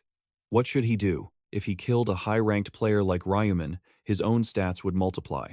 His pupils contracted, filled with bloodshot veins. That was it. This was a rare chance, a once-in-a-lifetime opportunity. Chu Dong-zich gripped his axe tightly. If he didn't seize this opportunity, he'd regret it for the rest of his life. He crept forward as quietly as he could, praying in his heart. Don't notice me. Please don't notice me. The distance closed. Chu Dong-zich gently raised his battle axe, waiting for the split second to strike, then lunged forward with everything he had. He swung the axe over his head, putting all his strength into the blow. Die, you piece of trash. The strike landed with a heavy thud, and red mist sprayed from the wound. Ryu Min collapsed to the ground, and the shopkeeper fell right beside him. Chu Dong-zich gasped for air. He'd actually killed the black dog, just like that. He burst into a gleeful, manic laugh. Unbelievable! The black dog was taken down by someone rank M like me. Chu Dong-zich stomped hard on the body lying on the ground, kicking and cursing. You bastard! You shouldn't have turned your back on me. Who cares how high your rank is? You stupid idiot. He clenched his fists in excitement. Thanks for the stat boost. You fool. But after a moment, nothing happened. There was no system notification. Chu Dong-zich was confused. Huh? Why isn't the stat notification appearing? Usually the message pops up right away, right? As he realized he might have overlooked something, his entire body turned ice cold. What was going on? Ryu Min suddenly appeared right behind him, his voice dark and chilling. What do you think? Chu Dong-zich spun around, startled. Ryu Min, now wearing his pink coat, sneered. What are you so scared of? See a ghost? Chu Dong-zich's face went pale, and he shook like a leaf. How? I just killed you. Does he have a resurrection skill or something? Ryu Min walked toward him slowly. Chu Dong-zich looked back at the shopkeeper, who now had a plastic bag tied around her head, and noticed that her hands were glowing with blue mist. There was no blood left behind. Ryu Min stepped forward and said, What you killed was a clone of mine. Chu Dong-zich could only repeat the word in shock. A clone? Back when he had first aimed his axe at Ryu Min, the real Ryu Min had watched everything, silently clicking his tongue. The ancient language, clone, ability allowed him to create an identical replica. He smirked, explaining it to the man. Though, it can't fight. The effect of the clone spell was specific. Once created, the user becomes a spirit for 10 seconds. However, the clone cannot engage in combat, nor can it access the user's skills or inventory. It has a 10-minute cooldown, but you were completely fooled by it. I suppose even if it can't fight, it's still useful. A great experiment. Chu Dong-zich gripped his axe in a fit of rage. You tricked me! Ryu Min pointed to his own head with a sarcastic grin. Why are you acting like the victim? I'm the actual victim here. You almost killed me. Chu Dong-zich, refusing to back down, retorted, You're the victim? You're the one who threatened me first. Ryu Min summoned his scythe, his voice cold and indifferent. Quiet. You almost killed me. Hyung-sik didn't back down, firing back. You're the victim? You're the one who threatened me first. Ryu Min summoned his scythe, his tone indifferent. Whatever. A surge of powerful red energy lashed out at Hwang Yong-min. He froze, completely baffled, wondering, Huh? What the? Why can't I move my body? The man gripped his scythe, watching as Hwang Yong-min's head was severed from his body, thinking, listening to you is just a waste of time. Blue energy instantly enveloped Hwang Yong-min's head, erasing all traces of him. The surrounding room was covered in it as well. He shoved his hands into his pockets and retracted the scythe. No one would ever be able to tell this was a crime scene well, except for one person. He walked over to the woman and called out, "Hey!" He kept his hands in his pockets, unmasking her. "You can wake up now. How much longer were you planning on faking being unconscious? You know, you can't fool a player." I can hear those thoughts. The shop owner slowly sat up, but she was too terrified to take the plastic bag off her head. I'm sorry." She hesitated and asked him, can I take this off?" He crossed his arms and flatly refused. "No, keep it on until I leave." "Yes, sir." Sunlight streamed through the window. "I'm going to ask a few questions. You'll cooperate, right?" "Yes. Yes." He began his interrogation. "How many customers were there? Can you remember each of their faces?" She knelt on the ground, answering nervously. "There were 4. One of them was around his 40s. I remember his face because I spoke to him, but the others." He stared at her, absorbing and analyzing the info. She's telling the truth. Once he had what he needed, he cut her off. "All right. That's enough." She asked hesitantly, So, am I safe now? Is everything over?" Before letting her go, he gave her strict instructions. "Yes, you can go home now. Don't report what happened to the police, it could backfire. I understand. You can take the bag off after a minute." The shop owner nodded. "Yes." The sound of counting rang out alongside her heavy, ragged breathing. 1, 2. The woman finally pulled the plastic bag off her head as the final seconds ticked away. 58, 59, 60. She looked around, dazed. What just happened? It took a long while for the shop owner to come back to her senses. There was nothing there. It couldn't have been a dream, could it? The skyscrapers glittered under the sunset. He walked into the house and called out, "Ryu Min, I'm home." Run rushed out to greet him. "Welcome back." He startled, noticing something, and asked curiously, "That's my jacket, isn't it? Where were you?" Ryu Min hesitated before answering. He brushed it off and walked inside. "I'm just so tired, exhausted." Run hurried after him, asking, "Where did you go? Have you had dinner?" Ryu Min took off his jacket and replied, "Not yet." Run paused, then suggested, "Let's order something." Ryu Min nodded in agreement. "Sure, order whatever you'd like to eat." Looking at the jacket, he thought about the killing he'd just witnessed and couldn't help but sigh. It looked clean, but he couldn't bring himself to give it back to him. Then, he threw the jacket away, which left Run shocked and surprised. Ryu ran over in a panic. "Min, what are you doing? Why did you throw it away?" He replied calmly, "It's old. Let me buy you a new one. You've been wearing that one for way too long." Run pouted, looking like he was about to cry, which made Ryu Min feel a bit flustered. "I'll buy you a better one, okay?" Run turned away and sighed. No need.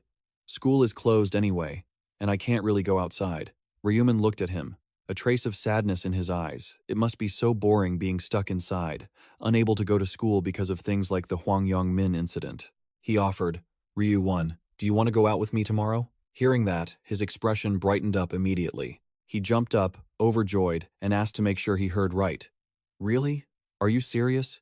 He's so easy to please." Ryu Min told Run, "Let's eat dinner quickly and go to bed early," and Run happily agreed. The next day, Ryu's face sparkled with excitement at everything he saw. "It's been so long since I've been here." Ryu Min watched his excited expression, thinking that because life had been so tough lately, he hadn't been able to take him out. The two brothers stood out in the crowd. "Is this place still open?" Lately, there are way more places closed than open. In times like these, hope is such an important belief to hold on to. Suddenly, Run noticed a family laughing and talking happily. He looked at Ryu Min with a meaningful gaze. Ryu suddenly hugged his arm and pointed ahead. "Min, go over there first. Come on, hurry." They both arrived at an exhibit full of stuffed pandas. Ryu Min shyly put on a panda headband. "What do you think?" Run's eyes sparkled as he grabbed a few others. "You look super cool. So cute. Choose that one." He looked around happily. "There are so many cute things." Ryu Min held up his black card like a boss. "Yeah. If you like it, just take it," Ryu won. The two chatted happily as they walked. "What do you want to do now?" "We have to do everything there is here." They moved on to the roller coaster, then the water rides, and then the panda exhibit. Ryu Won took photos continuously with his phone, praising everything non-stop. "The panda twins are so cute." Ryu Min looked at him, feeling proud of his decision. He was so gloomy yesterday, taking him out like this was definitely the right thing to do.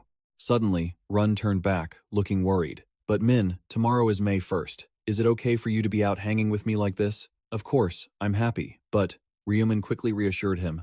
Don't worry about anything. I'll be fine. This time it'll be over 10 hours, so even if I sleep for a while, don't be afraid. Run grabbed his sleeve, panicked. 10 hours? It won't be dangerous, right? You have to come back safely. You hear me? He laughed and reached out. You worry too much. Ryu Min patted his head to comfort him. I promised I wouldn't leave you all alone. He touched him gently to soothe his anxiety. That's enough now. What shall we do next? Let's go see the zoo. April 30th, 11:50 p.m., in a high-rise apartment. He was lying in bed when his phone notification made him jump. Ryu Min picked up his phone, surprised to see the name Min Jury on the display. It showed a string of messages. Min, it's almost midnight. I trust this time will be okay too. Do your best. Good luck. Good luck. See you later. After reading it, he thought she must be very nervous. Ryu Min smiled at his phone. Don't worry. From now on, I'll protect you. He placed his phone on the bedside table. It was time to go. The screen was still lit, signaling 12 a.m. Ryu Min quickly appeared in an open field with many other people. They looked around, confused. Huh? Everyone's here already? No way. I thought they hadn't arrived yet. No. There were about 500 survivors in the last round. Some of them looked a bit unsettled. That makes sense, I guess. But it feels a bit empty. Ryu Min stood not far away, watching the crowd, and sighed. It does feel empty because there were nearly 10,000 people in the first round, but this feeling of emptiness will pass soon enough. Oliver appeared, glittering. She wrinkled her nose, gritting her teeth in annoyance. Your reactions are so boring. Oliver hovered among the crowd, muttering. A total of 442 survivors have been summoned. There should have been 521 of you, but we lost nearly 80. It looks like there's been some conflict in the real world. The others were even more anxious when they heard that. Our numbers are low again. It's the same thing every time. It doesn't matter. I couldn't care less. What you do in the real world is none of my business. Oliver held up one finger. However, with so few of you, we can't play the game properly. Her face twisted into a sly grin. So, I've prepared something for all of you. Oliver smiled and announced to the players that the zones were being merged. Someone raised their hand, confused, and asked, Could you explain that in more detail? She gritted her teeth and snapped. I already said it. Can't you catch on? How annoying. It's exactly what it sounds like, merging the zones.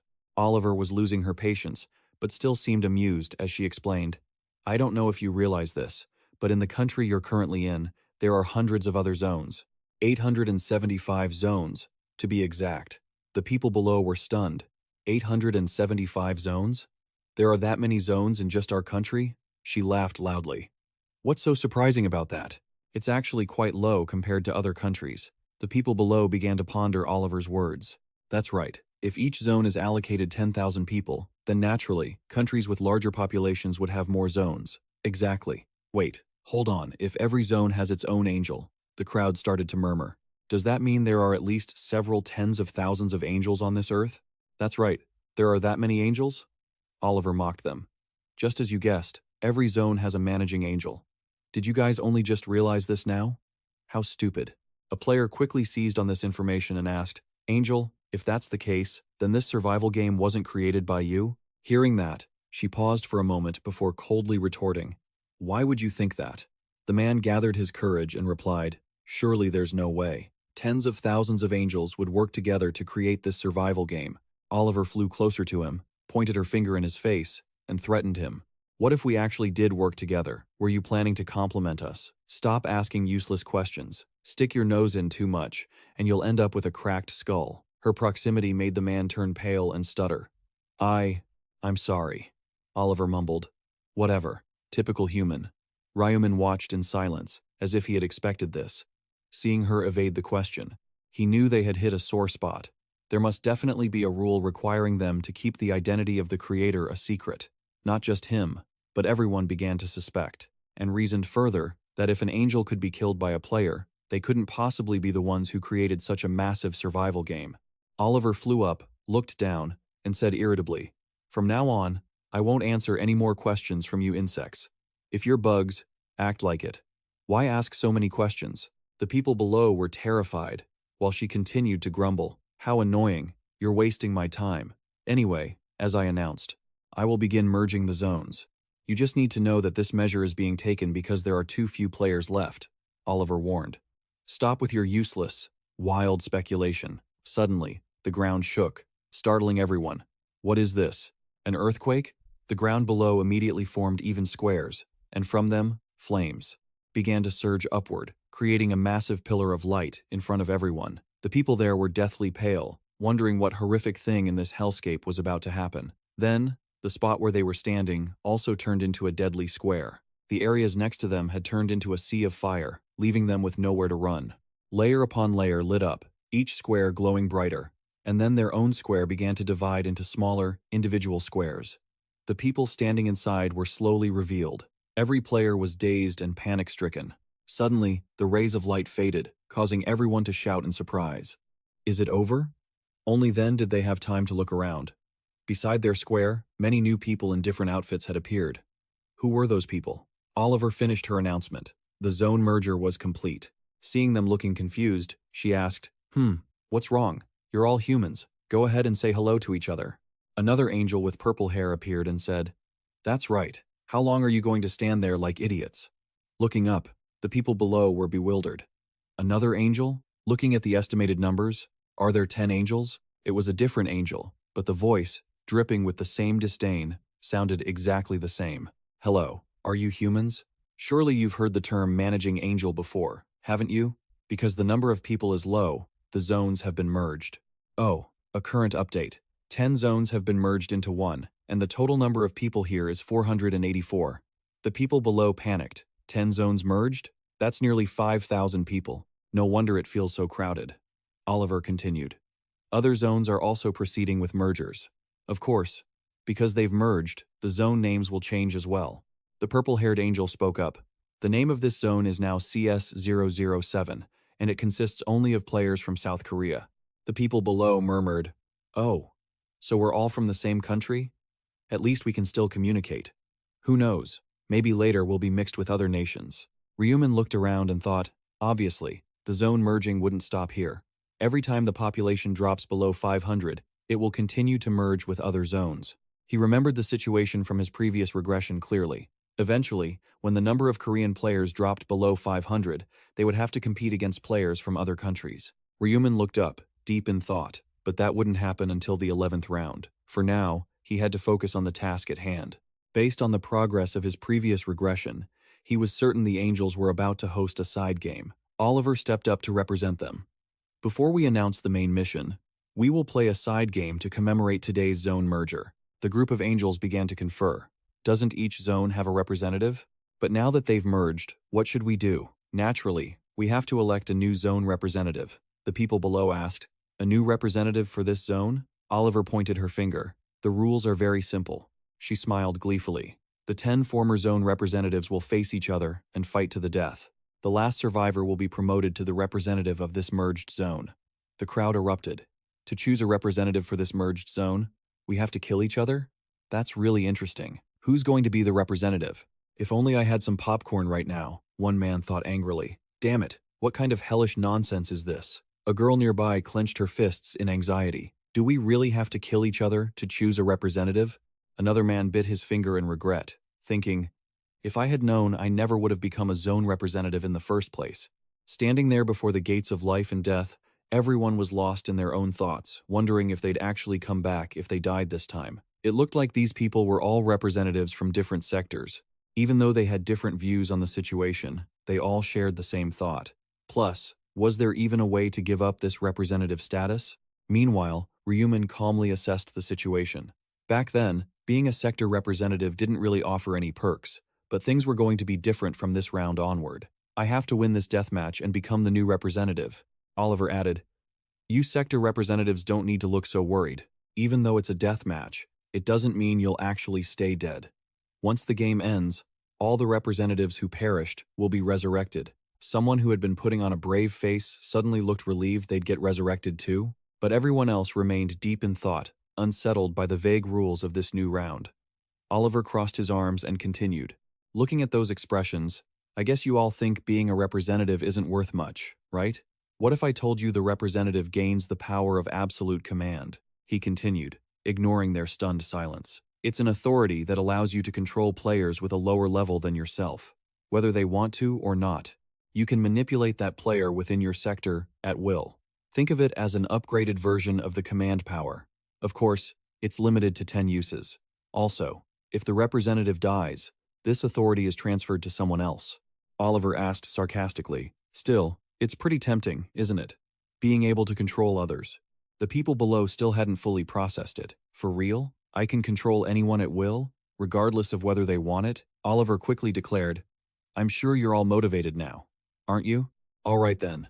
Once you're ready, we'll proceed with the subgame. Another angel spoke up, deep in thought. Since the sectors have been merged, we also need to decide which angel will act as the representative. As soon as he said that, all the angels fell silent. Any angels want to volunteer? If so, raise your hand. The one who asked sighed. I knew it. That was a useless question. If any angel actually volunteered, they'd be pretty weird. An angel beside them spoke up calmly. Since it's confirmed no angel wants to be the representative, what should we do? Any good ideas? Hearing this, the angel who made the suggestion became even more interested. How about rolling a die to pick one? Leaving it to luck isn't a bad way to go, but it's not exactly thrilling. They started chattering excitedly. How about we set an order and take turns being the representative? That's not really fair. The ones at the end would have to wait forever. True. And the sectors will be merging again soon anyway. Oliver asked, bored. Any ideas that are both fair and interesting? Just then, Priscilla offered a new proposal. How about this? We're going to have the sector representatives fight it out soon anyway, right? She looked at Oliver and said, the angel in charge of the first player to die will be punished by having to serve as the representative. The others all agreed with this idea. That's interesting. Great idea. I like Priscilla's way of doing things. Do the other angels agree? They all raised their hands in agreement. I agree. I agree too. Count me in. Someone else had a different thought. Wait a minute. Why not do it this way? Oliver suggested. Instead of the first one to die, why not pick the angel in charge of the last survivor? Oliver said with a sinister grin. They'll become the king. He crossed his arms and smiled, explaining, let's choose the angel in charge of the one who survives to the very end to be the representative angel. The angel beside him looked at her in surprise. As mentioned, the other angels must absolutely obey the orders of the representative angel. Suppose someone is designated as a guide. You'd have to follow them because it's a royal command. Priscilla stroked her chin and asked, so, that means if our sector representative wins, we win too. Doesn't that mean we'd end up being the representative angel just like the player who won? They kept discussing it among themselves, full of excitement. This is getting interesting. A representative. Huh. Sounds pretty appealing. A unique idea. Oliver, the red-haired angel, seemed to be deep in thought, being bold enough to suggest the winner becomes the representative. You're pretty confident, aren't you? Oliver turned to look at her and replied, of course I'm confident. She gave a faint, confident smile. But what can I say? My sector representative is no pushover. Ever since the game started, that guy has never once let go of the top spot in his sector. Oliver laughed, provoking her. Oh really? A stupid bird like you is bragging about the top player in your sector? Is that all you've got to brag about? She thought of Ryu Min, feeling smug. If you knew who my sector representative was, you'd be so shocked you'd fall flat on your face. Oliver finished speaking and, acting as if nothing happened, asked, so, shall we decide on that? I certainly have no reason to refuse. The other angels happily went along with it too. I approve of this idea. It seems more fun. Same here, I'm confident too.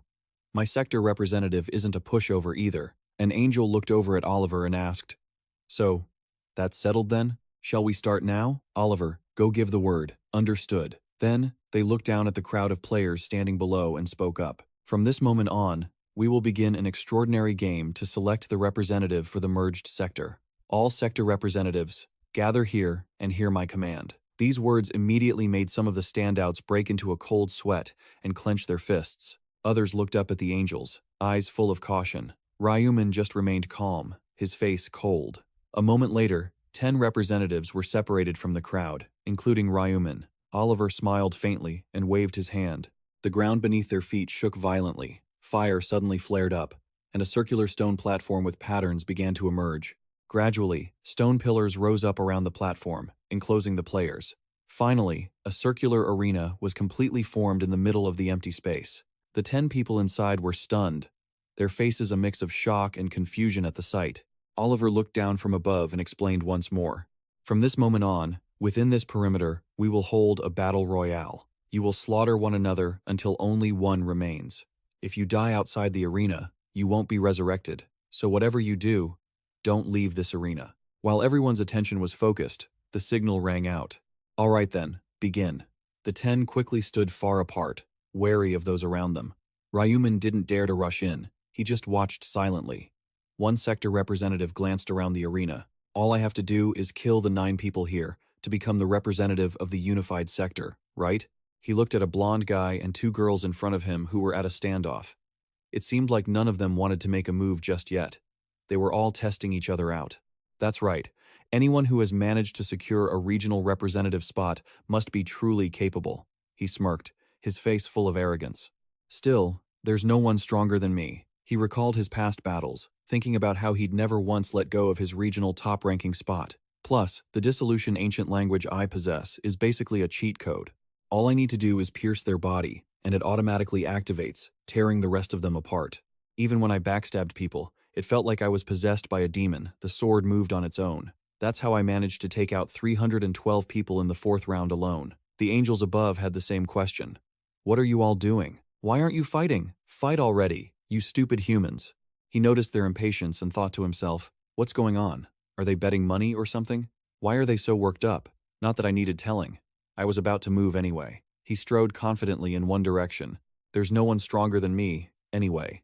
If I use this chance to make a strong first impression, they'll be too terrified to even attack. Suddenly, he stopped and spun around. The regional representative drew his sword, standing alone against the rest of them. He struck a defiant battle pose. I need sacrifices to become the victims for my performance.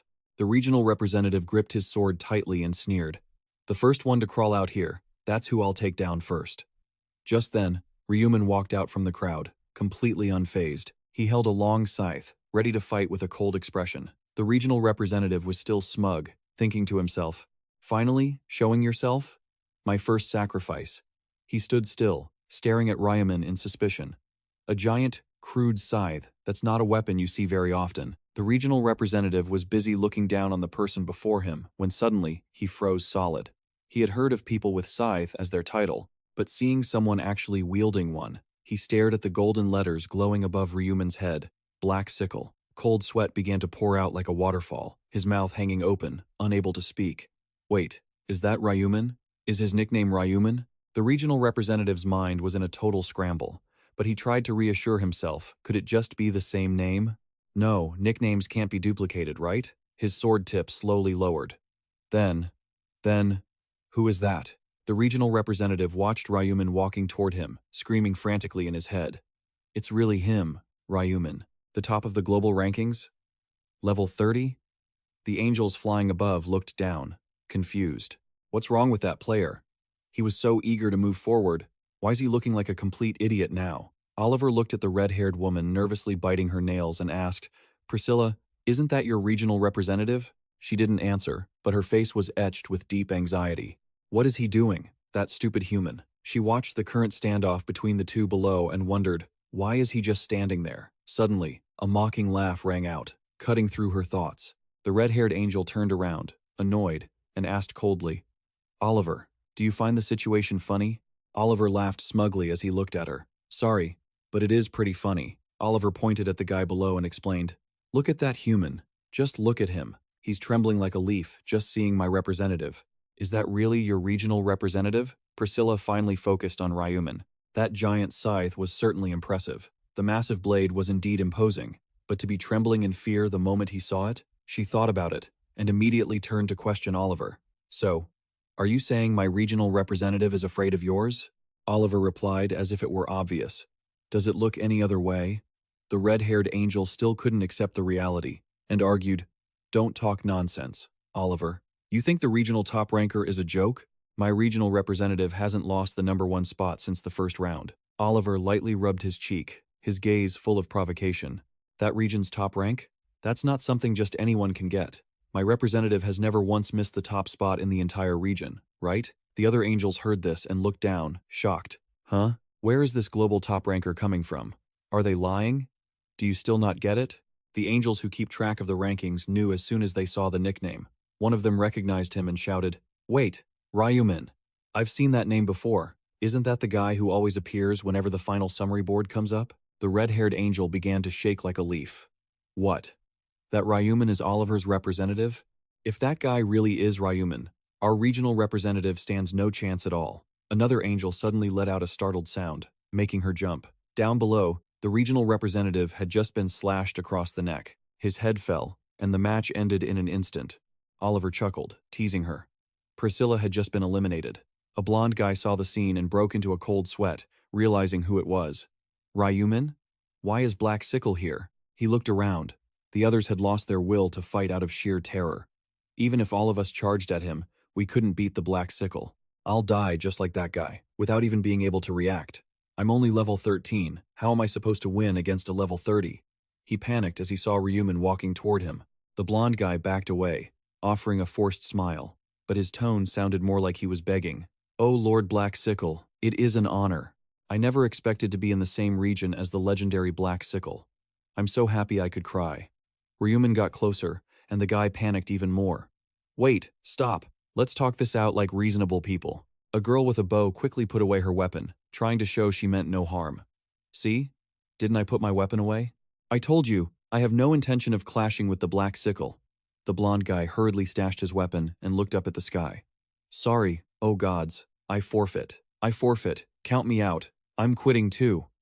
An angel sighed in disappointment. How pathetic. What is this? Forfeiting? You said you're forfeiting? You humans? Another one spoke up, clearly unhappy. You're ruining the game. I worked so hard to prepare. The angels were all furious now, their faces filled with murderous intent. Listen up. From now on, if anyone even mentions the word forfeit, I will blow their head off. The people below turned pale with fear at those words. If your head explodes, don't even think about resurrecting, understand? The girl with the bow drew her weapon once again. The others silently followed suit, watching Ryu Min with complete vigilance. The archer girl grabbed her weapon again. The others followed suit in silence, watching Ryu Min with intense caution. Stay calm, one of them tried to reassure the others. There are 8 of us. Maybe we can actually win. Watching their expressions, he felt a bit disappointed and thought, do you mean to say those angels are even scarier than I am? Looks like they're planning to charge together. That, however, only piqued his interest, and he smirked coldly. No matter how many ants there are, in the end, they're still just ants. The group, their pride stung, snapped back in annoyance. Is that bastard laughing at us? Because you're high level, you think you can just slack off, huh? Right? We're pretty well known in this area, you know. Provoked, the whole crowd charged at him, reckless and ready to fight. Ryu Min lunged forward instantly. His eyes, rimmed with blood-red veins, didn't waver as he swung his scythe. Ryu Min unleashed a devastating attack, sending several enemies flying. In an instant, the crowd was left in complete shock. He dashed toward each one of them, taking them down one by one. The scene descended into chaos. Ryu Min tore through the battlefield, blood spraying everywhere. The angels watched, horrified by the carnage. They started whispering, shocked that it ended so pathetically. Is it over? Did the Reaper win? Priscilla realized something and spoke up. Then, the angel overseeing the Reaper. Oliver, does that mean whoever wins gets to be treated like a king for a while? I shouted angrily. Oliver, Priscilla demanded, furious. You knew this was how it would end, didn't you? Oliver simply replied, Of course I did. That only made her blood boil even more. As expected, Priscilla pointed right at her and called out, Everyone, this bitch played us. She knew she would win. That's why she made the offer. She felt even more resentful at that remark. Why are you stating the obvious? What was that? Oliver explained without a hint of shame. Of course I made the offer, because the game was in my favor. Why would I suggest it otherwise? She looked down at them with utter contempt. Besides, did I force you to bet? No. You all agreed because you thought it would be fun. And now you're blaming me? Seeing the others gritting their teeth in rage, she challenged them. What? Want to fight? If you're that confident, go ahead. Oliver spoke up, her voice rising. Angels fighting in front of humans? That's a total loss of dignity. If the chief angel finds out, you know exactly where you're going, the insect cell. Priscilla suddenly tensed up and muttered, The insect cell? That place is disgusting. I really hate the insect cell. Oliver continued to taunt them. What? Too scared to attack? Regardless, according to the bet, I'm the king now, right? Priscilla, you're temporarily in charge of representing this unified zone, she asked, panicking. What? Until when? Oliver replied calmly. Until I'm not angry anymore. Why? Now, Hurry up and get on with it. Priscilla left, still grumbling. Why the hell did I even take that bet? She flew toward the humans to make the announcement. As you humans can see, the representative for the unified zone has been decided. At that moment, the system displayed that the player Reaper had become the new zone representative for Sector C, S007. Temporary skill. Domain of control. Effect. Can issue orders to players and force them to comply. The player cannot refuse the command under any circumstances. Usage limit, total of 10 times, 10 out of 10. Can only issue one command to one player. Skill has no effect on players with a higher level than the user. The crowd surrounding Ryu Min buzzed with endless chatter. Of course, the Reaper would become the representative. The Reaper is level 30. If he wants, he can control anyone. Don't piss him off. Looking down from above, she declared, "All right, since the winner has been decided, I'll resurrect the players who died." As she spoke, her feathered wings glowed, and a few feathers drifted down. The souls of those who had departed moments ago suddenly began to shine. The man who had been knocked down just a moment ago gasped in sheer terror. The crowd that had just been resurrected was equally stunned. Huh? What just happened? I clearly remember my body being torn apart. Priscilla interrupted impatiently. You were killed by the Reaper. The new representative of the unified zone is the Reaper. They finally started to piece it together. Ah. So that's how it ended? Right. Moving on, since there is a new zone representative, I will be revoking the representative status of those of you who were just resurrected. The crowd looked disappointed at Priscilla's words. But don't be too sad. There will always be chances to regain a representative position. Priscilla snapped her fingers to guide them. The subgame is over. Now, I will brief you on the official mission. An information panel appeared in front of everyone. New information updated. Round 5. Main mission. Each person must eliminate 300 ORCs within 10 hours. Submission. Collect 4 stones of equilibrium. If successful, the entire zone will be rewarded. Number of participants, 77,310,228. Number of completions, 19,327,557. Corresponding zone, CG007. Participants, 4,884. Completions, 1,211. Someone asked skeptically, "What is this? Eliminate 300 ORCs? And why is the completion rate so low? Is it 14%? Priscilla, noticing their confusion, threatened them. Why so much dissatisfaction? Upset that the completion rate is low. Want me to lower it further? The crowd had no choice but to begrudgingly accept. And I'm reassuring you, I've always given you guys the easy stuff, you know. So this time, I actually lowered the requirements. You're in for a harder one. But don't lose heart.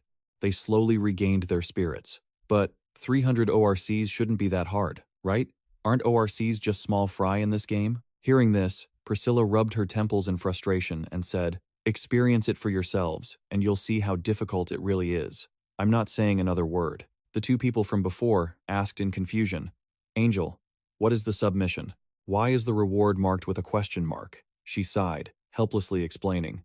Unlike previous rounds, this round has a public submission, but as you can see, the reward is still a secret. He felt just as frustrated. Everything's a secret with you people. Ryu Min pondered for a moment. The reward for the round 5 submission is the ancient language of equilibrium.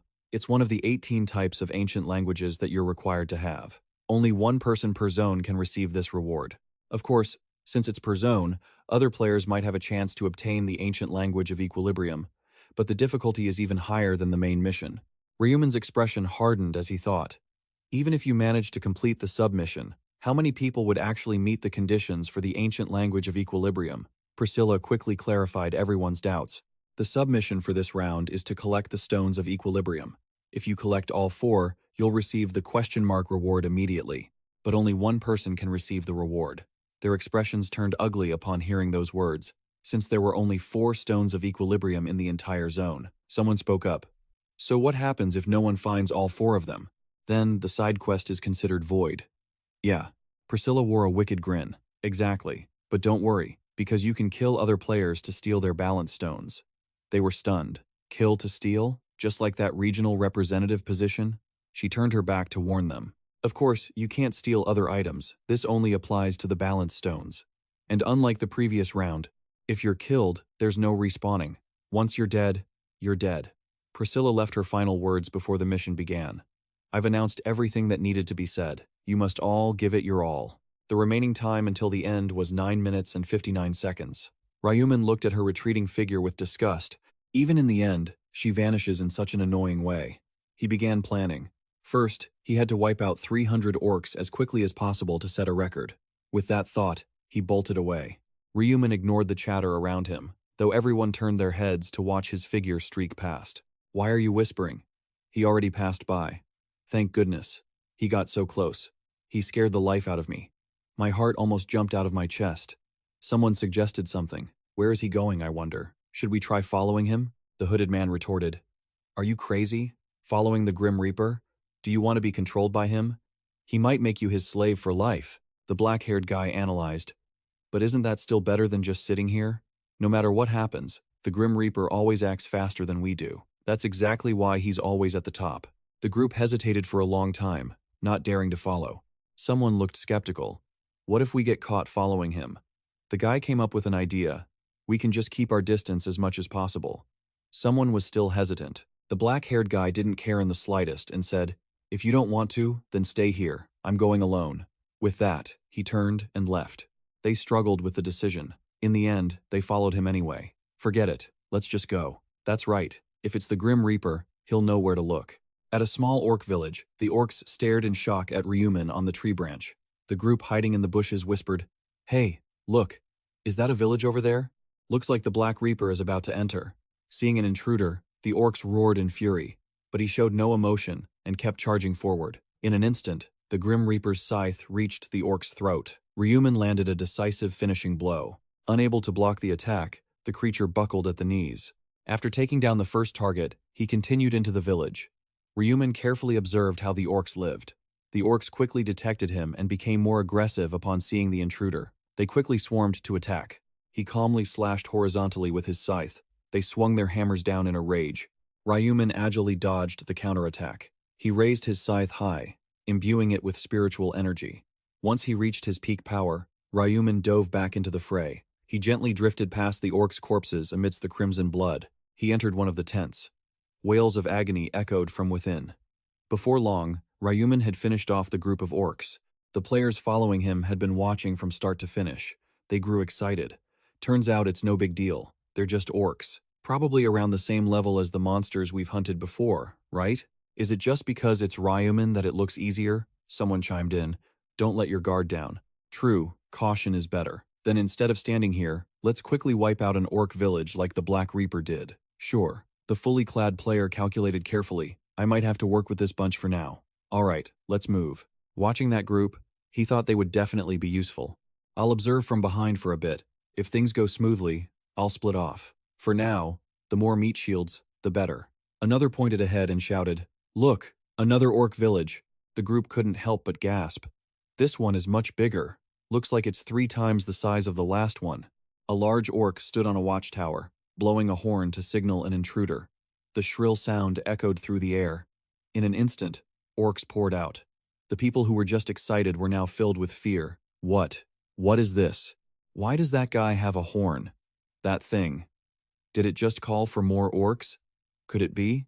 A large force quickly rushed out to greet them. The orcs, each one bigger than the last, came thundering toward them. Their overwhelming numbers immediately surrounded the group. The players were frozen in place. They couldn't hide their panic as those eyes stared them down. No longer calm, they shouted, Damn it! Why did I think this village looked bigger than the last one? I didn't expect there to be this many, probably over 50 of them. The black-haired guy from earlier asked frantically, What do we do now? Someone replied harshly, Damn it! What do you mean, what do we do? We have to fight for our lives. Suddenly, the orcs charged. They tried to reassure each other. They only have numbers. These damn orcs aren't that scary. Kill them. In a split second, weapons clashed with a loud clang. It swung its massive club in retaliation. The players were sweating, still struggling. What's this? Their skills are terrible, and they aren't even that fast.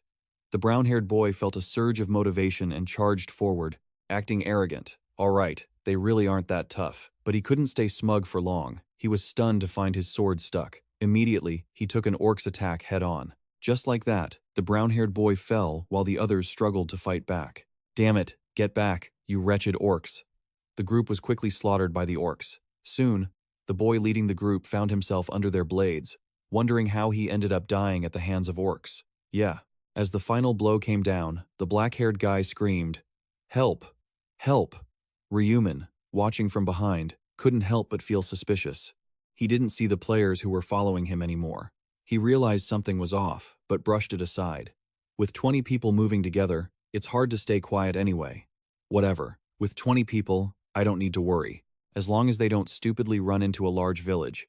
It's best not to touch an orc village with a guard post, because he knew well that if an orc guard blew a horn, more than 50 of them would gather immediately, since over 200 orcs lived inside. It was a massive number, with green monsters covering every square meter. He remembered the strength of the orcs he faced when he first entered the village. Ryu Min couldn't help but mutter.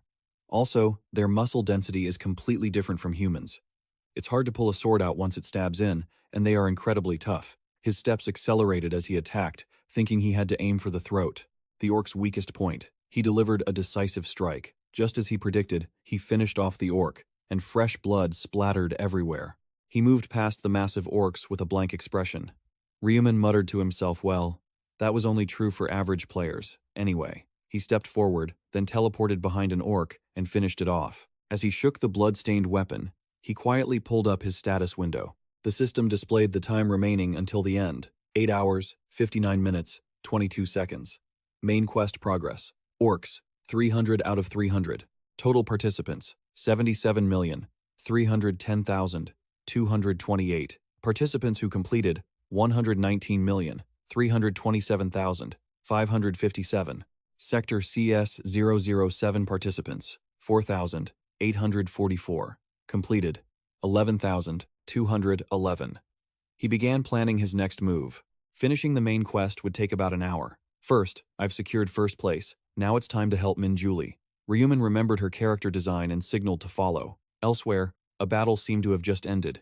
Manji hurried over to check on everyone. Are you okay? Yong Ho, struggling to catch his breath, managed to speak up. We almost died this time. The two of them were Choi Manji and Yong Ho, members of the Young Climbers Guild, with Yong Ho as the leader. Having just finished a long, grueling fight, they could finally relax a little and chat. What kind of orcs are this strong? Exactly. At a glance, they look just like walking pigs, but you really can't underestimate them. Everyone here was a member of the Young Climbers Guild. Yong Ho turned to MJ and asked, "How many have we killed so far?" He was a bit surprised, but still replied, "About 50, boss." Yong Ho looked worried. In 1 hour, 5 of us only killed 50? This isn't good at all. At this rate, forget 300. We're going to get disqualified in 10 hours. Someone raised a hand to ease the tension, saying, "Disqualified. That's not right. If we get eliminated this time, we'll be wiped out for real." He reminded them impatiently. "Everyone, we probably have to attack a larger village." Manji asked doubtfully, "Isn't that too dangerous?" It was true. Dealing with just 3 was hard enough, and now he wanted to go to a bigger village. Someone added, "I think we should just stick to hunting in small villages like we've been doing. It's safer." Yong Ho agreed. "Yes, you're right. You're not wrong at all. So I have nothing to argue against. I'm not forcing anyone. But at this rate, none of us will kill 300, and we'll all end up dying anyway. No matter how hard it is, every choice has its risks." Suddenly, Yong Ho hesitated. But then he said seriously, "Listen, clearly there's no future on a sinking ship." Footsteps echoed through the space. The forest had been stained with blood for some time. Once they arrived, Manji signaled with his hand. "Oh, there it is. It's the village we saw earlier." He was a bit hesitant. "Wait. There seems to be a guard post at the entrance. Let's go around to the side."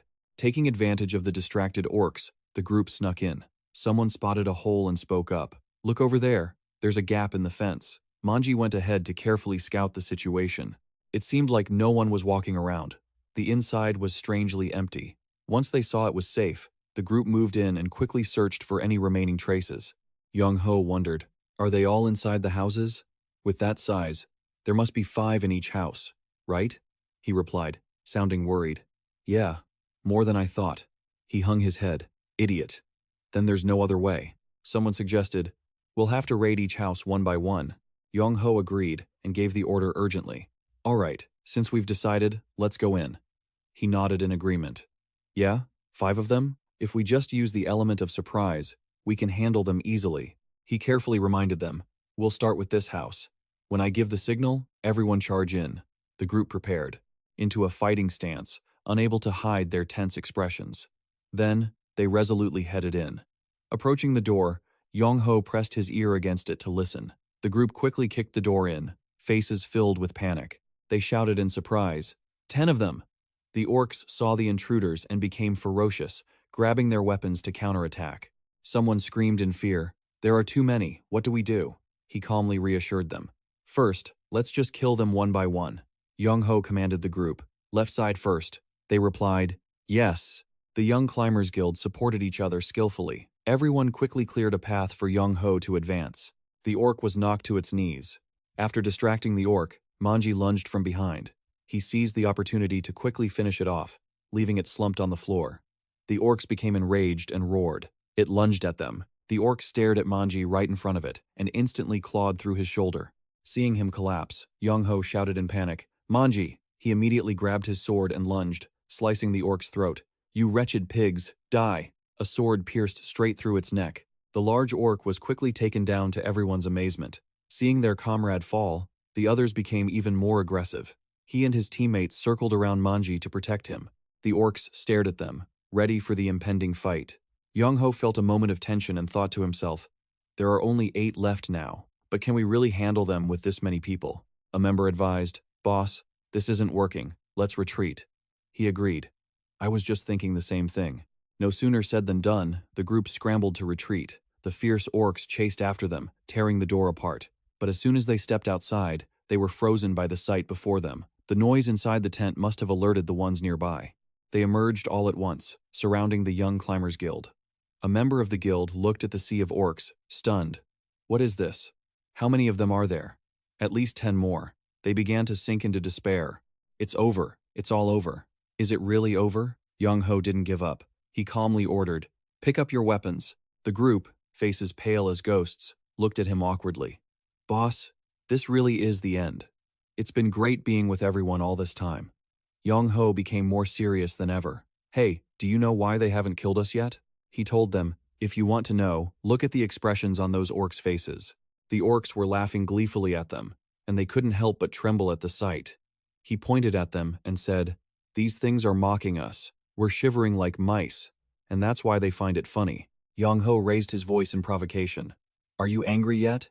Being looked down on by these orcs, treated like a joke, like monkeys trapped in a zoo. He quickly rallied their spirits. Don't you dare give up now. Everyone, pick up your weapons and take one of them down. Even if we die, we won't die in shame. Someone grabbed their sword and replied, I understand, boss. Each of them raised their weapons, determined. Sorry for showing you such a shameful side of me, boss. Even if I die, I'll be right by your side. The orcs lost their gleeful expressions and began to get serious. Yong-ho spoke softly to his team. When I give the signal, we take them out one by one. Got it? They replied. Understood, boss.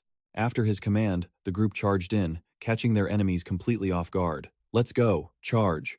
The orcs were suddenly startled. They started laughing as if something were hilarious. For some reason, they turned and fled. The group looked back and noticed the orcs had vanished into thin air. One of them exclaimed in surprise, what's going on? Why are the orcs acting like this? The whole group turned around at the sound of the shouting. Yong-ho was struggling against the orcs, right where the group had just entered their camp. The enemies stood there, staring at him with confident expressions. There are 8 left, let's go. At his command, they lunged forward.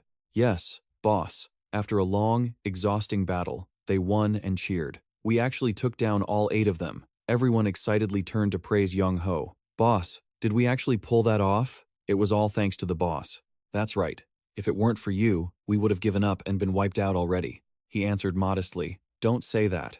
It was your strong will to fight to the death that made this possible. Otherwise, I would have been done for here too. Yong-ho turned to check on his members. Hey man, how are your injuries? He struggled to answer. It still hurts, but I can manage. It's all right, he said, supporting him while giving a reminder. First, get some rest. Remember, absolutely no moving. Everyone, hide here. I'm going to scout to see if there's a way out. One person asked anxiously. Won't that be dangerous? Don't worry about me, just stay here quietly. As they watched Yong-ho leave, they called out after him. Be careful, boss. He scanned his surroundings, feeling suspicious. That's strange. Why is it so quiet? I haven't seen a soul for a while now. Yong-ho continued to search for clues, his gaze locked onto the scene before him. Wait, what is that? Yong-ho couldn't believe his eyes. He stood stunned before thousands of corpses. Yong-ho stepped forward, wondering, what on earth? He couldn't stop questioning the identity of the person who did this. Who in the world would do something this horrific? Yong-ho was shocked when he saw the person standing there. Wait, that person is. He couldn't believe it and muttered, the Grim Reaper. Ryu Min turned his head to look. Someone reached the village first? He looked at the info displayed over the man in front of him, whose nickname was Do Yong-ho. Ryu Min recalled, something is this guy, that Do Yong-ho, the mercenary king. He fell into deep thought. Among the melee classes, the mercenary is a class like an angel. They can use various weapons and possess a similar skill set, but there is one clear difference. They become stronger when they form a contract with others. For this reason, most players with the mercenary class group up with acquaintances or sign contracts with the mercenary king. Do Yong-ho must be the person he was thinking of. The mercenary king is the only class that can command mercenaries through contracts. And when mercenaries sign a contract with the mercenary king, they receive bonus effects. So, there's no reason for a mercenary not to sign a contract. Ryu Min, holding his scythe, thought to himself, and the man in front of him, Do Yong-ho, is that very class, the mercenary king. Watching Yong-ho acting flustered, he couldn't help but ponder. I never expected to meet the mercenary king in a place like this. Yong-ho noticed him looking and spoke up. Hello there, Ryu Min asked with surprise. You know me? Yong-ho replied immediately. Of course. Who wouldn't know Ryu Min, the one always at the top of the rankings? Deep down, he was as surprised as a fan meeting their idol. I never thought I'd meet the top-ranked player in the whole region here. If I suddenly reach out to shake his hand, will he be annoyed? Ryu Min carefully assessed him in his head. He doesn't look like the type to stab others in the back. He seemed lost in his own thoughts. Perhaps that's exactly why he was able to attain the mercenary king class. To become a mercenary king, you need a kind heart and the mindset of a leader. Yong-ho just stood there mumbling. Well, let's talk for a bit. Seeing Ryu Min just standing there staring at him, he awkwardly asked, did you kill all the orcs here? He got his confirmation very quickly. That's right. Even though he had somewhat guessed it, upon hearing him say that, Yong-ho was so surprised, he stuttered. That's hard to believe. You really are the top-ranked player. Then he bowed 90 degrees. Thank you. Thanks to you distracting the orcs, I was able to survive. Ryu Min calmly replied, I didn't even know you were here. Even so, Yong-ho said appreciatively, I know you didn't mean to, but I still received help, didn't I? Seeing how persistent the guy was, Ryu Min sighed, closed his eyes, and replied, All right. If you're done, you should take your teammates and get out of here quickly.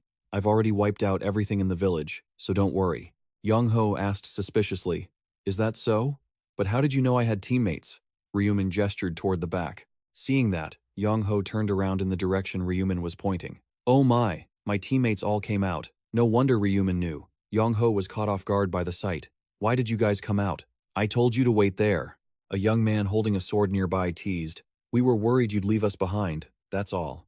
Yong-ho felt incredibly embarrassed hearing that. Are you kidding? How could I ever leave you guys? Ryu Min watched them and thought. At a glance, those four are mercenaries, and it seems they have a contract with Do Yong-ho. Then he looked at Yong-ho again. They followed him out of genuine concern. To have such reliable teammates following him so early on, he truly is the mercenary king.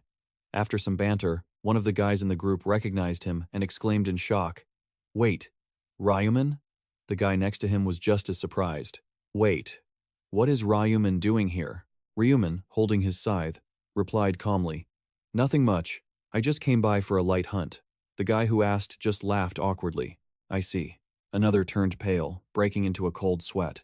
A light hunt and he took out everything? Hundreds of orcs, I suppose. Ryu Min saw they were talking too much and told them to leave. You're done, so get going. He calculated in his head. I've killed all the orcs, so the mid-boss should appear soon.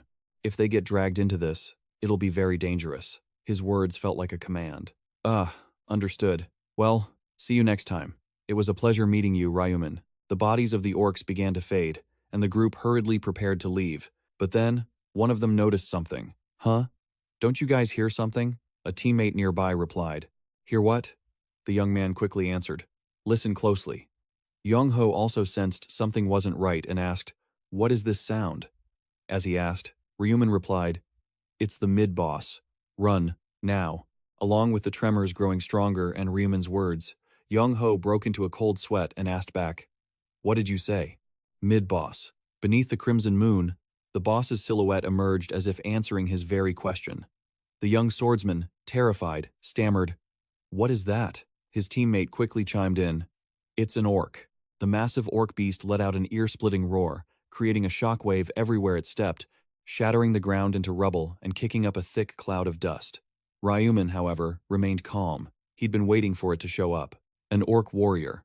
A crystal shard flashed in his mind. Even though he'd already wiped out the orcs in this village, he hadn't left yet for this very reason. To get the quest item, the balance stone, he had to take it down. Ryu Min smirked to himself, thinking that by defeating this one and the bosses of the other 3 villages, he'd complete the subquest. Spotting its target, the boss lunged forward with blinding speed. One of Young Ho's teammates saw the monster charging and panicked. "Hey, team leader, that thing looks absolutely furious, doesn't it?" The leader replied, voice trembling. "Yeah, seems like it." Young Ho's face went pale, barely managing to choke out, "Run, everyone, run." The boss had found its prey. It swung its massive blade, ready to hunt. And the first target it chose was Young Ho, who stood frozen in place, his legs shaking too hard to even move. Death was inches away as the boss's blade descended upon him. 2 of the members standing nearby watched the scene in horror, screaming. Just when it looked like Young Ho was finished, he was somehow still alive, sitting just a short distance from where the blade had struck. The brush with death left Young Ho ghostly pale, his limbs trembling, unable to utter a word. Seeing him still sitting there like a statue, Ryu Min suddenly appeared, using his scythe to shove him out of the way. It wasn't clear if he was saving him or attacking, but Young Ho tumbled hard onto the ground. Ryu Min coldly added, "What are you just standing around for?" Young Ho finally snapped out of his trance, looking at him with gratitude. Thank you." Ryu Min kept his icy expression. "Back off, if you still want to live." Hearing this, Young Ho scrambled away as fast as his legs could carry him, while the boss advanced toward them, ready to crush them both. It growled incessantly, revealing blood-stained fangs that were absolutely repulsive. Ryu Min swung his scythe and lunged. Damn it. He successfully landed a strike on its leg. Energy surged from the scythe, dealing damage to the boss. Feeling the sharp pain, it let out a deafening, agonizing roar. That hit had sent the boss into a berserk state. It raised its blade once more, determined to finish Ryu Min off. A strike even more powerful than the last smashed into the ground, shattering it to pieces. But it wasn't enough. Ryu Min had leaped backward just in time, landing safely without a single scratch. The boss, still in its frenzy, continued to swing its blade. Another strike came down, but the result was the same. Ryu Min had used a speed dash to disappear. It turned out Ryu Min had circled behind the boss, unimpressed. So what if it's got heavy hits? Just dodge them. Hearing the noise, the orc spun around with a growl. After maneuvering constantly, Ryu Min's feet suddenly planted firmly. He pushed off with all his might. In a heartbeat, he was right in front of the boss. He swung his scythe with devastating force. The impact created a massive shockwave, and the boss wailed in pure agony. Ryu Min didn't stop there, casually moving to a new position. Knowing one strike wasn't enough to finish it, he twisted his body and leaped to close the distance again. The sharp blade whistled through the air. This time, he aimed straight for the boss's neck. The pain was unbearable. Enraged, the orc raised its weapon, preparing to retaliate. With its massive frame, it swung with everything it had, but it was just too slow. Ryu Min dodged the attack with ease. Seeing it go berserk, Ryu Min maintained his usual calm. Its neck is too thick. 2 hits aren't enough. Thinking this, he leaped back toward it, ready to try again. The scythe swung again, but this time it was different. Instead of just a slash, the blade hooked deep into the orc's head. Ryu Min used the boss's body as a pivot, swinging himself toward a new spot. His hands gripped the scythe tight, propelling him into the air. With that momentum, the blade sank deep into the monster's throat. Ryu Min pulled off a graceful spin until the orc's head was severed. The boss collapsed to the ground, defeated, its head rolling alongside it. Ryu Min stood proudly over the carcass. The system notification chimed. Orc warrior defeated. Experience increased by 37.73%. Gold increased by 4,000. Bonus gold increased by 2,000. The group nearby witnessed the entire epic scene. The leader, jaw dropped, asked, "Wait, did he actually take it down?" Young Ho was so shocked he couldn't even speak. That guy. Ryu Min. Once it was over, Ryu Min slowly hopped down. Looking at him standing over the boss's corpse, he looked truly arrogant and cool. The system began calculating his rewards. Player has defeated the Orc Warrior. Experience increased by 37.73%. Gold increased by 4,000. Bonus gold increased by 2,000. Received. Ring Pommel Greatsword. Received. Orc Heart. Received.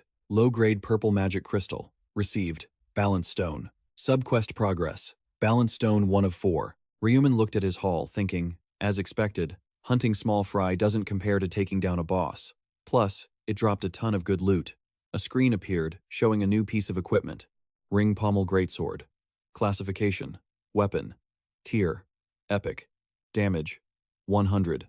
Effect. Each hit on an enemy increases attack speed by 5%, stacking up to 10 times. Durability. 1000 out of 1000. Required level. Common or higher. Description. The sword's most notable feature is the iron ring attached to the pommel. Ryu Min checked the stats and felt thrilled. In terms of raw damage, it even outclassed his scythe. I'll have to sell this for a profit later. Another item caught his eye. Next was the Orc Heart. A normal person would probably be creeped out and throw it away immediately. The system displayed the item's info. Orc Heart. Item classification. Material. Description. A hard, red stone. It looks like a real heart but isn't. Players can safely use it. The image of his scythe came to mind. It would be a waste to throw it away. After all, this was a material for crafting a unique item. Yong Ho and his crew rushed over now that the battle was over. Ryu Min, thank you for saving us. If it weren't for you, I don't know if we would have made it. But, you knew that Giant Orc was going to show up, didn't you? Ryu Min found them annoying and thought, better, just give him a vague answer and get it over with. So he did. Ryu Min replied. In the other areas, after wiping out the regular orcs, a mid-sized orc boss always appears. Yong Ho stared. So, that's why you kept saying that? We hurried away. How kind of you, Ada Chi said, and the other members were moved to tears. Ryu Min just brushed it off, wanting to get it over with. Well, I'm done here anyway. I'm heading out. Yong Ho's team bowed respectfully. Thank you once again for saving us, man. Take care, Ryu Min, Yong Ho called out cheerfully. All right, team, let's move. We need to get back to hunting quickly. But suddenly, the injured team member let out a groan. He couldn't hold on any longer and collapsed to his knees. Yong Ho asked urgently, Manji, are you okay? The guy gritted his teeth and said, Brother, I can't do it anymore. I'm completely spent. Yong Ho said anxiously. What? You said you were fine a minute ago. Manji's face was pale as he replied, I didn't want you to worry, but I've reached my limit. Yong Ho started to panic, but he had to keep going. They had to hold out for the remaining time to survive in the real world. But he was met with a cruel reality. You know how it is, Captain. If we don't hit 300 kills, it's all for nothing. Just leave me behind. I don't want to be a burden to you and the team. As the leader, Yong Ho wouldn't have it. No way. We'll figure something out. Look, we'll take down the orcs. You just need to land the final blow. Can you do that? Manji's complexion worsened. He clutched his arm, covered in sap, and groaned. If you do that, you won't be able to hunt anything else. Even if we reach 300 kills, I won't make it to the end. Manji panted in pain. This only made Yong Ho more desperate. He felt helpless, calling out his friend's name, hoping for a miracle.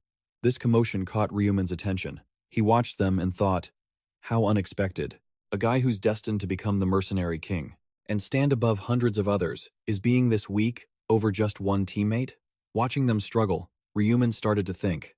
I mean, if they're as close as brothers, the image of him and his own younger brother flashed through Ryu Min's mind. It touched a nerve. Ryu Min stopped walking. After a moment, he decided to turn back. I have a brother too. Maybe I should help them out. As Ryu Min closed the distance, he called out, Seems like you guys need a hand, huh? Mind if I take a look? Yong Ho grabbed onto the lifeline, asking desperately, Can you save him? Ryu Min replied calmly, Yeah. He carefully examined Manji's condition. It was a serious wound, but not unsalvageable. Ryu Min reached out his hand, and a blue aura flowed from his palm toward Manji's wound. The magic seeped into the injury, forming a small energy core. A moment later, Manji's shoulder looked as if it had never been hurt, completely healed. Yong Ho gasped in shock. The wound is gone. The guy next to him stammered, It's actually gone. The other members rushed over, asking, Ryu Min, how did you do that? Ryu Min replied nonchalantly, It's just an emergency first aid skill. Anyone can buy it at the shop. The brown-haired guy had an epiphany. Oh, I remember now. The blonde guy added, Yeah, I've seen that in the shop too. It only costs 20,000 gold. I had no idea it was that useful. Hearing them, Ryu Min thought, they've got it all wrong. Emergency first aid isn't that powerful. He looked at the skill he had just used, deep in thought. It only stops bleeding and heals minor cuts. Fixing a shattered shoulder like that should be beyond its capabilities. A healing skill flashed through his mind. But emergency first aid was a holy type skill. Its effectiveness depended on the user's intelligence stat. Ryu Min looked at his status, noting his intelligence had been boosted to 123, and a glowing item appeared on his screen. It had a passive effect, +1 intelligence and +1% holy skill effectiveness per level. Ryu Min's thoughts continued. Because of the amplification from that item, the skill is finally performing like this. He calmly asked Manji, try moving your shoulder. Even if there was a scar, the range of motion should be fine. Manji followed the instruction and gasped in surprise. I can move it perfectly. With a cold expression, Ryu Min warned, it's not fully healed yet, since it's only emergency first aid. If you push yourself too hard, the injury might flare up again. Seeing the stunned look on his face, he added, though, hunting orcs shouldn't be an issue. Manji quickly stood up, bowing in gratitude. Thank you so much, Ryu Min. You're a lifesaver. I really mean it. The others followed suit. Young-ho stepped up to represent them. Thank you for saving Manji. 2 others chimed in. Thank you for saving my teammate. Thank you. Ryu Min looked at the items Young-ho was offering, his voice full of gratitude. I don't know if this is helpful, but please, take this. It's just a small token of our appreciation. 2 team members stared in shock at what he held out. It seemed like high-value gear. Then, one by one, they started pulling out equipment as a gesture of thanks. Ryu Min said, please, take mine too. Take this as well. And this. You can get a decent amount of gold for these at the shop. In less than a minute, Ryu Min was surrounded by items. He calmly thought that out of politeness, he should refuse first, then gently replied, you really don't have to do this. The guy holding the mace insisted. It's fine. It's a token of our sincerity, please. You have to accept it. Everyone chimed in. Yeah, just take them. Ryu Min was left standing there, awkwardly holding a pile of loot, thinking, this random junk these 5 guys gave me is actually worth a fair bit. Suddenly, his eyes sharpened as he remembered, but there's something way more valuable than all of this. Young-ho patted his teammate on the shoulder, standing before Ryu Min, saying, if it wasn't for you, Ryu Min, Manji wouldn't have had a chance. Manji added with a smile. Besides this little gift, I will definitely repay this debt later. Ryu Min watched them laughing happily and calculated, making the mercenary king feel indebted while also winning their favor, and all I did was use a basic skill. This is a pretty good deal, not bad at all. Ryu Min stored the pile of gifts in his inventory, turned around, and said, I'm off. See you around. The group bowed in unison. Take care. The scene shifted to a nearby forest. A girl sat under the shade of a tree, looking at the system interface and thinking, is this going to be okay? It's been over an hour now. The screen displayed the remaining time for the round. 8 hours, 55 minutes, and 15 seconds. Main quest progress. Orcs, 30 out of 300. Julie looked at their current situation and panicked. At this rate, forget 300 kills. I might get wiped out. She couldn't stop blaming herself. It was all her fault for being too cowardly to approach Ryu Min earlier. Memories of earlier surfaced. Ever since the 5th round began, finding Ryu Min wasn't hard, as he was among the 10 regional representatives gathered for the side matches. But Julie's face was full of worry. How did it end up like this? She recalled a player being slashed by a scythe before they could even dodge. Just like that, their head fell off. They died cold. Ryu Min glided through the crowd, and every time he moved, someone fell without even having the chance to fight back. His gaze was ice cold, terrifyingly intense. Julie caught that look and froze in her tracks, trembling. Facing the cold-hearted Ryu Min, one thought flashed through her mind. The side match is over, I need to talk to him now. But her feet felt like they were glued to the ground. Julie squeezed her eyes shut, trying to calm herself down. Don't be scared, he won't hurt you. She opened one eye. Surely he wouldn't pull out a scythe and threaten someone he just met, right? She looked around, confused, searching everywhere. Wait, where did he go? Julie felt a mix of anxiety and regret. She had missed her chance. What should she do now? Then she remembered their conversation back in the real world. The mission to take down 300 orcs wasn't easy. They were powerful and always moved in packs. Ryu Min had warned her specifically, absolutely do not try to hunt them alone. Once the area merges, you must find Black Hook first. Don't even think about fighting. Returning to the present, Julie carefully weighed her options. Even if she couldn't reach Hu, she had to wait at least an hour before moving. Since Ryu Min had stressed it so much, she stood her ground and waited. She sank into a state of endless worry and unease. But who could guarantee that Black Hook would actually return to the starting point? If she stayed like this until the round ended, she might never get a chance to meet Black Hook. After a long moment of contemplation, Min Julie decided to stand up, secretly resolving that she had to go look for him. Min Julie walked around the forest, carefully scouting. It looked like he might have gone this way. Suddenly, she saw something there. Small huts were built close together, leading Min Julie to boldly guess it was a village. After observing for a moment, her mind was full of questions. Could this be where the orcs lived? If so, then maybe Black Hook was in there too. Julie shook her head vigorously. No, better to stay away for now. It could be extremely dangerous. An orc had been standing behind her the whole time and had already targeted Min Julie. Sensing something was wrong, she turned around. She almost wished she hadn't. She was so terrified she let out a piercing scream. The orc growled in response. Seeing no way out, Julie drew her sword, ready to fight to the death. Damn it, I really didn't want to fight an orc one-on-one. She quickly cast her blessing skill. The blessing skill reduces all initial stats by 50%.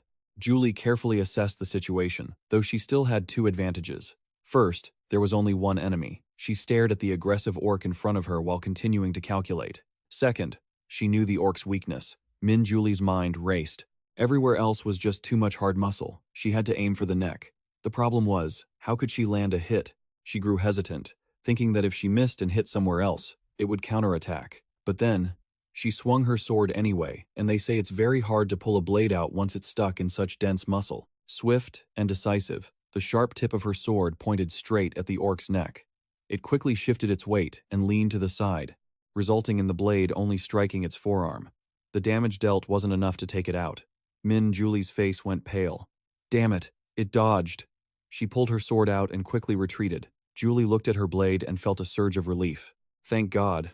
Since I missed, the blade didn't get stuck in that mass of muscle. The orc, now wounded, went into a frenzy and swung its axe high. It attacked relentlessly, but Min Julie dodged with agility. Seeing a chance to counter, her eyes set. She gripped her sword tightly. Julie finally saw the opening.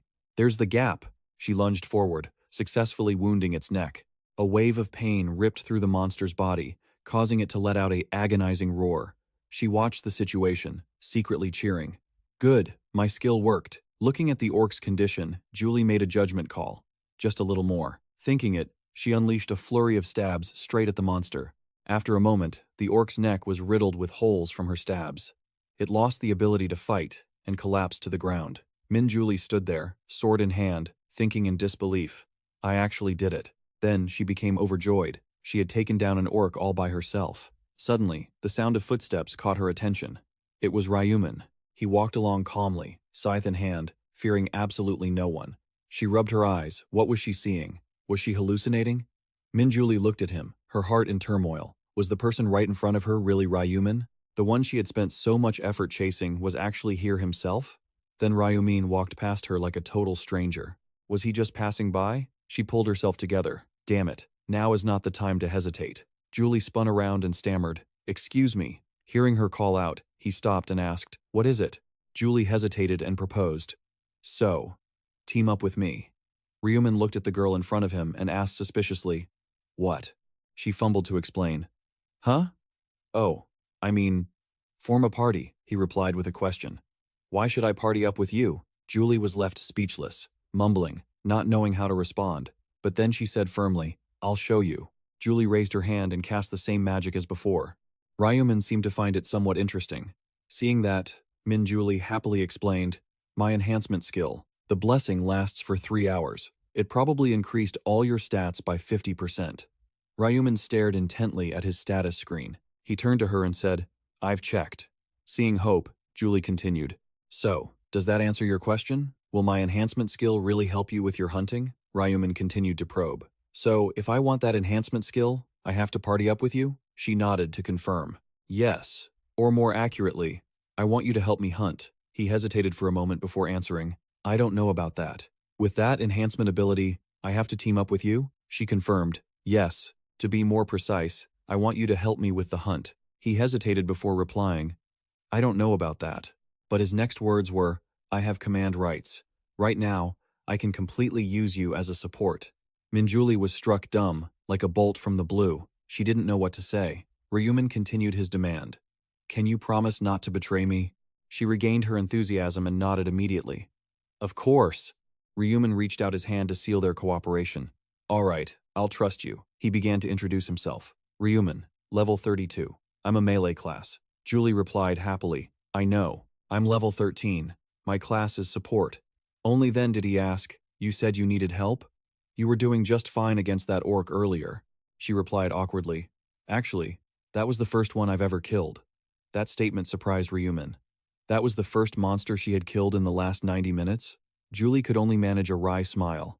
Ah, yes, that's right. His voice echoed again. Then you don't have much time left. I'll help you take them down as fast as I can. Julie knew he was strong, but she couldn't help being surprised when she heard that. How? The two of them just walked through the forest like that. Ryu Min walked ahead. Julie followed cautiously. Seeing her standing quite far back, he spoke up. Come closer and follow behind me. If you aren't in my line of sight, I can't protect you. She replied. Okay. Being cared for like that made Julie feel a little happy inside. He wasn't as cold as he looked. She was glad she had listened. As Ryu Min was making good progress, something caught her eye. It was a pack of orcs blocking their path, 3 of them this time. Seeing this, Julie retreated in fear. 3 of them, huh?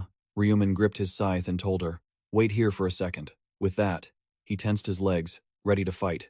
A second later, Ryu Min lunged straight at the orcs, his scythe ready to wipe out anyone in his way. His first strike slashed their legs, locking them in place to ensure none of them could run away. The orcs let out pained roars as they lost some juice. Before they could even react, a shadow appeared right in front of one of them. Ryu Min stood there like the Grim Reaper, ready to send them to their maker. He swung his scythe, cleanly slicing off one arm amid their agonizing screams. Then, he efficiently finished off the other one, too.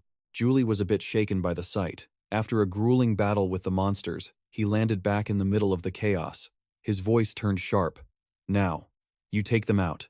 Ryu Min noticed Julie just standing there, stunned, and asked, why are you just standing there like a statue? She snapped back to reality and replied, I'm sorry. Julie drew her sword, telling herself to be careful. She decisively thrust it into the orc's neck, sending it to the afterlife. The system immediately notified her, you have defeated an orc. Experience points plus 2.35%.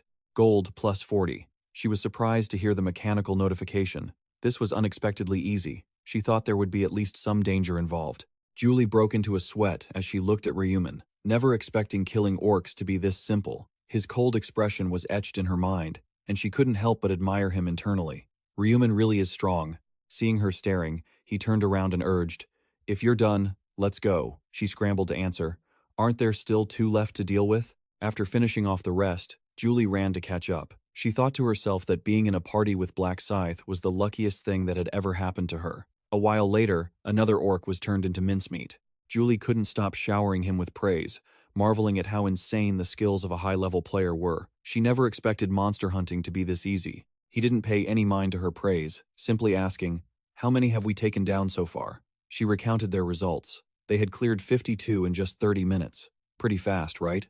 Ryu Min walked along, deep in thought. Compared to the average player, it was fast, but for him, it wasn't enough. Just as he predicted, running all over the place to hunt monsters wasted too much time. He became lost in his own thoughts, carefully weighing his options. But if he attacked the entire camp at once, Julie would be in danger. Even for him, if he were surrounded by 50 at once, he couldn't protect her. A decision was made in the end. They had to target the orc shaman. Julie happily said that at this rate, they could hit the 3 to 100 mark in 3 hours. He cut her off before she could finish. 3 hours is too long. We need to cut it down to 1. Hearing that, sheer shock painted her face. Huh? 1 hour? Is that even possible? How? He replied nonchalantly. We just need to use the orc shaman. Julie asked suspiciously. Orc shaman? What is that? Since she didn't know, Ryu Min began to school her. The orc shaman is a monster with the ability to summon orcs. The sight of orcs appearing seemed to match his words. If he keeps summoning them, we'll save a lot of time by not having to run around looking for monsters. She continued. So, you're planning to leave the shaman alive and let it keep summoning them? Seeing she understood, Ryu Min nodded.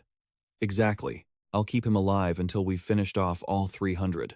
Julie stepped forward, pressing. But how do you know all this about the orc shaman? This is your first time facing him, isn't it? He gave a vague explanation. Before I met you, I had a brief run-in with him. That's why I know where he spawns. Seeing nothing suspicious, her expression softened. I see. Ryu Min reassured her. Don't worry. Just leave the dangerous stuff to me. Hearing that, Julie was stunned. She looked at his back as he walked forward, and a smile instinctively blossomed on her lips. I never expected him to be so considerate. It's true, you have to go through things with someone to truly know them. The scene shifted to another part of the forest. The pair arrived at their destination. Standing before the village gate, Julie asked skeptically, Is there really a boss in such a small village? He confirmed, That's right. If you just rush in because it looks easy, you'll immediately be surrounded by the orcs summoned by the shaman. Ryu Min's gaze grew sharp as he realized the whole thing was just a trap to lure players in. He fell into his own memories, recalling how it was the same in the previous round. Behind this village, the corpses of players killed by the shaman were piled high. That was enough to show that the shaman was both intelligent and cunning. Scenes of players falling one by one flashed through his mind. In other words, he's a coward. He pondered as he walked. Because he isn't confident enough to fight head-on, he has to set up these cheap tricks. Seeing her standing still, Ryu Min spoke up. This way. Julie found it strange and asked, Why aren't there any orcs around? He explained, The houses over there are just camouflage to trick players into getting close. In reality, only the shaman lives here. He raised his scythe, preparing for a real fight. Ryu Min pointed straight at the largest house. He's inside there, setting a trap, waiting for us to walk in. Confused, she asked, A trap? What do you mean? He slowly broke it down. The trap is simple. Unsuspecting players walk into the house, and the moment they step on the trigger, the shaman, waiting right there, summons a swarm of orcs. Ryu Min looked at her and added, The number summoned is usually between 10 and 20. If you get surrounded, it's almost certain death. Julie grew worried. Then what should we do? If they all appear at once, it'll be hard to survive. He quickly replied, True, but it's not impossible. Suddenly, Ryu Min stepped close, making her blush. He whispered something that left Julie surprised. Is that really all it takes? Will the orc shaman be that easy to trick? Ryu Min reassured her. Don't worry, I've already tested it. Julie placed a hand on her chest, her voice firm. Then leave that part to me. He countered. You're going to do it alone? She replied with determination. Yes. We don't both need to go in. I've been sitting here like a baby bird waiting to be fed, and I feel guilty about it. I can do this much. Ryu Min was stunned for a moment, then agreed. Fine, I'll wait outside. Julie followed the plan, slowly walking toward the house as Ryu Min watched. She pushed the door open cautiously and stepped inside, feeling the tension rise. Greeting Julie was a long, pitch-black hallway with no end in sight. She gripped her sword tightly and stepped forward carefully, when suddenly, something caught her eye. Julie stopped in front of a wide room with a red carpet. Her gaze became determined, and she clenched her fist. This very spot is the trap Black Dog mentioned, and the real challenge starts now. Julie remembered what Ryu Min told her. An orc shaman was hiding inside. If you follow the hallway, you'll reach a room with a red carpet. As soon as you step on it, the orc will be summoned instantly to block your escape route. A perfect plan was set. We just need to head to the red carpet and then retreat. The orc shaman, thinking it just lost its prey, will send out a few orc scouts to chase us, and our job is to take care of those scouts. Ending her recollection, Julie felt even more determined. That's right, it's simple. She moved her foot toward the red carpet, just enough to let out a bit of her presence to show she'd been there, then immediately retreated. Right away, Julie witnessed the orc sitting on its throne, radiating a massive gray aura of power. It was waiting for her to step further onto the carpet so it could ambush her. But Julie had already turned and ran, exactly as planned. She gave it her all, running as fast as her legs could carry her toward the exit. The door finally slammed shut. Once outside, Julie let out a sigh of relief. Even though it was a small thing, her heart was still pounding like crazy. Ryu Min asked her considerately, Are you okay? She replied happily. Of course. I followed the plan, reached the carpet, and turned back. Hearing that, he felt reassured. That's good then. Still doubtful, Julie asked. Will the orc shaman really send scouts to look for us? He replied confidently. Just wait and see. The door creaked open again. Exactly as Ryu Min had predicted, a swarm of orc monsters appeared. They had been sent out to scout. From behind a blonde orc, a voice rang out. What are you looking for? It was Ryu Min's voice, as it had been so many times before. He gently swung his death scythe, and just like that, it was over. The orcs, naturally, couldn't withstand the strike, and all collapsed to the ground. Seeing that it was safe, Ryu Min called out, Come on out. Julie, hiding in a corner, poked her head out and answered, "Coming." Time passed, and after a while, the fire was lit, pushing back the dark night. Julie let out a breath. Finished.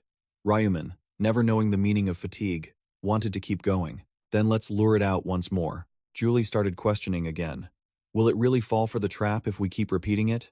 The answer came. It has intelligence, but only about as much as a goldfish, so it'll forget quickly. Ryu Min's face lost its coldness and turned strangely gentle. Don't worry, Julie responded with a radiant smile. Okay, most of the orcs had been wiped out. Bodies were scattered everywhere. With a bright face, Julie said, Ryu Min, I've taken down 300 of them already. He replied softly, Exactly 1 hour has passed.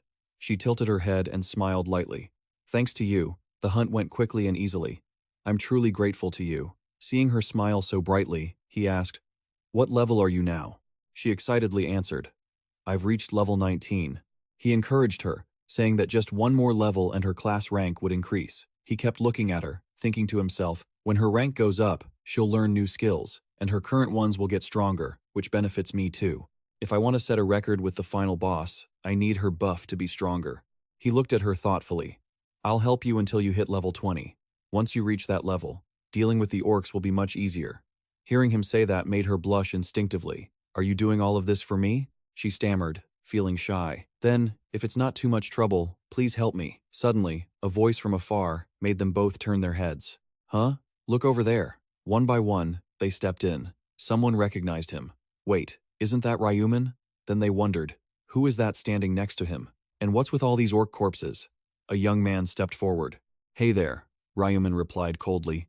What's the matter? The man stammered. Oh, we just came here to hunt orcs, but we didn't expect someone to be here first. Even though he said that, he couldn't believe it. No way. Looking at the pile of bodies, he couldn't help but be shocked. Just the two of them killed all of these? Another person thought to himself, a small village like this. How could there be so many orcs? How strange. The guy standing next to him stared fixedly at Min Julie. Who is that girl standing next to him? A teammate? They couldn't wrap their heads around Ryu Min, actually working with a partner. It seemed so irrational. Another young man just stood there and gave a sinister laugh. Maybe it's his type or something? Looking closely, she's actually pretty cute. Seeing them just standing there, Ryu Min got annoyed and swung his scythe hard. Ryu Min said sternly, Don't bother us. Get lost. They jumped in surprise. Huh? His gaze slowly turned icy cold.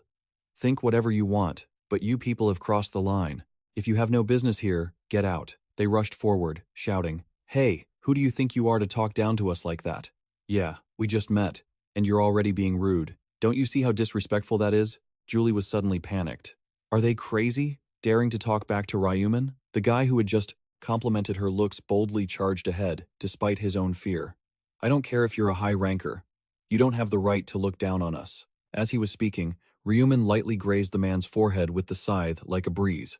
A thin, red scratch appeared, making the man grit his teeth and fall silent. Ryu Min growled, If you want to keep your life, get out of here. They scrambled to run away in a panic. Everyone, let's go. Sorry for bothering you. Sorry for interrupting. Even while running, that group was still fixated on knowing what he was planning to do. Damn it. You think we're just going to leave like this? Even if we have to tail him, we have to see what the hell he's doing. And Ryu Min wasn't stupid enough to not realize their intentions. Those bastards, they're planning to sneakily follow me. A few flies buzzing around won't stop me from hunting, but if some idiot tries to steal my boss kill, I should just deal with them and take the reward now. He turned to look at Julie and decided, but first, I'll help Min Julie reach level 20. Now that the pests are gone, let's keep hunting. She nodded eagerly. Following the timeline, the scene shifted to the people he had scared off. They seemed to have run quite a distance. Someone spoke up, We're out of sight now, right? The teammate worried.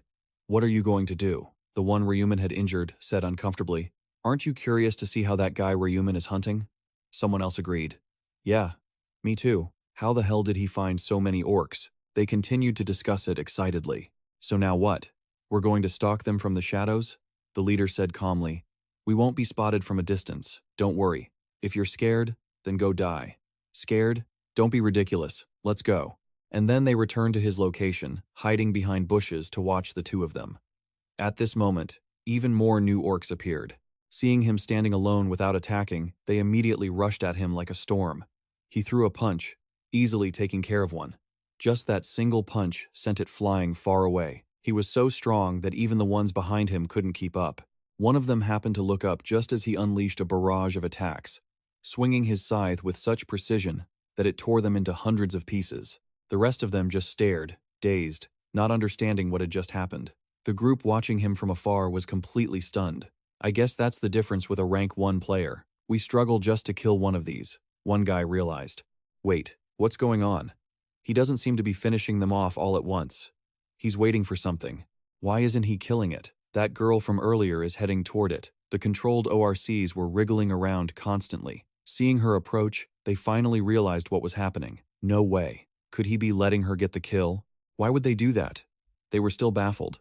What does Ryu Min lack that he'd do something like this? They grumbled behind her back. Who is that girl to deserve such favoritism? Damn it. Look at how easily she's farming. I'm so freaking jealous. She had already gone inside by now, but they kept on whining. We're sweating bullets just to take down a single ORC. They didn't stop even as she faded from view, bitter that someone else was just sitting there soaking up the XP. Even after she returned to the house, they were still furious, completely ticked off. Still, one of them noticed something. Huh? Something's not right. Why? There are more and more ORCs appearing. Every time that girl goes in and out of that house, a whole pack of ORCs follows her. They watched him show off his power while full of questions. But isn't it weird? How many ORCs are inside that tiny house anyway? Wait, you mean that cabin? Is that an ORC spawn point? They suddenly realized. Damn it, so there's a spawn point right here. Have those jerks been sitting here grinding like crazy this whole time? I get it now. They told us to get lost just so they could hog the spawn point for themselves. Once they figured it out, they quickly huddled up. How about we wait until they leave? Once they're gone, the spot is ours. Yeah, great idea. I'd love to take it by force, but we don't have the strength. Meanwhile, on their side, Julie looked at her system window with pure joy. She looked up, her eyes filled with satisfaction and pride. He said, I hit level 20, and I even learned a new skill. He replied in a low voice. Congratulations. She ran over excitedly. And my blessing buff went from 50% up to 60%. He responded calmly. Can you use it right now? She was a bit rushed. Sure thing. She held her hand out in midair, and a green light radiated from her palm, gathering into a magical surge of energy. A beautiful, glowing aura enveloped them both. This was the blessing skill, increasing all stats by 60%. The duration of the blessing skill was 2 hours, 59 minutes, and 59 seconds. Her bright blue eyes shone with confidence and enthusiasm. A green magic crest lit up. That was the empowered blessing. Here's the new buff I learned, she said. A faint green aura flowed into the scythe in his hand, then down to his feet. Then it enveloped his whole body. The system notified him. Attack speed and movement speed increased by 60% due to the quickness skill effect. Quickness skill remaining time, 29 minutes and 59 seconds. He looked at the system window without batting an eye. Improved attack and movement speed. Huh? Not bad, she replied. Right? I can cast it on you every half hour. He chuckled, teasing her. I really appreciate it. She pouted. I'm being serious. He turned to walk away. That's enough. Let's go find the ORC mages. She hesitated. Is there anything I can help with? He walked off leisurely. Just stay out of the way, that's all. Suddenly, he glanced toward the people who had been tailing them. Those jerks are probably having a blast bad-mouthing us behind our backs. She smiled, oblivious. Sure, no need to worry about that. With a cold gaze, he scoffed. Let's see what they try to do about this. The scene shifted back to the house. She was hiding in a corner nearby, and the group was still watching them. What now? Black Scythe is going into the house again. A sharp, heavy blade sliced through the thick wooden door. He kicked the door open and burst out, followed by a pack of ferocious ORCs. They charged like starving beasts, and his eyes were just as sharp as any blade. As Min Julie stood there, she felt that something wasn't right. She saw him charging forward with his weapon and felt concerned. Why is Ryu Min running away? Why indeed? Not far away, the group of people observed the situation. What is this? Ryu Min is being chased by the orcs. Another one added. No way. Could that be the Black Scythe? A pair of massive feet appeared, accompanied by the sound of a staff hitting the ground. It was the ORC sitting on the throne. It raised its staff, emitting a swirling dark aura. It pointed the staff directly at Ryu Min. A blast of cold, dark energy shot out, aimed straight at him. But Ryu Min easily stepped back and dodged it. Under the effect of that last skill, more ORCs surged up from the ground. Ryu Min was caught in a pincer attack, with ORCs ahead of him and more behind him. A young man pointed at the ORC and asked, "Who's that guy in the mask over there?" Another replied, "He looks way bigger than the other ORCs." They looked at the ORC, carefully evaluating it. If he's the only one that big, could he be the leader? The boss? One perceptive guy realized. So it's not that the ORCs are respawning, they're being summoned. Min Julie stood in a corner, trembling as she thought. Ryu Min is surrounded by ORCs. What should I do? Should I jump in to help? But then, something calmed her down. She carefully observed Ryu Min's attitude. There wasn't a hint of panic in his eyes. The boss saw he wasn't afraid and raised its staff to summon another pack of ORCs. The guy from earlier let out a gasp. 10 more ORCs just appeared. Ryu Min was completely surrounded, yet showed no fear. He leaped to dodge a club swing from an ORC and prepared to counterattack. A voice rang out. Damn it, he dodged all of that? He really is a monster. The guys kept whispering, "Hey, this isn't the time to just stand around." That guy. The big one. The boss. Looks like there's nobody guarding it. Right? Someone nearby replied, "Huh? You're right." Another said, with a sinister tone, "Should we steal it?" The group was a bit hesitant. "I don't know. What if Black Scythe catches us?" But the guy reassured them, "He won't catch us. He's too busy dealing with the orcs. Even if he is the Black Scythe, he'd have to struggle when he's surrounded like that." The guy in white agreed. "That's true. And if he asks, we'll just tell him we thought he was in danger, so we rushed in to help." The guy next to him thought that sounded okay. That makes sense. Then, as Ryu Min was fighting, a question came up. "So? Are you in on this heist?" Everyone quickly agreed. "I'm in. Me too." Without a care for their own lives, they started moving toward the house. Julie, not far away, had seen the whole thing. She looked at those idiots and thought, "What on earth are those guys doing?" Julie panicked at the thought. She hoped they weren't trying to snipe the orc mage to steal the credit while Black Ball had everyone's attention. Flashback to a moment ago. Julie called out, "Hey, Black Ball," she asked cautiously. "I appreciate your help, but don't I need to wait for your quest to be finished?" Ryu Min replied calmly, "Don't worry about that. I've already finished the main quest." His answer was so unexpected, she couldn't hide her shock. "What?" Ryu Min turned his head. "My target wasn't the main quest. It was the side quest. I've already secured one balance stone." Her voice was full of surprise. "You already have one?" The conversation continued. "I got it from taking down a boss called an orc warrior. The others probably dropped from bosses too." Ignoring Min Julie's surprise, Ryu Min continued. "All I need to do is hunt the bosses, so there's no need to feel guilty." She understood immediately. All right, back to the present. She looked at the group and thought, "No, that mage belongs to Black Ball.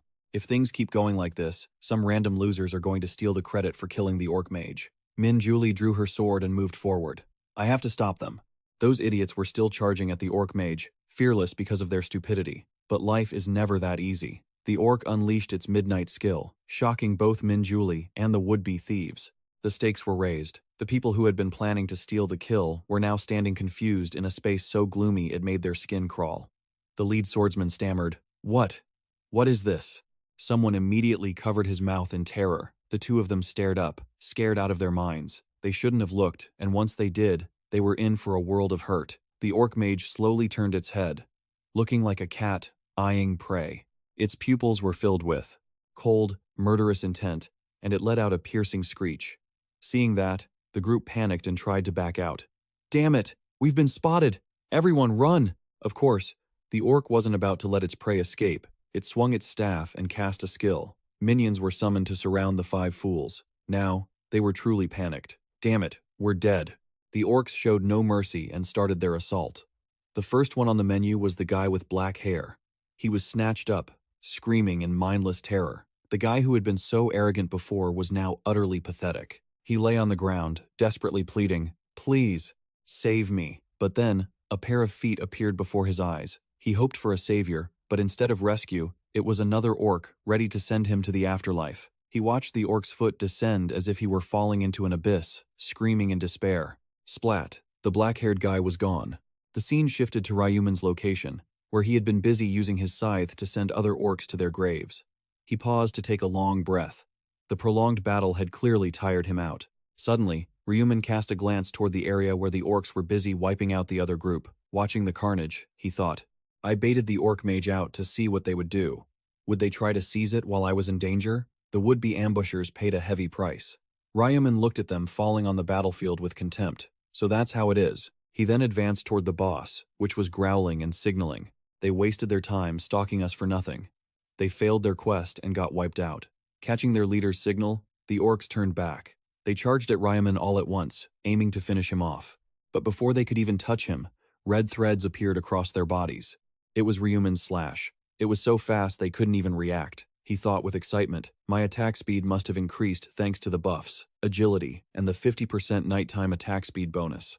Of course, the item information panel for his Reaper's Scythe appeared. Damage increased by 2 times at night.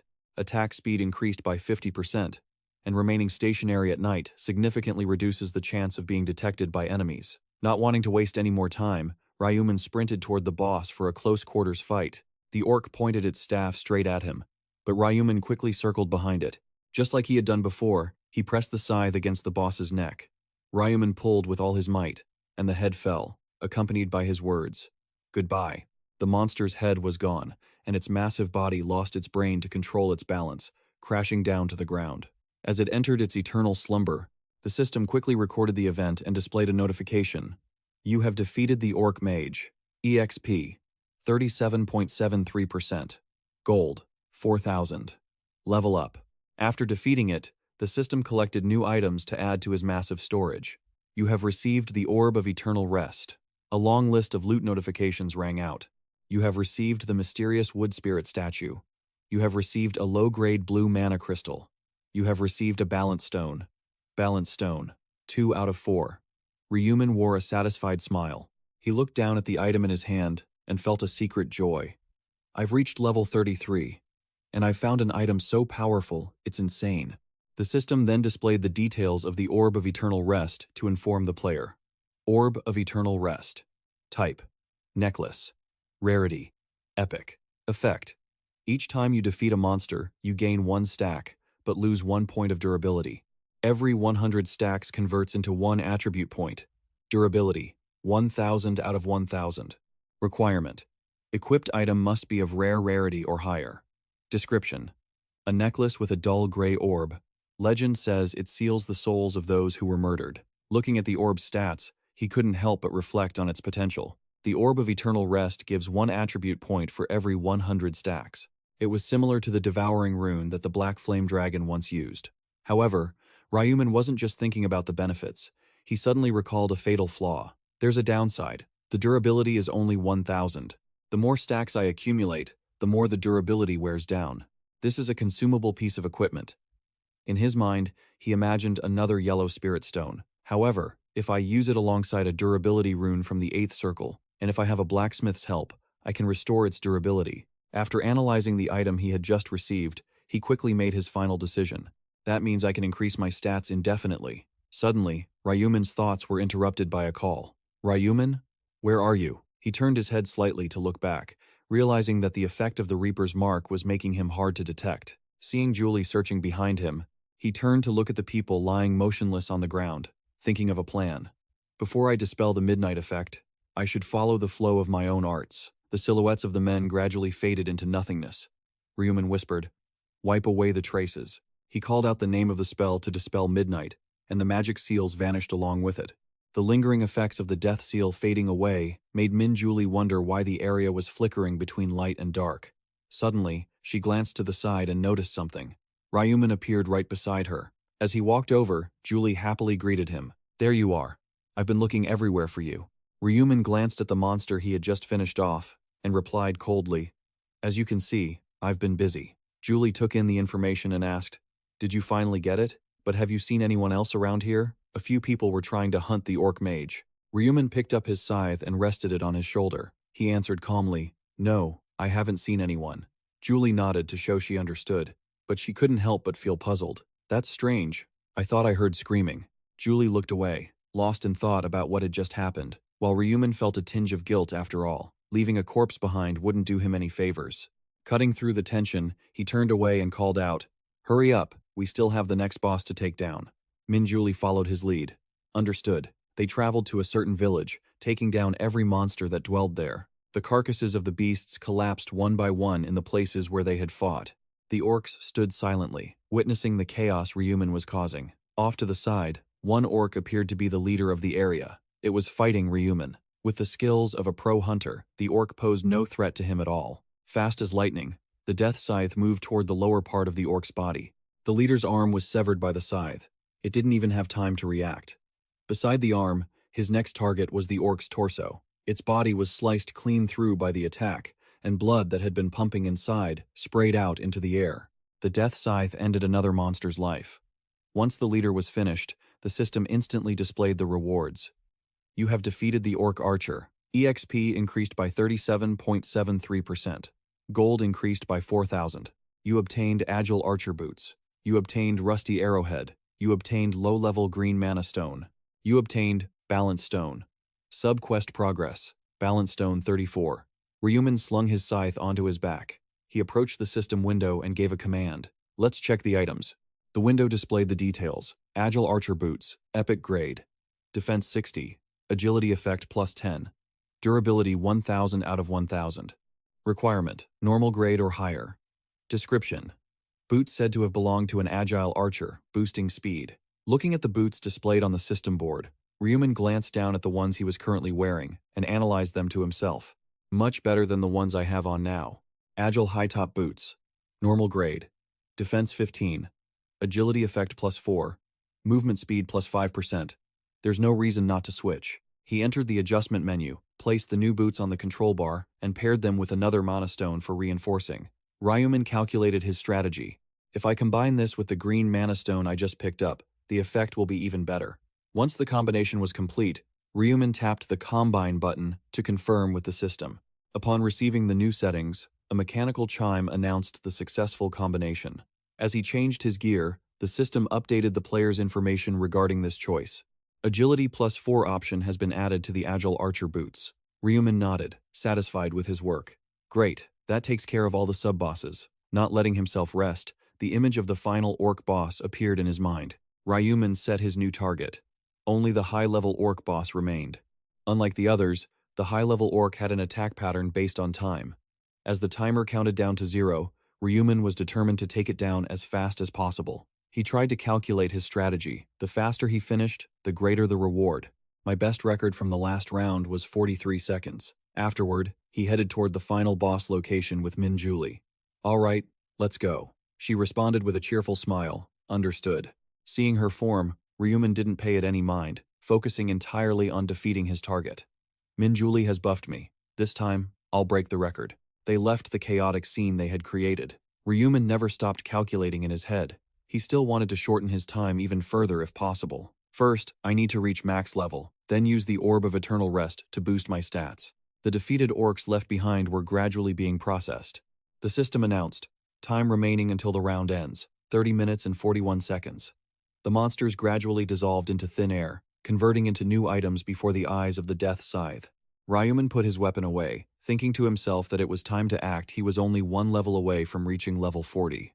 But I'm running out of time. The item around his neck suddenly glowed, showing clearly that Ryu Min had no regrets about the decisions he had made. Even so, he had achieved his goal. After retrieving the orcs' corpses, the system chimed again, noting fluctuations within the storage, adding 9 points to stats. Durability, 11,000. Julie came up from behind and called out, Ryu Min, aren't you going to keep hunting? Ryu Min turned to answer, I think that's enough. She couldn't help but ask, so, are you going to go defeat the final boss now? Ryu Min coldly raised a hand to wave goodbye. We part ways here. Thanks for accompanying me. Julie reached out to shake his hand, looking a bit awkward. Is it really over? Alongside her words, Julie felt a sense of regret deep in her heart. Now that we're about to say goodbye, I feel a bit sad. I was going to ask if I could stay with him until he defeated the final boss. Realizing she had just had a foolish thought, she quickly brushed it aside. No, if I stay, I'll just be a hindrance. It's better if we part ways here. Julie couldn't hide her downcast look, which made him pause and think for a moment. It seemed she had become attached in this short time. But the high-level orc is very dangerous. You don't need to come with me. Min Julie raised her hand, which was glowing with a surge of power like a final parting gift, and said, Ryu Min, let me buff you one last time. Julie cast her spell while saying her goodbyes. Ryu Min, thanks again for helping me hunt. If I were alone, it would have been very difficult. She broke into a light sweat and pressed an option on the system window that had just appeared. It's not much, but here. Julie took an item from her inventory that glowed with a beautiful blue light. She explained, I received this item while being led by you. I don't know if you need this, but please, take it. Ryu Min didn't want to let her suffer any further losses. He refused without hesitation. You just keep it. Julie politely waved her hand, still wanting to give him the item. No, getting the experience is more than enough for me. After saying that, she thought to herself, actually, I have 2 of them, but I need to give one to Min, so. Ryu Min looked at Julie with a gentle gaze. He knew she was worried about him, unaware that he was the person she was looking for, and she thought she owed Black Claw a favor. In the end, Black Claw had no choice but to give in. He took the item from Julie's hand and said, but I've already received your help, so let's call it even. Then, Black Claw turned and started walking away, not forgetting to say a parting word. I'll take it then. If fate allows, we'll meet again. Julie touched her chest, looking worriedly at Black Claw as he walked away. Elsewhere, Ryu Min was using a high-speed movement skill, with magical arrows constantly shooting forward. Black Claw followed their guidance. After the system confirmed the location he was heading to, it announced that the high-level ORC boss had been located. Distance to target, 1,121 meters. Ryu Min thought to himself while keeping his eyes locked on the guiding arrow. Still trackable, which means no one has taken it down yet. He recalled the history of defeating the ORC and realized, who would have even been able to defeat a high-level ORC in the early rounds? Images of the 3 ORCs he had just defeated appeared, followed by the shadow of the final boss. The Grim Reaper knew that among the 4 bosses of the 5th round, the high-level ORC was the one, so strong that the other 3 were considered mere side bosses. Ryu Min imagined an ORC capable of handling many warriors at once. He pictured that it would probably take 100 level 20 players risking their lives to take it down. A normal player would never be able to defeat it. Ryu Min entered the Green Forest, re-evaluating the final boss. Even he had to die 4 times before he could defeat it. That was how he set his current record of 43 seconds. The system sound rang out simultaneously, followed by the noise of movement on the ground. Distance to target, 321 meters. Ryu Min leaped onto the trees, using them as leverage to propel himself forward. Ryu Min muttered to himself, this time, I'll break that record. Sounds echoed through the branches as he arrived and quickly moved away from the trees. Ryu Min rushed forward and saw the boss's shadow. The system announced again.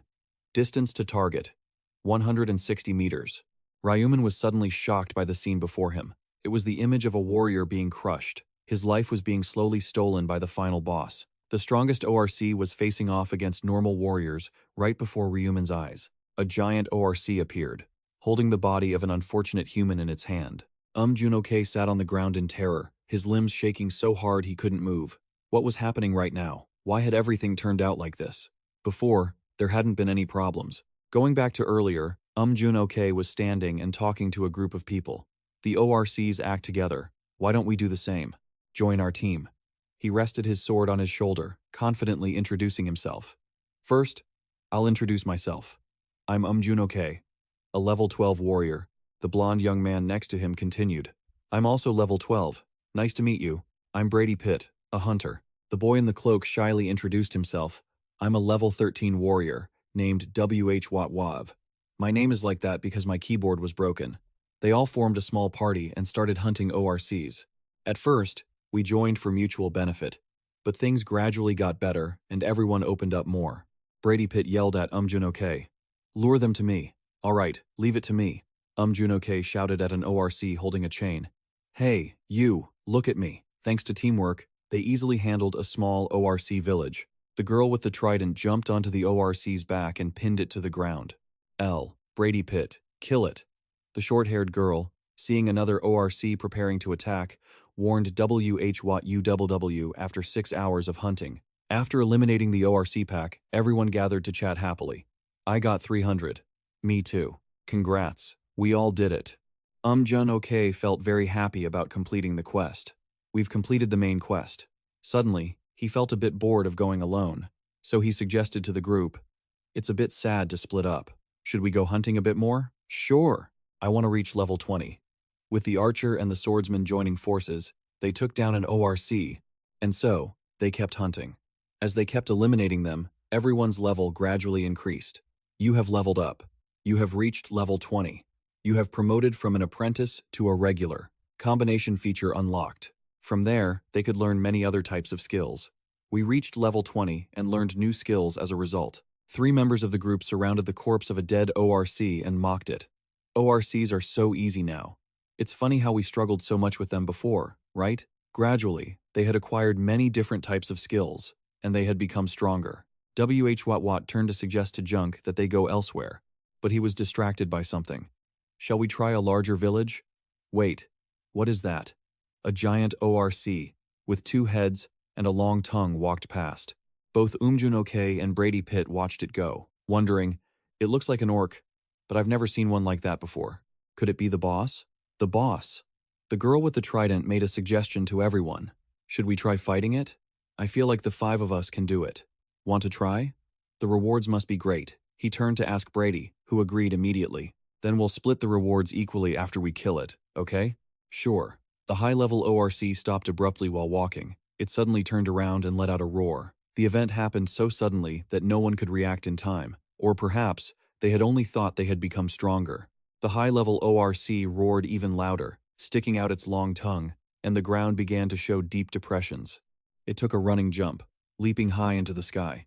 The high-level ORC landed in front of everyone, creating a powerful shockwave.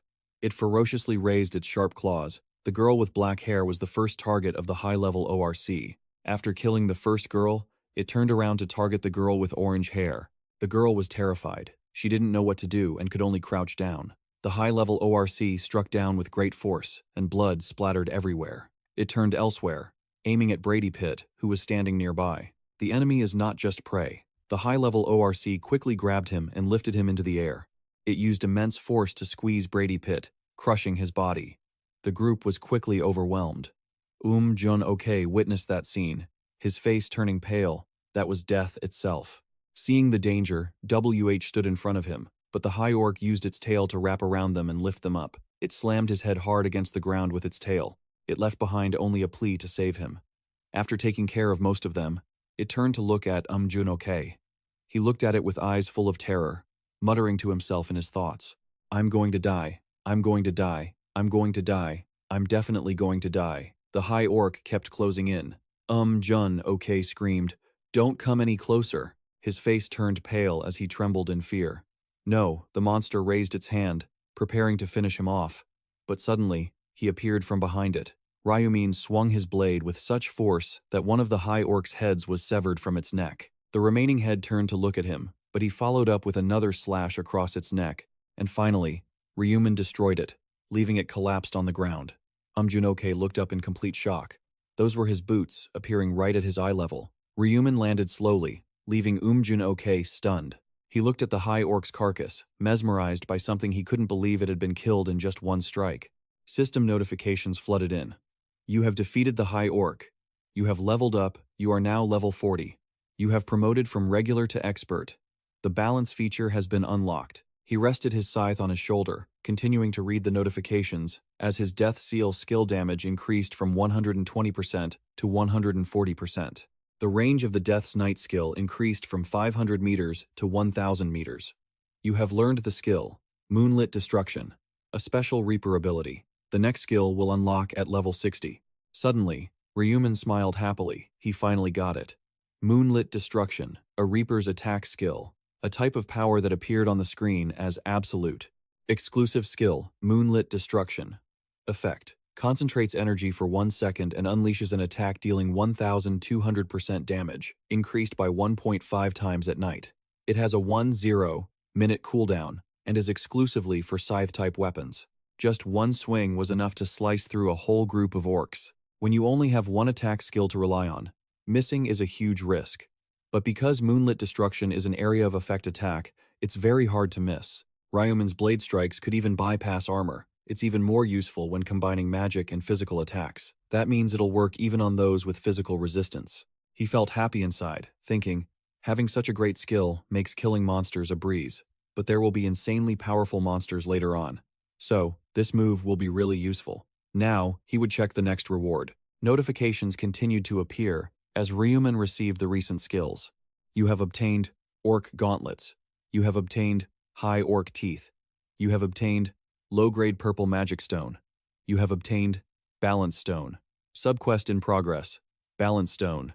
In his hand now was a stone glowing with a shimmering blue light. You have completed the sub-quest. You have obtained Balance Stone. This is exactly what I wanted this time. Ryu Min gripped the stone tightly, causing its energy to radiate outward. It automatically etched itself into the player's body. The screen displayed the power stats of the stone. Balance Stone effect. All stats will double when the gap between the highest and lowest stats is no greater than 10. He observed it for a long time, thinking that this item only worked if he kept all his stats balanced. Ryu Min looked at the stats on the screen, calculating to himself, knowing he would get this item, he had been careful not to let his stats drift too far apart. He tapped the screen to check his current stats. Now that it's etched into my body, let's see how much my stats increased. Ryu Min was surprised to see his stats soar so high. Even he hadn't expected all his stats to increase by over 300. He was astonished at how his power skyrocketed. Total power stats. 384. Intelligence, 614. Agility, 518. Luck, 374. All stats over 300, he was speechless. Even with the round bonuses and buffs, this number was still way beyond his imagination. He stood on the corpse of the High Orc and thought, as expected, nothing beats the Balance Stone for getting stronger fast. So, finally, the Time Attack Challenge reward. A series of other notifications popped up on the screen. You have eliminated the Round 52 boss, the High Orc, in just 1 second. This is a boss subject to time attack rules. Bonus gold will be awarded based on the record. Since it was cleared in under 10 seconds, you have received the highest reward, 100,000 gold. Congratulations. He smiled brightly upon receiving the huge bonus. Last time, it took me 43 seconds, and I only got 25,000 gold. This is great. I have to use this gold to learn all the common skills I haven't picked up yet. Because Ryu Min had set an unprecedented record, the system wanted to memorialize him. You have set an unprecedented record in time attack history. Your achievement will be recorded in the Akashic Library. He was surprised when the system notified him of a reward. Choose a unique item. What? What is this? A ticket appeared, glowing with a brilliant light. Do you get special rewards for setting records? Ryu Min stared at the screen, pondering. And I get to choose a unique item? Does that mean I can pick anything? He tapped the card that had just appeared on the screen. A series of categories popped up. You can choose one of the following unique items. Reward. First, touch the type of item you want. 1. Weapon. 2. Shield. 3. Helmet. 4. Armor. 5.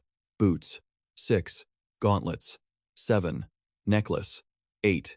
Ring. He looked through the list of weapons and thought carefully. Can I really choose anything? If so, the unique weapon I planned to craft after returning isn't needed anymore. After thinking for a while, Ryu Min chose item number 3. This one seems reasonable. 3. Helmet. Junoke stood up shakily, looking up at him standing atop the High Orc. He wiped his nose, looking at Ryu Min in awe. No way. That monster? And he took it down in just one hit? Junoke looked down at the corpses of his companions lying scattered on the ground.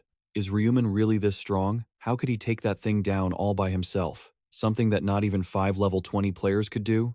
Setting aside his grief, he wanted to say a few words to him. No, not now. I should be thanking him instead. Ryu Min turned back to look at Junoke, then turned and walked away, leaving the guy completely confused. Junoke froze in place, not even getting a chance to greet him. Priscilla appeared in the blood-red sky with auras radiating all around her. How is it? Did you complete the mission well? She looked down at the surviving players and scoffed. In just 10 hours, the numbers have dropped quite a bit, haven't they? Priscilla mocked the players. Did you really die to those weak orcs? Or were you too busy fighting over monsters? Let me snap my fingers to check the results. Let's see how things turned out. The result board appeared clearly, showing the top 3 players. Summary of Round 5, results for the entire area. Reaper level 40, Hack Cow, The Fools, Mage Sand level 25, and Dark Knight Thien Ma level 24. Related area CS7, 1. Reaper level 40. 2. Supporter Danchu, level 21, 3. Dark Mage No Life Nay, level 23. The people below are stunned at the results. Oh my god, level 40? That record is insane. Everyone's eyes were fixed on him, whispering. Taking out 3 orcs in just an hour? Is that even possible? Ryu Min just sighed helplessly, crossing his arms. I'd better hurry up and claim my rewards. A series of notifications appeared before him as the results were announced. Congratulations, you have completed the mission as the rank 1 in this area. Congratulations on completing the mission as the rank 1 in the entire area. Reward for rank 1 in the related area. Choice of a rare necklace. Reward for rank 1 in the entire area. A special reward selection box. Ryu Min happily watched the screen as everything went smoothly, confirming he was the first player to achieve rank 1 in the entire area for 5 consecutive rounds. You have achieved an incredible milestone. You have received the title, Leader. Done. Just like planned, I've secured the title. As he claimed the title, he started plotting his next move. Title, Leader. Requirement. Rank 1 in the entire area for 5 consecutive opening rounds. Effect. All experience points gained are increased by 1.5 times.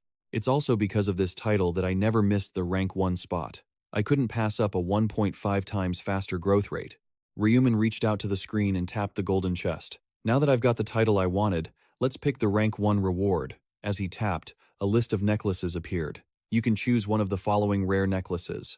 Reward. Please tap the reward you want. Skeleton Knight's Necklace. Java's Necklace. Necklace of Fortitude. Ryu Min thought very carefully before choosing. Most people would probably just guess, like a multiple-choice test, right? But I've already tested them all across several playthroughs. After a moment of deliberation, he chose the first item. What I need is Java's Necklace. When Ryu Min tapped it, a series of stats for Java's Necklace appeared. Type, Rare Necklace. Effect, all stats plus 3. Status resistance plus 35%. Durability, 10001000. Requirement, level normal or higher. Description, a necklace, always worn by the alien Java tribe. The necklace itself contains magical power. He looked at it and thought about something. The thing I need to strengthen right now isn't strength or stats. A group of people were frozen by the cold blizzard. What I need is status resistance. A ring and a necklace appeared with sparkling gems. Furthermore, items with status resistance are very rare, so even if I don't need it later, I can sell it for a high price. The system continued to display the second reward. Now, you can choose one of the following special rewards. Reward. Please tap the reward you want. 1. Triple experience boost for 6 rounds. 2. 6,000 gold. 3. Information about round 6. This time he didn't hesitate anymore and made his choice immediately. No need to think, definitely picking the experience buff. Suddenly, Priscilla clapped her hands, the echo grabbing the player's attention. Oh, did all the players receive their rankings? Everyone checked their rank via messages, right? Priscilla's eyes glinted with contempt. By the way, the number of people who completed the main mission is 1,588. As soon as she finished speaking, the low-ranked players began to be incinerated. From rank 1,211 downwards will be eliminated without mercy. No, wait. Angel, please have mercy. They all screamed in agony as the flames consumed them.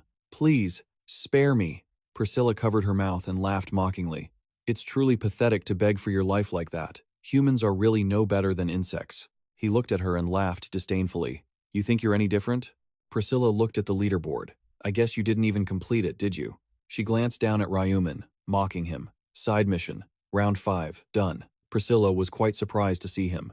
He passed. With a blinding flash of light, she said goodbye to him and vanished. Well then, humans, go get some rest.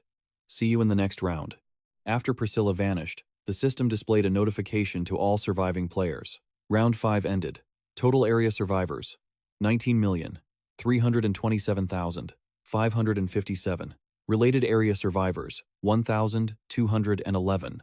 Your soul will be transferred back to your original physical body in a few minutes. Round 6 will begin at midnight on the 1st of June 2023. See you in the next round. Congratulations on surviving. He returned to his apartment. Ryu Min's whole body was stiff. He had to stretch. Ryu Min slumped into his chair and urged himself on. Finished eating. Let's get started. Ryu Min opened the system and began upgrading his weapon. Combination window. Main ingredient is the Reaper's Scythe. Secondary ingredients include the Orc's Heart and the mystical wooden statue. Next, he added the items he had gathered, the rusted arrowhead and the fangs of 2 orcs. It seemed like Ryu Min was a bit hesitant about the weapon combination.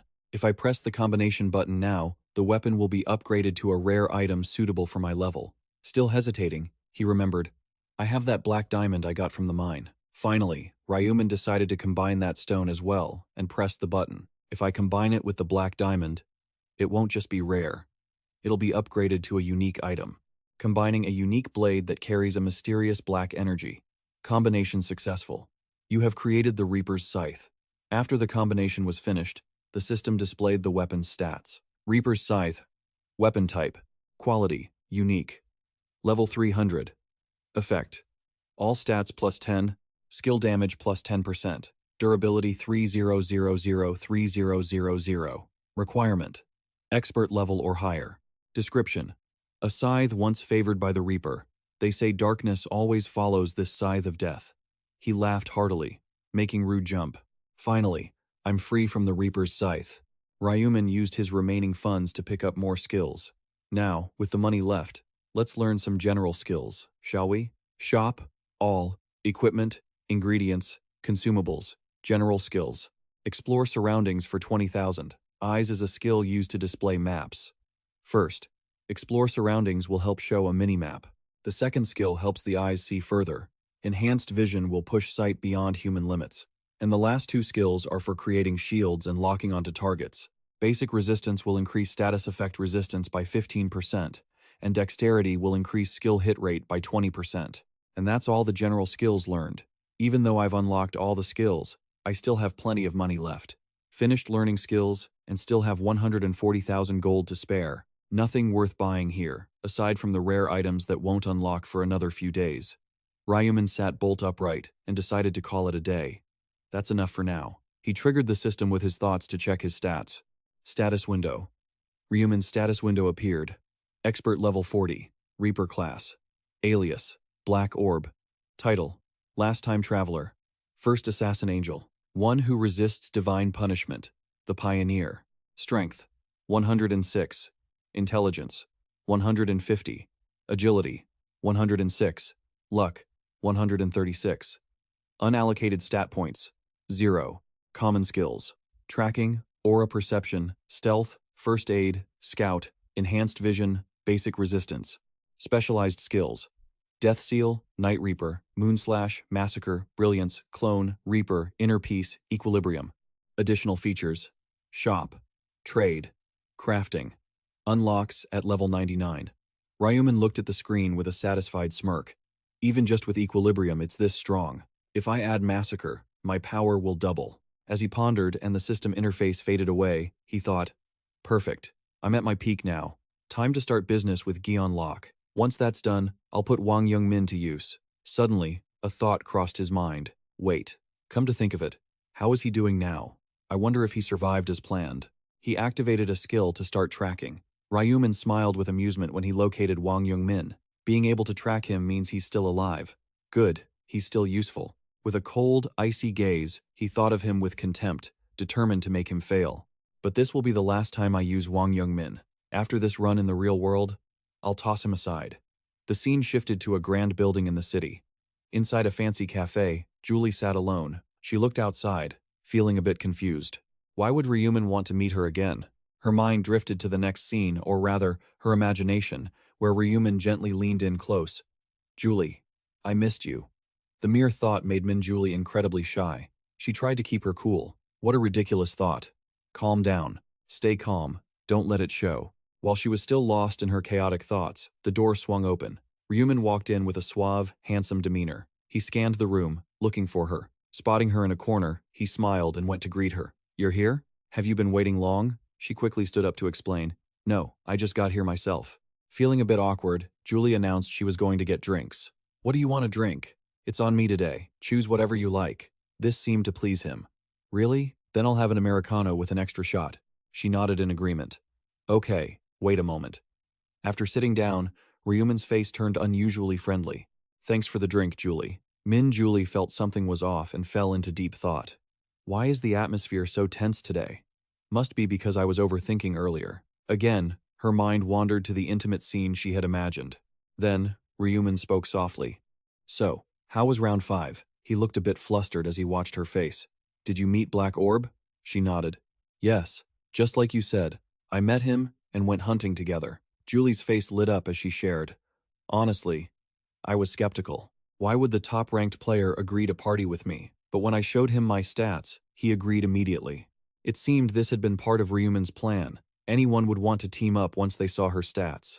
She nodded and chuckled, understanding. Because of that, the hunt was incredibly easy. He helped a lot.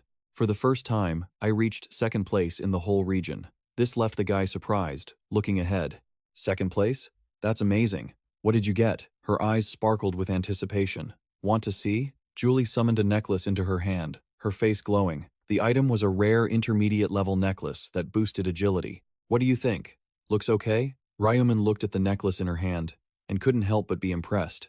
It's beautiful. She immediately held it out toward him. Here, you take it. This caught him off guard. Huh? Why give it to me? She urged him. Just take it. I only got it because of your tip. He still seemed too embarrassed by the gesture. No, I can't. This is your hard-earned reward. But Min Julie's gaze was resolute. It's not like that. Black Orb carried me, so it was an easy hunt. Ryu Min could only offer a strained smile. Then give it to him. She sighed, surprised. Why would he need this low-level item? Ryu Min already had his own secret thoughts. Of course not. He doesn't need anything. Seeing the situation, Ryu Min waved his hands to explain. Thank you though, but I don't need it. I haven't even reached the official level yet. She looked puzzled. You haven't reached the official level? What level are you now? He sighed, lowering his head in apparent sadness. Level 19.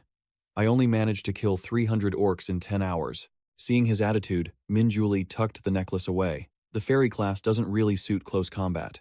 Sensing something was off, she grew curious. By the way, how does the fairy class fight? Ryu Min laughed and scratched his head, unsure how to explain. I have a few magic skills, but I'm a bit embarrassed to demonstrate them. This made her think, then you wouldn't even need an agility necklace, right? Since magic is based on intelligence stats? He nodded in confirmation. Exactly. She seemed to realize something, and another item appeared in her hand. I'll give you this instead of the necklace. She smiled sincerely and explained, I picked it up while hunting. Just take it. I don't know if it's any good, but it's the thought that counts, so don't refuse. Seeing her be so kind to him, Ryu Min felt a tinge of emotion. He reached out to take the item from her hand. Thank you for thinking of me. This contact made Min Julie blush. It's not like I'm thinking anything specific. I just felt bad since you've been giving me information all this time. Ryu Min pondered for a moment, then suggested an idea. Then I want to give you something too. She looked surprised. Me? You want to give me something? What is it? He continued. What else? Information on round 6, obviously. These words made her freeze. She tried to force a strained smile. I would be incredibly grateful if you told me. Ryu Min, indifferent, spoke up. Fine. The mission in round 6. The two talked for a long, lively while. A while later, Min Julie's face seemed to show she had figured something out. Should I hunt with Black Orb? Ryu Min confidently comforted her. I'm sure he won't refuse. You already proved your value in round 5, after all. She fell into deep thought. Teaming up with him again? Seeing this, he sounded worried. So, you're happy, right? Julie laughed as she spoke her mind. Of course, Black Dog was incredibly kind to her.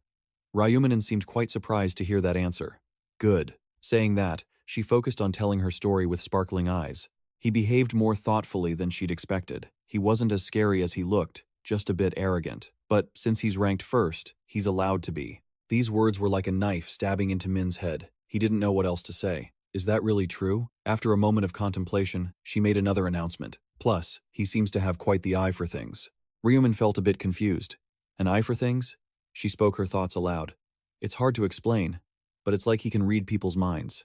Hearing that, Min calmed down. That was just thanks to his soul imprint. He had his own thoughts running through his head. I'm not perfect at all. I've already failed 99 times. Huh. Have I been deceived? The final round requires 5 people to enter the boss room. Damn it, he thought, recalling the system notifications from that day. The boss room requires at least 5 players to enter. Thinking this over, Ryu Min looked ahead, determined not to let himself make any mistakes. Either way, I'm out of chances. I have to reach the final round at all costs. Ryu Min, Min Julie, and even that American priest. Seeing him so deep in thought, Julie felt a little puzzled. Min, what are you thinking about? He hurriedly shook his head to explain. It's nothing. Don't worry. She was quite curious. Are you worried about the next round? Ryu Min nodded in agreement. Yeah, am I not strong enough? She sighed regretfully. If only the regions were merged, I could help you. He felt quite surprised. Help me for free? She nodded to confirm it once more. Of course. She sighed and explained. I'm always the one receiving favors, and it makes me feel guilty. I haven't been able to help you with anything. Seeing how guilty she looked, Ryu Min stayed calm, keeping his own thoughts to himself. You've helped me a lot, actually. Min Julie, thanks to you, I took down that high-level ORC in 1 second. He gently comforted her. Don't put too much pressure on yourself. Sooner or later, we'll meet again in another world. This finally made Min Julie lift her head and cheer up a little. Really? She flashed a bright, encouraging smile. Then let's both do our best. He just raised his hand and nodded to signal his agreement.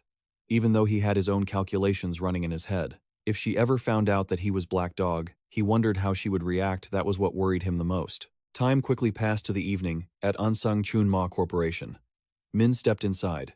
Secretary Vu bowed and announced, "Sir, the main shareholder, Ryu Min, has arrived." Seeing him appear made Jeon Lok excitedly stand up to greet him.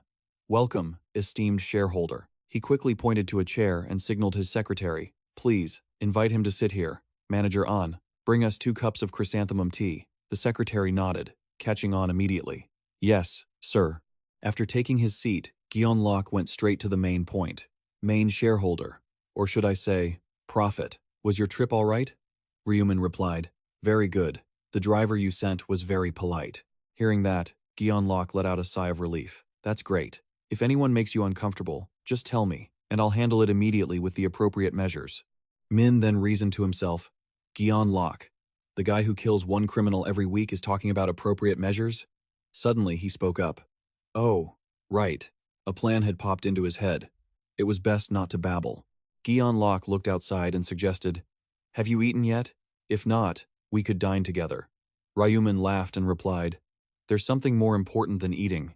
This made Jeon Lok extremely excited. He sat up straight. Could it be? His face was full of anticipation. "Are you here to provide information about the next round?" Seeing the look on his face, Ryu Min was very satisfied. "He is desperate," Min offered. "Of course, I will share information about the 6th round." Jeon Lok was thrilled and replied, "Really? I'm very grateful." Just as he finished his sentence, Ryu Min interrupted. "In exchange, I want you to call an emergency shareholders meeting." He calmly voiced his thoughts. "It's time to talk business. We need to change our industry and the company name."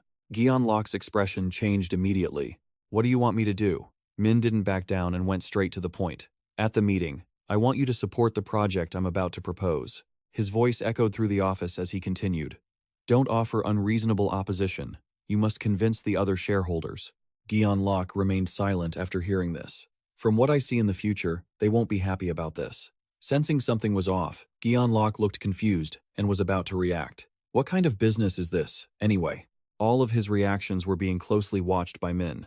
Min had his own calculations. Just by looking at his face, I can tell he's dying to know. But that's to be expected. Hearing me say we're changing industries while still guaranteeing success. This time, he spoke slowly. "The business industry I am about to launch," his face became smug, "is to create an exclusive social network platform specifically for players."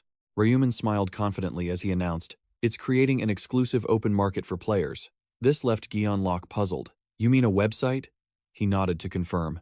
"That's right. The difference between a normal site and this one is that it will only be for players, and it will be used for trading in-game items instead of everyday goods." Jeon Lok looked suspicious. "We can trade items for cash?" Sensing his hesitation, Ryu Min patiently explained, "We will let the sellers decide whether they want to trade or receive compensation for their items when they post them on the site." This also left Jeon Lok quite bewildered. "I understand the trading part, but do players really need cash?" Ryu Min calmly speculated. "Some people will need it." He continued to summarize his original plan. "Currently, there is no other way." Jeon Lok found it hard to believe. "Currently, does that mean there will be in the future?" Looking at Jeon Lok's attitude, Ryu Min thought to himself, "He's quite smart." However, he had already predicted all of this. He calmly spoke about the plan he had prepared beforehand. "That's right. I've looked into the future and saw someone over level 40 trading with gold instead of cash." This was the first time Jeon Lok had heard of this plan. "Look," he explained his plan in more detail. "When you reach level 40, you will unlock the negotiation feature. Using that feature, you can transfer gold between people. We just need to build a system on the site to exchange gold safely when the time comes." A smug look appeared on his face. "Of course, we will charge a fee in cash or gold." After listening, Jeon Lok sat there in deep thought for a long while. A social market for players? That's a great idea, especially since no one has done it yet. If it succeeds, we will have a monopoly. He lifted his head to ask, "So, who will be the ones using it?" Min replied as if it were nothing, "If this succeeds, we'll have an absolute monopoly." He looked up and asked, "So, who's going to use it?" As if nothing had happened, he replied, "Players who have accumulated many items from the previous 5 rounds." Ryu Min had researched this thoroughly beforehand. As you know, We can't sell items dropped by monsters in the store, so I'm sure they're trying to figure out how to get rid of them." His voice echoed steadily throughout the room. Besides, now that they're over level 20, they're definitely experimenting with various item combinations. Gyeonlok listened silently. If there were a website that allowed them to easily trade goods, after listening, his mindset began to shift. A lot of people would use it. He nodded, confirming it was the perfect opportunity to launch the site. Gyeonlok needed time to think. He sat still, focusing on planning his next move. Just as he said, if done right, it would definitely be a huge success. We could post a ton of advertisements, various thoughts flashed through his head, and we should make an app to make it easier to use. Maybe we should even add an auction system if we don't charge fees at the start. While he was still wavering on what to do, the corners of Ryu Min's mouth curled into a smug smile. It seemed he really liked the idea. Well, that made sense. Because he knew he was a prophet, it seemed he already had his own calculations for this plan. It's definitely beneficial for me too. If I monopolize the materials for crafting items whose uses others don't know yet, I'll be able to create unique, legendary, and even god-tier items. While he was still lost in thought, Gyeonlok made his decision. Let's just go with that for now. And what about the company name? Ryu Min glanced at him. Do you have any ideas? His face became more confident as he offered his opinion. Just do whatever you think is best. You're the biggest shareholder after all. Ryu Min got serious again and suggested, how about Player PL, to emphasize that we're meant for the players. Gyeonlok secretly agreed. That sounds good, easy to abbreviate as PPL too. He let out a sigh of relief upon hearing that. Great. So, how long will development take? He calculated carefully before announcing, at least a month.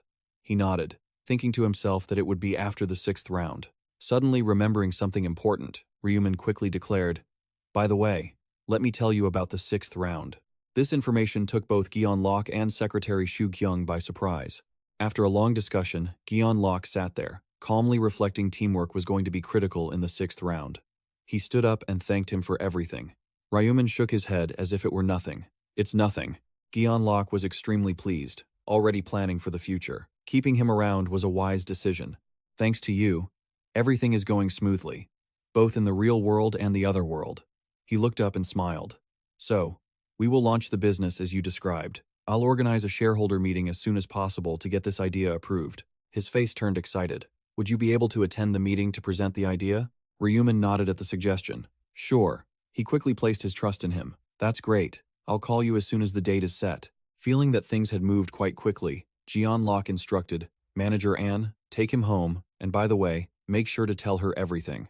And nodded in understanding. I understand. After Secretary Ann left, Gyeonlok turned toward the door.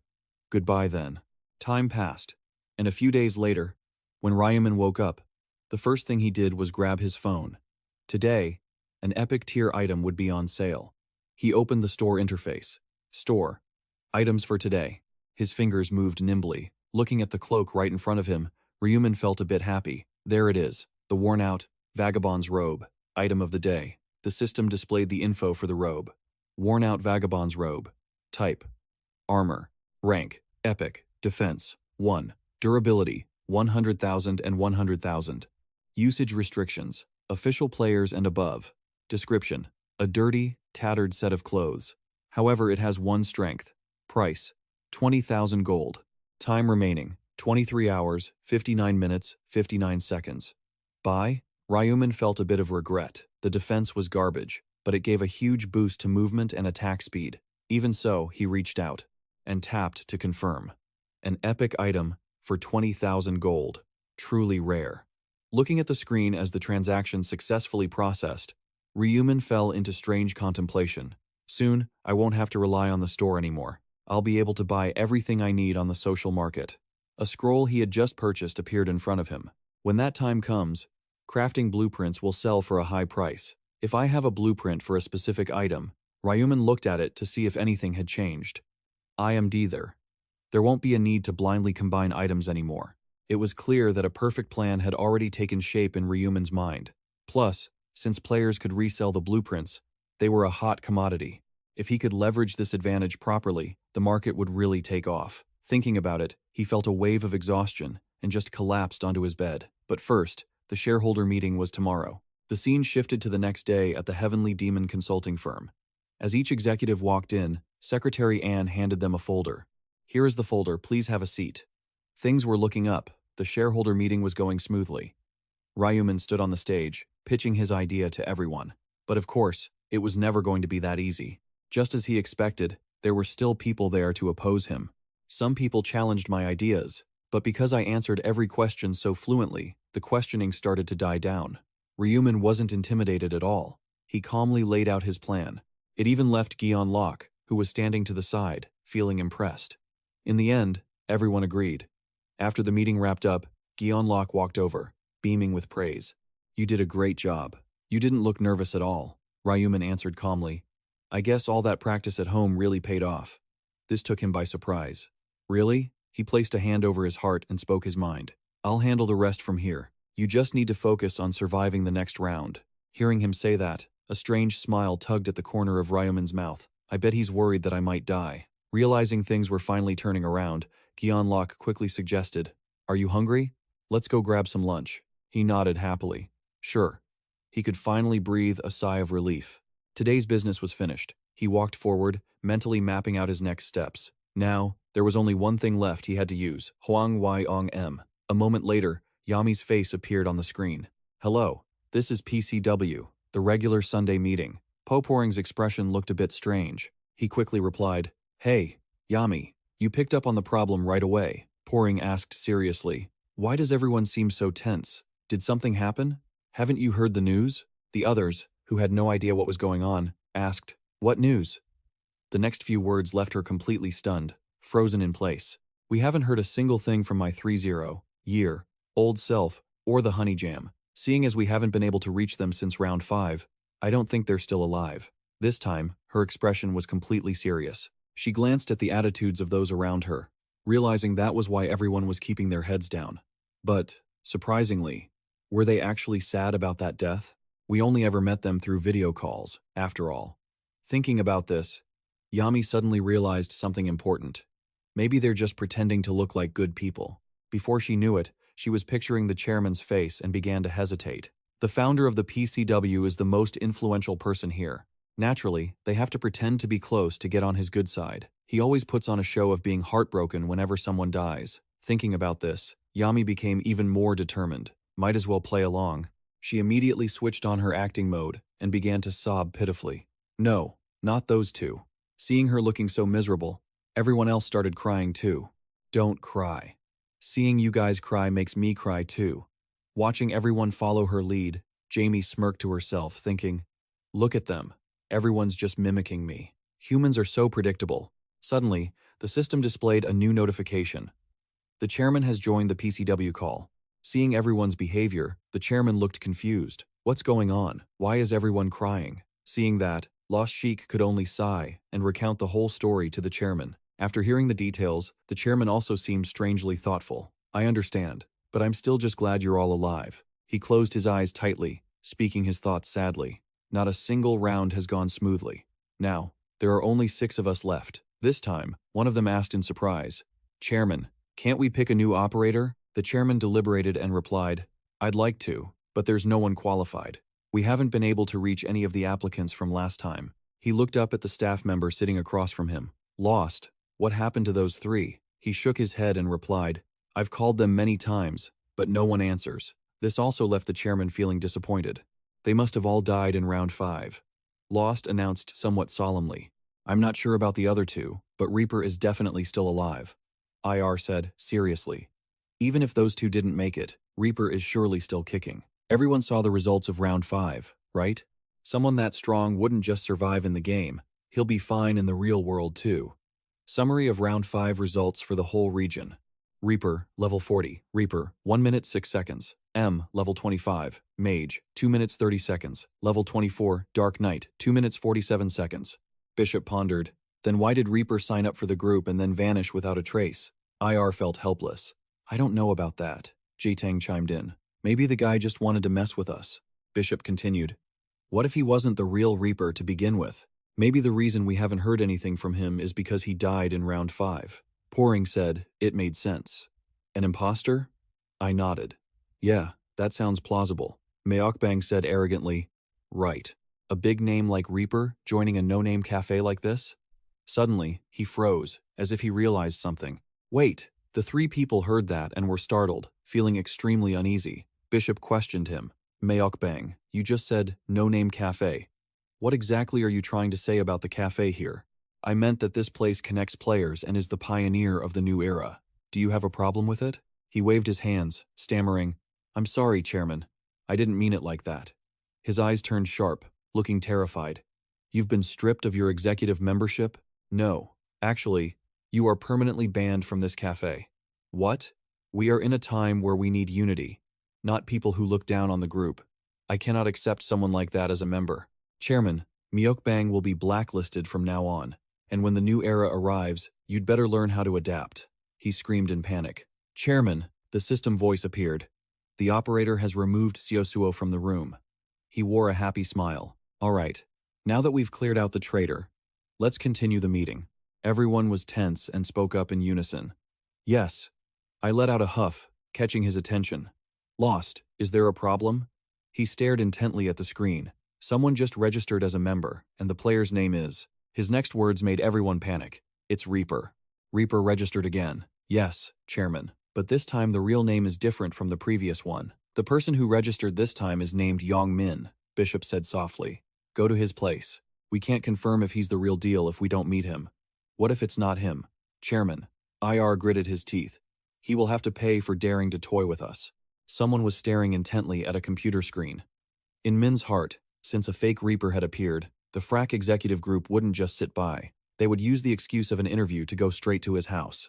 The address I wrote myself in detail for Ryu Min. Thinking of that, he immediately stood up and stepped outside. They recruit members by forcing people to kill and using oppression to turn civilians into slaves. It's wrong. Those crimes only serve to divide players and civilians, which will eventually lead to ruin. Therefore, I can't just sit by.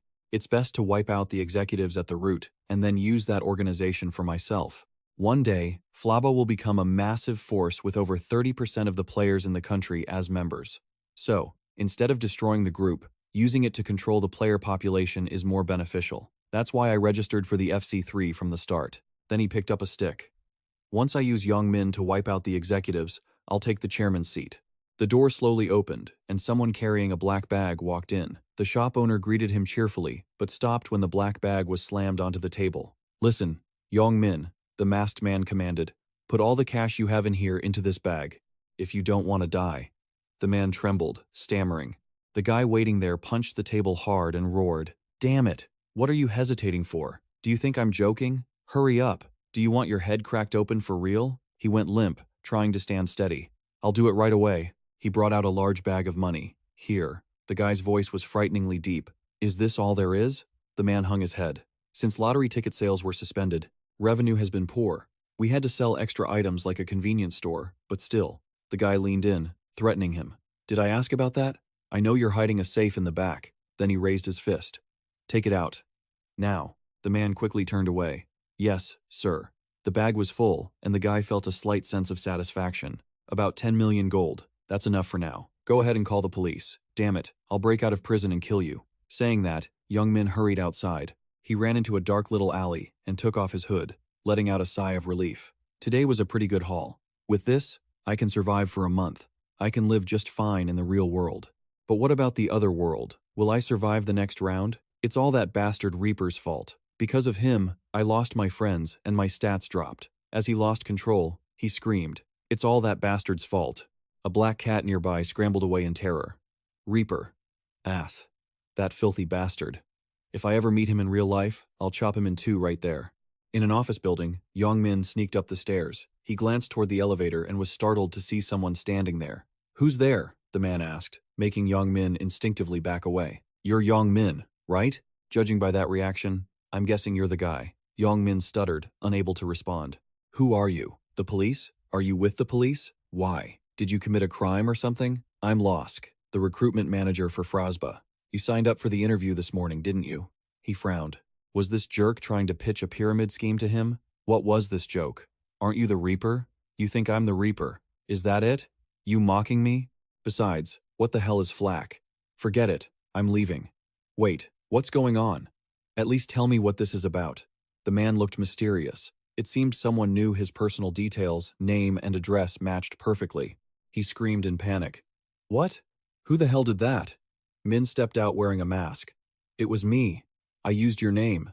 Young Min gritted his teeth, demanding, What the hell? What kind of lunatic are you? Do you even know who I am? Min replied in a chilling tone. I know. The guy continued. Then, who the hell are you? Min pulled something out. You're asking who I am? A scythe appeared before him. Is that answer clear enough for you? Young Min was panicking internally. That scythe is huge. Is he actually the Reaper? But his build, he's too short, not even 5'7". He's so scrawny. Nothing like the Reaper I imagined. Honestly, he looks easy to handle. Young Min stumbled backward. The real Reaper is someone else. Different physique, but the aura and the pressure are identical. And, most importantly, those eyes are real. The real one has finally appeared. The Reaper has come to find me in real life. Why is he here? Why did he use my name? We have nothing to do with each other anymore, right? And carrying a weapon like that. This definitely isn't going to end well. Young Min froze. Wait, am I shaking? Is it because he's really the Reaper? I've never met him before, but this is the real deal. With my level 20 status, I don't stand a chance of surviving this. Min suddenly stared straight into his eyes. Hey, you didn't come alone, did you? Call the rest of them out. I know you're all here. He was terrified. He even knows the others are here. Poring and Jitang stepped out. We've been spotted, haven't we? He knew we were here. Min brandished his scythe threateningly. Don't get any closer, unless you want to die, Mengen sneered. Big talk for such a puny coward. Poring held him back. Hey, are you actually the Reaper? A single look is all you need to know. They say your signature weapon is a scythe, but I've never seen it with my own eyes. Just seeing the weapon isn't enough to convince me. Then why ask if you don't even believe it yourself? I just wanted to hear it from your own mouth. Min conceded. Fine. I am the Reaper. Is that enough? Target under observation is telling the truth. The rune of truth has confirmed it. He panicked inwardly. What did it say? It recorded truth. I don't want to believe it, but it's real. He was overcome with dread. Damn it. I'm finished. Stupid mouth. I've doomed myself. What do I do now? Should I kneel and beg for mercy? No. Wait. Maybe he didn't hear me? He's just standing there, right? Reaper Nim, it's a great honor to meet you. Drop the pleasantries. You wanted to confirm if I'm the Reaper, right? Well, see it for yourself. His heart sank. Crap, he heard me. There was no escape. His only option was to apologize. I sincerely apologize for my rudeness earlier. The Reaper, Min, scoffed. Save the apology. Didn't you want to confirm if I'm the Reaper? No need to show off your skills anymore. Confirmation complete. I only said my name, after all. The thing is, I have a rune related to that. Enough. If you can block my attack, I'll pretend like nothing happened. Please, Reaper Nim. Just this once, spare me. So, shall we begin? He swung his scythe, and the guy's head rolled across the cold floor. IR frowned, thinking, damn it, what kind of monster is this? I didn't even see him swing. Reaper Nim. What are you doing? He replied. What does it look like? I'm proving I'm the Reaper with my skills. I already told you that wasn't necessary. Look, we did come here to recruit you, but a psycho who kills without warning? We want to recruit him into our ranks? It's too dangerous to have the Reaper as an ally. If we can't recruit him, we have to kill him right here. But he's level 40, not an easy target. We have to fake a surrender, catch him off guard, and counterattack. He mocked them. You're clearly radiating killing intent. You think I don't notice? What? What are you talking about? You're planning to kill me, aren't you? No way. How could we ever think of killing you, Reaper Nim? You're all bowing, faking a surrender, planning to counterattack, and then, am I wrong? Do you know why I used Young Min's name and address to apply? It's because I couldn't meet you, the officials. What do you want? Min's voice turned sinister. It's simple. You're all going to die by my hand. Pouring thought. I have to warn them. Stall for time. Stalling is the only way. Before he could do anything, he was slashed. Blood splattered everywhere. You lured us here just to kill us? Why? What grudge could you possibly have against us? Min pressed the scythe against his throat. What about you? What grudge do you have against innocent people that makes you kill them under the guise of an interview? He panicked. How do you know that? Especially the official interviews, you force candidates to kill innocent people themselves. One-on-one. He stammered. They aren't innocent. They aren't innocent civilians. They dared to insult players even though they were weaker. And secretly, they were jealous of our abilities. People like that deserve to die, don't they? He continued to interrogate. And what about you? Isn't it hypocritical to be strict with others while excusing yourself? He snarled. You're so annoying. You don't know anything about me. In Min's mind, why wouldn't I? With my rune of truth, I can see through everything. He delivered a decisive blow, causing him to collapse. You're just trash who kills innocent people. He turned back to see Yong Min cowering in the corner. Don't be afraid. I'm going to take you to see your friends. Yong Min was terrified. How do you know about my friends?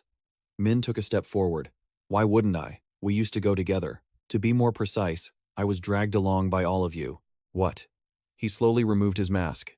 Don't you recognize me? It's me. Min, the one you guys used to bully? He trembled, his voice failing him. What? Ryu Min thought back to the past. Don't be afraid. I'm going to take you to see your friends. Yong Min was absolutely terrified. How do you know about my friends? Min took a step closer. Why wouldn't I? We've been together before. To be more precise, I was dragged along by your whole group. What? He slowly took off his mask. You don't recognize who I am? It's me. Min, the guy you all used to bully? The guy trembled, his voice cracking. What? Ryu Min thought back to the past. You bastard! I told you to bring the money, didn't I? Wait, is that loser actually Black Claw? They're the same person? You can't believe it, right? So, I'm the real Black Claw. I get it. Just last year, you beat me to a pulp, didn't you? What's that scowl for? Were you playing me from the start? Why pretend to be a loser? Min retorts. What are you talking about? Since when was I ever pretending to be a loser? But then, he slashes the money bag open with his scythe. The guy collapses in pain. Min continues. Listening to a guy like you call me a loser is genuinely irritating. Shut up unless you want me to cut that tongue out. He adds. Good. You know how to listen. I'll patch you up. So you lost an arm? Doesn't matter. You're dying soon anyway. The guy's voice trembles. Are you actually the Min I used to know? Min retorts. No, the Min you knew is dead. He raises his scythe high. Goodbye. The guy holds him back. Wait, hold on. Min, I bullied you a lot, didn't I? I was wrong. I really regret it. Please, don't kill me. Min leans in. Really? Yes. And killing me won't do you any good, right? You should use me instead of killing me. Use you? How? Well, I mean, I'll be your personal servant. If you tell me to crawl, I'll crawl. If you tell me to run, I'll run. I'll do anything. Run errands, act as bait while you hunt monsters, anything. Min stares at him for a long time. Still not enough. Inside your head, you're still thinking of ways to stab me in the back, aren't you? That servant act is just to buy time so you can find an opening to kill me. The guy hurriedly denies it. Me? What are you talking about? Why would I do that? Min thinks, damn it, this bastard. How does he know? Did he guess? He raises his scythe again. A stray dog that bites its master can't be allowed to stay near me. Your usefulness ends here. Yong Min screams in desperation, his eyes bloodshot. Wait, please, give me one more chance. Before he can finish, the scythe comes down. The guy slumps to the ground, blood spilling out. Min says coldly, I already gave you a chance. In the previous loop, before I had the inner language, I believed your slick talk and spared you. And what was the result? You stabbed me in the back, just like I thought. I was so stupid back then. Goodbye, you piece of trash. Our filthy connection ends here. From now on, I won't have to look at your disgusting face again. First, I need to clean everything up and wipe away all the evidence. A blue light appears, encircling the body and the blood to sanitize the area. He calmly uses a skill to make it all disappear. Now, time to head to his place. It has joined the Bloody Cafe chat room. He speaks up cheerfully. So nice to meet you, Chairman Bishop asks curiously. You're here? She continues. Seems the interview with Black Claw is over, but the other officials, he says softly. The officials are dead. They came for the interview and got killed. She asks, stunned. Who would dare do such a thing? It couldn't be, is that right? Black Claw. He's hunting down the members of our cafe. So Sobaru, Jom Meiteng, and Popering too? You mean all of them died at the hands of just one person? Exactly. But why? What did they do wrong? Does a killer need a reason? Perhaps he just wants to satisfy himself, or maybe he hates that our influence is growing. Inside, she thinks, are there always people jealous enough to try and take what looks better than what they have? Is it just envy and jealousy making him do this? If that's the case, we have to kill Ryu Min. The request to join the cafe was just a trap to lure the officials in. He muses, exactly. She scratches her head in frustration. I was actually looking forward to meeting Black Claw, but it turns out he's just a psychopath who's hostile toward us. It's a good thing we didn't add him to our ranks yet. That would have been a disaster, he agrees. Exactly. Honestly, my head might have been the one that Black Claw took. Now, Black Claw is our enemy. We have to find him and avenge those who have fallen. She hesitates, but are we sure that's not an impersonator and that it's actually Black Claw? There's a witness. Please explain it to Y as well. Lost. Yes, Chairman. Everyone, the voice from the computer screen says, I'll meet you at the next meeting. All right, see you later. Min replies, see you. A system sound plays the chairman has left the chat room. It adds, see you, Jamie. You replies, you should get some rest after what happened today. Min says, you're right. A system sound plays Lostia has left the chat room. Min thinks to himself, looks like they haven't realized it. He closes his eyes and says, unequip armor. The outer armor vanishes into thin air. Min says to himself, looks like I've got a knack for acting. As he opens the system menu, he thinks, the time attack reward I chose in the 5th round, the Assassin's Mark. It's probably the most useful item I have right now. A card appears, Assassin's Mask. Classification, Helmet Armor. Rank, Unique. Defensive effect, perfect camouflage as the person the user most recently killed upon reading the camouflage command. Durability, 3000 out of 3000. Requirement, expert level or higher. Description, a thin, transparent mask once worn by an assassin, where 99.9% of people never knew his true face. Min thinks, the biggest advantage of this mask is being able to transform into someone I just killed. The easiest way to kill people is by disguising myself as their allies. I really wanted to kill the chairman and become him, but this mask doesn't work on him since he isn't a player.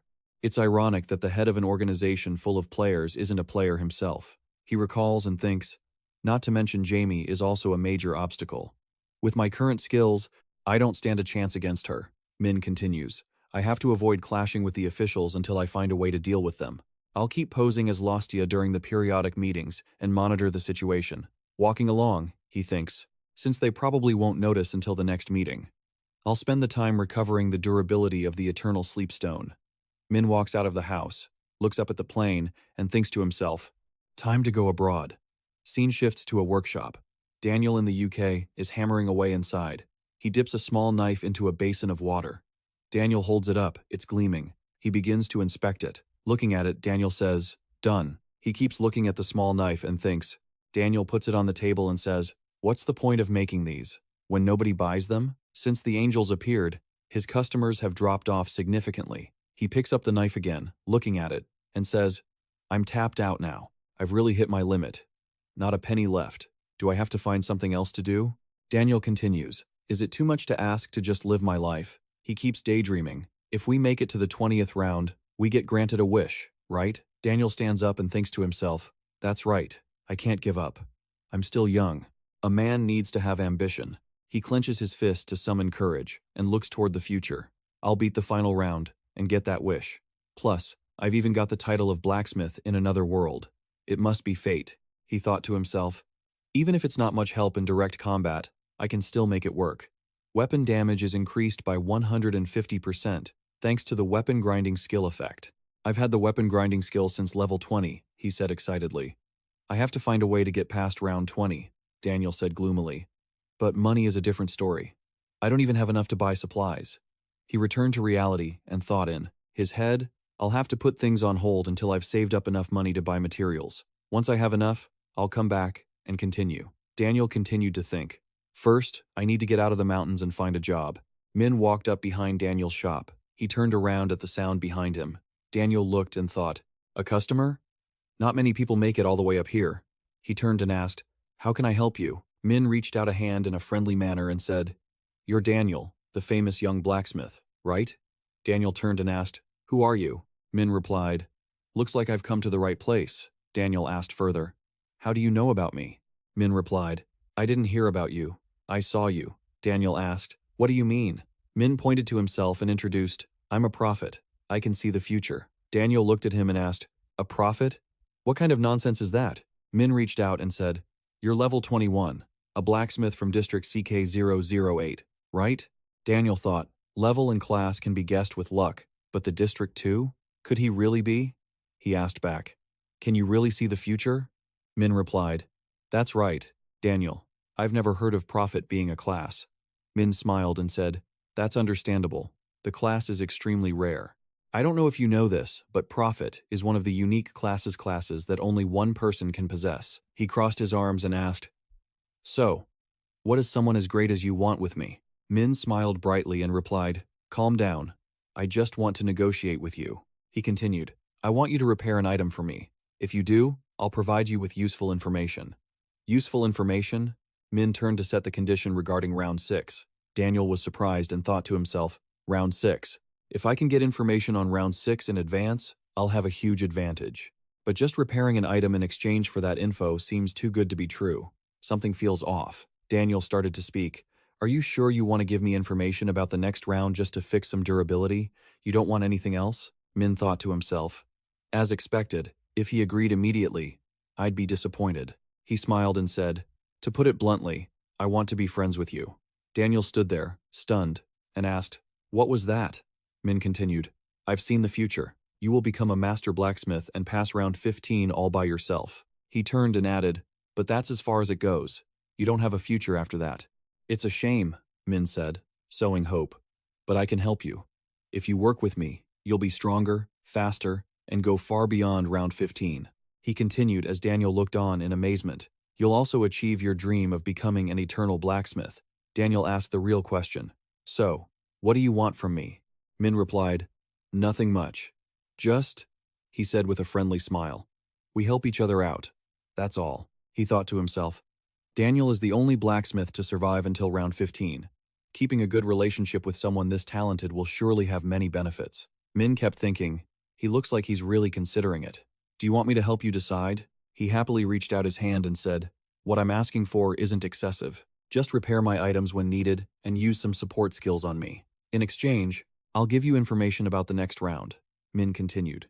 That way, you'll gain advantages that others don't have and get stronger much faster. Daniel thought, This is an offer I shouldn't even hesitate about. But can I trust this person?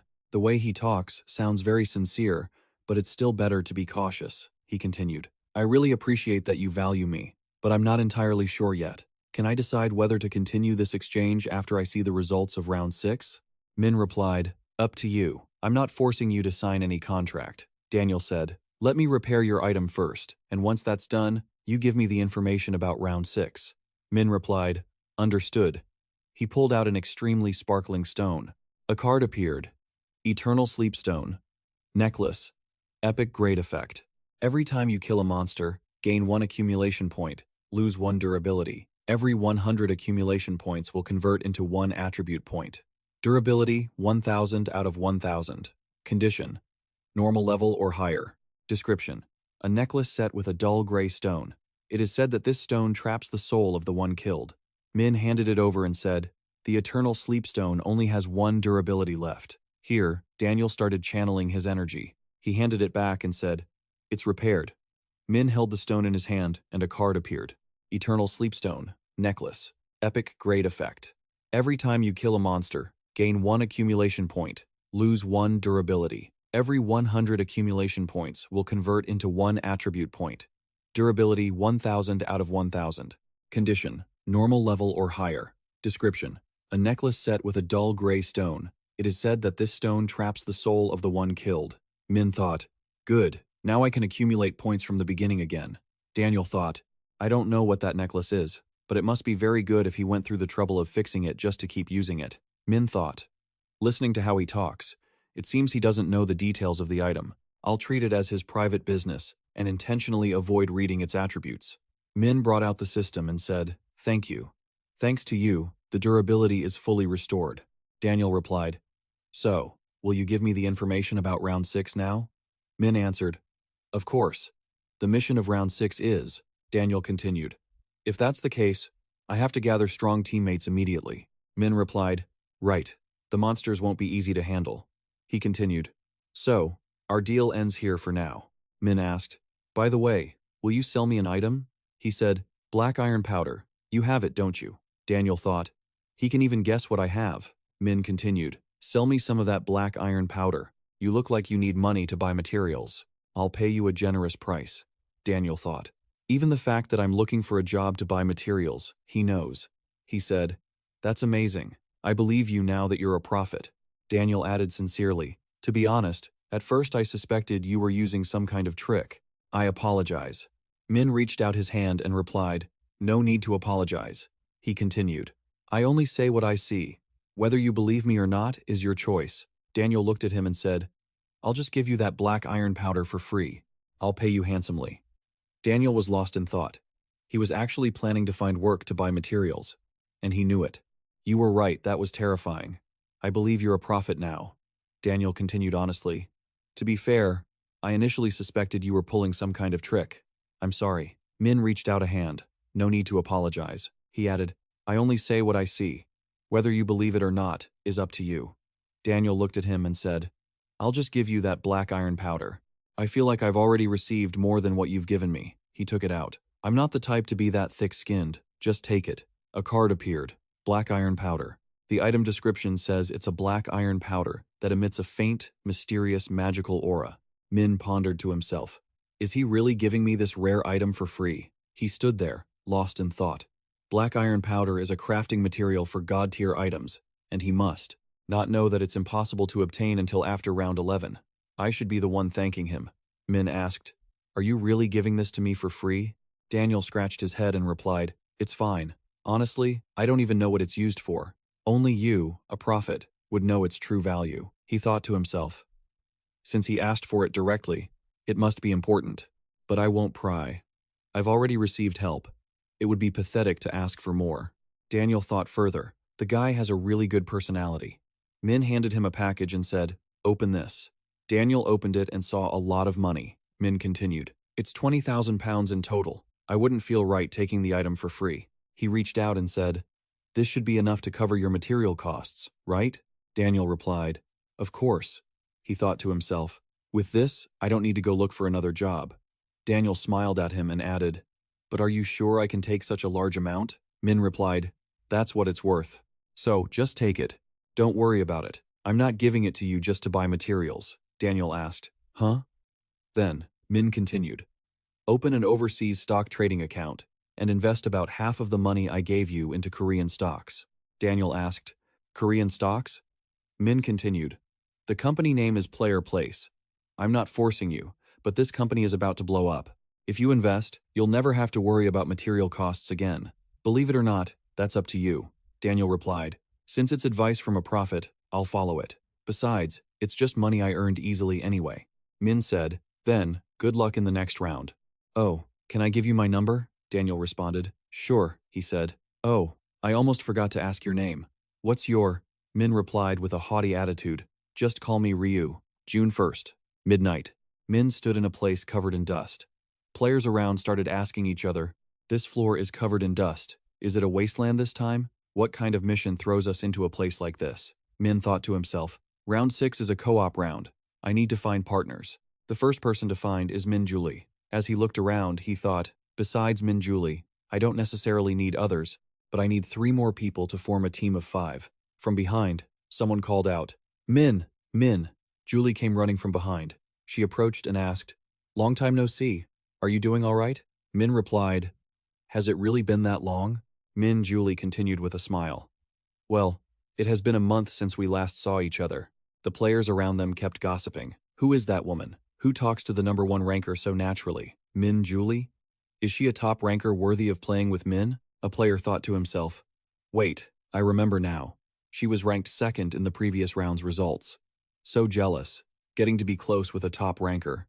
Min Julie turned and asked, "You were the one who took down the final boss in the last round, right?" Min replied, "That's right." Min Julie asked again, "Time was tight, but you handled it so quickly. So, did you also finish the sub-quest to collect the balance stones?" Min replied, "I did it, but I'm not going to tell you what the reward is." She asked, "How did you know?" "I was just about to ask." He replied, "You can tell just by looking," Min Julie said as she walked. "I've felt this for a long time. Min, you really have a sharp eye." Min looked at her with suspicion. Min Julie thought to herself, "Hey, what is Min Julie suddenly saying? So embarrassing." She said shyly, "That's embarrassing, isn't it?" "Sorry." Min replied, "There's nothing to apologize for." Min Julie continued, You're right. Min turned and said, anyway, thanks for the compliment. Min Julie thought to herself, one moment caring, the next cold and charismatic. He really is an interesting person. She continued. But Min, you. Aaron looked from afar and said, ah, Min, who is that woman? And Sang Chun walked up and said, ah, long time no see, Min. Aaron also joined in. Hello, Min. She continued, is this person your companion? Min turned and replied, I have no reason to answer you. Aaron replied, right, of course. She thought to herself, before, he would even smile at others, but with me, he's cold. Min continued, regardless, why did you guys come here? Say, a muttered, Rima. Min thought to himself, you guys came because the prophet said you should team up with Min, right? And Sang Chun started speaking again. Min, honestly, we want to be on your team. Min asked, on my team? And Sang Chun replied, we know we'll just be a burden to you, but we'll do everything to not get in your way. Min started thinking, I should pretend to think for a bit. Honestly, those two are only there to fill the head count. He continued to look at the two and thought, but if I accept them into the team instead of others, Kyungdeok will have a good impression of me. And Sang Chun continued to persuade him, we don't want a free ride either. I have information about round 6. If you accept us, I'll share it with you. Min thought to himself, trading with information, huh? I have to test these guys first, he said. I don't need it. And Sang Chun replied, you don't? Wouldn't it be beneficial to know the strategy for round 6 in advance? Min replied coldly, I solve things in my own way. I don't rely on unreliable sources. And Sang Chun asked gently, but Min suddenly asked back, then where did you get the information? Who provided it? And Sang Chun started to panic. Min turned when he couldn't speak. Even if I let you on the team. And Sang Chun panicked and apologized. Min thought to himself, not saying anything about the prophet, it seems more secretive than I thought. Not bad. And Sang Chun asked again, and Min turned to reply, I'll let you guys on the team. And Sang Chun asked in surprise, what did you say? Min continued, because keeping the source of information secret makes me feel like you guys are trustworthy. I hate people who can't keep their mouths shut. And Sang Chun thought, thank God. If we had mentioned the prophet, we might have been targeted.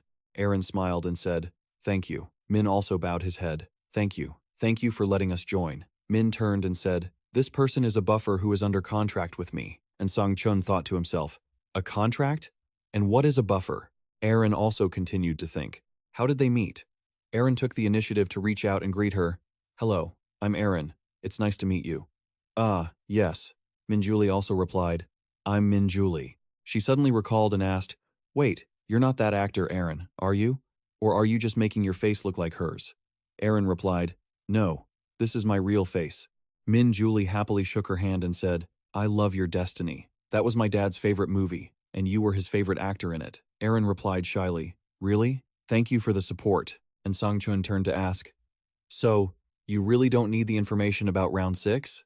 Min replied coldly, I don't need it. Don't bother telling me. I don't want to owe anyone anything. And Sang Chun replied, ah, if you say so. He thought to himself, I just wanted to repay him by sharing the info.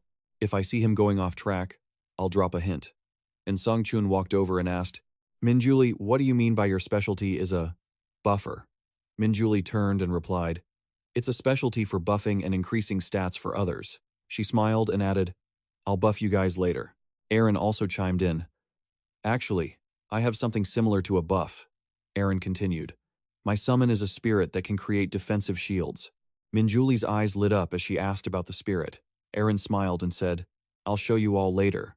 And Sang Chun walked over and said, my name is Anan Sang Chun. I think we should at least introduce ourselves. Min Julie replied, it's nice to meet you. She turned to ask, I noticed you seem to know Min. And Sang Chun replied, yeah, Min actually saved both of us once. She turned away and thought to herself, saving people in danger too? It seems my judgment wasn't wrong. Suddenly, Priscilla flew down from the sky and started speaking. Greetings, humans. Did you have a good rest over the past month?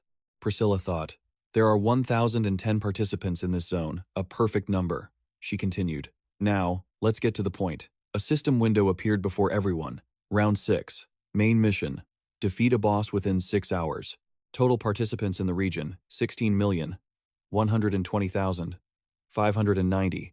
Number of completions, not over 8,629,595. In this zone, 5,007 participants, 10 completions. Everyone began to whisper, what?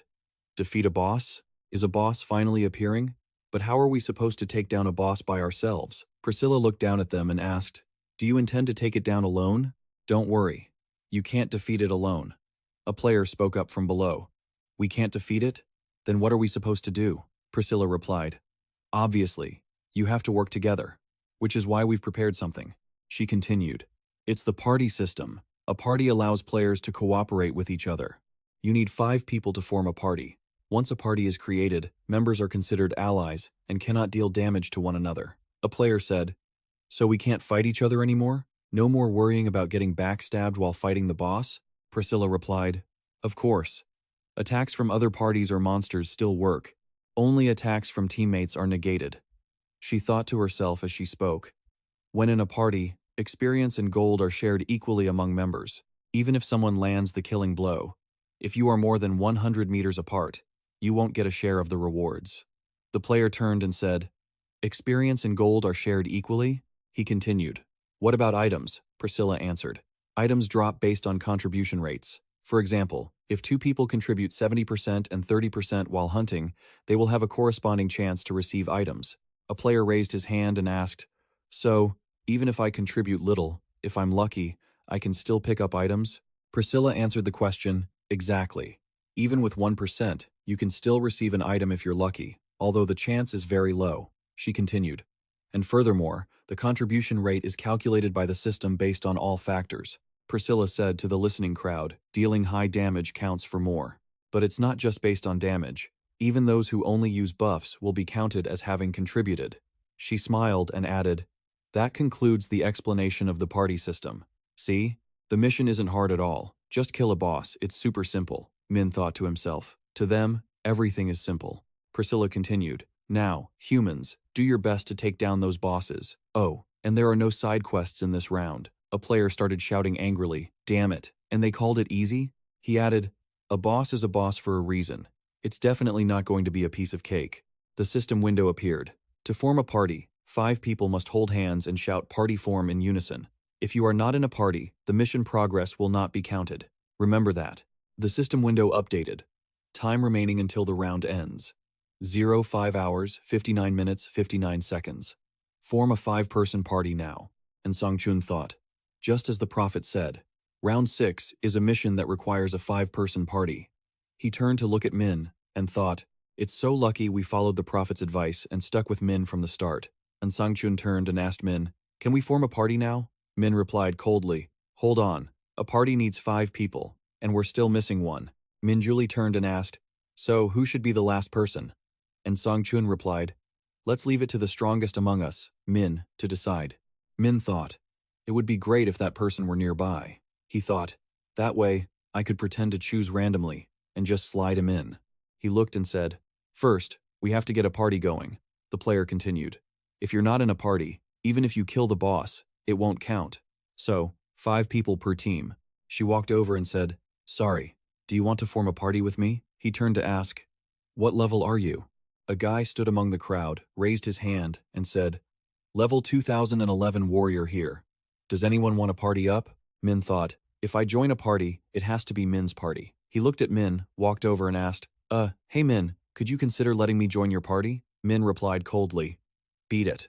The player turned around, terrified. Yeah, he muttered. As he walked away, he told us to get lost without even thinking about it. How humiliating. Damn it. No chance to mooch off of Min. Min thought, in the past, I would have accepted anyone just to fill the quota, but in this round, I have to recruit people who have the potential to grow with me. He looked at the crowd and thought, it seems like every round I attract a bunch of strangers.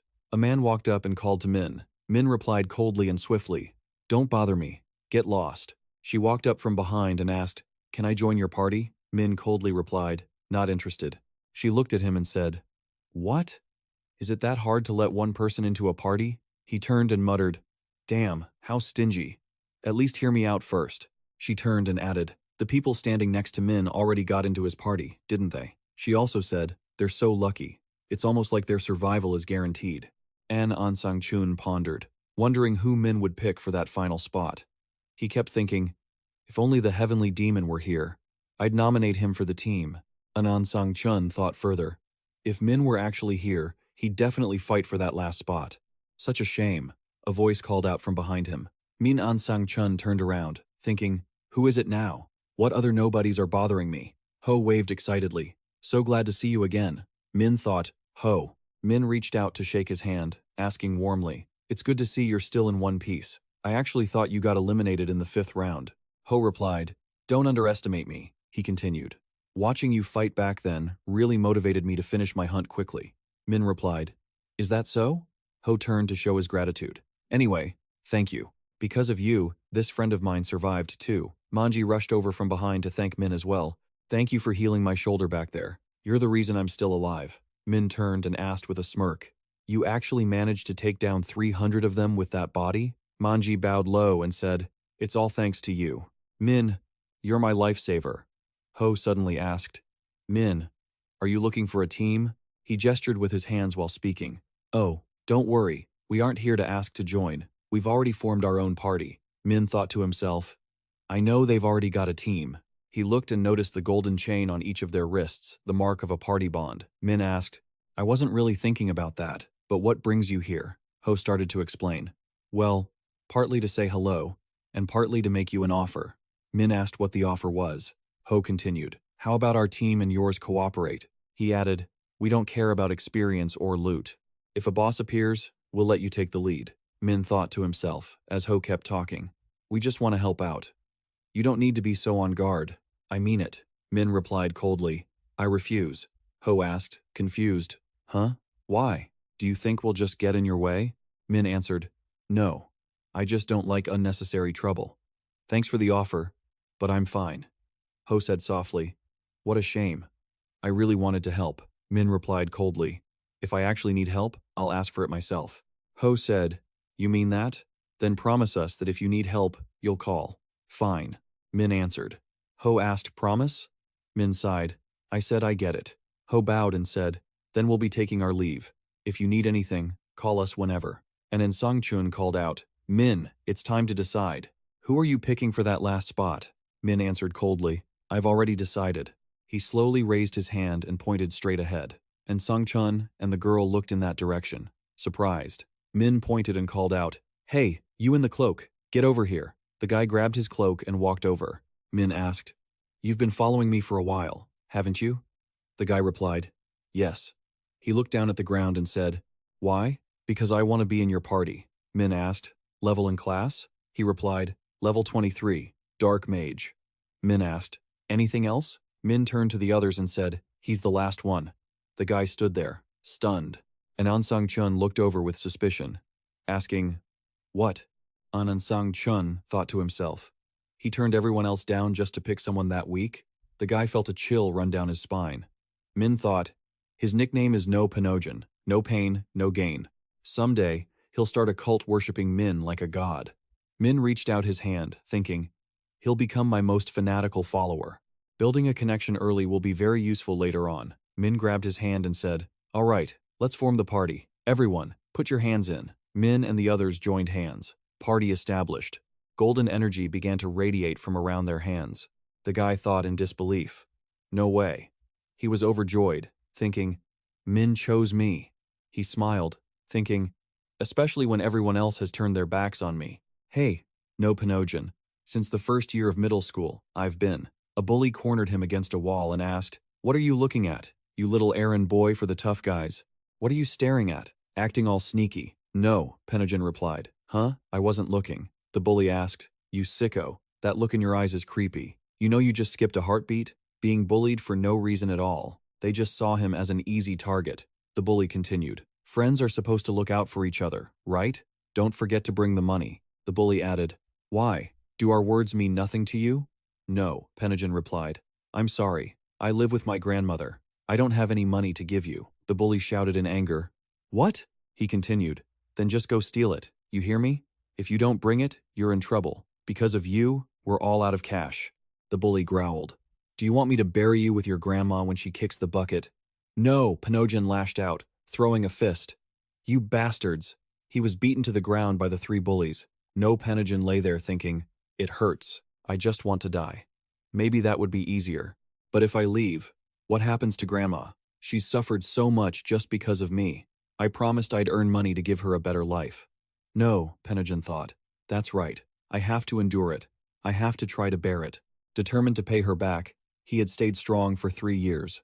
He thought about how everything was finally coming to an end. He thought about the angels, but with the arrival of the angels, the great catastrophe began. He remembered the times he took care of his grandma, and how he couldn't even find a decent job to provide for her. Around the end of the second round, he returned home and called out, "Grandma, I'm home."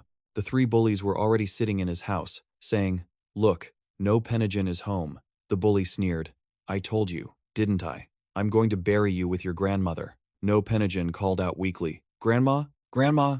He dropped the bag of ramen he had just bought. No Penajin radiated dark energy and thought, "Dark arrow." The dark energy shot into the 2 bullies. The guy fell to the ground, screaming, "What is this?" Where the arrow hit, the skin began to rot. He shouted in fear, "Damn it! Don't touch that bastard." No, Penajin wondered. Did this start back then? He cried, thinking to himself, maybe that's when I started building walls around myself and began stuttering. No, Penajin made a vow to himself. I will pass the final round and use my wish to save Grandma. The system board appeared. Rhizo, Anti-Area, Level 30, Reaper, 3,631 kills, Dumbetti. Level 13. Shaman, 982 kills. Heavenly Demon, Level 13, Dark Knight, 963 kills. No Penajin, Level 11, Dark Mage, 721 kills. Warrior, 535 kills. Assassin, 81 kills. No Penajin thought. Even in his own head, he had already cleared this round. He kept thinking, ever since his class advancement, he'd never once let his top regional ranking slip. But just look at this. 3rd round regional results. First, Min, Level 30, Reaper, 3,631 kills. Second, Dambidius, Level 13, Warlock, 982 kills. Third, Heaven Demon, Level 13, H Swordsman, 963 kills. And Jisone, S 351. No Penajin, Level 11. Gion Locke, 721 kills. There's always a higher mountain.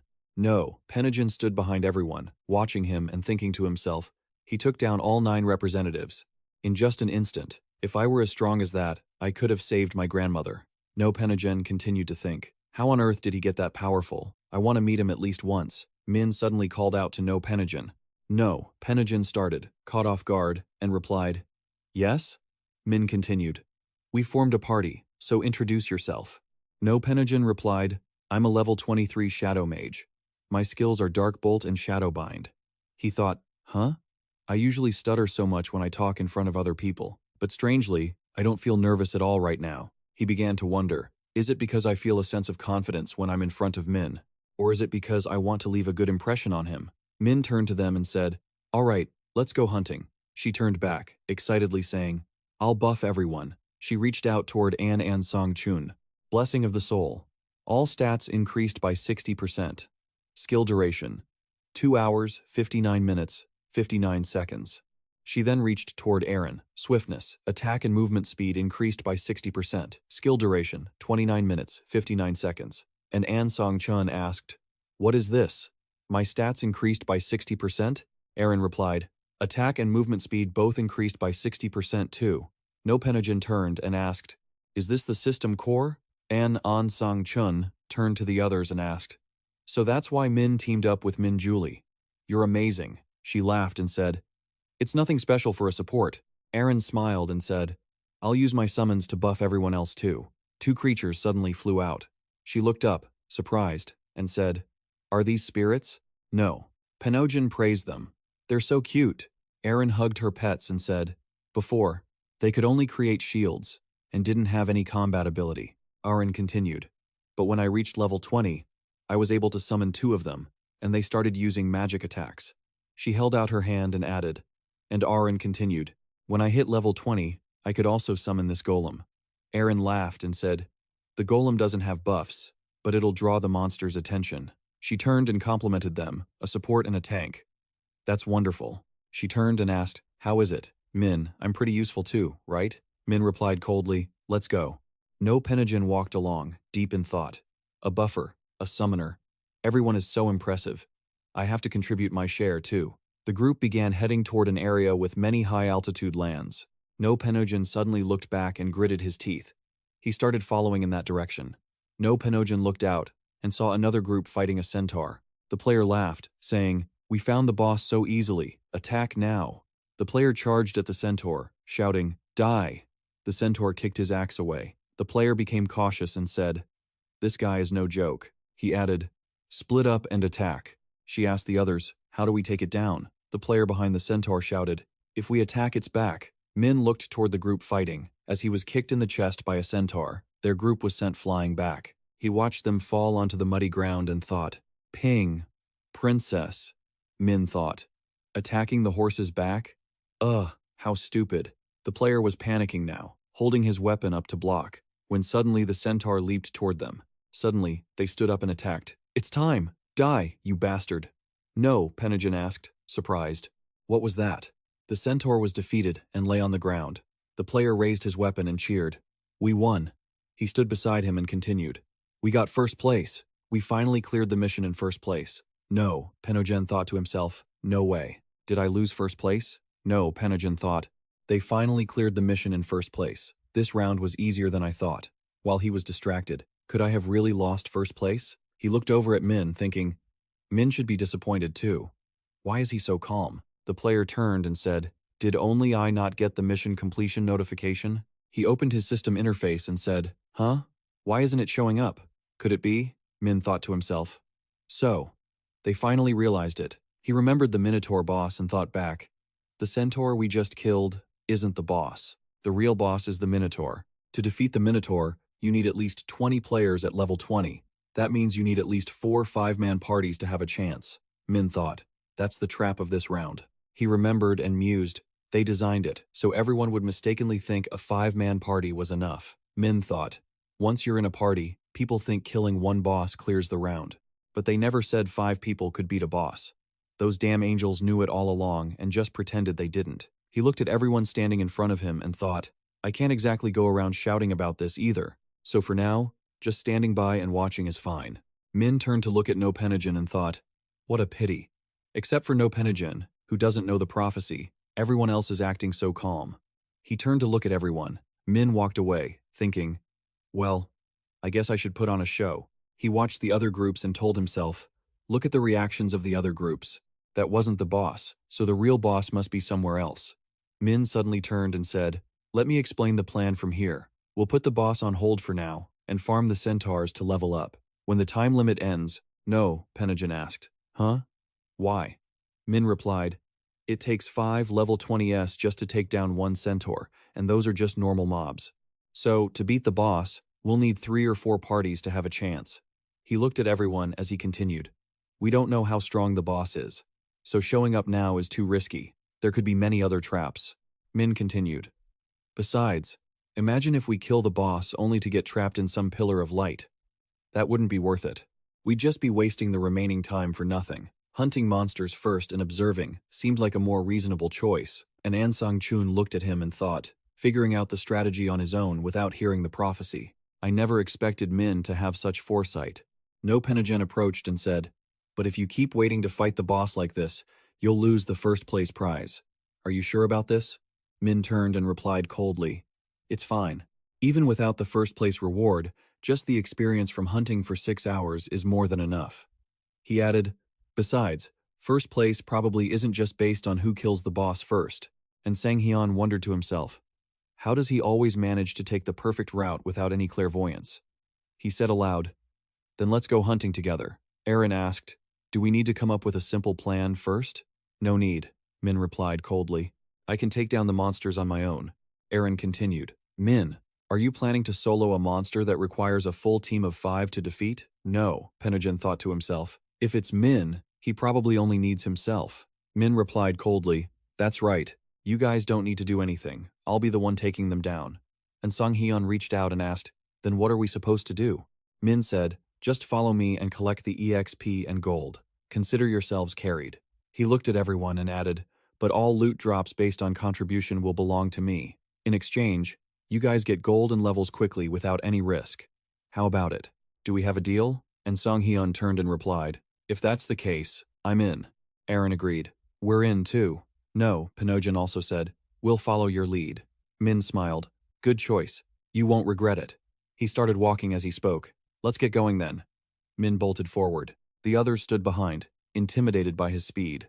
And Sung Chun frantically called out, Hurry, catch up to him. Min began to soar, and the others scrambled to follow. Arin thought to herself while running, how can he move that fast? She wondered what his agility stat must be. No Pinojin thought as he ran. I thought I was fast, but compared to Min, I'm like a cat trying to keep up with a leopard. No Pinojin suddenly noticed something. He pointed behind them and shouted, Over there! Suddenly, a centaur charged right at them. Min coldly leapt up and slashed the centaur's head. It collapsed right in front of everyone. No Pinojin and Ansang Hyun stared at the centaur, thinking, What? What just happened? Min landed on the ground and immediately plunged into battle with the next two centaurs. Min rushed in front of the first centaur and slashed its leg. The scene showed the centaur's leg being severed as it hit the ground. He moved to the second centaur. Min dashed in front of it. He jumped up, preparing his scythe to strike. He tapped his foot lightly against its leg as he readied his blow. He swung his scythe with all his might, decapitating the second centaur. The system window appeared. Centaur eliminated. Triple EXP buff active. Title effect. EXP increased by 1.5 times. EXP plus 0.89%. Gold plus 60. System notifications scrolled by constantly. Monsters killed. 172,100. Slaughter jewel effect. All stats plus 100%. 172 kills in 30 minutes. That's not a bad pace. Min thought to himself. There are 2,000 centaurs dropped in this field. At this rate, I might be able to wipe them all out within 6 hours. Of course, excluding the few the other groups managed to kill. By this time, the others had finally reached him. Everyone was panting, complaining, I'm dying here. Min smiled and told them, if you're tired, you can take a break. She turned back and asked, Really? No, Pinojin also said, Thank you so much. And Sang Chun stood there, chuckling. Just keeping up with him was exhausting enough. Aaron continued, I thought keeping a 100-meter distance would be enough, but apparently not. No. Pinojin turned to her and asked, What do you mean? She opened her eyes wide and said, Min, you're truly monstrous. Your hunting speed is unbelievable. Min smiled back. Does that mean you're not satisfied? She stammered. That's not it. How could I hate leveling up just by following you? No Pinojin chimed in. You're the one doing the hard work, Min. Min replied coldly. Looking at you, it seems like you guys are the ones suffering. In the distance, another team approached. No, Pinojin asked. What's that? Is someone coming towards us? Everyone looked at the arriving group. A player greeted them with a radiant smile. Hello, Min. How lucky to run into you here. Min turned and asked, Cut the chatter. What do you want? The player replied, Actually, we're recruiting people to take down the boss. Do you want to join us? Min said, I refuse. The player asked, What? But why? The player continued. Min, you might not know this, but the boss in this round isn't easy to deal with. The player looked toward the Minotaur and said, Do you see that bull-headed beast over there? That's the boss, and it's no ordinary monster. The player continued. One team has already tried to take it on and got wiped out. That's when I realized we need multiple teams working together. Min replied nonchalantly, Do it yourself. Don't drag us into it. The player tried to smooth things over, but wouldn't it be better if we cooperated? We're even willing to let you have the final blow, so please reconsider. Min turned back, shouting in anger, Don't make me say that a third time.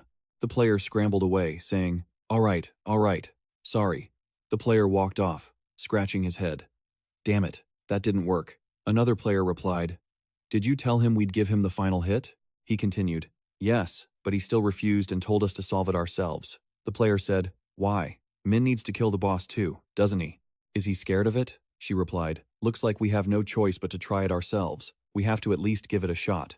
The Minotaur looked around, raised its sword, and started searching. A player watched and said, Up close, this thing is terrifyingly huge. Another player added, Are we actually going to win? Of course we will. Looking toward the Minotaur, the player continued, After all, there are 20 of us. Suddenly, it turned to look at the people behind it. The Minotaur let out a roar. The players panicked. Damn it, it's charging. The players braced themselves. Everyone attacked. A player jumped up from below and shouted, Kill it! Take this! How many minutes will it take to bring it down? Minotaur is not actually as hard to kill as it looks. The Minotaur began to counterattack. The player dodged and thought, It moves slowly. Its attacks are predictable and easy to avoid. The player jumped up, struck the Minotaur, and said, "Its skin is so tough." He lunged forward. "My slashes aren't doing anything." Other players began attacking, thinking to themselves, "Its thick hide makes everything difficult." But after dozens of slashes, one of them is bound to hit a weak spot. And if we hit that weak spot, even a Minotaur can't hold out. The Minotaur was shot in the arm. Min shouted from afar, "Though it's going to take you some time." He replied, "This guy is tough," he shouted. "Focus on dodging as much as you can." A man lunged with his axe, shouting, "Die, you bastard." He threw the axe straight at the Minotaur. The axe dealt a lot of damage to the Minotaur. And then, the man was sent flying far away by the Minotaur's counterattack. The Minotaur was reeling from the barrage of attacks, letting out a roar of pure rage. It finally collapsed, and the players erupted in cheers.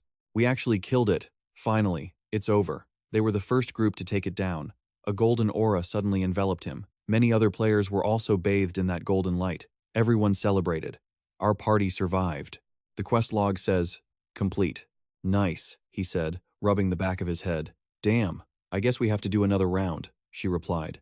It seemed that after the boss fell, the light pillar appeared just as before. He stood there, wondering, do we really have to just sit around until time runs out? A player sat down on the ground and said, "Looks like it. Resting isn't a bad idea, but it feels like we're losing our advantage." She brushed her hair back and added, "I might as well look for another party to join." The player looked at Min and said, "Min, our party." He turned away, thinking to himself that saying anything now was pointless. Min jumped down from above and said, "Good thing we killed the boss early, otherwise we would have wasted all the remaining time." She agreed. "You're right, just as you predicted." Min walked away, saying, "Enough resting, let's keep moving. Stay close." Min led everyone, dashing forward as he said, tracking the centaurs. Beams of golden light rained down from the sky onto the ground. Everyone sat down to catch their breath after the fierce battle. He sat on the ground, opened his system interface, and muttered, "I wonder what our rank is? The leaderboard isn't showing, so I guess we'll never know." She replied, "Don't worry about it, as long as we killed the boss and survived, right?" He lay back, relaxing, and said, "I'm just gonna nap for the rest of the time." Looking into the distance, he suddenly asked, "Huh? What's that over there?" Far off, the centaurs were confronting Min. Min lunged forward, slashing through a centaur. The player, who was lying on the ground, jumped up. "Isn't that Min?" He watched as Min killed it in a single strike, adding, "As expected of a level 40. She continued, "But why is he only hunting centaurs instead of fighting the boss? Isn't it better to kill the boss and just rest?" The player crossed his arms and said, "No, if you kill it now, you'd only be outside the top 50. He probably gave up on the ranking and is just farming EXP." He added, "Such a shame. I thought he'd take first place again." He turned back and said, "Even Min can't stay on top forever." Watching Min fight the centaurs, he mused, "Still, it's a smart move. At least he's farming EXP until the end." The system displayed, target, centaur, not found, current kills, 19,201. Time remaining, 0 hours 24 minutes and 30 seconds. Min thought to himself, it seems like he's finally killed them all. She walked over from a distance and asked, "Min, can we take a break?" Min turned back. "Sure, the hunt is over." He continued, "Now, we go kill the boss." Minjuli gasped, her eyes wide. "The hunt? It's already over?" Ryu Min glanced to the side. "I used tracking. There isn't a single centaur left in the field." And Sung Chun hurriedly tapped his screen. He panicked and shouted, "Everyone, check your levels." The others quickly followed suit. "My level went up this much?" Ryu Min turned and asked, "How much did you go up?" "I went from 20 to 34. Min, Julie, and Aaron were equally shocked. "Me too, level 34. I went from 21 to 35. TC stuttered. "I was 23, but now I'm 36. He calmly glanced over and thought, "So everyone went up about 13 or 14 levels, myself included." His screen notification showed his level increased from 40 to 54. Status window. Nickname, HCK. Name, Ryu Min. Class, Expert. Profession, Reaper. Title, Last Regressor. First Angel Punisher. Ryu Min continued to check his inventory. 19 magic stones, 9 standard equipment pieces, and other items. Plus, materials to forge god-tier gear. Item, Shining Horsetail. Description. As the name implies, this is a shining horsetail. A faint amount of magic can be felt radiating from it. Suddenly, Minjuli shouted in shock, "Look at that mountain of gold!" Everyone spun around, frantic. He was stunned, too. 115,000 gold. And Sangchun rubbed his chin in disbelief. No way. This much money? It feels like a dream.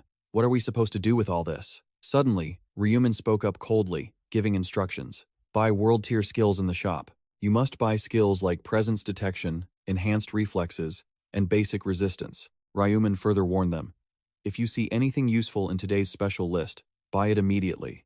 Get presence detection and shop later. Without hesitation, he turned and urged them. Follow me. We still have to take down the final boss. Yes, sir. With that, Ryu Min activated his power. Tracking. Minotaur. He moved like lightning, instantly spotting something. Ryu Min looked up, then slammed on the brakes. Ahead, other players were gathered.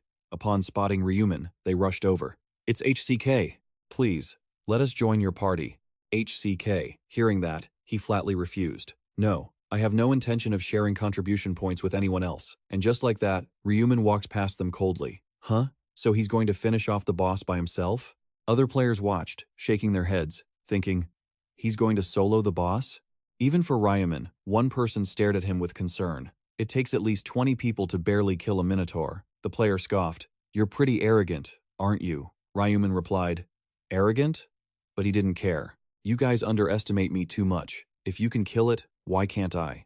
The other player stammered. But we have the advantage of numbers. Ryu Min smirked. Provocative.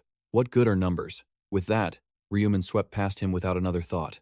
Huh? Min Julie, behind them, called out to HCK worriedly, but he marched straight ahead, calling back to reassure her. Wait here, I'll finish this quickly. A player asked out of curiosity. Is he actually going to solo it? I'm bored anyway. Perfect timing to see some action.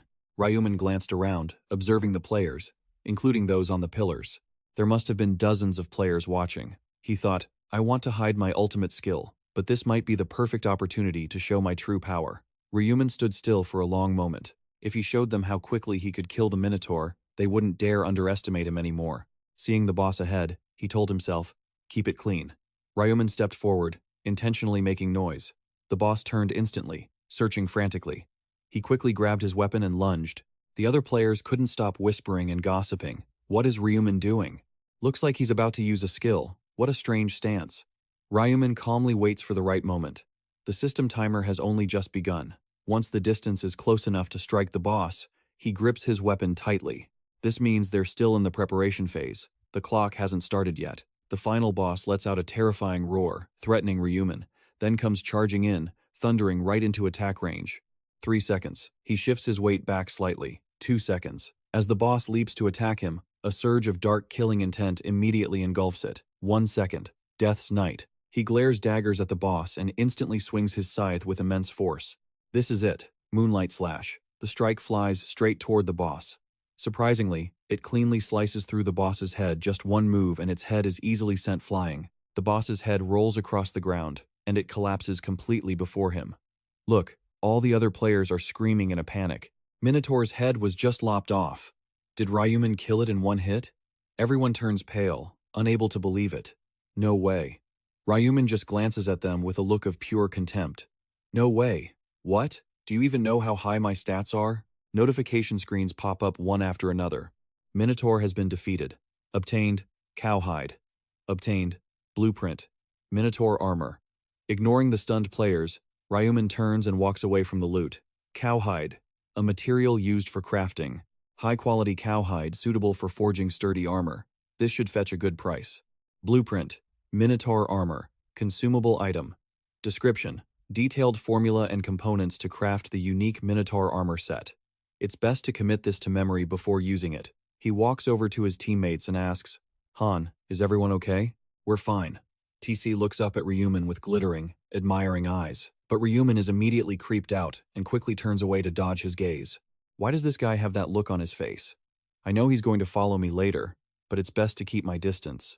The sky suddenly flashes, and a golden beam of light shines down on Ryu Min. Priscilla appears shortly after. So, all 101 bosses have been defeated. Any team that failed to kill their boss will be erased immediately. She laughs excitedly. If you're trash, it's best if you just disappear. With that, those players instantly vanish. Despite their pleas, wait, Angel, please wait. Have mercy on me, Priscilla continues. Now, let's check the rankings. Results for round 6. Black Hound Team, 1 second. Demon Fist Team, 3 minutes and 21 seconds. The Idiots Team, 4 minutes and 9 seconds.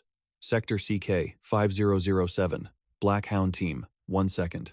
Kim Shuhan Mu Team, 5 minutes and 31 seconds. Rice Runner Team, 5 minutes and 58 seconds. Seeing the board, someone shouts in outrage, "What? Why isn't our team in first place? We clearly killed ours first. How is Black Hound's team first? They killed theirs later. There's definitely something wrong." Priscilla immediately speaks up. Who said ranking is based on who kills it first? As they realize it's based on the time it took to defeat the boss, they all go silent, stammering. Time, you say? Oh, I see. So we're in last. She smiles mockingly. 11 minutes and 30 seconds? It took you that long to kill a cow? Humans really are pathetic. A man raises his hand to object. But the fastest was 1 minute. It's understandable. It's Black Hound's team. Hearing him, Priscilla flinches and turns around. Not 1 minute. Even she turns pale when she double-checks. 1 second? Not a minute, but 1 second. Then, Priscilla suddenly realizes she just admitted that, in front of the humans. She quickly tries to cover it up. It seems a 1-second record is possible. Just how weak must that boss have been? Ryu Min stands calmly, arms crossed before the system screen. Rewards will be given to the top 3. Only those with the highest contributions will receive them. Keep that in mind. Congratulations on placing first in your sector. Congratulations on placing first globally. He smiles and chooses his items. Sector First Place Reward. You have received an epic helmet selection ticket. Global First Place Reward. You have received a special reward selection box. Time for a new helmet. The screen displays more. You can choose one of the following epic helmets. Touch the reward you wish to receive. Angel's Ring. Minotaur Helmet. Helmet of H. Ryu Min chooses without hesitation. The feathered helmet is what I need most. These options aren't bad though. Feathered Helmet of H. Epic Grade Headgear. Defense, 180. Effect, Agility, +10. Active Skill, Invisibility. Durability, 1000. 500. 1000. 500. Requirement, Tamer level or higher. Description, a replica of H's helmet. Not the real artifact, but allows the wearer to turn invisible when needed. The helmet quickly appears on Ryu Min's head. Equipped, temporary skill. Invisibility. Effect, completely hides your appearance from enemies' eyes. Sounds are not hidden. Skill cancels upon attacking or taking damage. Duration, 30 minutes. Cooldown, 30 minutes. Ryu Min thinks with interest. From now on, I can use invisibility. It's true that it doesn't hide sound, but I'll find a sound dampening item later to fix that. The system notifies him again. Now, you may choose one of the following special rewards. Touch the reward you wish to receive. 1. Material selection ticket. 2. 14,000 gold. 3. Information regarding round 7. He mumbles as he calculates, then quickly taps his choice on the screen. I don't need gold or information, so I'll take slot number 1. Materials. Choose one of the following materials. 1. Broken ironwood branch. 2. Foaming liquid. 3. Hardened magic shell. 4. Angel's gold dust. Ryu Min makes his choice without a moment's hesitation. I know exactly what each material is used for, so there's no need to waver. I'll pick the highest grade item. Angel's gold dust. Angel's gold dust. Material. Description.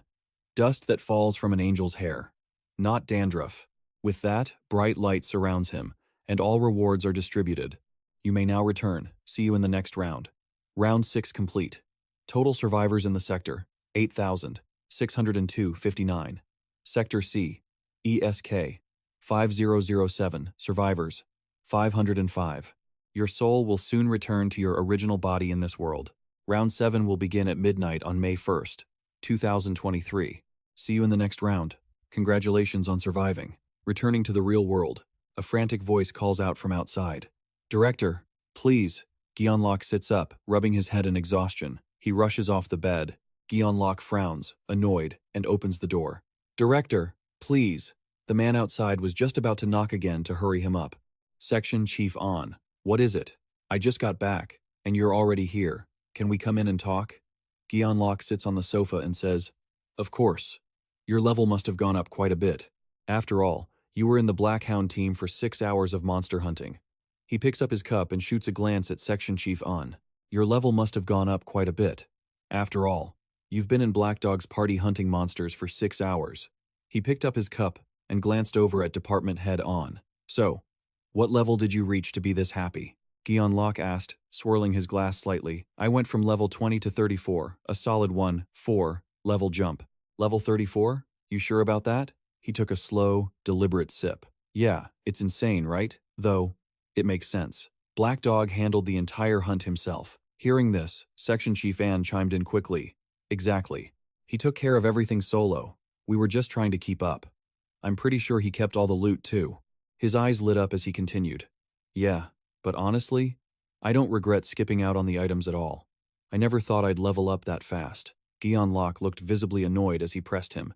I never thought you'd outlevel me either. So, what level are you at now, Chief? Section Chief. Ain jumped, startled. Level 29. Gion Locke smirked, unimpressed. So Actor S is probably around your level then? Thinking about the fact that I'm lower than her. I've got some work to do. Gion Locke refilled his glass and muttered, I heard you, Section Chief. Black Dog really cleared them that fast? Yes. He wiped out that entire herd of centaurs with a single blow. He picked up his glass, probing curiously. That makes sense. My team of 5 couldn't have pulled that off so quickly. Black Dog lives up to the name. Reports say Black Dog took down the Minotaur in 1 second. Is that for real? Section Chief. Ann scratched his head, recalling the memory. It's true. He used some kind of glowing skill and took its head off in 1 strike. I've never seen a skill like that before. Gion Locke was taken aback. He finished off the Minotaur in a second with just 1 skill? Is the gap between him and the rest of us really that big? He sat there in silence, lost in thought. The Shadow Knight is strong, but he's still not on Ryu Min's level. Will I be that strong when I hit level 40? Gion Locke furrowed his brow and took a sip of his drink. No more daydreaming time to focus on grinding levels. He downed the rest of his drink and sighed. I guess I really need to push myself harder. Gion Locke slammed his glass onto the table. Honestly, I should thank HGO. He gave me the motivation I thought I'd lost. And he helped Chief Ann and Actor S get stronger too.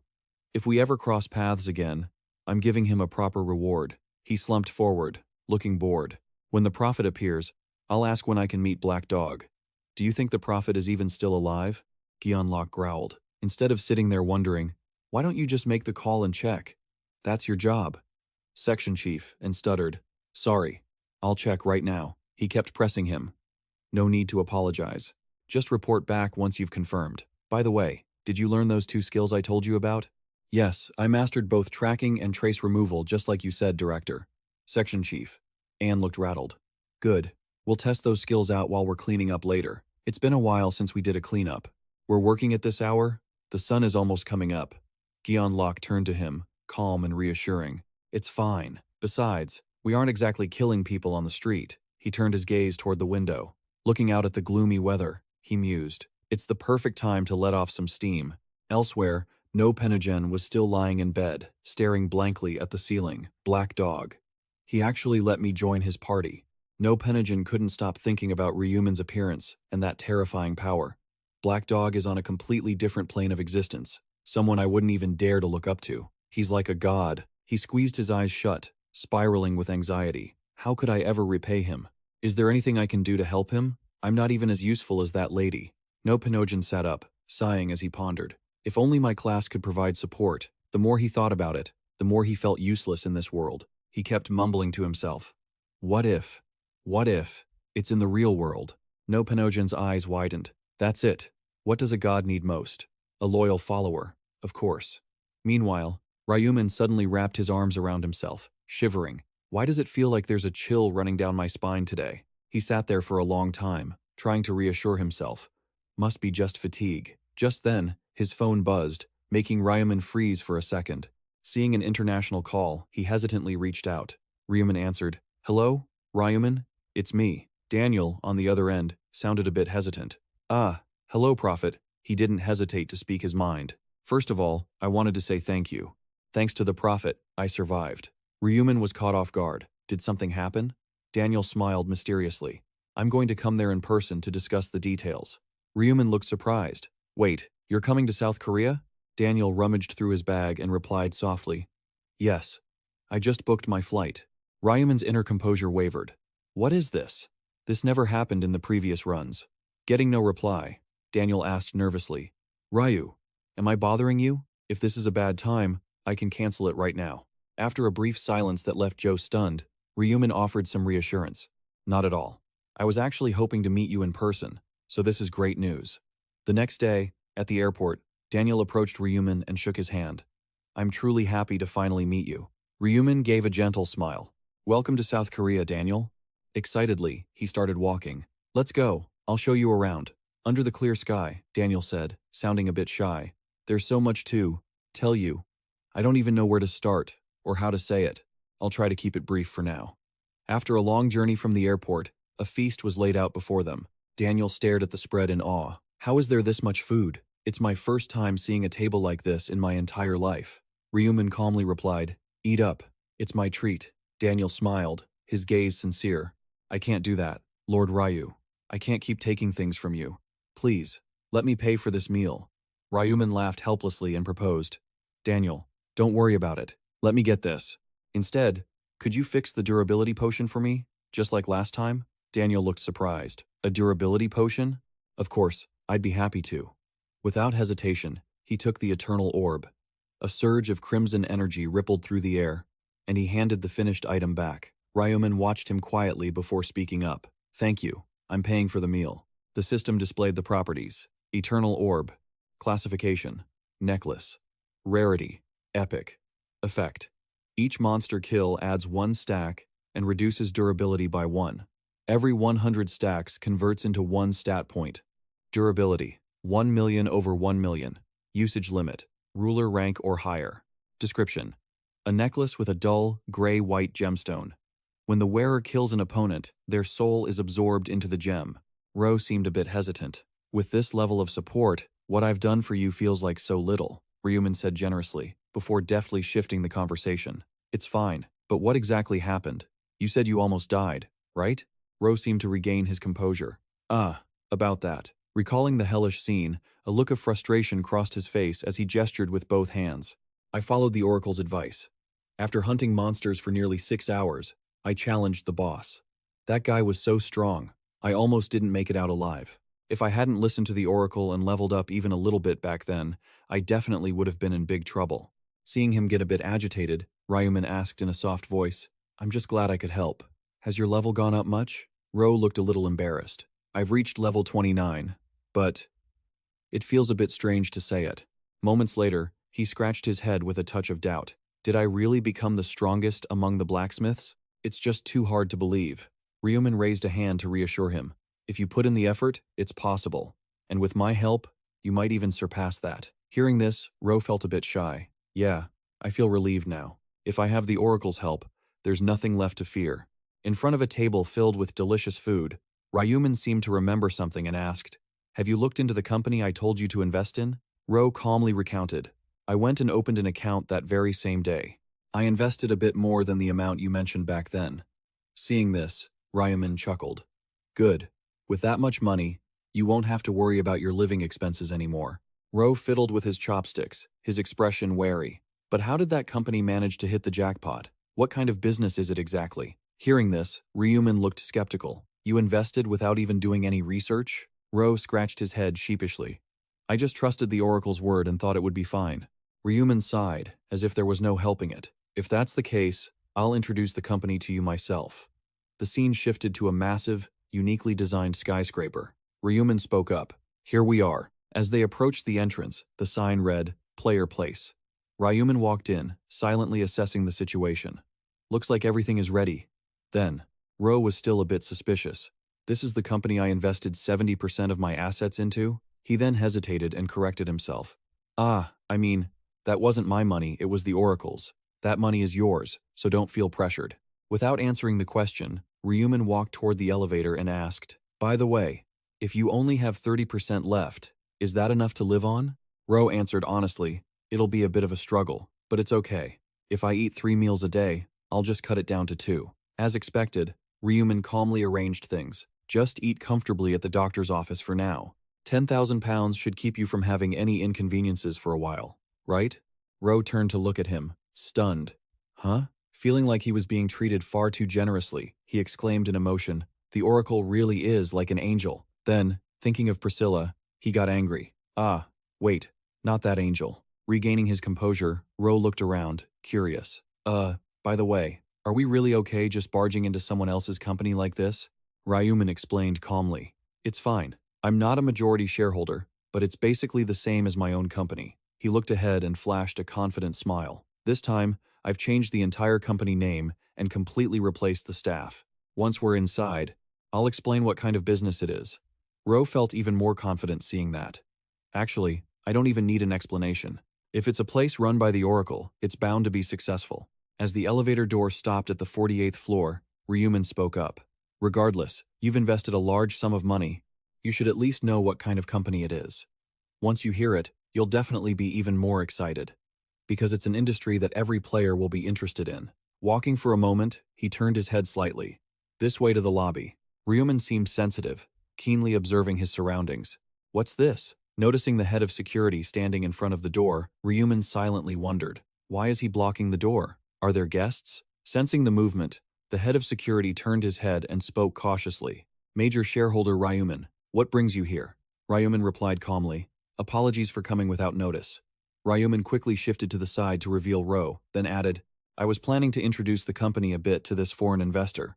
I want to see the director. He's inside, right? The head of security looked guilty and avoided his gaze. Yes, he is here, but he's currently with a guest. Ryu Min was slightly surprised. Oh? A guest? Receiving no response, his expression grew slightly darker. It seems Jeon Lok gave orders not to let anyone in. Even so, to pretend not to see me even after I made it so clear? His eyes lit up with a dangerous yet curious glint. Even if he's a fool who listens to Jeon Lok so blindly that he'd jump if told to die, who on earth is here? The head of security was sweating under the intense pressure, unable to speak. This is going to be trouble. Just then, realizing the director's fiancé was here, Ryu Min seemed to see through it all. A flash of realization crossed his face, followed by a calculating, somber look in his eyes. So, that girl is here. Jeon Lok seemed flustered upon seeing Ryu Min and started. You came without any contact. Ryu Min replied coldly. Am I someone who has to call ahead to be allowed in? Jeon Lok explained in a panic. I think I expressed myself poorly and caused a misunderstanding. The air around them turned unusually heavy. Ryu Min felt even colder inside. Misunderstanding, really? The Oracle isn't a particularly powerful job.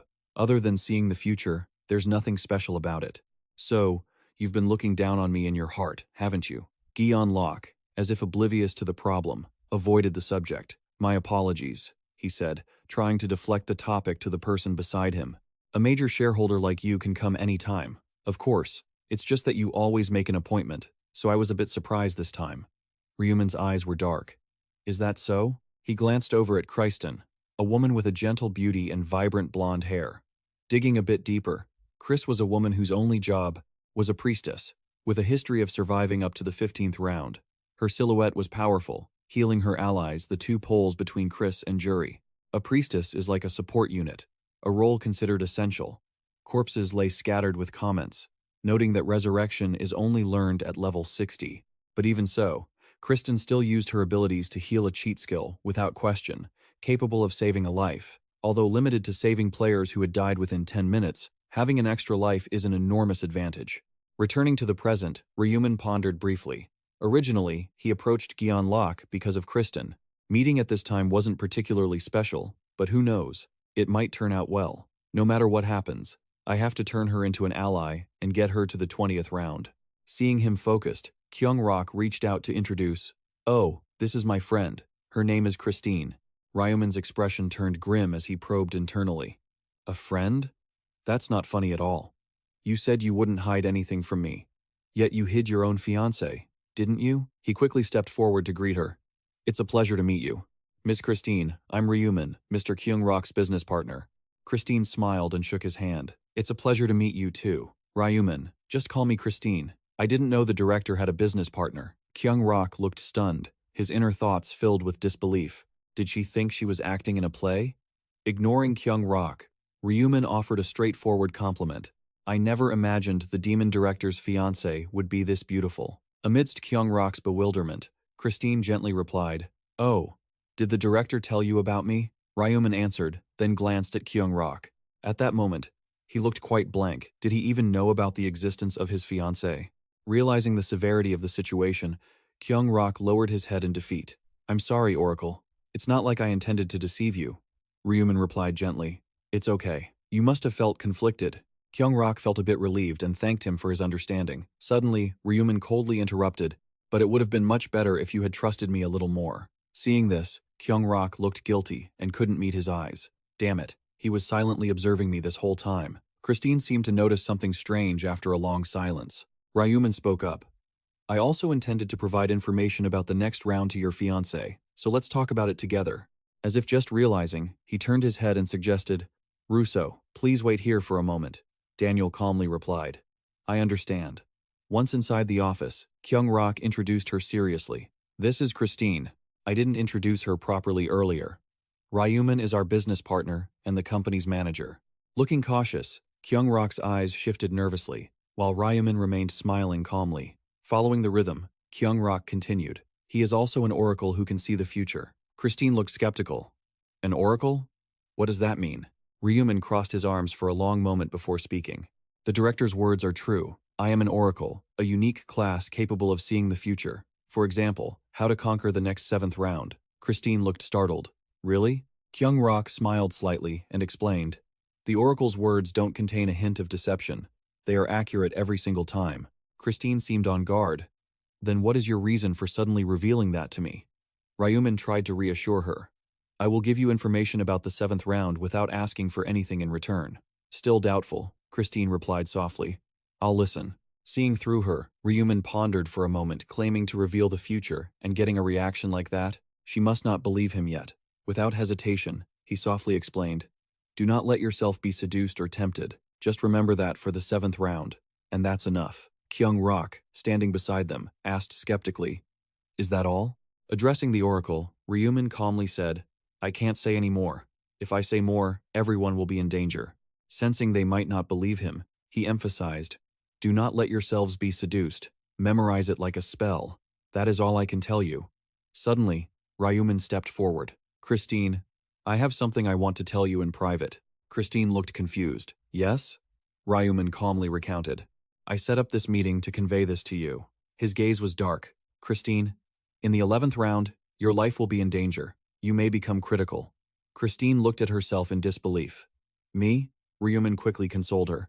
But don't worry, he reassured her with a calm demeanor, because there will be a lifeline for you.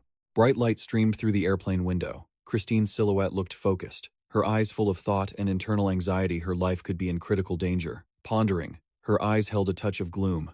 If my father were there at that time, something big would have certainly happened. Given her father's hot-tempered personality, he would definitely have exploded in anger. But thinking about the conversation, Christine was curious about this lifeline. What did that mean? Ryu Min calmly replied, It means someone will save you. Christine was extremely skeptical. Who will save me? Ryu Min answered with a serious expression. I cannot tell you that. Returning to reality, Christine was filled with endless thoughts. Can't he say who it is? Is it really true that he can see the future? Just then, an announcement sounded. The plane would soon land at Dallas Fort W International Airport. Christine was still lost in thought. All these vague prophecies. Could he be trying to trick her? At the crowded airport, Christine walked out and stopped in surprise at the sight of someone in front of her. The butler, Bishop Jeffrey, approached her to ask, Christine, did you have a smooth trip to Korea? Let me take that for you. Christine seemed suspicious. I didn't expect you to come all the way to the airport to pick me up. Jeffrey explained as they walked. His lordship told me to bring you straight back and not to take any other routes. Hearing this, Christine teased with a giggle.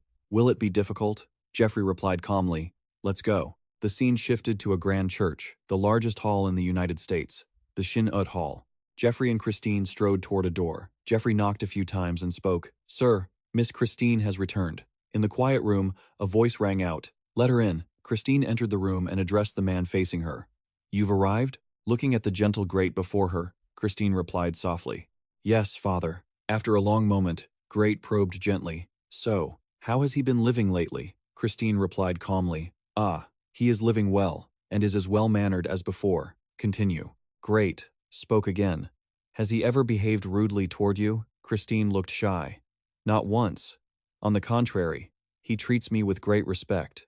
Seeing this, Grate laughed gleefully. Of course he's respectful. Whose daughter is she? So, have you two grown any closer since returning? Christine sighed helplessly. I don't know yet. Grate looked a bit skeptical. What do you mean you don't know? You two have been dating for 6 months already. He seemed to lose his composure. Christine wearily countered, dating? We are just seeing each other without any affection. Can you really call that dating? Seeing that she didn't understand, Great gently explained. The Ocean Group is a massive Korean corporation, famous worldwide. A marriage with the eldest son of a tycoon like that only benefits you. There's nothing bad about it. No matter how much you hate it. Won't you develop feelings for him later? Feeling a void in her heart, Christine drifted off. I don't know. I still feel uneasy because he seems to be hiding something and plotting something. Great seemed to lose his cool. As a child of God, your cultivation is still quite lacking. Why are you always so suspicious? Feeling weary, Chris replied bluntly. Because I'm your daughter, father. I can't argue with that. Gray changed the subject. All right, what has he been up to lately? Chris was honest. She said he was preparing to start a business. Seeing this, Gray looked disdainful. The world has connected with the world of God. And he still hasn't let go of his worldly material greed? Not showing any emotion, Christian repeated. You're the same way, father. I never got to choose God's path either. Looking at the glowing blue energy in her palm, she hesitated. Father, do you really believe this is God's choice and his power? Gray gave a gentle look and smiled. I believe my daughter has received the grace of an angel. Seeing that Gray didn't understand her point, Chris felt exhausted. The grace of an angel. I've told you so many times what the angel actually did, but you still don't understand anything. At this moment, Gray spoke up again. By the way, is your fiancé making good use of my gift? Chris held up her arm, brimming with power, and answered softly, He's already level 29, father. His regional ranking is in the top 23. Gray looked impressed and assessed the situation. It seemed he was a person of considerable ability. Knowing his level was even higher than Jeffrey's said it all. Staring intently at her arm, Christian was slightly stunned. This time, he said he's going to create a trading market for players, and there are investors involved too. Not stopping, she continued. I forgot his name, but that investor calls himself a prophet. Gray was surprised. He can see the future? Chris seemed to mock him with disdain. He acted all mysterious and gave me info about the 7th round, but I don't know if he's credible because he just keeps spouting nonsense. Gray looked a bit dazed. A prophet? As if realizing the gravity of the situation, he stroked his chin and spoke. In these chaotic times, there is no ability more alluring than seeing the future. How about keeping a good relationship with that person? Chris was tired. I'm not sure. She didn't seem to believe it. She stared at something intently and sighed, because he keeps saying unreliable things, like I'm going to die or that I'll be in danger. Gray was shocked. What? What did you say? Chris still didn't take it to heart. It's just nonsensical prophecy. Father, you don't need to pay it any mind. Despite the changing expression on Gray's face, she remained calm. In this mess of a world, are there any normal players left anyway? If they just spout vague prophecies like that, anyone could become a prophet. Seeing Chris wasn't taking it seriously, Gray angrily raised a hand. Don't be careless. What if someone among your followers decides to betray you? Christina Gray sighed. Don't worry, father. Thinking of the crowd rushing toward her as she stood in the center, she secretly smirked. Have you forgotten I'm the regional representative? Compared to traitors, there are far more people who want to protect and accompany me. I'll be safe. In the quiet room, Gray felt a bit reassured but still reminded her. If you say so, then it must be true, but you must always prepare for unexpected situations. Chris stood up calmly. I understand, father. It seemed sitting for too long made it a bit difficult for her to stand. Leaving the room, Christian's figure looked a bit lonely. In the room, Gray softly called for Jeffrey. Jeffrey answered, Yes, sir. With a grim expression, his eyes seemed to be calculating. I heard Gion Locke's investor is a prophet. Does he dare to impersonate a prophet and spout nonsense about my daughter dying? Gray seemed furious. If the prophecy that she will be in danger is a lie, I will have to make him experience hell a little early. Decisively, Gray spoke. Investigate whether he is a fraud. Jeffrey calmly took the order. In the name of God, I will carry out your command. Lines of text appeared one after another. Lost has entered the player chat room. Section 3. E has entered the player chat room. Section 3. Lost sat in front of the computer screen. Welcome. E, from the other side, replied. Lost, you're here early? He laughed. I had nothing else to do. A notification appeared. The Guildmaster has entered the player chat room. Section 3. Jeffrey spoke up. Hello everyone. Let's start right away. We decided to select a manager position last time, right? Lost. Have you selected candidates from those who applied to join? Lost quickly reported. I have selected 30 people based on their level and highest regional rank, and sent them to you. He stared intently at the screen. There are no strangers among them, right? They continued to discuss. If there were, I would have reported it immediately. What about other famous names? I've checked. There are no nicknames like Heavenly Demon or Stupid Head. Bishop seemed a bit disappointed. Then it can't be helped. Y. Please proceed with checking and select the 5 who pass. Y replied, yes, Guildmaster. Lost leaned back in his chair. Bishop continued. And next, another matter. I heard a National Assembly member has been condemning players lately. She quickly replied, I saw the news. It's National Assembly member Lee Sung-hun, right? He confirmed. Yes. After selecting the manager, we will discuss whether or not to deal with that person. Because the enemy of us players is the group of lawyers trying to bind us with the law. The corner of his mouth curled up. They aren't even players. What are they thinking? He continued. That's it for today's issues. Scene transitioned to a building. Ryu Min was wiping his hair while scrolling through his phone. The official Player Place website had launched successfully. Just as expected, tens of thousands of players had accessed it, and items were being listed. He slowly sat down in a chair. Everyone must be short on cash, listing all sorts of things like this. First, let's snatch up the unique materials. Images of materials appeared on his phone. Ryu Min smiled with satisfaction. With this amount, I can craft 3 unique items, he thought to himself, choosing to receive everything via express delivery. He calculated carefully. Next up was magic stones. Magic stones with known combination formulas cost over 2 million each. He decisively clicked the buy button, even though they were just the lowest grade magic stones. Buying finished. Time passed. 2 days later, a person carrying a bag walked to the front door. A series of packages stacked outside startled him. Huh? He said loudly. Brother, what is all this? Ryu Min calmly came out to look. Oh, it's here? The boy looked pale. All of this is what you ordered? What on earth is it that you have so much of? He explained. It's nothing serious, just items that players use. The boy gradually understood. Ah, the so-called PLPL, the marketplace just for players? Is this it? Ryu Min opened each item to check. He gazed at the item in his hand. Nothing was missing. Everything is here. Now, shall we try combining them? He decided to start with the magic stones he had the most of. The stones began to react. 16 lowest grade magic stones can create 1 highest grade magic stone. Combination successful. The system notified that he had created a highest grade red magic stone, highest grade orange magic stone, and highest grade yellow magic stone. Ryu Min was satisfied. All right, he said, tapping an icon on his screen. Now, let's fuse this into each piece of equipment. The system updated. Fusion successful. The Grim Reaper's Scythe gained a 16% damage boost. Specific stats were displayed. H's Feather Cap gained a 32-point strength boost. Traveler's Cloak gained a 32-point luck boost. Continuous points were added. The Attribute Resistance Ring gained a 16% boost to all stats.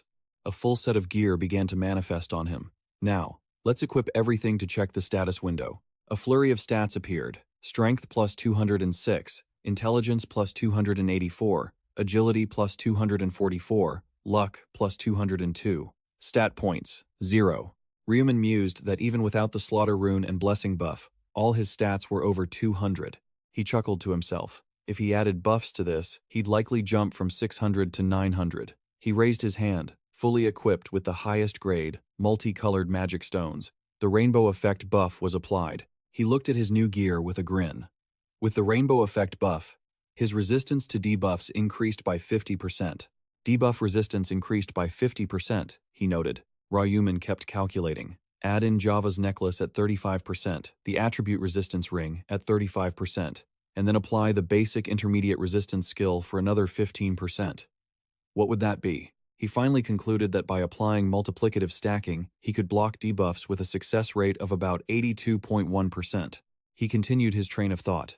Right now, I'm probably the only one who has filled all their gear with the highest grade magic stones, since I've cornered the market on all of them. The armor on his body vanished, returning him to his casual attire. Of course, as time goes on, more supply will eventually hit the market, but by then, the value of magic stones will skyrocket and become scarce.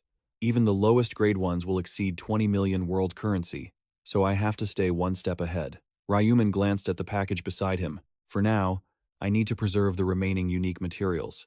If possible, upgrading high-level equipment to unique rank would be more beneficial. He looked thoughtful. I'll fuse them once I hit level 60. He picked up his phone and stood up.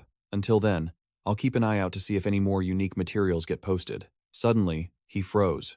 Wait a minute. He quickly realized that this was a necessary material for fusing legendary items. A snippet of information appeared. Unrelated to player rank. Common, rare, epic, unique, legendary, mythical. Items also existed in 6 tiers. The highest tier you could buy in the shop was epic. Anything higher had to be crafted through fusion. The higher the tier, the lower the drop rate for fusion materials. Of course, it wasn't impossible, just incredibly hard to find. Ryu Min stared intensely at his phone. The immortal skin fragment, that hard-to-find item, currently only dropped from one place. His face remained emotionless. The level 5 boss, the high-level orc. It has an extremely low drop rate for the immortal skin fragment. His gaze turned steely. Not only did he kill a high-level orc, but he was lucky enough to get that material too? A thought struck Ryu Min. Could it be that guy? He reasoned that only someone with enough strength to kill an orc could have it. Plus, that guy had the head drop rune. He began to walk slowly. If it really is him, there's a high chance this is a trap, and a dangerous one at that. Ryu Min tapped the blue button on his phone. The fact that the seller only accepted face-to-face transactions confirmed his suspicions. Let's see, he muttered, typing a few messages. Hello, you're the one selling the immortal skin fragment, right? The other side replied instantly. Yeah. Ryu Min made a bold offer. You posted it for 1 million world. Can you lower the price a bit? The other replied. Huh? How much are you thinking? He countered. Can you do 900,000? The other side responded. That's a bit difficult for me, you know. Really? Is that all it's worth? Ryu Min thought to himself. Let's try pushing the price a little further. He sent a message. Oh? My bad. I mistyped. Let's knock another 100,000 off. 800,000. The other person replied. Ryu Min played the pitiful card. I was planning on trying to fuse this and that, you see. Everyone buys raw materials for the same reason. I really don't have much money. Can't you give me a discount? Ryu Min tried to persuade him. Hey, are you not selling? Hello? The other side finally agreed. Fine. I feel sorry for you. So I'll sell it to you for 800,000. But it has to be a cash transaction. Can you come to Suwon? Ryu Min confirmed his hypothesis. Ah, this guy is exactly who I thought. Even after dropping the price by 200,000, he still agreed to sell. Ryu Min replied, yes. Of course. He understood the other person's plan perfectly. The item was just bait to lure people in. With a psycho like that, it wasn't surprising at all. Ryu Min opened his room door. Well then, before more victims show up, let's see what he looks like. He looked at the equipment in front of him. And, of course, I'll be taking that legendary material as well. In a small, cramped alley, Sung-tak laughed maniacally. This damn idiot is so funny, he frowned while reading the message. Listed for 1 million and he's squeezing me down to 800? He groaned in annoyance. Do you even know what kind of item this is? Sung-tak asked himself arrogantly. This is an item that dropped after killing the level 5 high-level orc boss. The high-level orc that I had to use 20 other orc corpses just to barely kill. He recalled his own pathetic state back then. He had thought for sure he was going to die. And yet, this bastard, he bit his lip. He wants to snatch the item that I struggled so hard to get for only 800,000? Sung-tak tightened his grip on the knife in his hand. You garbage-tier personality bastard. If I meet you in real life, I won't let you die in one piece. Suddenly, someone crawled over, begging for help. He stepped back in disgust. Damn it, what the hell? Is this old man still alive? The man cried out for help in desperation. Please, help me. Sung-tak scolded. Help me without a polite suffix. How rude. The man's body trembled. Please, help me. Sung-tak coldly stabbed him in the neck. He sneered, coming out of nowhere and startling people. So annoying. He used the old man's shirt to wipe his knife. Anyway, as soon as that bastard gets here, he's a dead man. This is going to be fun. The story flashed back to when Sung-tak was younger. Living life, you eventually reach a point where you feel bored, so bored you want to throw everything away. He sat alone on the steps while his friends played happily. Nothing felt fun. Everything felt dull. Everything felt boring. As time passed, even when he reached the 2nd grade, it was the same. I thought if I focused on something, it might get better. So I tried following my parents' advice. Perfect scores were printed on the papers, and he never dropped from first place in the class. Painful memories flooded back, but eventually, even studying became boring, so he neglected it. His grades plummeted, and his parents nagged him more. Their angry shouts echoed. What do you think you're doing, huh? What on earth is wrong with you? Why are you failing so miserably all of a sudden? Because of you, I've lost face and can't look anyone in the eye. Back in the present, Sung-tak's eyes lit up. Now that I think about it, those times were the best. He recalled his own trembling figure from the past, an experience he could never forget. Back then, he wore a twisted smile. He felt a sense of pride, thinking that because he was so young, he had gotten away with it. Chu Dongzish saw that as a badge of honor and continued to commit countless murders. By the time he was 27, he had left that life behind, but thanks to his meticulous planning, he had never once been caught. Later, he fought against monsters. Amidst all that, the otherworld game he joined seemed to suit his personality perfectly. He racked up countless achievements. Thanks to the loot drop ancient text he received early on, he gained many useful items, including a shaman class change item, which allowed him to change classes quickly. Sung Tak became increasingly obsessed. The game started to get truly interesting from the 4th round onwards. He felt such pleasure every time he won, it was just so fun. I made up my mind that once I finished all the rounds and was granted a wish, I'd wish for even more rounds. In reality, he lounged near the other man, because it was just so exciting. The thrill of watching the world crumble like this wasn't bad at all. He glanced at the man, and Sung Tak grabbed his shirt. I guess it's time to slowly get ready for the meeting. He skillfully dragged the man's body toward a trash bin.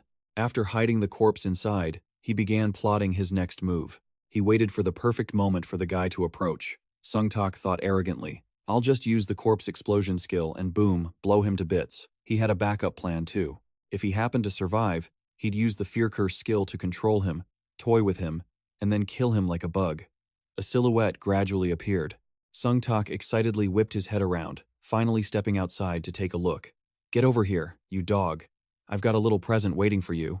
The figure became clearer. The person who appeared was Ryu Min. Sung Tak watched him with anticipation. Bingo. Min was getting closer and closer. That's it. A little more. Just 5 more steps. Then, he stopped. Sung Tak was stunned. Why did he stop? He tilted his head. Hey, you're the one selling the immortal fragment, right? Chu Dongshi bit his nails. Damn it, he was only 2 steps away from the corpse explosion range. Ryu Min waved his hand. Why are you just standing there? Not selling? Come on out. He awkwardly rubbed the back of his neck. If I go out there, I'll be caught in the blast of my own corpse explosion. You're finally here? He scowled as his plan fell apart. Of course, he could abandon the corpse explosion and just use the fear curse to control him. But that would be boring. It wasn't how he'd mapped out his plan. Ryu Min looked a little impatient. What are you doing? Why aren't you coming over? Sung Tak made up an excuse. Could you come over here for a second? I hurt my leg. Just 1 step. He just needed to lure him 1 more step closer. The guy crossed his arms and scolded. Damn it. You think you're the only one with a hurt leg? He explained. I'm sorry. I'm disabled. So it's a bit hard to move around. The guy called his bluff. Your legs look perfectly fine to me. He clenched his fists. Damn it. Could he have figured something out? Chu Dongshi broke into a cold sweat. No, that's impossible. With a corpse hidden in the trash bin, how could he possibly know I'm a martial artist with the corpse explosion skill? Ryu Min shouted, Damn it. You never intended to trade, did you? He stepped outside. What are you talking about? The guy challenged him. The item you claim to have is a fake too, isn't it, you dog? He didn't hold back his insults. Did you lure me here to rob me of my money and gear? Is that why you kept telling me to come closer? You son of a. Hearing that, he was trembling with rage. Stay calm. Don't let yourself get played by that jerk's pace. After all, he just needed to make him take 1 more step, and it would be over. Chu Dongzich lowered his voice. It seems like there's been a misunderstanding. That's not it at all. The guy remained suspicious. Not it? What do you mean, not it? Damn it. He tried to reconcile. Please, stop cursing. Ryu Min kept berating him. Cursing? Like hell I will, you bastard. Do you think I'm going to be polite to a guy selling fakes to set a trap and rob people? He was frustrated. Fake? Is that what you think? Chu Dongzich pulled out a piece of leather. Come here and look. Does this look fake to you? Ryu Min's attitude softened. He gave a mysterious smile. He was confused. What is it? Why is that damn guy suddenly smiling like a psychopath? The arm holding the leather was severed clean off. Chu Dongzich looked at his cut arm in horror. He looked up, confused. The guy was clearly still standing right there. Ryu Min stood nonchalantly. He wondered, how the hell did he not move a single step? His eyes widened. Ryu Min was now standing right behind him, or rather, it was Ryu Min. He looked between the two, panicked. 2. The 2 of you? Ryu Min raised an eyebrow. 2 of what? What kind of nonsense are you babbling about? He spoke with hidden meaning. There's only 1 person here. As he finished, he vanished. Huh? How? Ryu Min leaned down to grab the piece of leather. Do I really have to explain that to you? 2? He quickly snatched up the immortal leather. Sung-tak's face darkened. You son of a... He gritted his teeth. Fear Curse! Ryu Min calmly stared him down. The exclusive skill, Fear Curse, inflicts a fear status effect on the target for 5 seconds upon eye contact. The success rate and duration change depending on the target's resistance stats. 1 minute cooldown. The system notified him that the opponent resisted the fear. Use of Fear Curse failed. Chu Dong-shich panicked upon seeing this. What? It failed? Ryu Min interrupted. What's with all the panic? Without warning, he punched him square in the face. He lost a few teeth. Damn it. Just how high is this guy's strength stat? He kept attacking. Sung-tak collapsed in pain, trembling as he glanced at the guy. This psycho. Ryu Min reached his hand toward his body, and a blue light enveloped him. Sung-tak sat up in shock. What? He explained. I used a recovery skill. Then, he coldly punched him again. Because I want to keep hitting you a little longer. Immediately after, he punched him in the gut. The blows rained down one after another. Chu Dong-zich struggled to get up. Damn it, you bastard, he asked coldly. Still haven't had enough? He tried to stand, just waiting for the cooldown to end. He quickly regained his confidence. The Fear Curse cooldown is over. You're dead, you dog. But then, his eyes were slashed. My eyes. My eyes. Ryu Min held his sword, looking at him. I bet your parents would cry tears of blood for giving birth to someone like you. Just like you right now. Chu Dong-shi pulled out a knife. You bastard! He slashed wildly into the empty space in front of Ryu Min. You dare trick me? Ryu Min quickly kicked him away, sending his knife flying. He was helplessly cornered, and Sung-tak started to grow desperate. Damn it, what do I do now? One arm severed, now both eyes blinded. He looked up. This is truly the end. If he was going to die here, he wore a devious smile. He plotted, even if I die, I'll take that bastard down with me. Chu Dong-zich activated his technique, corpse explosion. A massive blast erupted, and the people outside, hearing the noise, grew curious. What? What was that? Did you guys hear that? Sounds like a bomb went off behind us. They were shocked to discover the ruins behind the alley. Look, the police are already on the scene. Was it a gas explosion? People are saying to stay back. Ryu Min looked down from the floor above, turning to look at Chu Dong-zich, thinking they all almost died. He knew all about him. His name was Chu Dong-zich, nicknamed the Idiot. He was a contender for 2nd and 3rd place in the entire region, just like the heavenly demon, Kia Rock. He had calculated everything carefully, but no matter how skilled he was, a serial killer like that couldn't possibly make it with him all the way to the 20th round. However, he could use him to hunt bosses before that. Ryu Min continued, because the drop rate relic he possessed was incredibly useful. A series of notifications appeared. The drop rate relic was a type of artifact that increased the item acquisition rate during hunts. It boosted the chance of getting special items from boss-level monsters by 10 times. He stared intently at Sung-tak, knowing that as long as this guy was alive, he would continue to collect high-quality materials and sell them on the market. But the problem was that he was a serial killer. Ryu Min pulled out a sword. If he let him live, he would clearly keep on killing innocent people. He decisively swung his sword, and light particles swirled around Sung-tak. He restored everything for him. Ryu Min even healed his eyes. When he wakes up with his vision restored, he'll see his own pathetic state. Once finished, he stood up, having dealt with the severed arm so he couldn't reattach it. Now he wouldn't be able to just wander around killing people. He thought to himself, regardless, what he needed to farm items was a body from the other world. Ryu Min looked at him coldly. The guy didn't know his real face, so he couldn't come for revenge. Time passed quickly, and Sung-tak gradually woke up, looking around in confusion. What is this? Where am I? He was baffled. He clearly remembered triggering the corpse explosion in that alley. Then, the memories came rushing back. Ah, that bastard cut off my arm. Where did that damn dog go? Then Chu Dong-shich quickly realized one of his legs was gone. Damn it, my leg! He was shaking with rage. Where are you? Where? You dog, I'm asking you where you are, you piece of trash. His hand brushed against a piece of paper nearby. He picked it up. What is this? It was written inside. First of all, your leg isn't like this because of me. Everything Ryu Min wanted to say was written there. Why hide that useless bomb? Were you planning to kill me with it? I was going to kill you, Quach, for being so brazen. But seeing you lost a leg, I felt a little pity. So I'll spare you this time. Chu Dong-shik trembled as he read every word. Who in this world would heal someone who tried to rob them? Know your place. From now on, stop doing that useless crap and start living properly. Finally, there was a threat. If I catch you causing trouble again, you're dead. I already memorized your address from your ID card. He squeezed the paper tight. What? What is this? He fell into despair. The corpse explosion he triggered didn't just fail to kill that bastard, but it also ended up costing him his leg? This is absurd. Shungtak rummaged through his pockets. How long had he been out for that he could pull this damn stunt and run away? He frantically checked his other pocket for his phone, his wallet. He had put all his cash assets in there. Shungtak's face turned dark. Not only did he cut off his arm, but he also took his crafting materials and his wallet. You bastard, he screamed like a madman. You piece of trash, he muttered to himself. I will definitely pay this humiliation back tenfold. Scene changed to a hotel. Ryu Min asked happily. The traditional Korean food here is delicious, right? Min Julie praised it.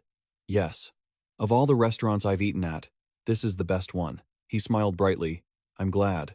Since it suits your taste, we'll visit here more often. She was surprised to hear that. More often? He shyly rubbed his head. Not often, maybe just occasionally. She replied. Oh, I see. That works too. Min Julie felt a bit sad. But, Min, you seem so busy lately. Every time I reach out, you say we'll meet later. He replied sheepishly. Sorry, I've had some stuff going on. Ryu Min's eyes were deep in thought. He was busy, indeed.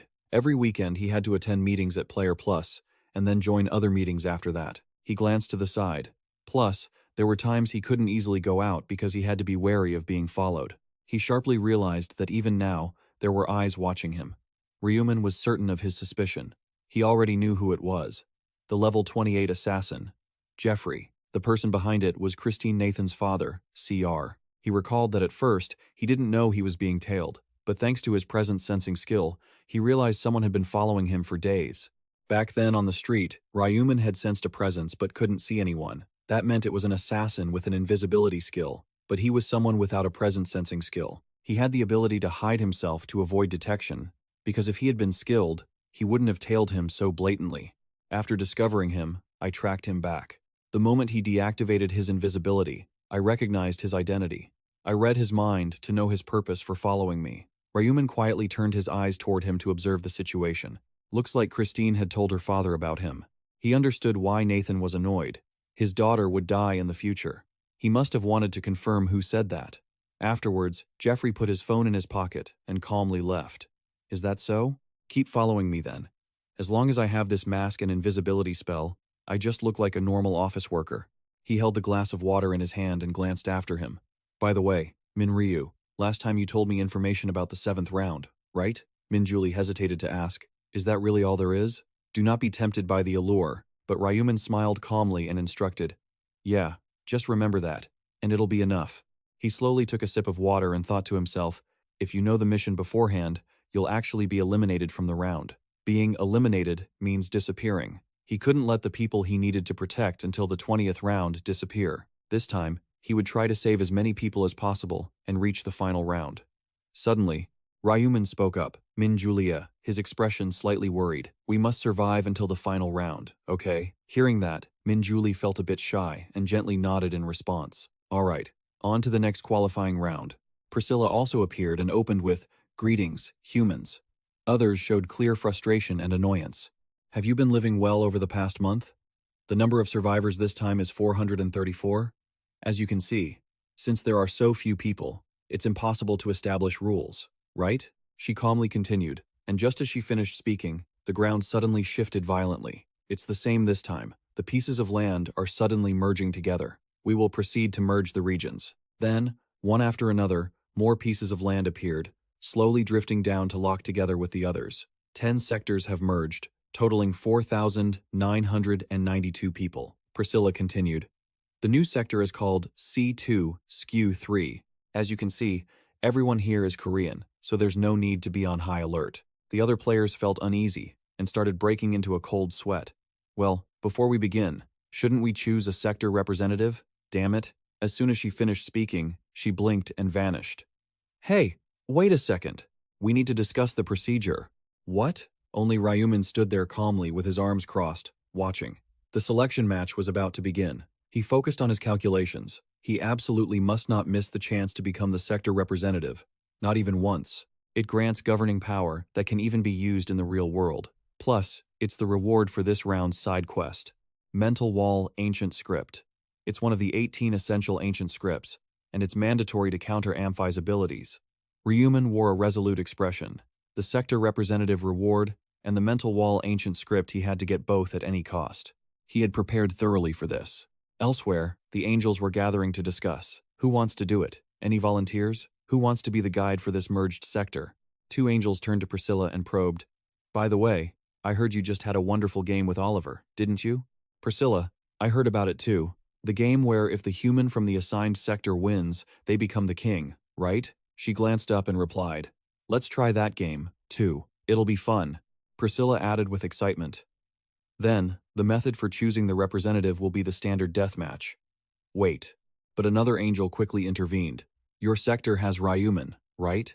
You know, the only human to pass level 50? They complained with annoyance. If it's a deathmatch, Priscilla will obviously become the king. That's unfair. Then, do you have a better idea? An angel smirked and suggested. If Ryu Min is there, a game based on raw power is disadvantageous for us. How about whoever clears round 7 first? The others chimed in. That sounds good. It's a round unrelated to raw strength anyway. She approached Priscilla, intentionally provoking her. Priscilla, what do you think? In the end, Priscilla had no choice but to pass the news to the players. The selection method was decided. Everyone looked anxious and confused after hearing it. The representative position for the merged sector will be given to the representative from the sector that completes the mission first. Isn't it supposed to be a deathmatch? I don't know what it is, but it's probably better than a deathmatch. She added, Now, I will announce the Round 7 mission. Instantly, a system notification popped up. Round 7 main mission. Total participants, 6,972,066. Eliminated, 3,460. 63,533. Current Sector C, 2 Skew 3. Participants, 492. Eliminated, 2,461. Why are there question marks? I have them too. The players couldn't help but grumble. Is the system glitched? It's not a glitch. Priscilla simply reminded them, the Round 7 mission is a secret mission. What? What do you mean by secret? Time remaining until the end of the round. 1 hour, 59 minutes, 59 seconds.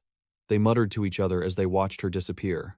What are we supposed to do if we don't even know what the mission is? Are they just winging it now? What now? There's a time limit, which means we have to do something within this window, right? Afterward, everyone dispersed in different directions. Let's just walk around. Maybe we'll find something. Damn it. We even have to find the mission ourselves. Suddenly, Song-an Song-chun and a few others approached Ryu Min. Lord Ryu Min, are you here? He replied coldly. Why are you all together? We just happened to run into each other nearby. It's nice to see you. He laughed and asked. Regarding the mission earlier, do you have any guesses? Ryu Min answered with a stern face. Why ask me? If the mission isn't displayed, there's nothing I can do either. Is that so? But Song-an Song-chun kept trying to pry for information. Then, Lord Ryu Min, let me give you some information about Round 7. How do you know about that? He revealed that he had heard it from a prophet in the real world. Hearing this, Ryu Min frowned and thought. Last time he kept it hidden, yet now he's revealing it so easily. I was a fool to think he was trustworthy. Seeing Ryu Min's lack of reaction, Song-an Song-chun was startled and flustered. Why are you looking at me like that? That's strange talk, what prophet? I'm telling the truth. He hurriedly turned to Aaron for help. She's an acquaintance of mine, and she's helped me many times. Isn't that right, Aaron? Yes, that's right. Ryu Min just sighed. Aaron, too? Another unreliable person. Fine. Tell me, Song-an Song-chun excitedly suggested. To pass Round 7, you just need to remember this. Do not be deceived by temptation. Min Julie, who was standing nearby, was startled. Temptation? What do you mean? I don't know the details, she asked urgently. Could it be that the prophet's name isn't Min Ryu? The others realized it, shocked. Ryu Min just stood there, sighing helplessly. He frowned, thinking, the existence and identity of the prophet have been discovered. As long as my identity as Ryu Min isn't exposed, it should be fine. For now, it's better to separate from these four. Ryu Min immediately spoke up. Thanks for the information. We'll have to wait and see what the prophet's words actually mean. For now, we should split up to find more details. Song-an Song-chun looked at him in surprise. Split up? But if we stay together, we don't even know if this is a group mission. Why should we do that? They immediately bowed and followed. I understand. Then for Round 7, everyone solves it on their own. Good luck, everyone. Min Julie stammered in a hurry. Then Ryu Min turned to her and urged, "You go too." Yes. After everyone left, he shook his head and thought. The situation is becoming annoying. Ryu Min glanced around. But what exactly is the Round 7 mission? Just then, a piercing scream made him jump. Ryu Min hurriedly ran in that direction. There was a scream. He leaped forward. Ryu Min looked up, his eyes stunned. There was a trail of dark red blood on the ground. To his surprise, Min Julie was slumped against a tree, clutching a wound in her stomach. Min Julie. Ryu Min frantically knelt beside her and asked with concern. Min Julie. What happened? Hey, Ryu Min. Min Julie groaned in pain, clutching her wound. No, Min, help me. Hearing that, he was a mixture of panicked and stunned. You know my identity? What on earth is going on? Trembling all over, she looked up at Ryu Min and whispered, Min, is that really you, Ryu Min? How did you even find out who I am? Min. Julie struggled to get the words out. Of course I knew. How could I not? You're my first love, Min Julie. Even if you tried to hide it, I'd see right through you. Ryu Min looked even more distraught now. So, you knew this whole time and just pretended not to? Yeah, he replied. It was pretty damn hard pretending I didn't know. Right after he said that, Min Julie fainted in his arms. I'll worry about that later. What happened to your stomach? Who did this to you? Ryu Min tried to heal her, but his hands wouldn't stop shaking. The wound is deep. If I'd been a moment later, you would have died. Before long, the wound knit itself together and the bleeding stopped. Min Julie looked down, stunned. Thank you. Min? Ryu Min furrowed his brow, holding her steady. Who was it? Who stabbed you? It was that man. His eyes filled with lethal rage the moment he heard the name. And Sang Chun. What? Ryu Min was shaking with fury, his voice dropping to a growl. Where is that bastard? Suddenly, and Sang Chun sauntered over, provoking him with a calm smile. Right here? Looking for me? Ryu Min turned around, cursing them out. You disgusting, filthy pieces of trash. But An Sang Chun just kept trying to get under his skin. My, such vulgar language from someone so high and mighty. Oh, prophet? Ryu Min looked surprised. You knew I was the prophet? We had to torture this girl here to squeeze the info out of you. Until just now, we had no idea. Min Julie wept in terror, trying to explain. I'm so sorry, Min. The pain was just too much. I couldn't help but talk. Ryu Min gritted his teeth in pure rage, his fists clenching tight. Stop glaring at me like that. And Sang Chun mocked with a smirk. Do you have any idea how shocked I was? To think that pathetic weakling was actually the Black Hunter. Who could have guessed? Before I tear your mouth off, why don't you try explaining yourself? Ryu Min held back his anger to interrogate them. Why would you attack Min Julie? And Sang Chun answered nonchalantly. Well, she seemed pretty close to you, didn't she? I just ambushed her to get some intel. He laughed to himself, covering his mouth in amusement. But I didn't expect the harvest to be this big, did I? The director is going to be so pleased when he hears about this. Ryu Min couldn't keep his composure any longer. He drew his weapon, eyes burning with bloodlust. Are you even going to be alive long enough to deliver that message? And Sang Chun raised his hands and took a step back. Easy now, don't come any closer, he threatened Ryu Min in return. Otherwise, I'll detonate the bomb I've hidden inside Min Julie. What? Ryu Min panicked, hesitant, glancing back at Min Julie. A bomb? And Sang Chun pointed at the person standing next to him. This friend here gave me a hand with that. Ryu Min looked at the person standing beside him, shocked and agitated. No pen. No Jian? It can't be you, right? Even No Gian hesitated before speaking. I'm sorry, Lord Black Hunter. Ryu Min's face went dark. He couldn't accept it. No way. How could you, No Gian? The Dark Seed skill was something only a Dark Mage could learn at level 40. Once the Dark Seed is planted in the ground and activated, it randomly summons one of the demon's monsters. But what happens if a skill like that is implanted into a human body and then triggered? No Gian looked up and answered Ryu Min's question. How did you even reach level 40? Because I wanted to become strong like you, Lord Black Hunter. I've been hunting like crazy. Ryu Min shouted out a furious command. No Gian, deactivate that seed right now. I don't think I will. How dare you? Didn't you always look up to me? No Gian acted indifferent. Of course, Lord Black Hunter, you were like a god to me. But just a moment later, he flipped his attitude, sneering sarcastically. But that's only as long as you can handle every situation perfectly. If you're not perfect anymore, then I have no reason to worship you, Ryu Min. Right? Ryu Min finally turned pale. He realized he'd been completely backstabbed. What do you want? And Sang Chun said triumphantly, This girl seems pretty important to you, doesn't she? Shut up and tell me what you want. He had to swallow his pride to negotiate with them. Promise me, if I meet your demands, you won't kill Min Julie. Hearing that, and Song Chun burst into arrogant, mocking laughter. He chuckled with satisfaction. Sure, if you agree to it. So, what do you want? Info on the next round? Or the location of the hidden elements? He cast a sinister look. I don't care about that stuff. I just find it hilarious that someone like you dared to deceive us and even tried to manipulate the director himself. And Song Chun then made a cold, final demand. Kill yourself. Min Julie stood behind them, trembling in fear. Do it right in front of us, and I'll spare her life. Ryu Min, no longer panicking, brandished his weapon and replied coldly, keep that promise. Min Julie sobbed in horror, rushing toward him. No, Min. In the blink of an eye, he ended his own life right in front of them. As long as she's saved, that's all that matters. A notification appeared. A hidden side quest was active. Player Black Hunter is escaping the illusion.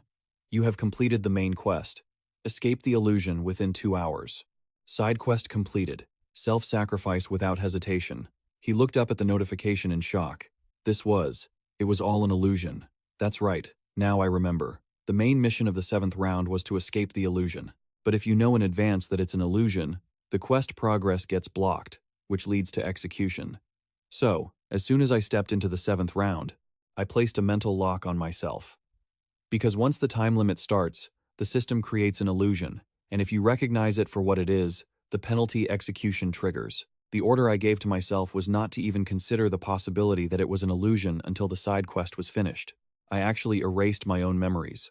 And to clear the side quest, I brainwashed myself before even entering the other world that I had to save Min Julie, even if I had to sacrifice my life, and that I truly loved her. In the 7th round, the system creates an illusion based on the player's internal insecurities, leading them to a situation where they have to commit suicide. In my case, my insecurity was my identity being exposed and being betrayed by the comrades I trusted, that the weak prophet was actually the Black Hunter. Who would have imagined that? The system capitalized on that to build the illusion, because it looked like I was in love with Min Julie.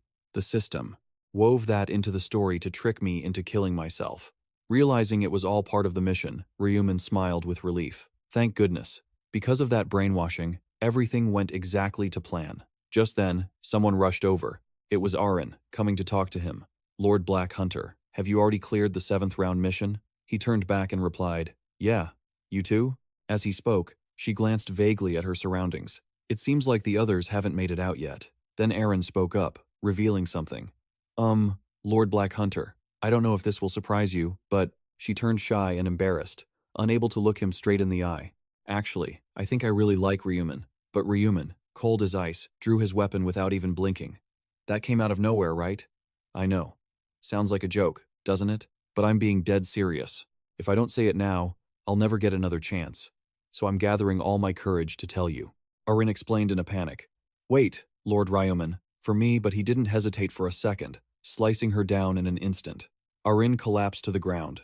Ryu Min looked up calmly. Cut the small talk. You've completed the main mission. Escape the temptation within 2 hours. The fake Arin slowly faded away. Right then, in front of Ryu Min, the other players were all unconscious, with wires connected from their heads to something above. Priscilla whipped around, startled. Huh? She flew over, frantic. Someone actually woke up already? Seeing Ryu Min awake and looking around, bewildered, Priscilla was stunned. Ryu Min turned toward her, asking, Angel, what kind of situation is this? She covered her mouth, giggling with excitement. Ryu Min, you're the first person to break free from the illusion of temptation. Congratulations. Ryu Min leaned on his arm, pondering. An illusion? So, please wait until the time limit expires. Rewards will be given after the final tally. Remaining time until the round ends. 1 hour, 30 minutes, 51 seconds. And with that, Priscilla laughed, flying off, clearly amused. He watched her leave. As expected, the most important thing was the main mission, escaping the temptation. The main mission acts just like the first illusion. The system uses player data to craft the perfect temptation. It could be material desire, the urge to escape pain, or even romantic attraction. If you don't escape the temptation and let the time run out, or if you get eliminated before even facing it, you're out. But if you succeed, your ranking is determined by how little time you spent. Ryu Min flopped onto the ground, bored. He wasn't entirely sure, but he probably finished in under a second, just like last time. A moment later, someone suddenly screamed in a panic, and the others began to wake up all at once. "What the hell is this? I have a girlfriend, for crying out loud. What just happened?" Priscilla clapped her hands, demanding attention. "All right, everyone, snap out of it and listen up. Round 7 main mission. Escape the temptation within 2 hours. Side mission. Commit suicide without hesitation. Success will grant you." She glanced at the players with an amused look. "What? Suicide is a side mission? Who comes up with such a messed up task?" Round 7 results for Region 1. Rank 1, H, level 54, Reaper, time, 00.012. Rank 2, Psy, level 27, Priest, time, 00.00.05. Rank 3, Heavenly Demon, level 29, Knight, time, 00.00.06. Corresponding area C2SK003. Rank 1, H, level 54, Reaper, time, 00.0.01. Rank 2, and Sang Chun, level 34, Knight, time, 00.00.18. Rank 3, Aaron, level 34, Summoner, time, 00.00. Seeing the leaderboard, everyone was frustrated. Is it Ryu Min in first place again? They looked up, unable to hide their shock. How on earth did he clear this insane mission and get first place? This is unbelievable. Congratulations, you have completed the mission as the first place player in your region. Congratulations, you have completed the mission as the overall first place player in the entire region. Your regional first place reward, a random draw ticket, will be granted. Your overall first place reward, a special selection box, will be granted. The angels were whispering amongst themselves incessantly. His mental strength is flawless. Is that what this means? So Priscilla ends up being the queen? Priscilla continued her announcement. Now then, those who could not complete the mission in time suddenly began to dissolve, leaving the others in shock. Well, goodbye forever. Wait, hold on. Ryu Min remained calm, unbothered by the chaos around him. Player H has become the new regional representative of C2SK003. The reward will be granted to H, who has become the unified regional representative. He glanced at the item floating in his hand. The authority of the temporary skill, ruling power, will be changed. From now on, you can use ruling power once in the real world. Finally, a way to fight back. Now I can control the player base whenever I want. Anywhere. Kyung Rock woke up, clutching his head in exhaustion. He wondered, feeling drained. Did I really return to reality? Was what I saw just an illusion? Kyung Rock recalled the scene where his own brothers tried to take his life. Could it be that it wasn't an illusion, but a glimpse of the future? He shook his head repeatedly and climbed out of bed. I have to grow the company quickly to get recognized. By the way, Kyung Rock stood up and walked to the window. There wasn't anyone on the leaderboard who looked like a prophet. What is going on? He frowned, sinking deep into thought. It wasn't a combat mission, either. Did he know about the mission beforehand, but wait until the last second to finish it? Or was he purposely delaying his completion? What is that prophet planning? Elsewhere, Ryu Min was enjoying a meal.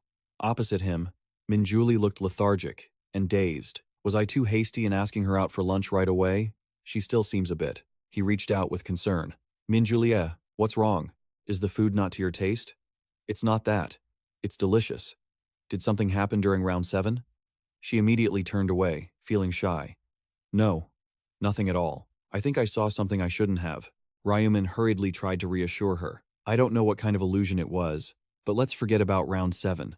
It's all in the past now. I suppose I have to. Surprisingly, Jeffrey was still invisible, standing to the side, watching them. It's nothing. I'm just a little tired. Everything felt so rushed. Ryu Min whispered, Actually, the reason I invited you to lunch was because I wanted to tell you about round 8 ahead of time.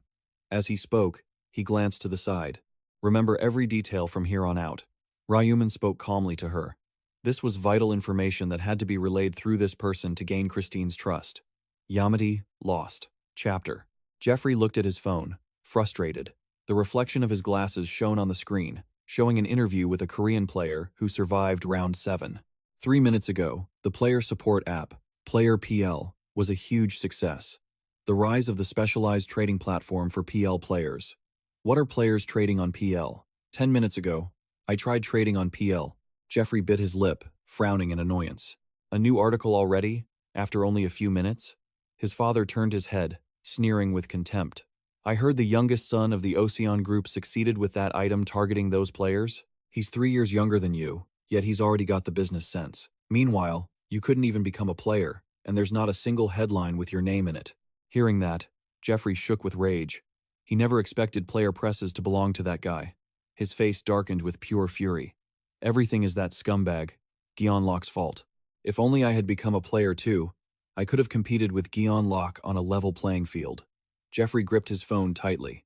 He was desperate to expand his influence and prove himself to his father. His eyes blazed with intensity. He had to set his plan in motion immediately. Just then, a group call notification popped up on his screen. Yami spoke up. "You've arrived, sir?" Chairman Lost stood with his arms crossed, watching coldly in silence.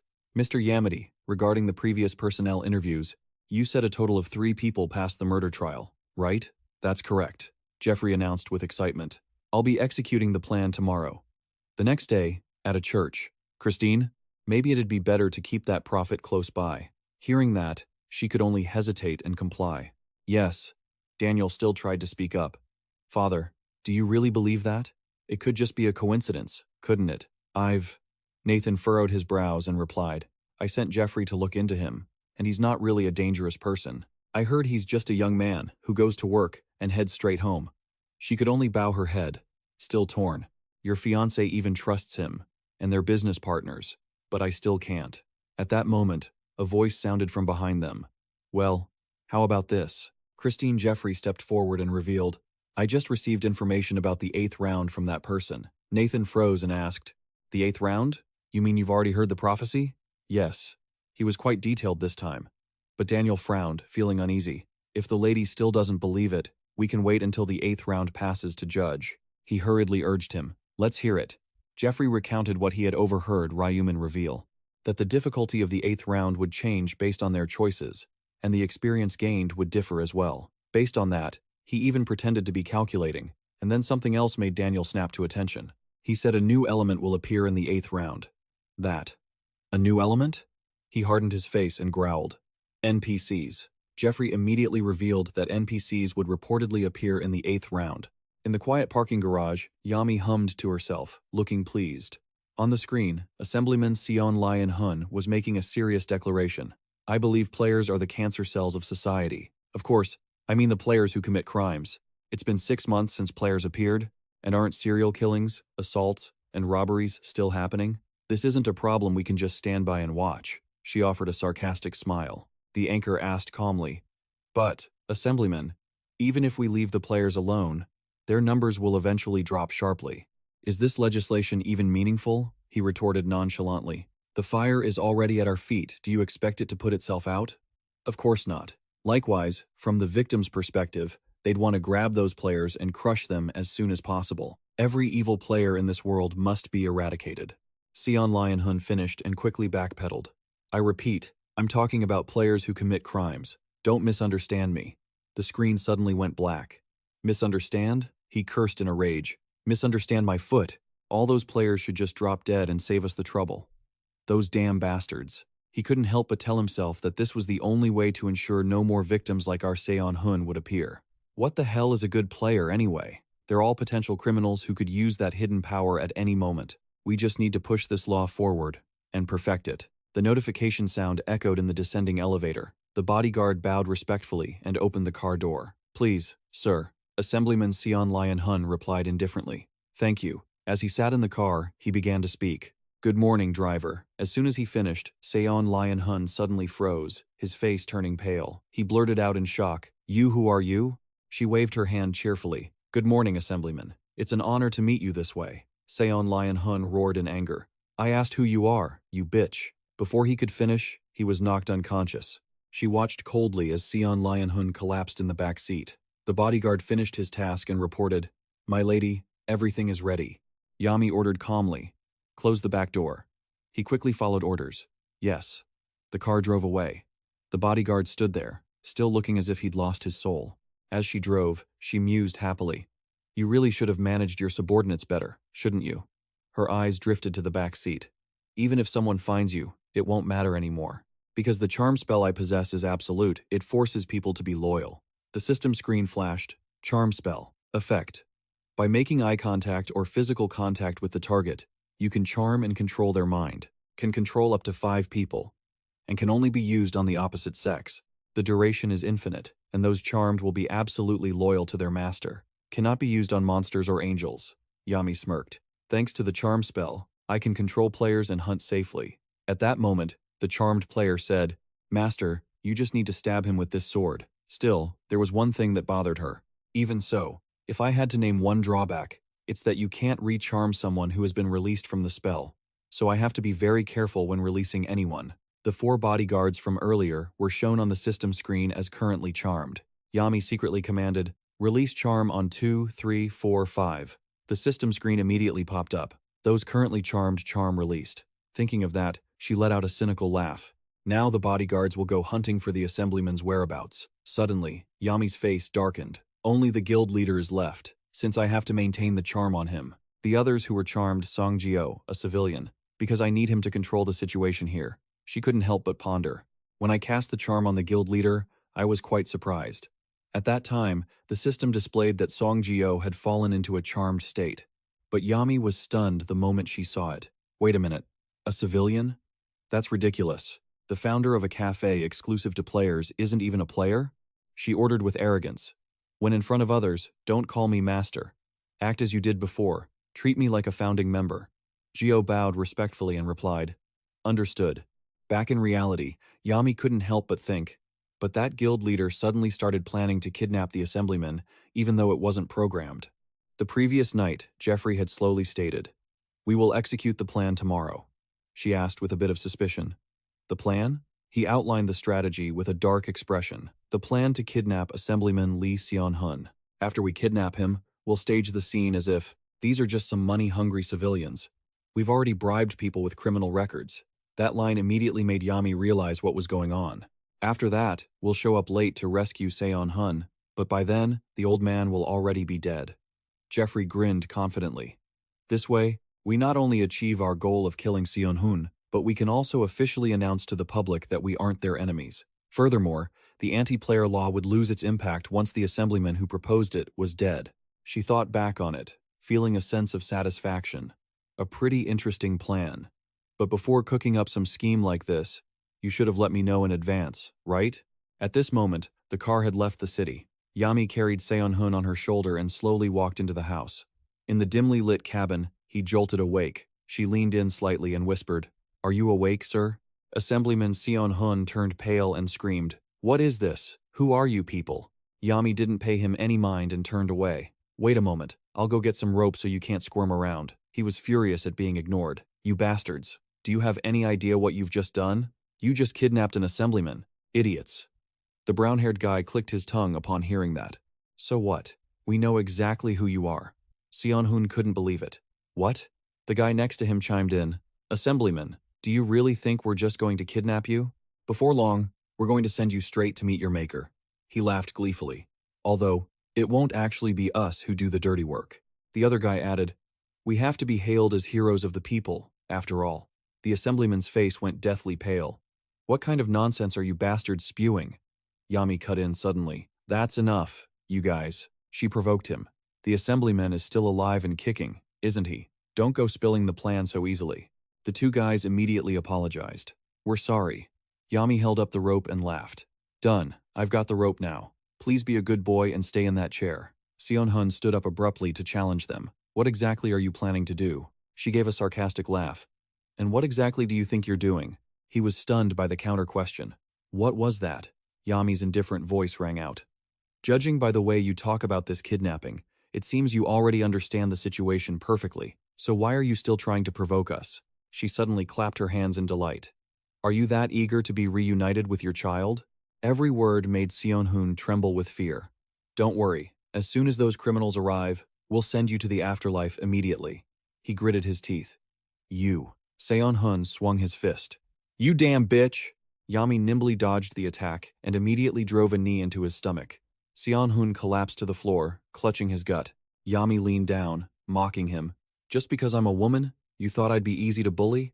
I don't get why you keep throwing yourself at me. Saying that, she grabbed him by the collar. Yami lifted Seon-hun into the air with one hand and activated her bewitching spell. Sit still. I told you we'd send you off gently. Don't you want to see your child again? The system screen immediately popped up. Civilian Seon-hun has entered a state of bewitchment. He stared blankly and replied, "Understood." Yami let go and sighed to herself. What a waste of a bewitchment slot. I wanted to save it if I could. She suddenly turned around and ordered, "The guild leader will bring the criminals here soon. When they arrive, have everything ready to start immediately," the henchmen shouted in unison. A short while later, the camera was ready. He came forward to report, "Everything is prepared." Yami replied coldly, "The guild leader will be here soon. Everyone, just wait a little longer." As soon as she finished speaking, the door opened. She frowned the moment she saw who had arrived. "Why is this person here?" Yami asked irritably. "Why did you come in here? You're supposed to be guarding downstairs, right?" "Don't tell me the police have already arrived," Lost explained sluggishly. "No, it's just that I was bored of guarding, and I was curious to see how things were going." She hurried over to confront him. "Hey, what are you saying? Do you have any idea how important today is?" He replied calmly, "I know." Yami gritted her teeth in anger. "Then why are you acting so suspiciously? I told you to stay on guard. We need to wrap this up quickly before the police swarm the place." Lost didn't seem to care and asked back, "But before that, don't we need to bring the recruited criminal here so we can proceed with the plan?" She snapped back, "Obviously, but the guild leader hasn't brought them yet." He immediately chimed in, "Exactly." At that moment, Lost seemed to loom like a shadow. "Why hasn't that guild leader shown up yet?" Yami heard this and demanded angrily, "Are you talking down to me? Did you forget I'm your superior?" He tilted his head mockingly. In this world, what the hell does superior or subordinate even mean? She was so angry she laughed. "Now you're not even bothering to act anymore, are you? I'll let this slide for now because the situation is urgent, but you'd better make sure you survive this." Deep down, she couldn't help but feel anxious. Why isn't that guild leader answering his phone? There's no way he'd dare disobey my orders. At that moment, Lost spoke up again. "You're pathetically slow-witted, aren't you? At this point, you should have realized it already, right?" Yami asked, full of suspicion. "What?" She lowered her voice to interrogate him. "What the hell are you trying to do to me now?" He feigned innocence. "Do what?" Yami hesitated before answering. "Don't tell me you're the reason the guild leader hasn't appeared." Lost laughed mockingly. "So slow. It took you this long to figure it out?" The constant mockery made her snap. "Hey, you, what did you do to the guild leader? Where is he?" His sarcastic voice rang out. "Why should I answer you?" Yami roared suddenly. "You damn traitor. Hey, look at me closely and follow my orders." The bewitching spell immediately coiled around Lost. Yami scolded him angrily. "I should have gotten rid of a bastard like you from the start. It was my mistake." "Hey, where is the leader? Tell me the truth." Lost didn't care at all and countered, "Do I really have to answer?" She frowned and pressed him. "Where is he? What the hell did you just say?" He laughed softly and repeated, "I said, do I really have to answer? Are you deaf?" Those words left Yami stunned. "That's strange. I'm certain I cast the spell on him. There's no way Lost could be immune to it." She wouldn't accept it and muttered to herself, "Let's try one more time." Yami was silent for a moment before speaking. "I'm asking you where the leader is. Answer me," Lost asked indifferently. "What authority do you have to order me around?" She was shocked upon hearing that. "My magic. It isn't working? How is that even possible?" Yami's gaze instantly darted to the screen beside her. "Wait, this is... A powerful mental barrier is blocking you. You cannot charm the player, Ryu Min." She gasped, stunned. "What? He's not just some ordinary person. He's Ryu Min?" Yami's face drained of color as she stammered. You. He laughed, clicking his tongue as soon as he saw her. "See? This ancient charm of mine is pretty top tier, isn't it? It even spilled your nickname right out to me." She recoiled, startled. "How do you know about my ancient language?" Lost replied calmly. "I've told you time and time again. Do I really have to answer your questions?" Yami's mind raced. "What do I do now? It's clear he doesn't have good intentions, and I can't win in a raw power struggle. He's the infamous Ryu Min, for crying out loud. I have to talk my way out of this no matter what. The fact that he didn't kill me instantly means he needs something." She couldn't help but lower her head. "Lord Ryu Min, if you tell me what you want, I'll do everything in my power to fulfill it." Her henchman sounded completely bewildered. "Boss Yami?" He stepped forward, probing. "Is something wrong?" A cold, sharp smile bloomed on Lost's lips. Yami's expression turned deathly pale. The henchman urged her in a low voice. "Just give the order, boss. We'll take him down." She shrieked at them. "Shut up. You're just going to get in the way. Stand down." Just then, a voice rang out. "Yami." Lost smiled coldly, mocking her. "Looks like your little friends are a lot sharper than you are." At least they know how to read the room. Wisps of dark energy began to coil outward. In the blink of an eye, the dark aura wiped out her entire crew. Yami was paralyzed, her face ashen as she realized they were the only two left. But I was so arrogant. She panicked, her mind spiraling. I couldn't even see his movements. At this speed, I have zero chance to react. Yami was shaking like a leaf. What do I do? Both my magic and my strength are useless. She gathered her courage and spoke up. What do you want? Lost coldly ordered. Remove the magic from Councilman Lee Seum-hoo right now. Yami's mind raced in panic. If I remove it, I won't be able to use it on him ever again. She stepped back, her lips trembling. What if I refuse? As soon as the words left her mouth, dark energy slammed into her arm. Watching her scream in agony, he stated flatly, Your courage is admirable, but you've chosen the wrong opponent. I didn't come here to listen to refusals. With that, Lost bent down, picked up her severed arm, and reattached it to the stump. Dark magic wrapped around the wound, knitting it back together bit by bit. He assessed her calmly. It won't be as good as new, but at least it'll still function. Listen closely. I'm only going to say this once. Remove the magic on Councilman Lee Jiang-sok. Yami, terrified, complied. All right, I'm removing it. The system screen flashed. The target is no longer under the influence of magic. Target, Lee Seum-hoo. Magic has been removed, she stammered. I removed it. Okay? She couldn't help but let out a silent, weary sigh. What do I do about the kidnapping plan now? Lost, meanwhile, was thoughtfully reading her thoughts. Doesn't seem like she's lying. A second later, Seum-hoo groaned.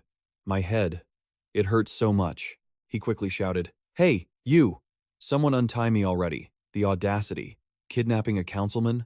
You've just made a fatal mistake.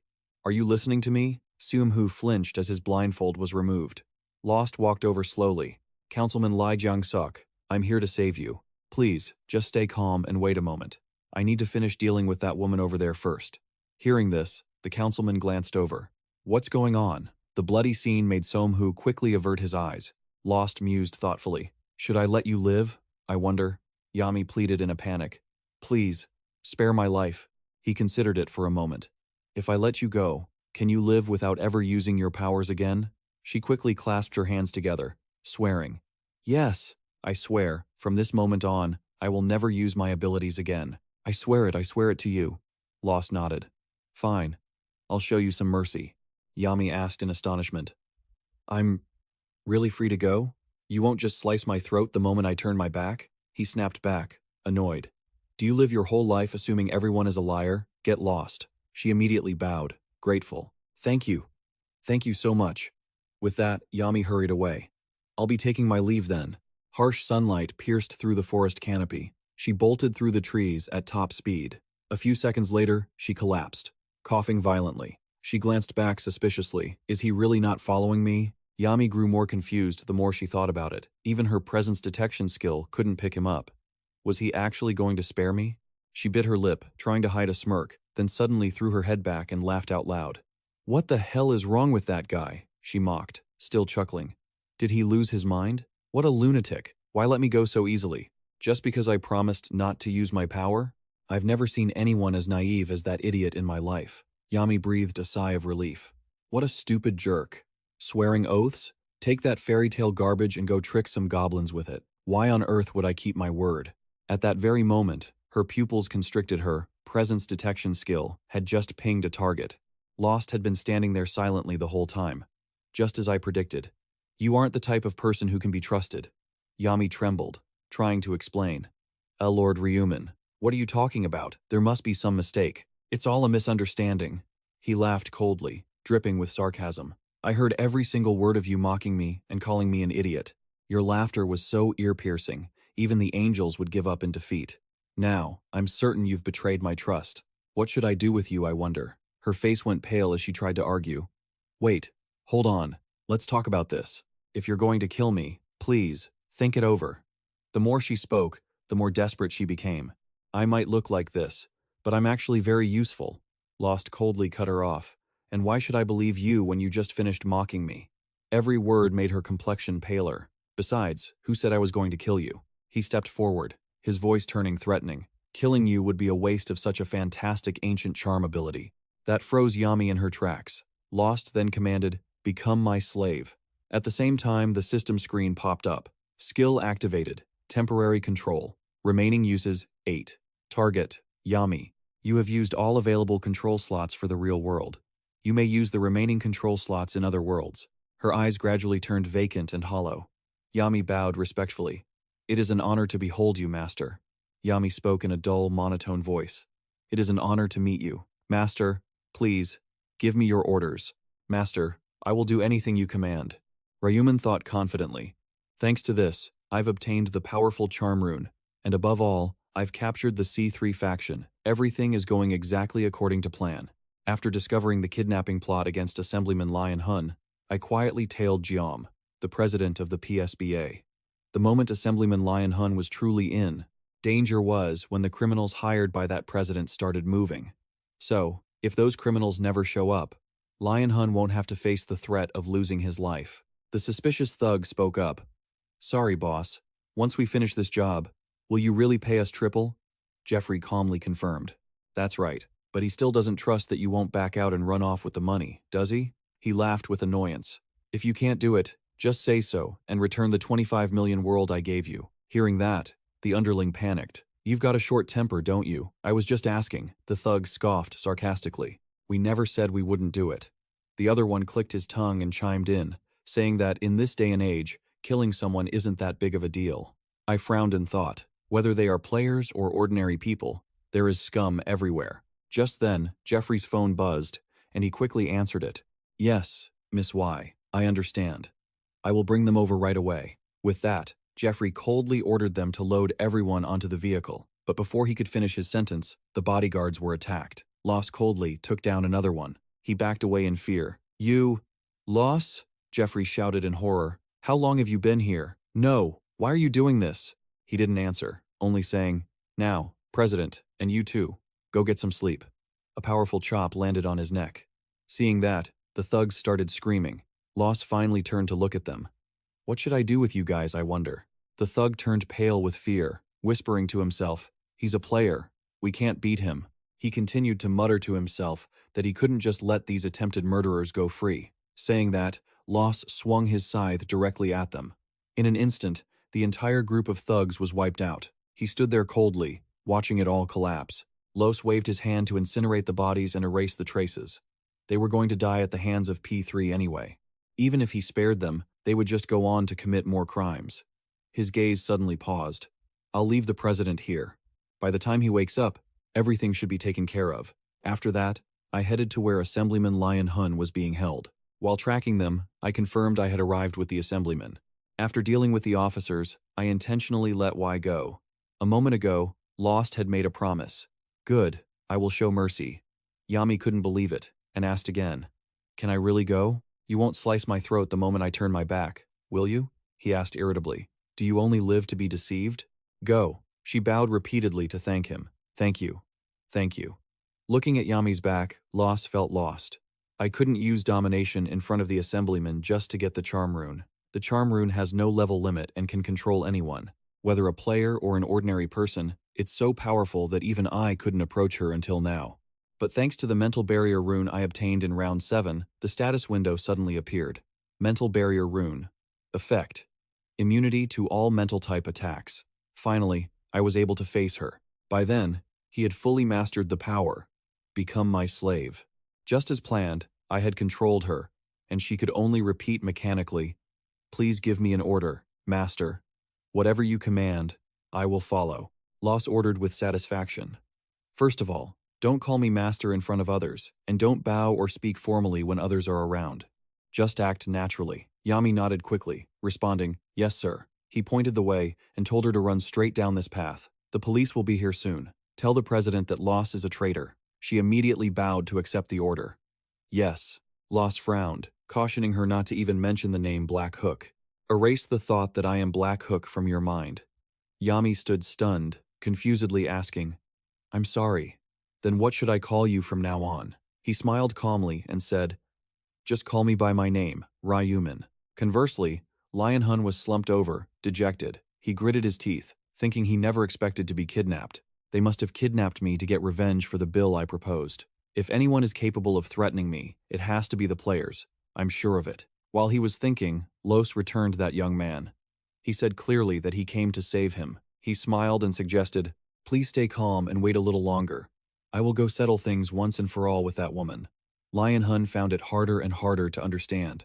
But what is his relationship with that woman? They didn't look like they were on the same side. His expression turned pale for a moment, but that alone didn't mean he was an ally. At this moment, Los slumped down. "Sorry for the delay. Assemblyman, I have some business to take care of outside." Lion Hun asked, confused. "Settle things? You mean with that woman?" He slowly explained. "Yes, as you experienced yourself. That woman was the mastermind behind the kidnapping. I've handled it properly, so you don't need to worry about anything anymore." He listened, half doubting. "You must be very curious about the current situation. I will explain everything. First, let's move these bodies." Los waved his hand to summon the corpses. Lion Hun spoke in horror. "You're a player, but why did you save my life?" He answered calmly.